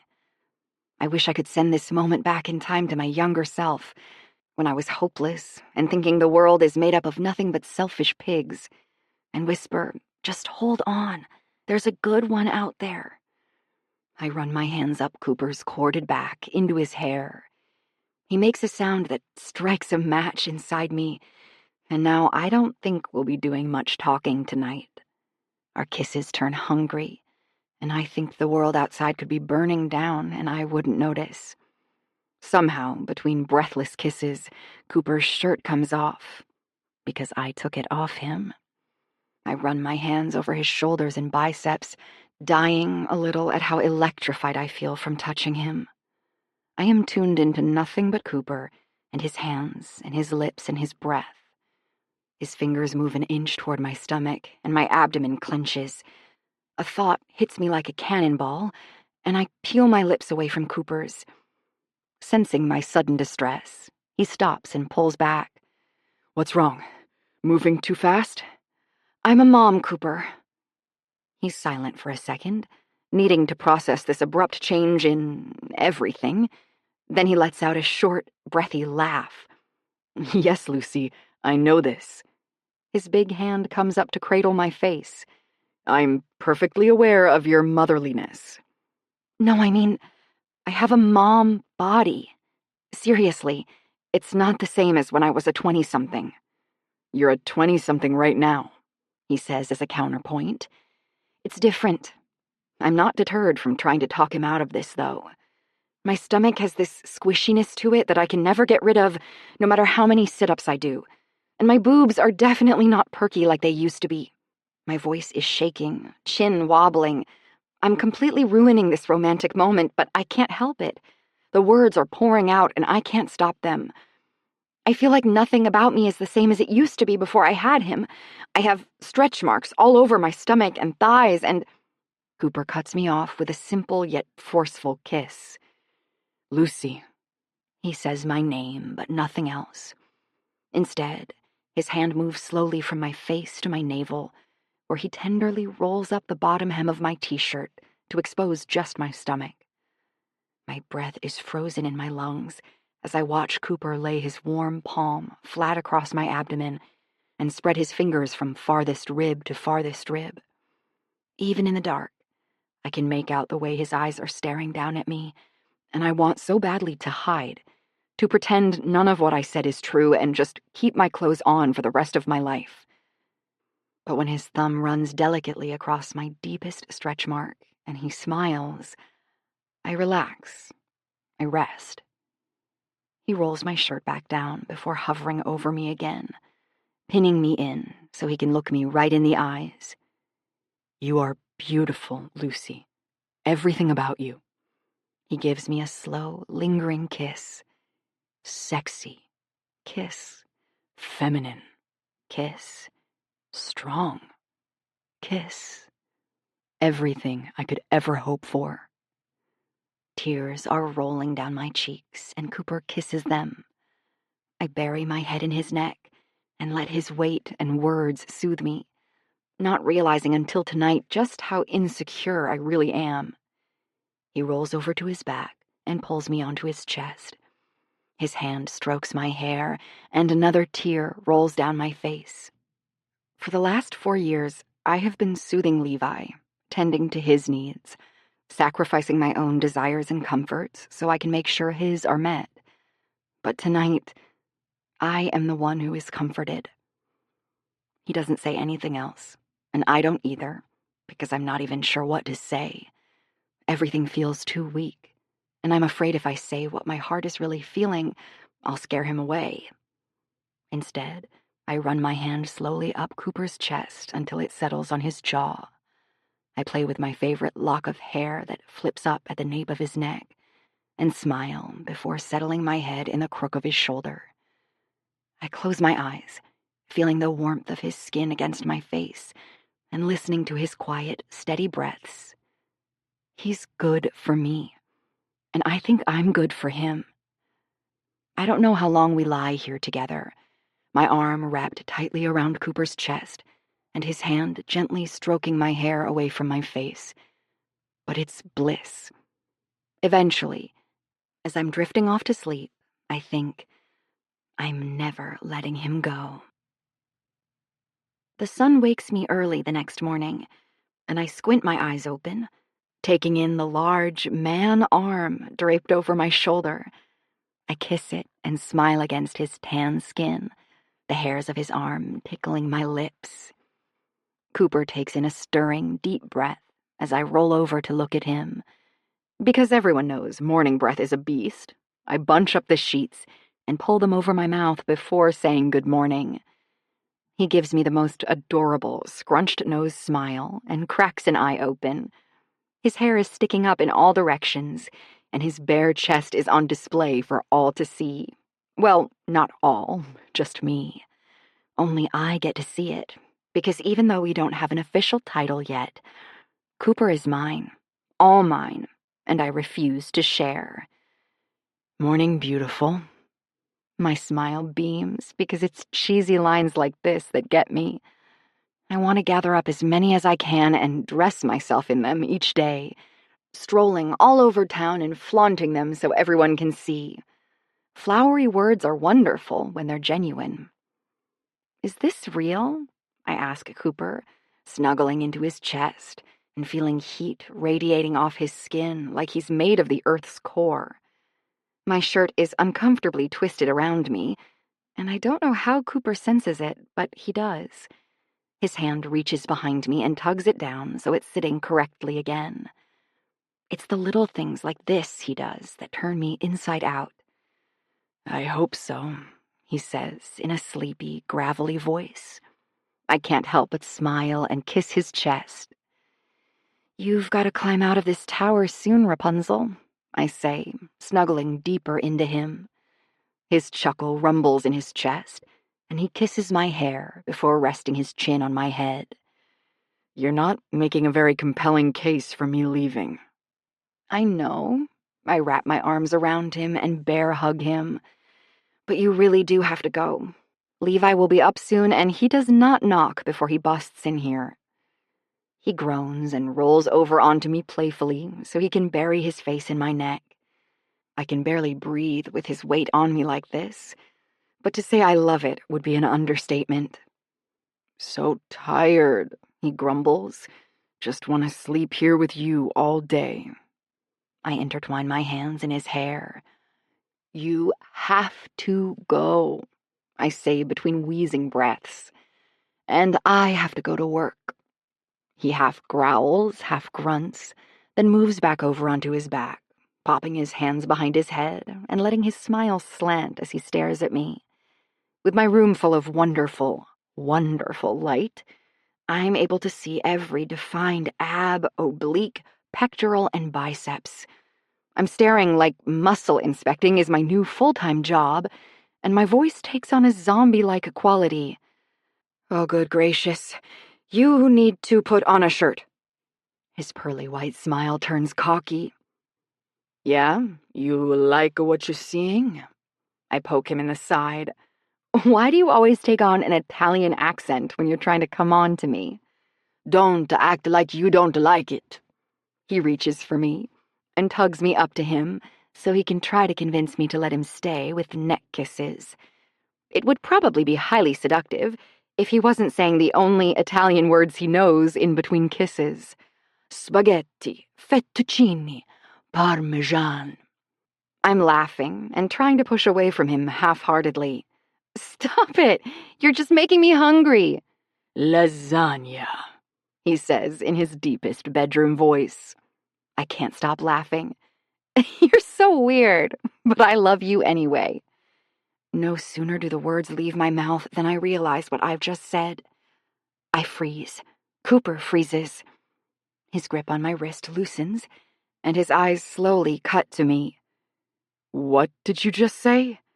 Huh? Oh, nothing. Said nothing, did nothing, nothing, nothing, nothing. I'm squirming now, trying to free myself from his grip and impending embarrassment, because it's way too soon to be saying things like, I love you. Because I'm a nimble little ninja, I wiggle away from him and dart out of the bed, racing toward the bathroom, ready to lock myself in for the rest of my life. But if I'm a ninja, Cooper is a panther. He shoots up and has his arms around my waist before I can take 5 steps. He tosses me back onto the bed and pins his forearms on either side of me. His eyes are twinkling dangerously. Say it again. No. Why? I grimace, because it's embarrassing to say it first. Say it. His voice is dark and passionate, and it matches the look in his exotic blue eyes. I sigh, morning breath forgotten, and hold his gaze. Time to be brave. I said, I love you, because I mean it. I didn't mean to fall in love with you so quickly, and it's completely fine if you don't feel the same way, because it's way too soon to be saying things like that, but Lucy, I absolutely love you. No question about it. He doesn't smile yet, and my eyes eat up every bit of his serious expression. I think it's probably unhealthy, but since the day I met you, you're all I think about, and I'm helpless to do anything about it.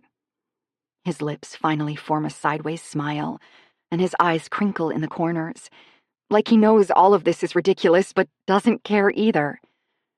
I love you, and Levi. I want to be in your life as much as you'll let me. My eyes are welling up, and I wish I wasn't the kind of person who cried when both happy and sad. I put my hands on either side of Cooper's face as he bends down to kiss me, moving straight past soft and tender to passionate and adoring. Our lips part and the sheets start twisting, but I put the brakes on again because I do not want to have to explain any of this to Levi. Okay, yeah, Cooper says, sitting up to rest his elbow on his bent knee and run his hand through his hair.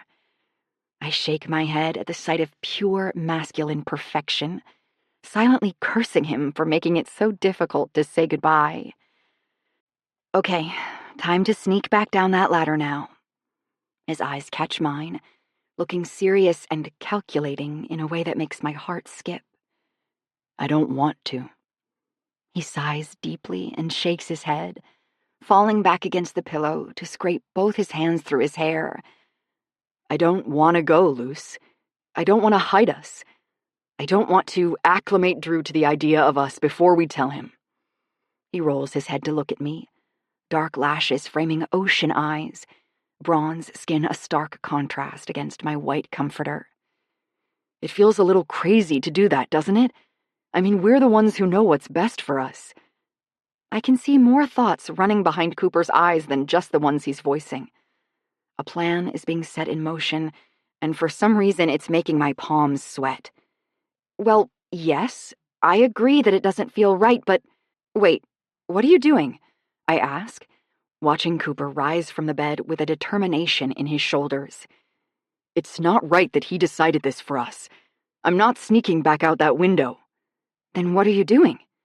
I'm staying here and having pancakes with you and Levi, because contrary to what Drew thinks, I am capable of commitment, and I do trust myself with this. I'm all in with you and Levi. He extends his arm and points a finger at me like he's a star quarterback and I'm going to be the one catching the ball. And you and I start now. Like now? I hop from the bed and trail after Cooper, who is headed for the door. Wait. Shouldn't we think about this for a minute? Form a nice plan? Maybe have you go put on a button-down shirt and arrive with flowers. For Drew, of course. And then we can all talk about it over breakfast? Oh gosh, Cooper, at least put a shirt on. All my protesting is pointless. I'm trying to grab his belt loops to hold him back, but he's just dragging me along like a barefoot skier. He throws the door open with gusto, his sinewy muscles rippling with the movement. Cooper pauses for only half a second to listen for any signs of Drew, until we both hear the sound of water running in the kitchen. He gives one distinct nod, then starts heading for the stairs. I'm taking them in rapid succession right behind him, while frantically whisper-yelling, Cooper, stop! This is not going to go over like you're hoping. Gah! Please go shower! Come back to bed. Let's make love. Not the slightest pause. I guess this is really happening. Chapter 31. Cooper. Drew! I call out before I even make it to the kitchen, because I'm just itching for a fight now. I hear Lucy groan behind me and offer up some prayers of protection as we round the corner. Quickly taking in my surroundings, I stop in the threshold, and Lucy bumps hard into my back. Ouch! Brake lights next time. She puts her hands on the outsides of my biceps and peeks around me like a little baby bear. The coffee pot is in Drew's hand, hovering unpoured over his mug, jaw hard and flexing. There's a moment where we both do nothing but stare at each other, and if my adrenaline wasn't pumping through me in unhealthy quantities, I'd probably regret my decision. Drew takes me in from head to barefoot toes, and the word angry writes itself in a thought bubble above him. Drew, I say, making the first attempt at conversation. We need to talk. What are you doing in my house right now? Oh, that is not a happy tone. That's what I wanted. And where is your freaking shirt? And your socks? And your shoes? He's not actually worried about my socks and shoes. He's just wanting to point out that I'm far too naked to be in his home right now with his baby sister holding on to me. Lucy squeezes my biceps, and it gives me the courage I need. I spent the night here last night. Drew's nostrils flare, and he swallows dangerously. I want him to set down that mug. I think it's about to shatter under his white-knuckled grip. You slept with my sister? Thankfully, he turns and sets down the mug and coffee pot, except now his hands are free to strangle me. Not in the way you're suggesting, but I will sleep with your sister in the way you're suggesting at some point. Lucy's fingers bite into my arm. Not helpful, she hisses at me. I told you to stay away from her, Drew says, his voice somehow getting closer even though he's staying put. Lucy pushes around me this time. Okay, enough of your macho talk. I'm my own woman, Drew, and you can't tell men to stay away from me like you own me. Luce? My tone is soft and pleading, begging her to let me deal with Drew. Her sharp blue eyes cut to me and melt. She gives me a single nod before I turn my gaze back to my friend. What was that? He has scary eyes bouncing between me and Lucy, and he wiggles his finger between us. That silent communication. What was that? Because to me, that looked an awful lot like two people who have been talking about something for a long time. I nod. That's exactly what it was. Look, I'm sorry we went behind your back, and I tried as hard as I could not to see her, but you did what Cooper does best and did exactly what you wanted. Drew, Lucy says in a warning.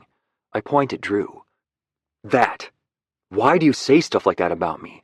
Dude, you've known me 1 year. You've barely scratched the surface of who I am, and yet you're acting like you've known me my whole life. Why did you just shut me down when I first approached you about Lucy? We could have talked. I could have told you I went through a really hard breakup before I moved here, had a long-term, serious relationship, and wanted her to marry me. I have a whole life I lived before I met you, but for some reason you've been content to just know me in the now and let that be enough. Drew isn't swayed. He folds his arms like a defiant child. I think he'll stomp a foot next. I do know you. I lived with you, remember? I saw the parade of women you brought through here. Hardly a parade, okay? Let's be accurate with our insults. Don't be funny with me right now. I am not laughing. I'm not trying to be funny, Drew. I'm trying to get you to see that I'm not the guy you have built up in your head. Yeah, I dated a lot, but that doesn't mean I didn't want something more serious. Drew scoffs with a scary smile. Bullshit. You may think you've changed and want something stable, but Lucy doesn't get to be your test subject. She and Levi deserve the best, not to be your next trial to see if you can be a family man or not. Maybe a month ago, I would have believed him. Because here's the thing about people you admire speaking into your life.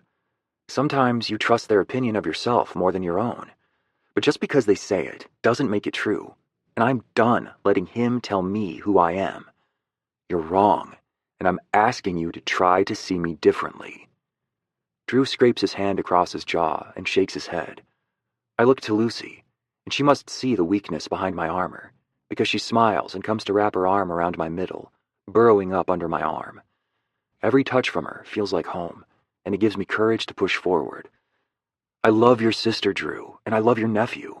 I know this all comes as a shock because you haven't been around to see our time together, but enough! Drew holds up a hand and looks between Lucy and me with an expression of disgust that I don't feel is warranted. I don't support this, and I'm pissed that you did this behind my back. Well, I can say the same to you, Lucy says to Drew, a wobble in her voice that cuts me. He shakes his head slowly at her. You're making a bad choice again. Lucy sucks in a sharp breath through her nose, and I know she's trying not to cry. I pull her in closer. And you? I have nothing left to say to you. Drew's feet pound the floor as he storms past us, knocking into my shoulder as he yanks his keys off the counter and leaves the kitchen. A second later, the front door slams behind him, making both my shoulders and Lucy's jump. We both stand frozen, staring at the spot where Drew just stood, holding on to each other, speechless. My thumb glides slowly up and down her arm, and her fingers squeeze my hip. I know Drew isn't right about me. I know he isn't right about Lucy making a bad choice. And yet, his words burrow under my skin and tell me maybe I'm the one who's wrong. Maybe he sees some glaring fault in me that I can't. Maybe Lucy and Levi would be better without me. Well, that didn't go the way I hoped, I say, finally breaking the silence and trying to drown out my own insecure thoughts. You should have just taken me up on having sex. Is that option still on the table? Lucy pinches my side and I squirm, trying to get away from her torture. She turns her face to kiss me square on my chest, then peels herself away, going to the coffee pot and pouring us both a cup. Can you get the pancake mix out of the pantry? She asks over her shoulder. Her hair is hanging long down her back in loose, beautiful, wild waves, and her t-shirt is askew, showing an extra inch of her collarbone.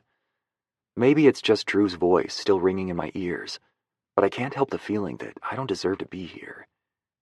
You still want me to stay for breakfast? Lucy pauses and turns around to lean back against the counter, a sweet smile settled over her mouth. Cooper James, I love you, and nothing my ignorant brother says will change that. I know you better than he does, and I want nothing more than for you to stay and eat pancakes with me and Levi this morning. Please don't go. She holds out her arms, and I gladly step into them, because now I'm a man addicted to Lucy's touch. I don't want to come between you guys. She sighs. Sometimes confrontation is necessary, and clearly this one was. I think it's okay that we're asking for Drew to see us differently. He's used to knowing each of us a certain way, and we've both changed, grown out of who we used to be, and he's trying to hold us in a box we don't fit in anymore. I'm sure it's going to be uncomfortable for a bit, but he'll come around. And if he doesn't? Apparently you don't know Drew very well either. He will. He just has to throw a tantrum first. I lean away so I can take Lucy's face in my hands. Have I told you I love you? She grins. Are we going to be that annoying couple who says it every 5 seconds now? Oh yeah, I can see myself becoming very clingy. She lets out a groan. Insufferable. Are you going to call me 100 times a day? I pick her up and set her on the counter so I can kiss that patch of her shoulder that's peeking out of her shirt. 101. Gross. You're not going to call me babe, are you? She tilts her neck and taps a finger to it, showing me exactly where she wants me to go next. I grin and do as I'm told, laying a warm, lingering kiss right above her finger.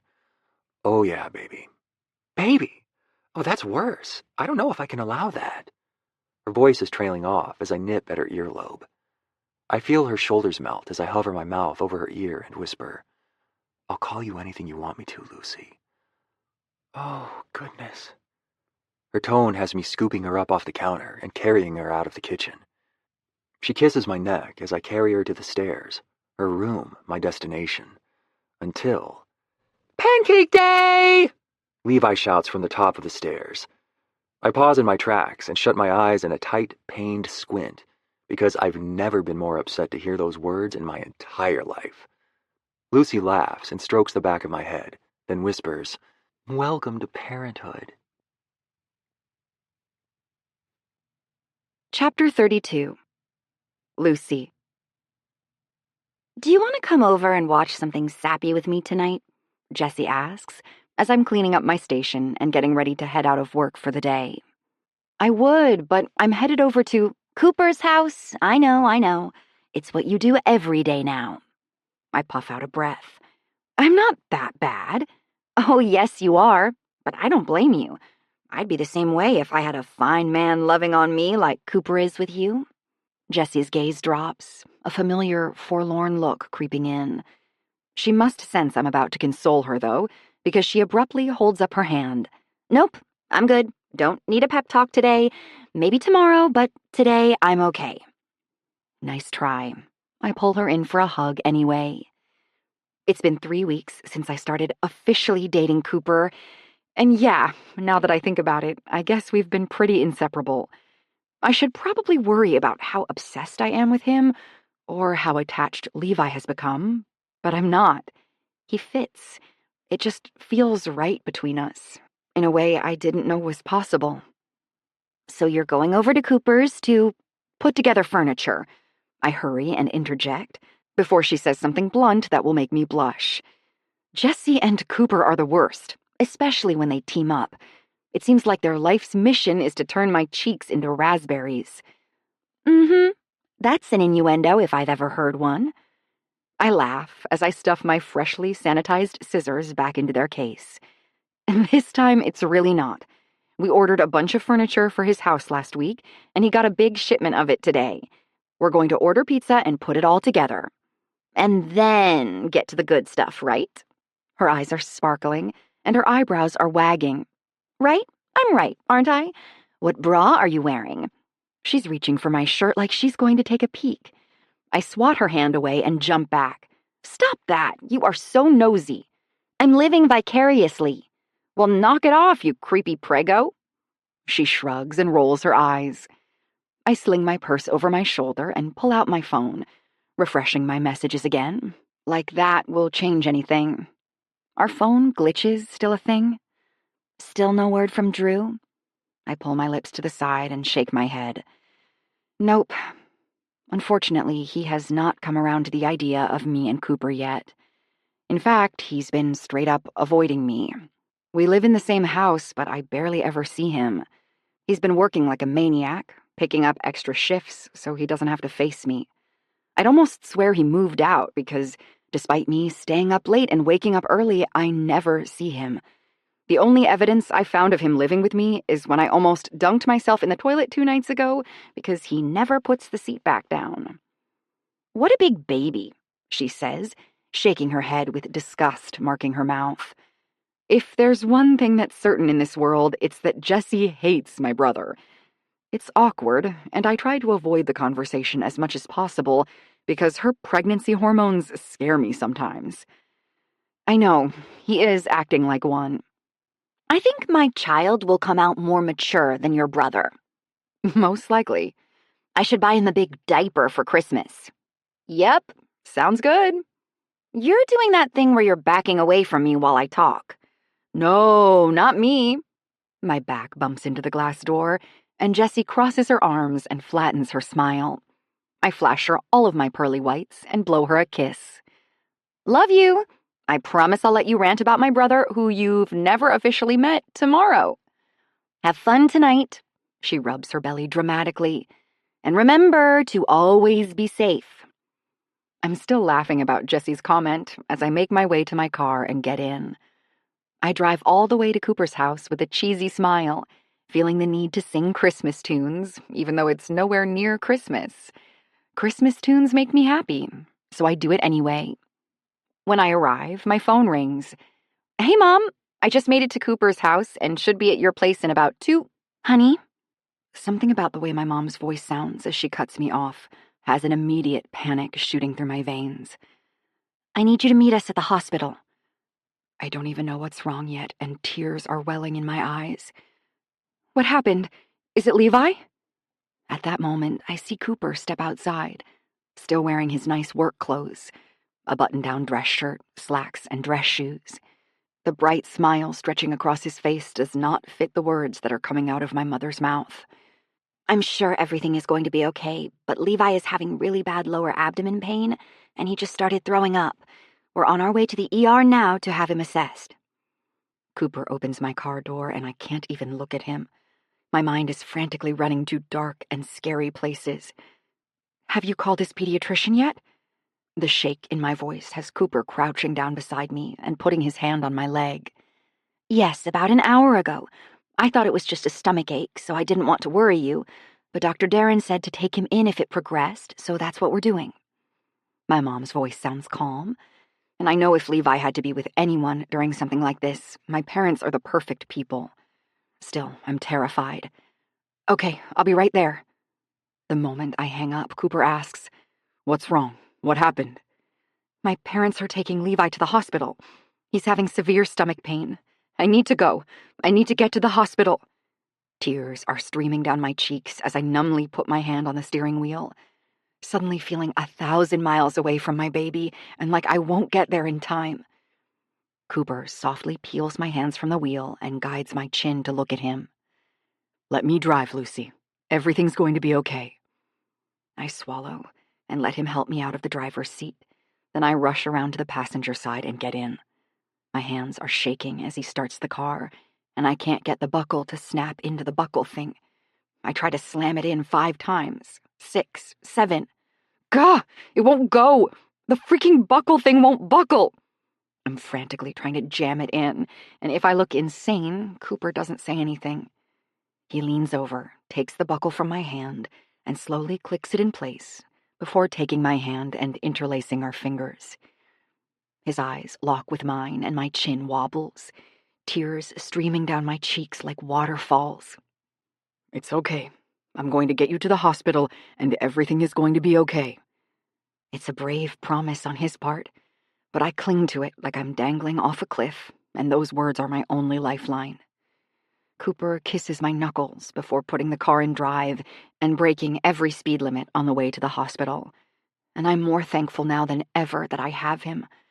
Otherwise, I would have definitely rammed into the back of the snail in front of us, driving 2 miles an hour on the interstate. Miraculously, Cooper doesn't even threaten to break up with me when I roll down the window as we pass said snail and stick my head out, yelling, "The gas pedal is on the right!" I do regret flipping that lady the bird, but it was her fault for getting between a mama bear and her cub. Whew, what a night. Several hours after arriving at the hospital, I'm sitting beside my child, who's hooked up to an IV and sleeping, still under the effects of anesthesia after having his appendix removed. Yep, my 4-year-old had appendicitis tonight. I almost can't believe it. For some reason, I thought that was like an old man's disease. Turns out it most commonly affects kids, and I hate that my kid is one of them. But it's over now, and he's sleeping peacefully as I stroke his hair. My mom has had a series of meltdowns, the poor thing. She feels so guilty for not calling me as soon as the pain started. She didn't want to disturb me if it ended up just being gas, but then everything escalated quickly and she realized what was going on. I've hugged her at least 100 times tonight and reassured her that I won't be taking her grandma license away, because honestly, I would have done the same thing in her shoes. Kids have 5,000 aches and pains a day.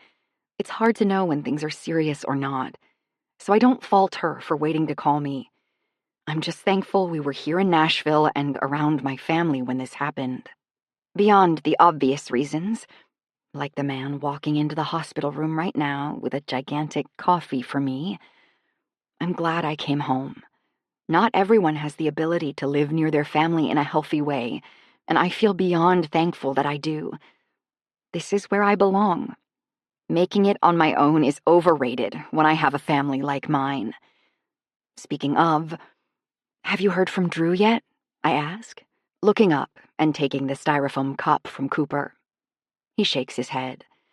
Not yet, but your mom is still trying him. I can't believe Drew isn't here for this. It makes me so angry I want to stomp the ground, Hulk style. He can throw a tantrum about Cooper and me all he wants, but to make Levi pay for it is inexcusable. If he ever shows up, I will wait until he has hugged and kissed his nephew and hopefully showered him with lots of amazing gifts, and then I will murder my brother. You have terrifying eyes right now, Cooper says, retaking the seat he's been occupying beside me all night. He wraps his hand around mine, and I feel my blood pressure lower to less of a cardiac arrest zone. I look at my little boy sleeping peacefully in the hospital bed, and my heart squeezes. I'm so angry at Drew. He should be here. Cooper squeezes my hand, then drops it so he can scoop my feet up into his lap and rub them. Don't worry about Drew right now. Levi's safe and taken care of, and that's all that matters. I'll kick Drew's butt later. I turn my eyes to Cooper and his handsome, disheveled hair, his big, calloused hands tenderly massaging the arches of my feet. The immature part of me wants to stick my tongue out at Drew and say, "Told you we're good together." But the other part of me doesn't give a crap what Drew thinks, because I'm so happy I could burst. Cooper's long lashes fan out as he stares at my feet, his movements pausing and his broad chest expanding with a deep breath, like he's taking his first relaxed inhalation of the night, which he probably is, because Cooper has been my rock tonight. He got me to the hospital, made sure everyone had everything they needed, ran home to pack me an extra set of clothes when we found out Levi would be going into surgery, and held me in the waiting room while fear of the worst gripped me and I cried. He called Jessie and told her everything while asking her to cancel all my appointments for the week. He's been busy, and I'm just realizing that not once tonight did I feel that familiar ache of wishing someone was with me to help carry the load. There he is, my very own pack mule. Okay, admittedly, that's not the most flattering comparison, so I decide to keep it to myself. Instead, I trace a line with my eyes down the slope of his nose, over the silhouette of his pillow-soft lips, and across the scruff of his strong jaw. He doesn't have to be here, but he is. Cooper's head swivels to me, catching me red-handed, as I stare at him like a piece of meat I'm weighing at the market. Busted. He gives me his signature smirk, the one that makes women everywhere swoon, needing resuscitation when they see it. The one with the boy-next-door dimple in the corner and bad boy eyes that make you want to run home and break up with your oh-so-average boyfriend. What are you thinking about right now? If I have a Sharpie in my purse so I can write my name across your forehead. He grunts a laugh and continues rubbing my feet. You're insane. I scoff. Please. Don't think I've been too consumed by my worry to not notice the way Nurse Jessica keeps giving you bedroom eyes. Bedroom eyes? He asks, with one eyebrow lifted in confusion. Yeah, you know, these. I slightly curve my lips and lift my eyebrows, tilting my head softly. I hold the pose for way too long, waiting for him to recognize the look, until I realize his mouth is twitching and he's trying to hold back a smile. Ugh, I'm so gullible. Of course he knows what bedroom eyes are. I release my incredible expression and punch his arm. You do know what bedroom eyes are. He jerks his arm up to his chest to defend himself against my attack. Yes, but I wanted to see your attempt at them. You looked like a bad imitation of the Cheshire Cat. I gasp dramatically. Take that back. I looked like a sex kitten. He buries his head in the crook of his arm while I knock him out with my otherworldly strong punches. He's laughing as he says, more like someone who ate something nasty and is trying to keep on a polite smile until they can spit it out. I rip my feet away and shoot up out of my chair so I can stand in front of him and purple nurple him. He doesn't let me. He wraps his arms around my thighs and rear end to pull me up close to him. I love your bedroom eyes. I squint an eye and run my hand through his blonde waves. Gosh, he has really fantastic hair. Such a shame to have natural highlights like this wasted on a man. You're just trying to butter me up to avoid my incredibly intense punishment. You have the strength of a baby. Levi could arm wrestle you and win. Such a charmer, I say, pushing my hands firmly through his hair so his face has to tilt up at me. I bend and drop my head to lay a soft, polite kiss on his lips. Thank you for being here today. His arms coil tighter around me, contracting like a boa. Always. I'll be here always. That's quite a promise. He hums in a self-assured way that leaves no room for argument and makes my belly fill with heat. Somewhere in the middle of him kissing me, the door to the hospital room opens, and in steps Drew, holding an obscene number of balloons. Chapter 33. Cooper. I'm kissing Lucy's neck. Then suddenly, she pulls away and pushes her open hand onto my face, shoving me back. Ow! What was that? Drew! Lucy says by way of greeting, and I drop my arms from where they were wrapped around her. I turn my head to find Drew standing motionless in the doorway, eyes bouncing from me to Lucy to Levi asleep on the bed and back to me. I think there's going to be a big fight. I set my shoulders and prepare for battle. Then Drew sighs and steps in farther. I'm sorry. Neither Lucy nor I expected that. Not after 3 weeks of silence and then not hearing from him once over the past few hours of Levi's surgery. So we both stay quiet, stunned. Drew runs the free hand that's not clutching enough balloons to carry a small child into space through his hair. He then takes 3 big, fast steps forward, shoves the balloons into my hands, and grabs Lucy to pull her in for a bear hug. "I'm so sorry, Luce. I've been the worst." "I'm glad you can see it too," she says, stiff in his arms, not yet ready to reciprocate the hug. He doesn't seem to care, though, just holds her tighter. "I would have been here sooner, but my phone was in my locker at the hospital while I was attending a birth, and then when I was finally able to check it, it was dead. I didn't have my charger, so I didn't realize Levi was in the hospital until I showed up at home to your friend I've never met before, ready to fight me in my driveway." Lucy pulls away to look at him. "Jessie?" "Yeah, she was there to confront me. And let me tell you, she's scary. This was definitely the first time I've ever had a pregnant woman threaten to use her baby bump as a weapon. Oh my gosh, I love her." His face screws up. "Really? Can't say I'm a big fan. And she seemed to really hate me." Lucy laughs. "Yeah, she does not like you." "That was definitely communicated." He pauses for a moment, and his face turns serious. "But she was right about a few things. I shouldn't have reacted the way I did." "No, you shouldn't have," I say, standing and inserting myself into the conversation. I can see that Lucy is wavering, and her arms are itching to give in and hug Drew, but I'm not there yet. He pissed me off treating Lucy the way he did these past few weeks. Drew lets go of Lucy and turns to face me. He looks remorseful, but I'm ready to fight him anyway. We're about the same height, so it would be a fair match. "I know. I'm sorry. It started with good intentions of protecting Lucy and Levi, and then..." He shrugs like he's embarrassed. "I might have gotten my pride hurt a little that you went behind my back. In the beginning, I was really worried that you didn't have it in you to commit. But then, I think I started to worry more about what would happen if you guys split.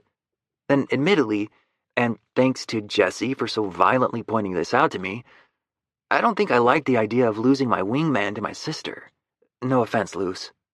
"Lots of offense taken," Lucy says in a dry tone that makes my lips twitch. I stare at Drew for a heavy minute, because my feelings are twisting together. Anger is fusing with understanding, and the large part of me that hates confrontation is ready to just move on. If he sees the error in his ways, I'm good with that. Sometimes men need time to process, so I'll let it go. "Cool," I say, reaching out to do a bro high-five hug thing. Our hands clasp and our shoulders bump against each other, and we're good now. Water under the bridge. We pull apart to find Lucy standing directly behind us, hands on her hips, eyes blazing. "That's it? After everything we've all gone through, y'all are just going to do whatever that was and move on?" Drew and I both look at each other and shrug. "Yeah," we say in unison. Lucy is not okay with this. She folds her arms and stomps a foot defiantly. It makes me smile and want to do something silly, like pick her up and spin her around. Drew moves first, though. Lucy must know what's coming, because her eyes widen, and she turns like she's going to bolt out of this room. But he catches her first, bending down to wrap his arms around her thighs and flipping her upside down. Some change falls out of her pockets and clangs against the ground. "Ah, put me down, you big jerk! You're such a nincompoop!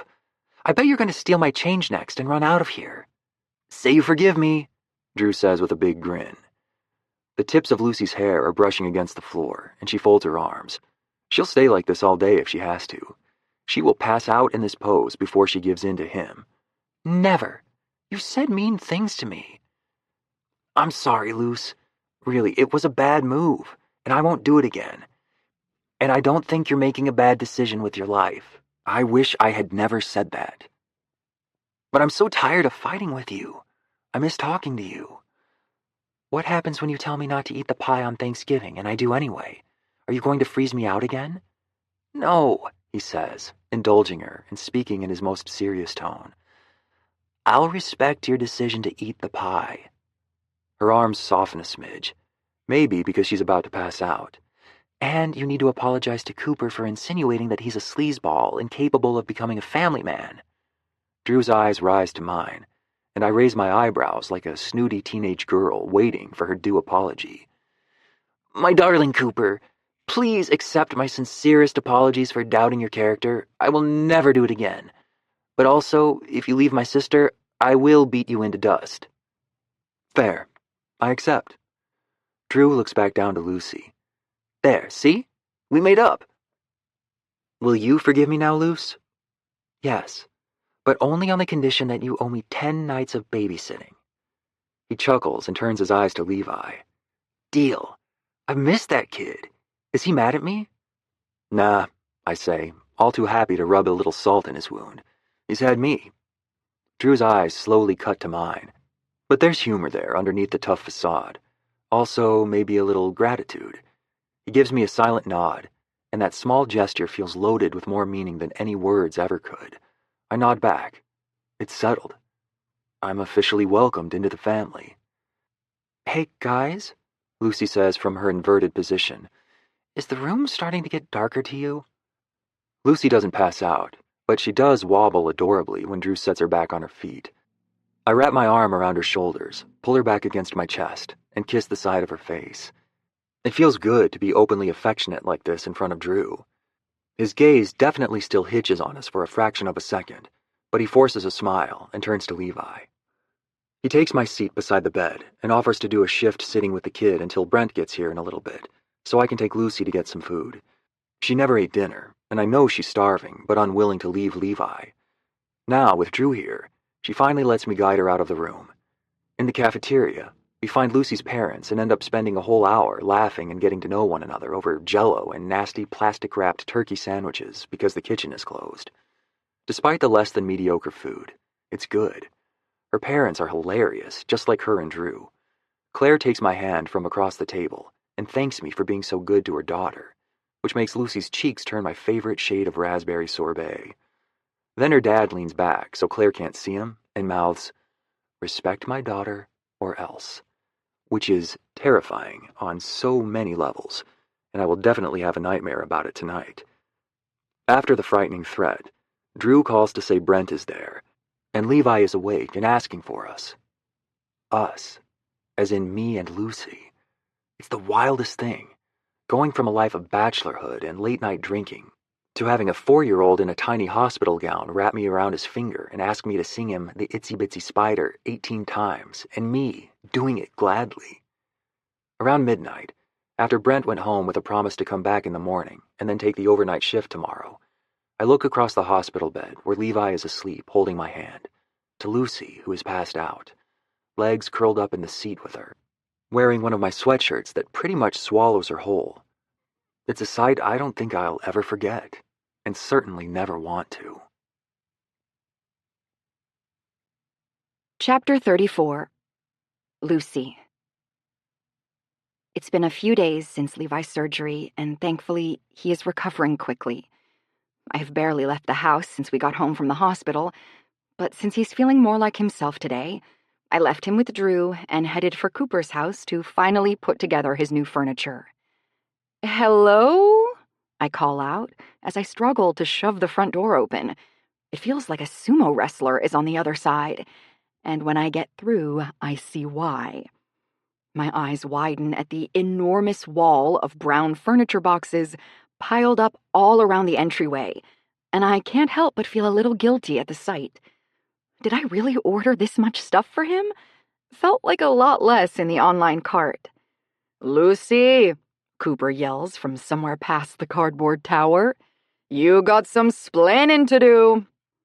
Ladies and gentlemen, if you are looking for Cooper's fault, I have found it. He uses this "I love Lucy" joke more times than anyone ever should. I forgive him his faults, though, when his handsome face peeks up over the row of boxes, and I can tell he's not wearing a shirt. Suddenly, I'm in a ninja warrior competition and scaling these boxes because I will win my prize. I crest the top of the tower and spot Cooper on the other side.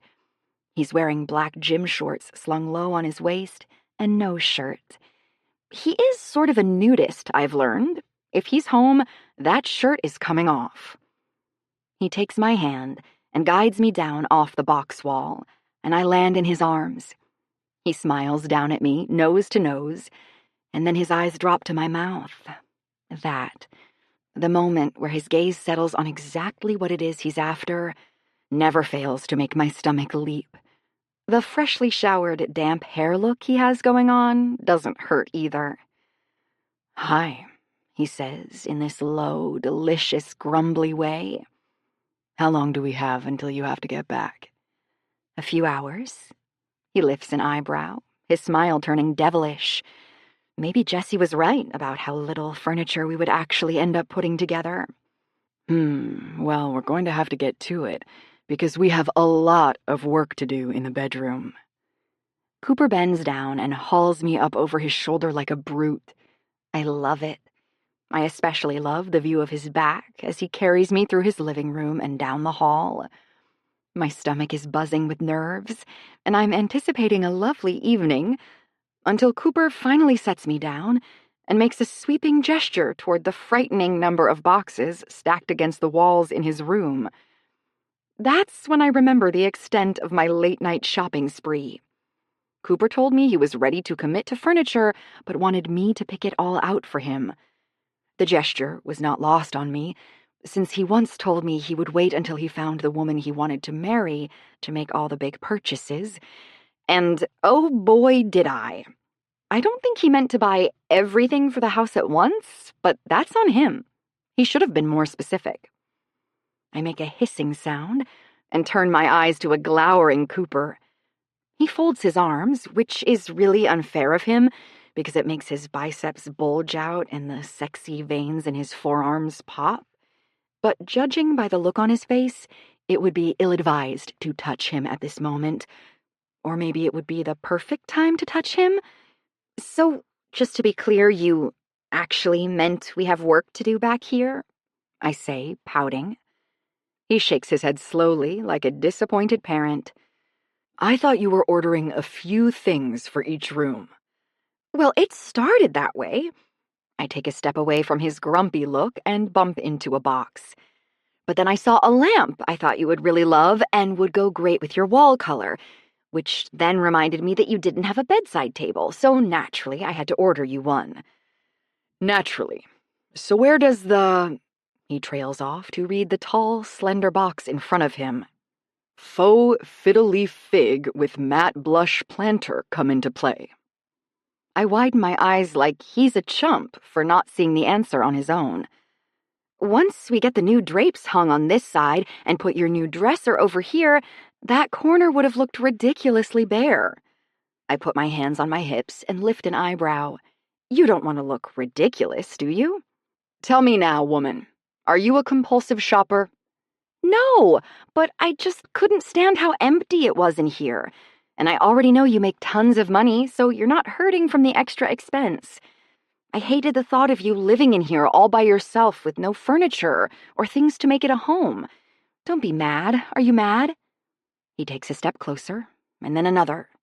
His hands drop to his sides, and his head tilts as he takes yet another step forward. His hand flexes, like the sexiest scene ever filmed, aka the Darcy hand flex from Pride and Prejudice.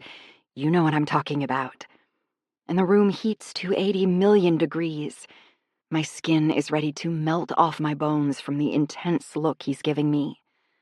When he gets close enough to touch me, he stops.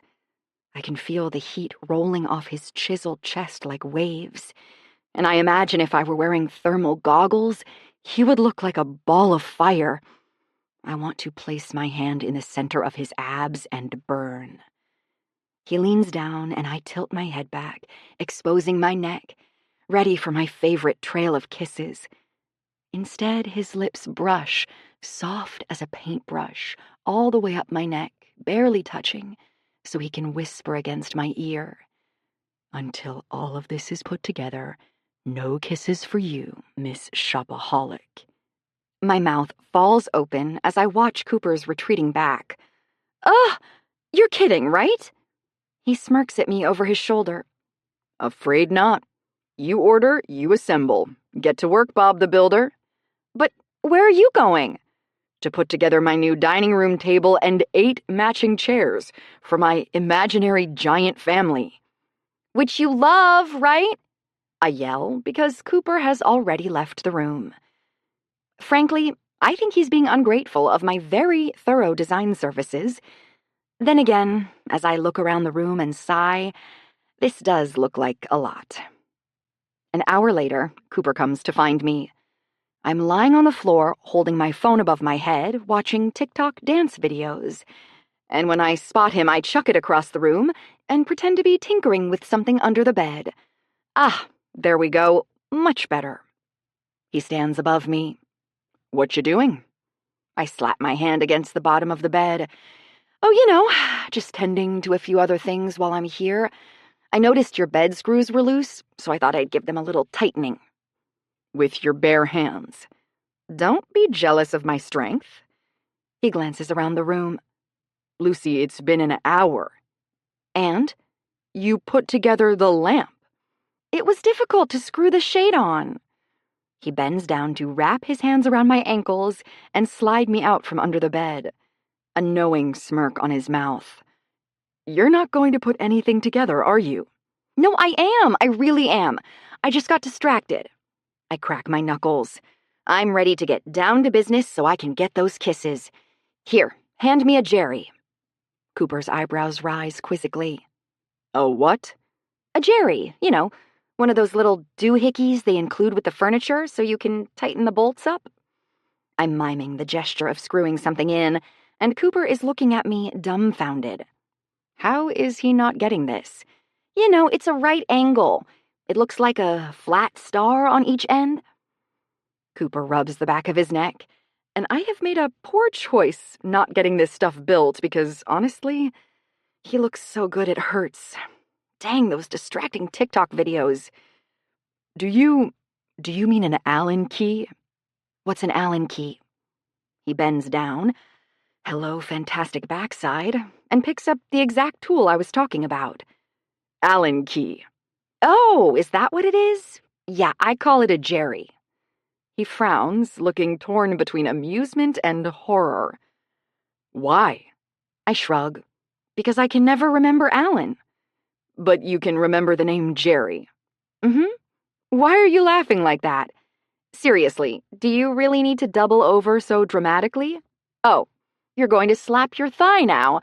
Okay, yeah, laugh it up, Mr. Chuckles. Lucy doesn't know the names of tools because she's not Mrs. Fix-It. Hardy har har. Cooper finally controls his laughter enough to come over and help me up off the ground. His arms go around me, and he hugs me tightly to him. Lucy, you're the craziest person I've ever met. Rude. I love you. He cups my jaw, and his lips crash into mine. Just like that, he caved on his own no-kissing rule. I knew this would happen, which is why I didn't take the furniture assembling too seriously. Cooper always tries to withhold physical affection from me when he wants me to do something, and it never works. It does the opposite. It makes him twice as passionate when he gives in, but I'm impressed because an hour is definitely the longest he's made it. Would you say yes if I asked you to marry me?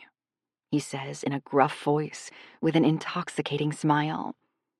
I freeze and meet his gaze. Are you seriously asking me? Maybe. Give me your answer first and I'll tell you. The way his eyes are twinkling almost has me complying. It's very difficult to not give in to Cooper right away. That's not how it works. Allen keys are also not called Jerry's. That's different. Those are tools. This is you asking for me to mix my life with yours in a permanent way. He grins and drops his hands away. We don't do anything the normal way. So tell me, would you say yes? My breath constricts in my lungs, but I have to be honest with him. I don't think I could. We've only been seeing each other for like 2 months. I say it casually, like I don't know exactly how long, and I'm not the kind of girl to tick off every single day on the calendar and mentally celebrate things like week anniversaries. And some of those days we weren't even official. Imagine what people would say if we got married. They would think we're delusional. You haven't even known me long enough to really decide if you want to spend every day for the rest of your life with me. We need more time together, so you can realize I stick my stray hairs to the shower wall so they don't go down the drain and then forget to clean them off. It's terrible that I'm not saying yes right away, especially given the fact that his last relationship ended because his girlfriend didn't want to marry him. But it's not that I don't want to marry him, it's that I'm scared to. scared he'll get tired of me. I'm preparing for a fight, or for Cooper's shoulders to sag and him to walk away, Charlie Brown style. He doesn't, because like he said, we're not normal. And that's mainly because he's an extraordinary man. He does, however, do something unexpected. Cooper smiles, scoops me up, carries me through the house and out the back door, marches to the pool, and dumps me in without so much as pausing. I come up, gasping for air, mouth wide open and disbelieving, as I stare up at him, grinning from ear to ear beside the pool. I swear, if his freaking abs didn't look so incredible, I would break up with his sorry butt right now. What was that for? Cooper dives in next and surfaces beside me, eyes dark as the night he first brought me out here to his pool. Seeing that look has me sucking in a sharp breath. Cooper's strong shoulders hover above the water as he swims closer, grabs my hips, and picks me up to wrap my legs around his waist. He smiles and kisses me softly, and I feel disoriented. What's happening right now? Should I be mad? Because that's definitely not the feeling I'm experiencing. Lucy, he says, pushing my wet hair from my face as I cling to him like a little koala. in this pool is when I first decided I wanted to spend forever with you. I knew it perfectly then, and I know it perfectly now. You are unique and a little strange at times, and I love that about you. I don't need more time, but it's okay if you do. I'll wait for you until you're ready. But I just wanted you to know I've been crazy about you from day one. I sniffle and wipe my eyes. These aren't tears, I say, shaky voice betraying my lie. It's just water from the pool dripping off of my lashes. Cooper wipes away the water with his thumbs. I stare into his eyes and feel what I know is unusual, but also completely right, settle over me. Sometimes life is kooky and happens out of order. Sometimes it's a roller coaster, and you can either buckle down and hold on, or throw your hands up and scream your heart out as you soar around the loop-de-loop. Honestly, I think both reactions are necessary. But for this particular loop, I'm throwing my hands up. I love you, Cooper. Let's get married. And I'll tell you one thing. We will not be assembling any furniture tonight. Epilogue. Lucy. Cooper and I got married. Like, married. Ring on my finger, marriage certificate, move all my stuff into his house and sleep in our bed every single night, kind of married. Want to hear something even crazier? We tied the knot a month after he proposed in the pool. I'm still shaking my head at it because I know we're completely loony to have done this. But who cares, right? We're happy loons, and we knew what we wanted, so we went for it. We had the most romantic, small wedding in a vineyard a little outside of Nashville. Even in my wildest dreams, it couldn't have been more perfect. We then took a week-long honeymoon at a beautiful resort in the Caribbean. 7 full days with just Cooper was, well, I'm blushing just thinking of it. But we're home now, and tonight we're having a family movie night wearing our matching dinosaur PJ pants. You better believe Cooper has some now. If everyone wasn't gagging enough at our whirlwind romance, they definitely will when they see this picture of us in our matching jammies on social media. We're here on the couch, snuggled up with Levi and putting down some new roots as a family. The strangest thing about all of this, though, is that it doesn't feel strange to think of Cooper as a part of our family. His long arm is resting across the back of the couch so he can still run a finger across my collarbone while Levi lies between us. And it feels like this is how it was always supposed to be. Natural. Right. Levi starts snoring with his head in my lap, and Cooper throws his head back with an exaggerated, "Finally." "Whoa," I say, eyes wide, as I watch him pop up from the couch and begin scooping Levi into his arms. Where is this sudden angst coming from? I love this kid to the moon and back, but he takes way too long to fall asleep. Cooper is hightailing it down the hallway toward Levi's room. Cooper had dinosaur wallpaper put up before Levi moved in to surprise him, and I've never shed more tears in my life. I'm chuckling quietly as I follow behind Cooper and his speed racer body, just narrowly managing to get Levi's door open before Cooper rams right through it like the Kool-Aid Man. He sets Levi on his bed and tucks him in, creating a little Levi burrito with the covers, but I feel like I'm watching it all happen on 2x speed.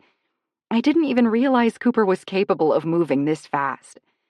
Finally, he whips around, grabs my hand, and tugs me out of the room, closing the door behind him, then hauling me like a trailer hitched to his truck, bobbing in the wind as he races us toward our room. I'm laughing so hard I can barely keep up.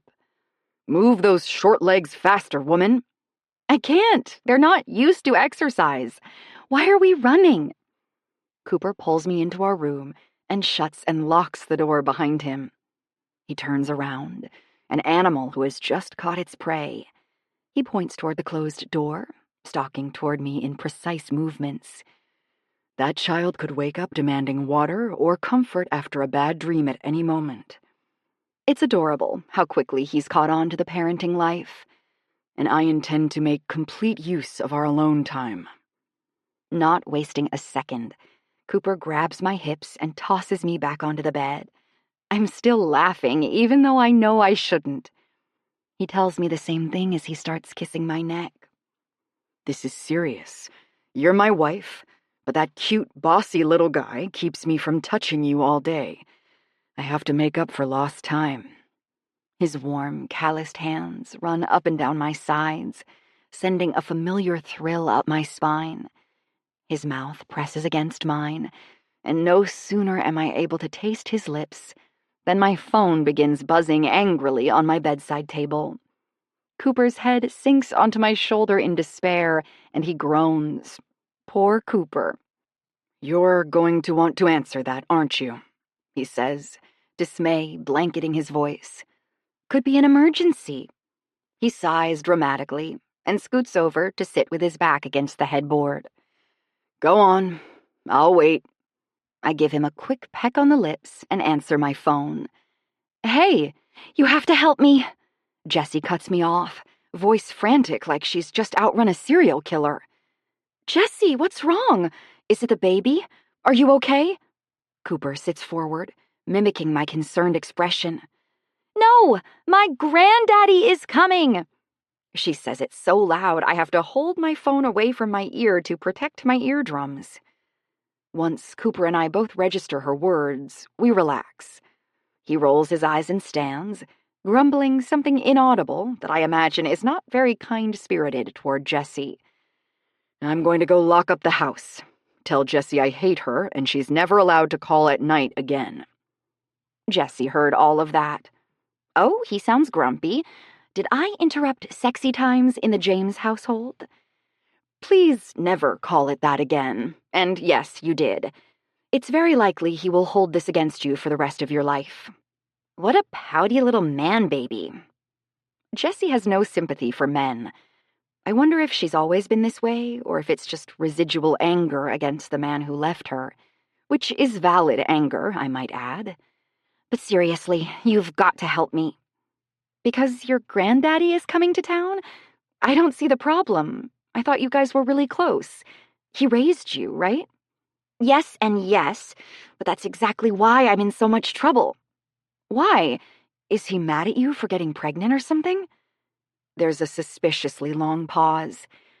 Not exactly. Jessie, please tell me you haven't been hiding your pregnancy from him. Don't be ridiculous. Of course he knows I'm pregnant. How in the world would I be able to hide that? No, he just thinks I'm engaged. What? And that is easy to hide? She groans loudly. I know, it wasn't a great plan, but I've been making up excuses all through the pregnancy of why my fiancé could never come with me to visit. And I thought maybe I could eventually say he got hit by a bus and died or something. Breaking up would probably be an easier lie. But then he surprised me and said he'll be here in the morning and can't wait to meet my fiancé. That little sneak is trying to pull a fast one on me. And who am I going to get engaged to before tomorrow? The scary part is, I think she's serious. I wouldn't put it past her to be hunting the aisles of Target right now, looking for a clean-shaven man in the body wash section. He might actually say yes because Jessie is drop-dead gorgeous, pregnant or not pregnant. No one. You're going to woman up, face your granddaddy, and tell him the truth. Complete silence settles heavy on the line for 4 beats before we both break out in laughter, and she asks, "So what's the real plan?" "Well, obviously, I have an idea, but you're not going to like it." "Tell me. I'll do anything." I screw up my face like she can see me through the phone and say the one name I know makes her skin crawl. Drew. "No." Apparently, she didn't even need to think that over. "He's your only option, Jessie. And even though you think he's a pig-headed jerk, he's actually a sweetie and would help you if you asked." She's quiet, deep in thought. Or you could just tell your granddaddy you broke up with your fiancé and then this whole problem is solved. "No." Her no is even more forceful this time. I can't do that. I want for him to think I'm engaged." Why? "Because I do. Don't worry about it." That's odd, but I don't push it, because if I've learned anything about Jessie, it's that she doesn't like to talk about personal problems until she's ready. "Okay, then we're back to Drew." She whimpers. "Do I have to marry him?"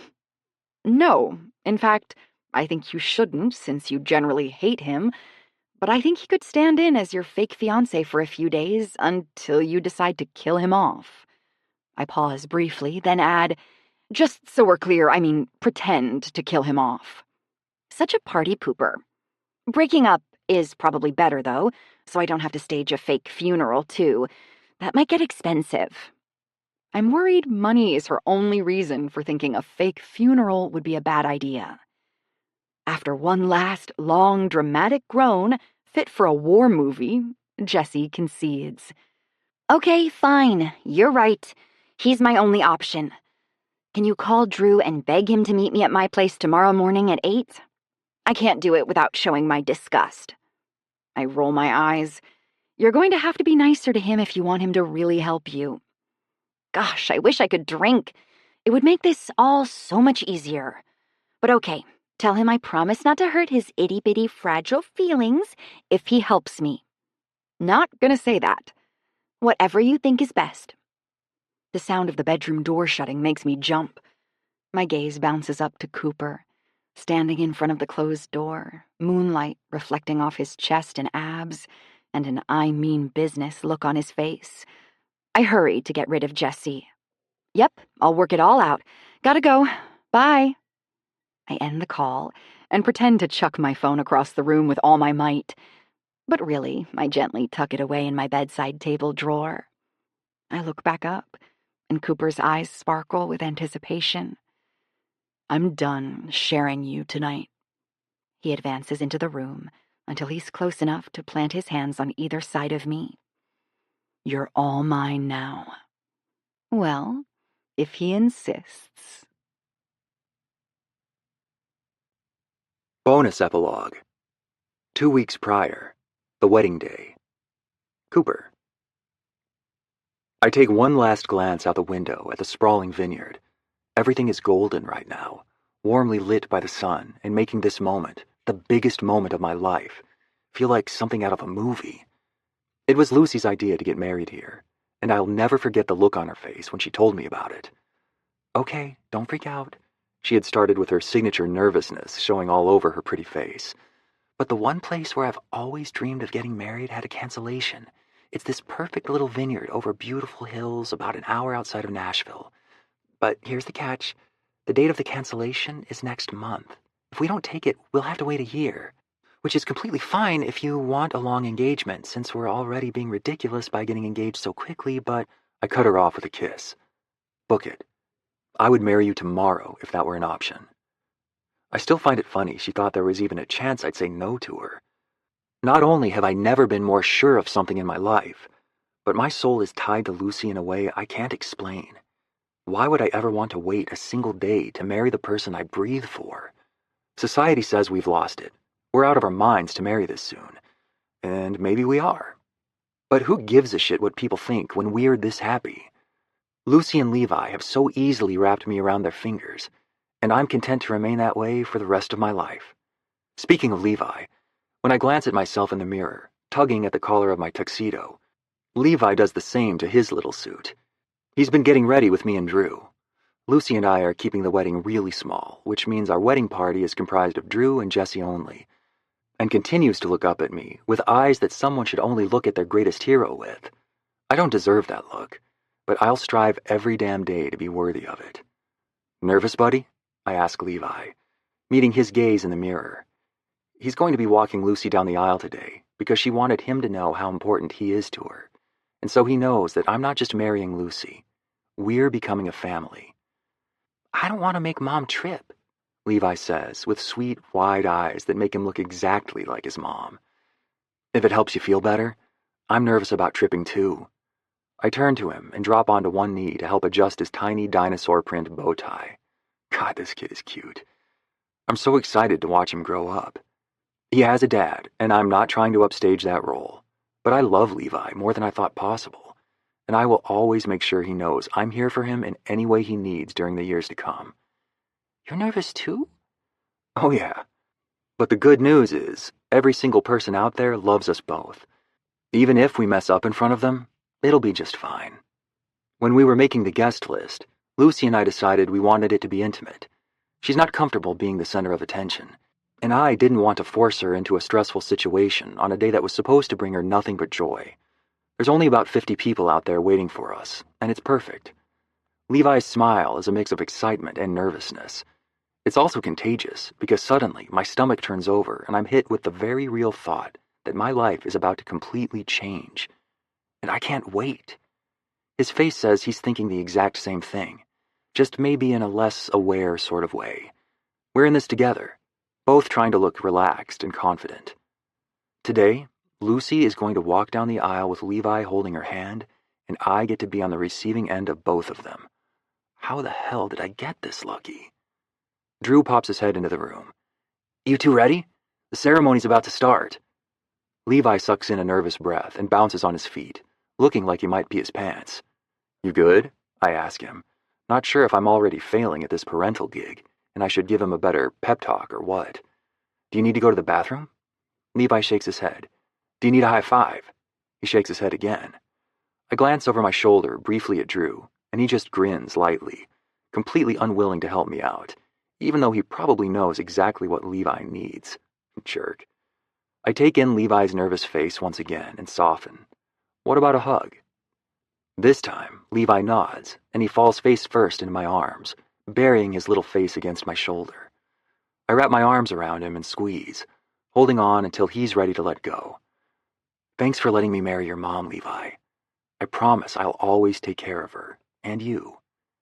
Because he's a 4-year-old, his response to this heartfelt sentiment is a simple, okay.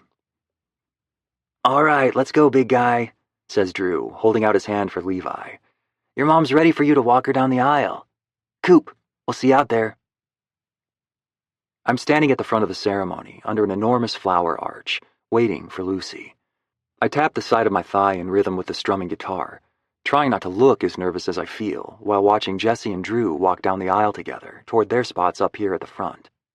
Not nervous because I'm getting married, though. Nervous because Jesse and Drew can't be trusted to exist within a 6-foot radius of each other because one of them is liable to wind up murdered. Even now, I can tell by the look on Drew's face that Jesse is probably squeezing his arm with hers as hard as possible. He whispers something to her that has a scowl as cold as ice forming over her mouth. I breathe a sigh of relief when they part ways, and Drew takes up his spot behind me. Finally, the music changes, announcing Lucy's arrival. My heart is a stampede as I wait for that first glimpse of her. We haven't seen each other in 24 hours, and I'm starved for the sight of her.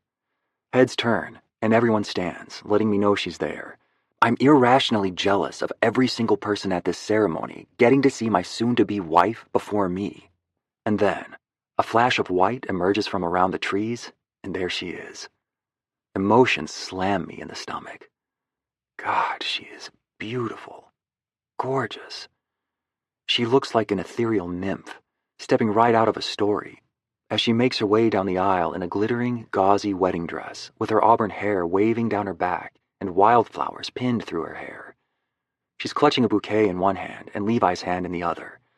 The setting sun is at my back, lighting her up with a golden glow that leaves me breathless.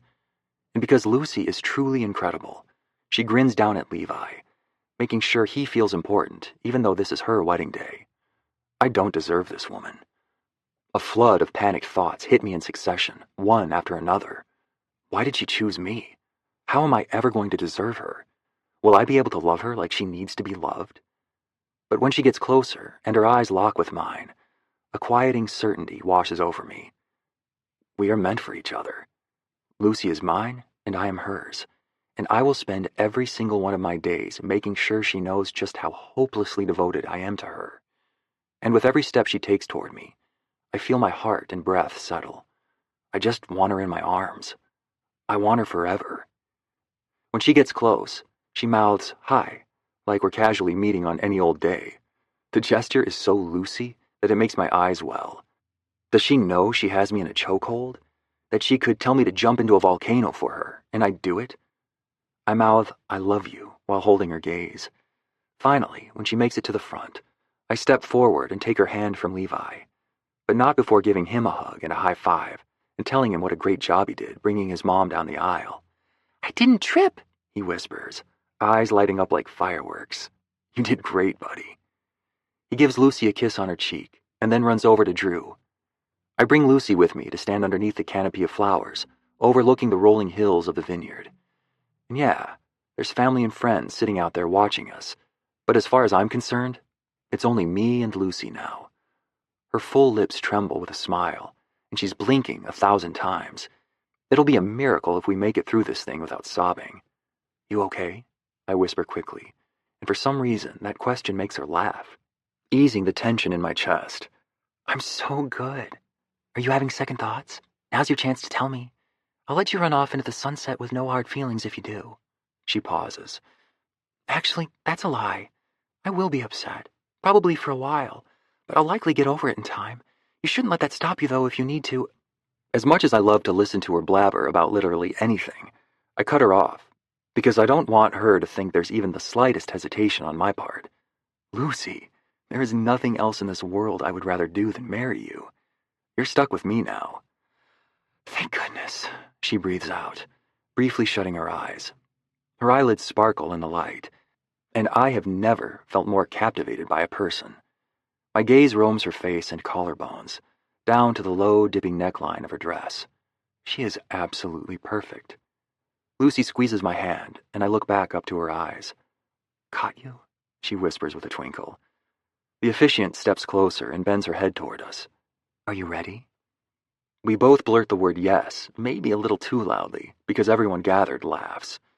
The officiant gives her intro speech, having written it after spending some time with Lucy and me and learning our story. It's simple and real, explaining how our love story started like a wildfire, leaped into the unknown, and ended up here as a family. And then Lucy begins the vows. "Cooper, I promise to love you with all my heart, mind, body, and soul. I promise to love you with all I've got, today and every day after," Lucy says, her voice cracking over half of the words. The force of her promise hits me in the deepest, fleshiest part of my heart. She's mine. I run my thumb up and down her wrist. "Lucy," I start, my voice miraculously steady despite my swirling emotions. "From the moment I met you, my world changed. You brought color into my life, and furniture I never knew I needed into my house." We both chuckle. "I promise to love you fiercely and wholly, to give you all of me and hold nothing back for the rest of our lives." Her eyes glimmer with tears as I continue. "I promise to stand by your side, no matter what life throws at us. I promise to love Levi with that same ferocity, and to provide a home filled with laughter and warmth.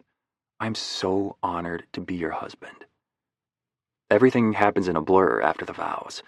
We exchange rings, are pronounced man and wife, and I get to kiss my bride.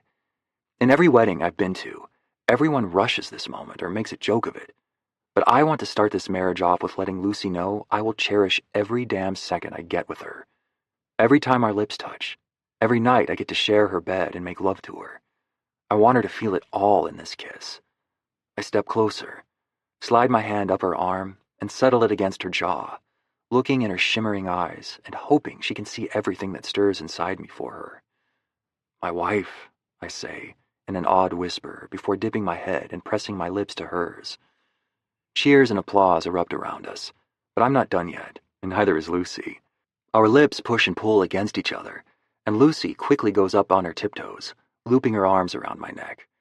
I cinch my forearms tightly around her waist, hugging her and feeling every inch of her glorious body press into mine as we kiss the hell out of each other. We finally pull apart when we hear Levi whisper to Drew, "Oh, they're kissing a really long time." The outdoor reception is a mix of wild and heartfelt. Of course, Jessie stands up and gives a toast that has Lucy bawling her eyes out, and I can only catch it, but she definitely flips Drew the bird behind her back as she walks away from the mic. And then Drew gives a toast that, might have made me tear up a little too. After that, I don't think any of us stop laughing and dancing until it's time to close everything down. Levi is passed out on Lucy's mom's lap, and we wake him up gently to give him hugs before our send-off. Lucy promises him we'll call him every day and that he's going to have a blast with Grammy and Grandpa while we're gone. Levi, however, is back to sleep before she's even finished talking, and it's clear that she's having a harder time leaving him than he is with her leaving for a week. Lucy didn't want to have the classic send-off where everyone shouts and throws things at us, so instead of making a huge to-do, I steal her hand and pull her quietly away with me into the night. "Cooper," Lucy whispers as she picks up the front of her dress so she can keep up with my pace. "We can't just leave without saying goodbye to everyone, though." "Why not? It's our wedding. We can do what we want." She's struggling with her dress too much to keep up, so I pick her up and carry her toward the parking lot, heel-toeing it as quickly as I can with a woman in my arms and dress draping to the ground that I have to avoid ripping. I'm out of breath and sweating when we're only halfway there, and Lucy notices.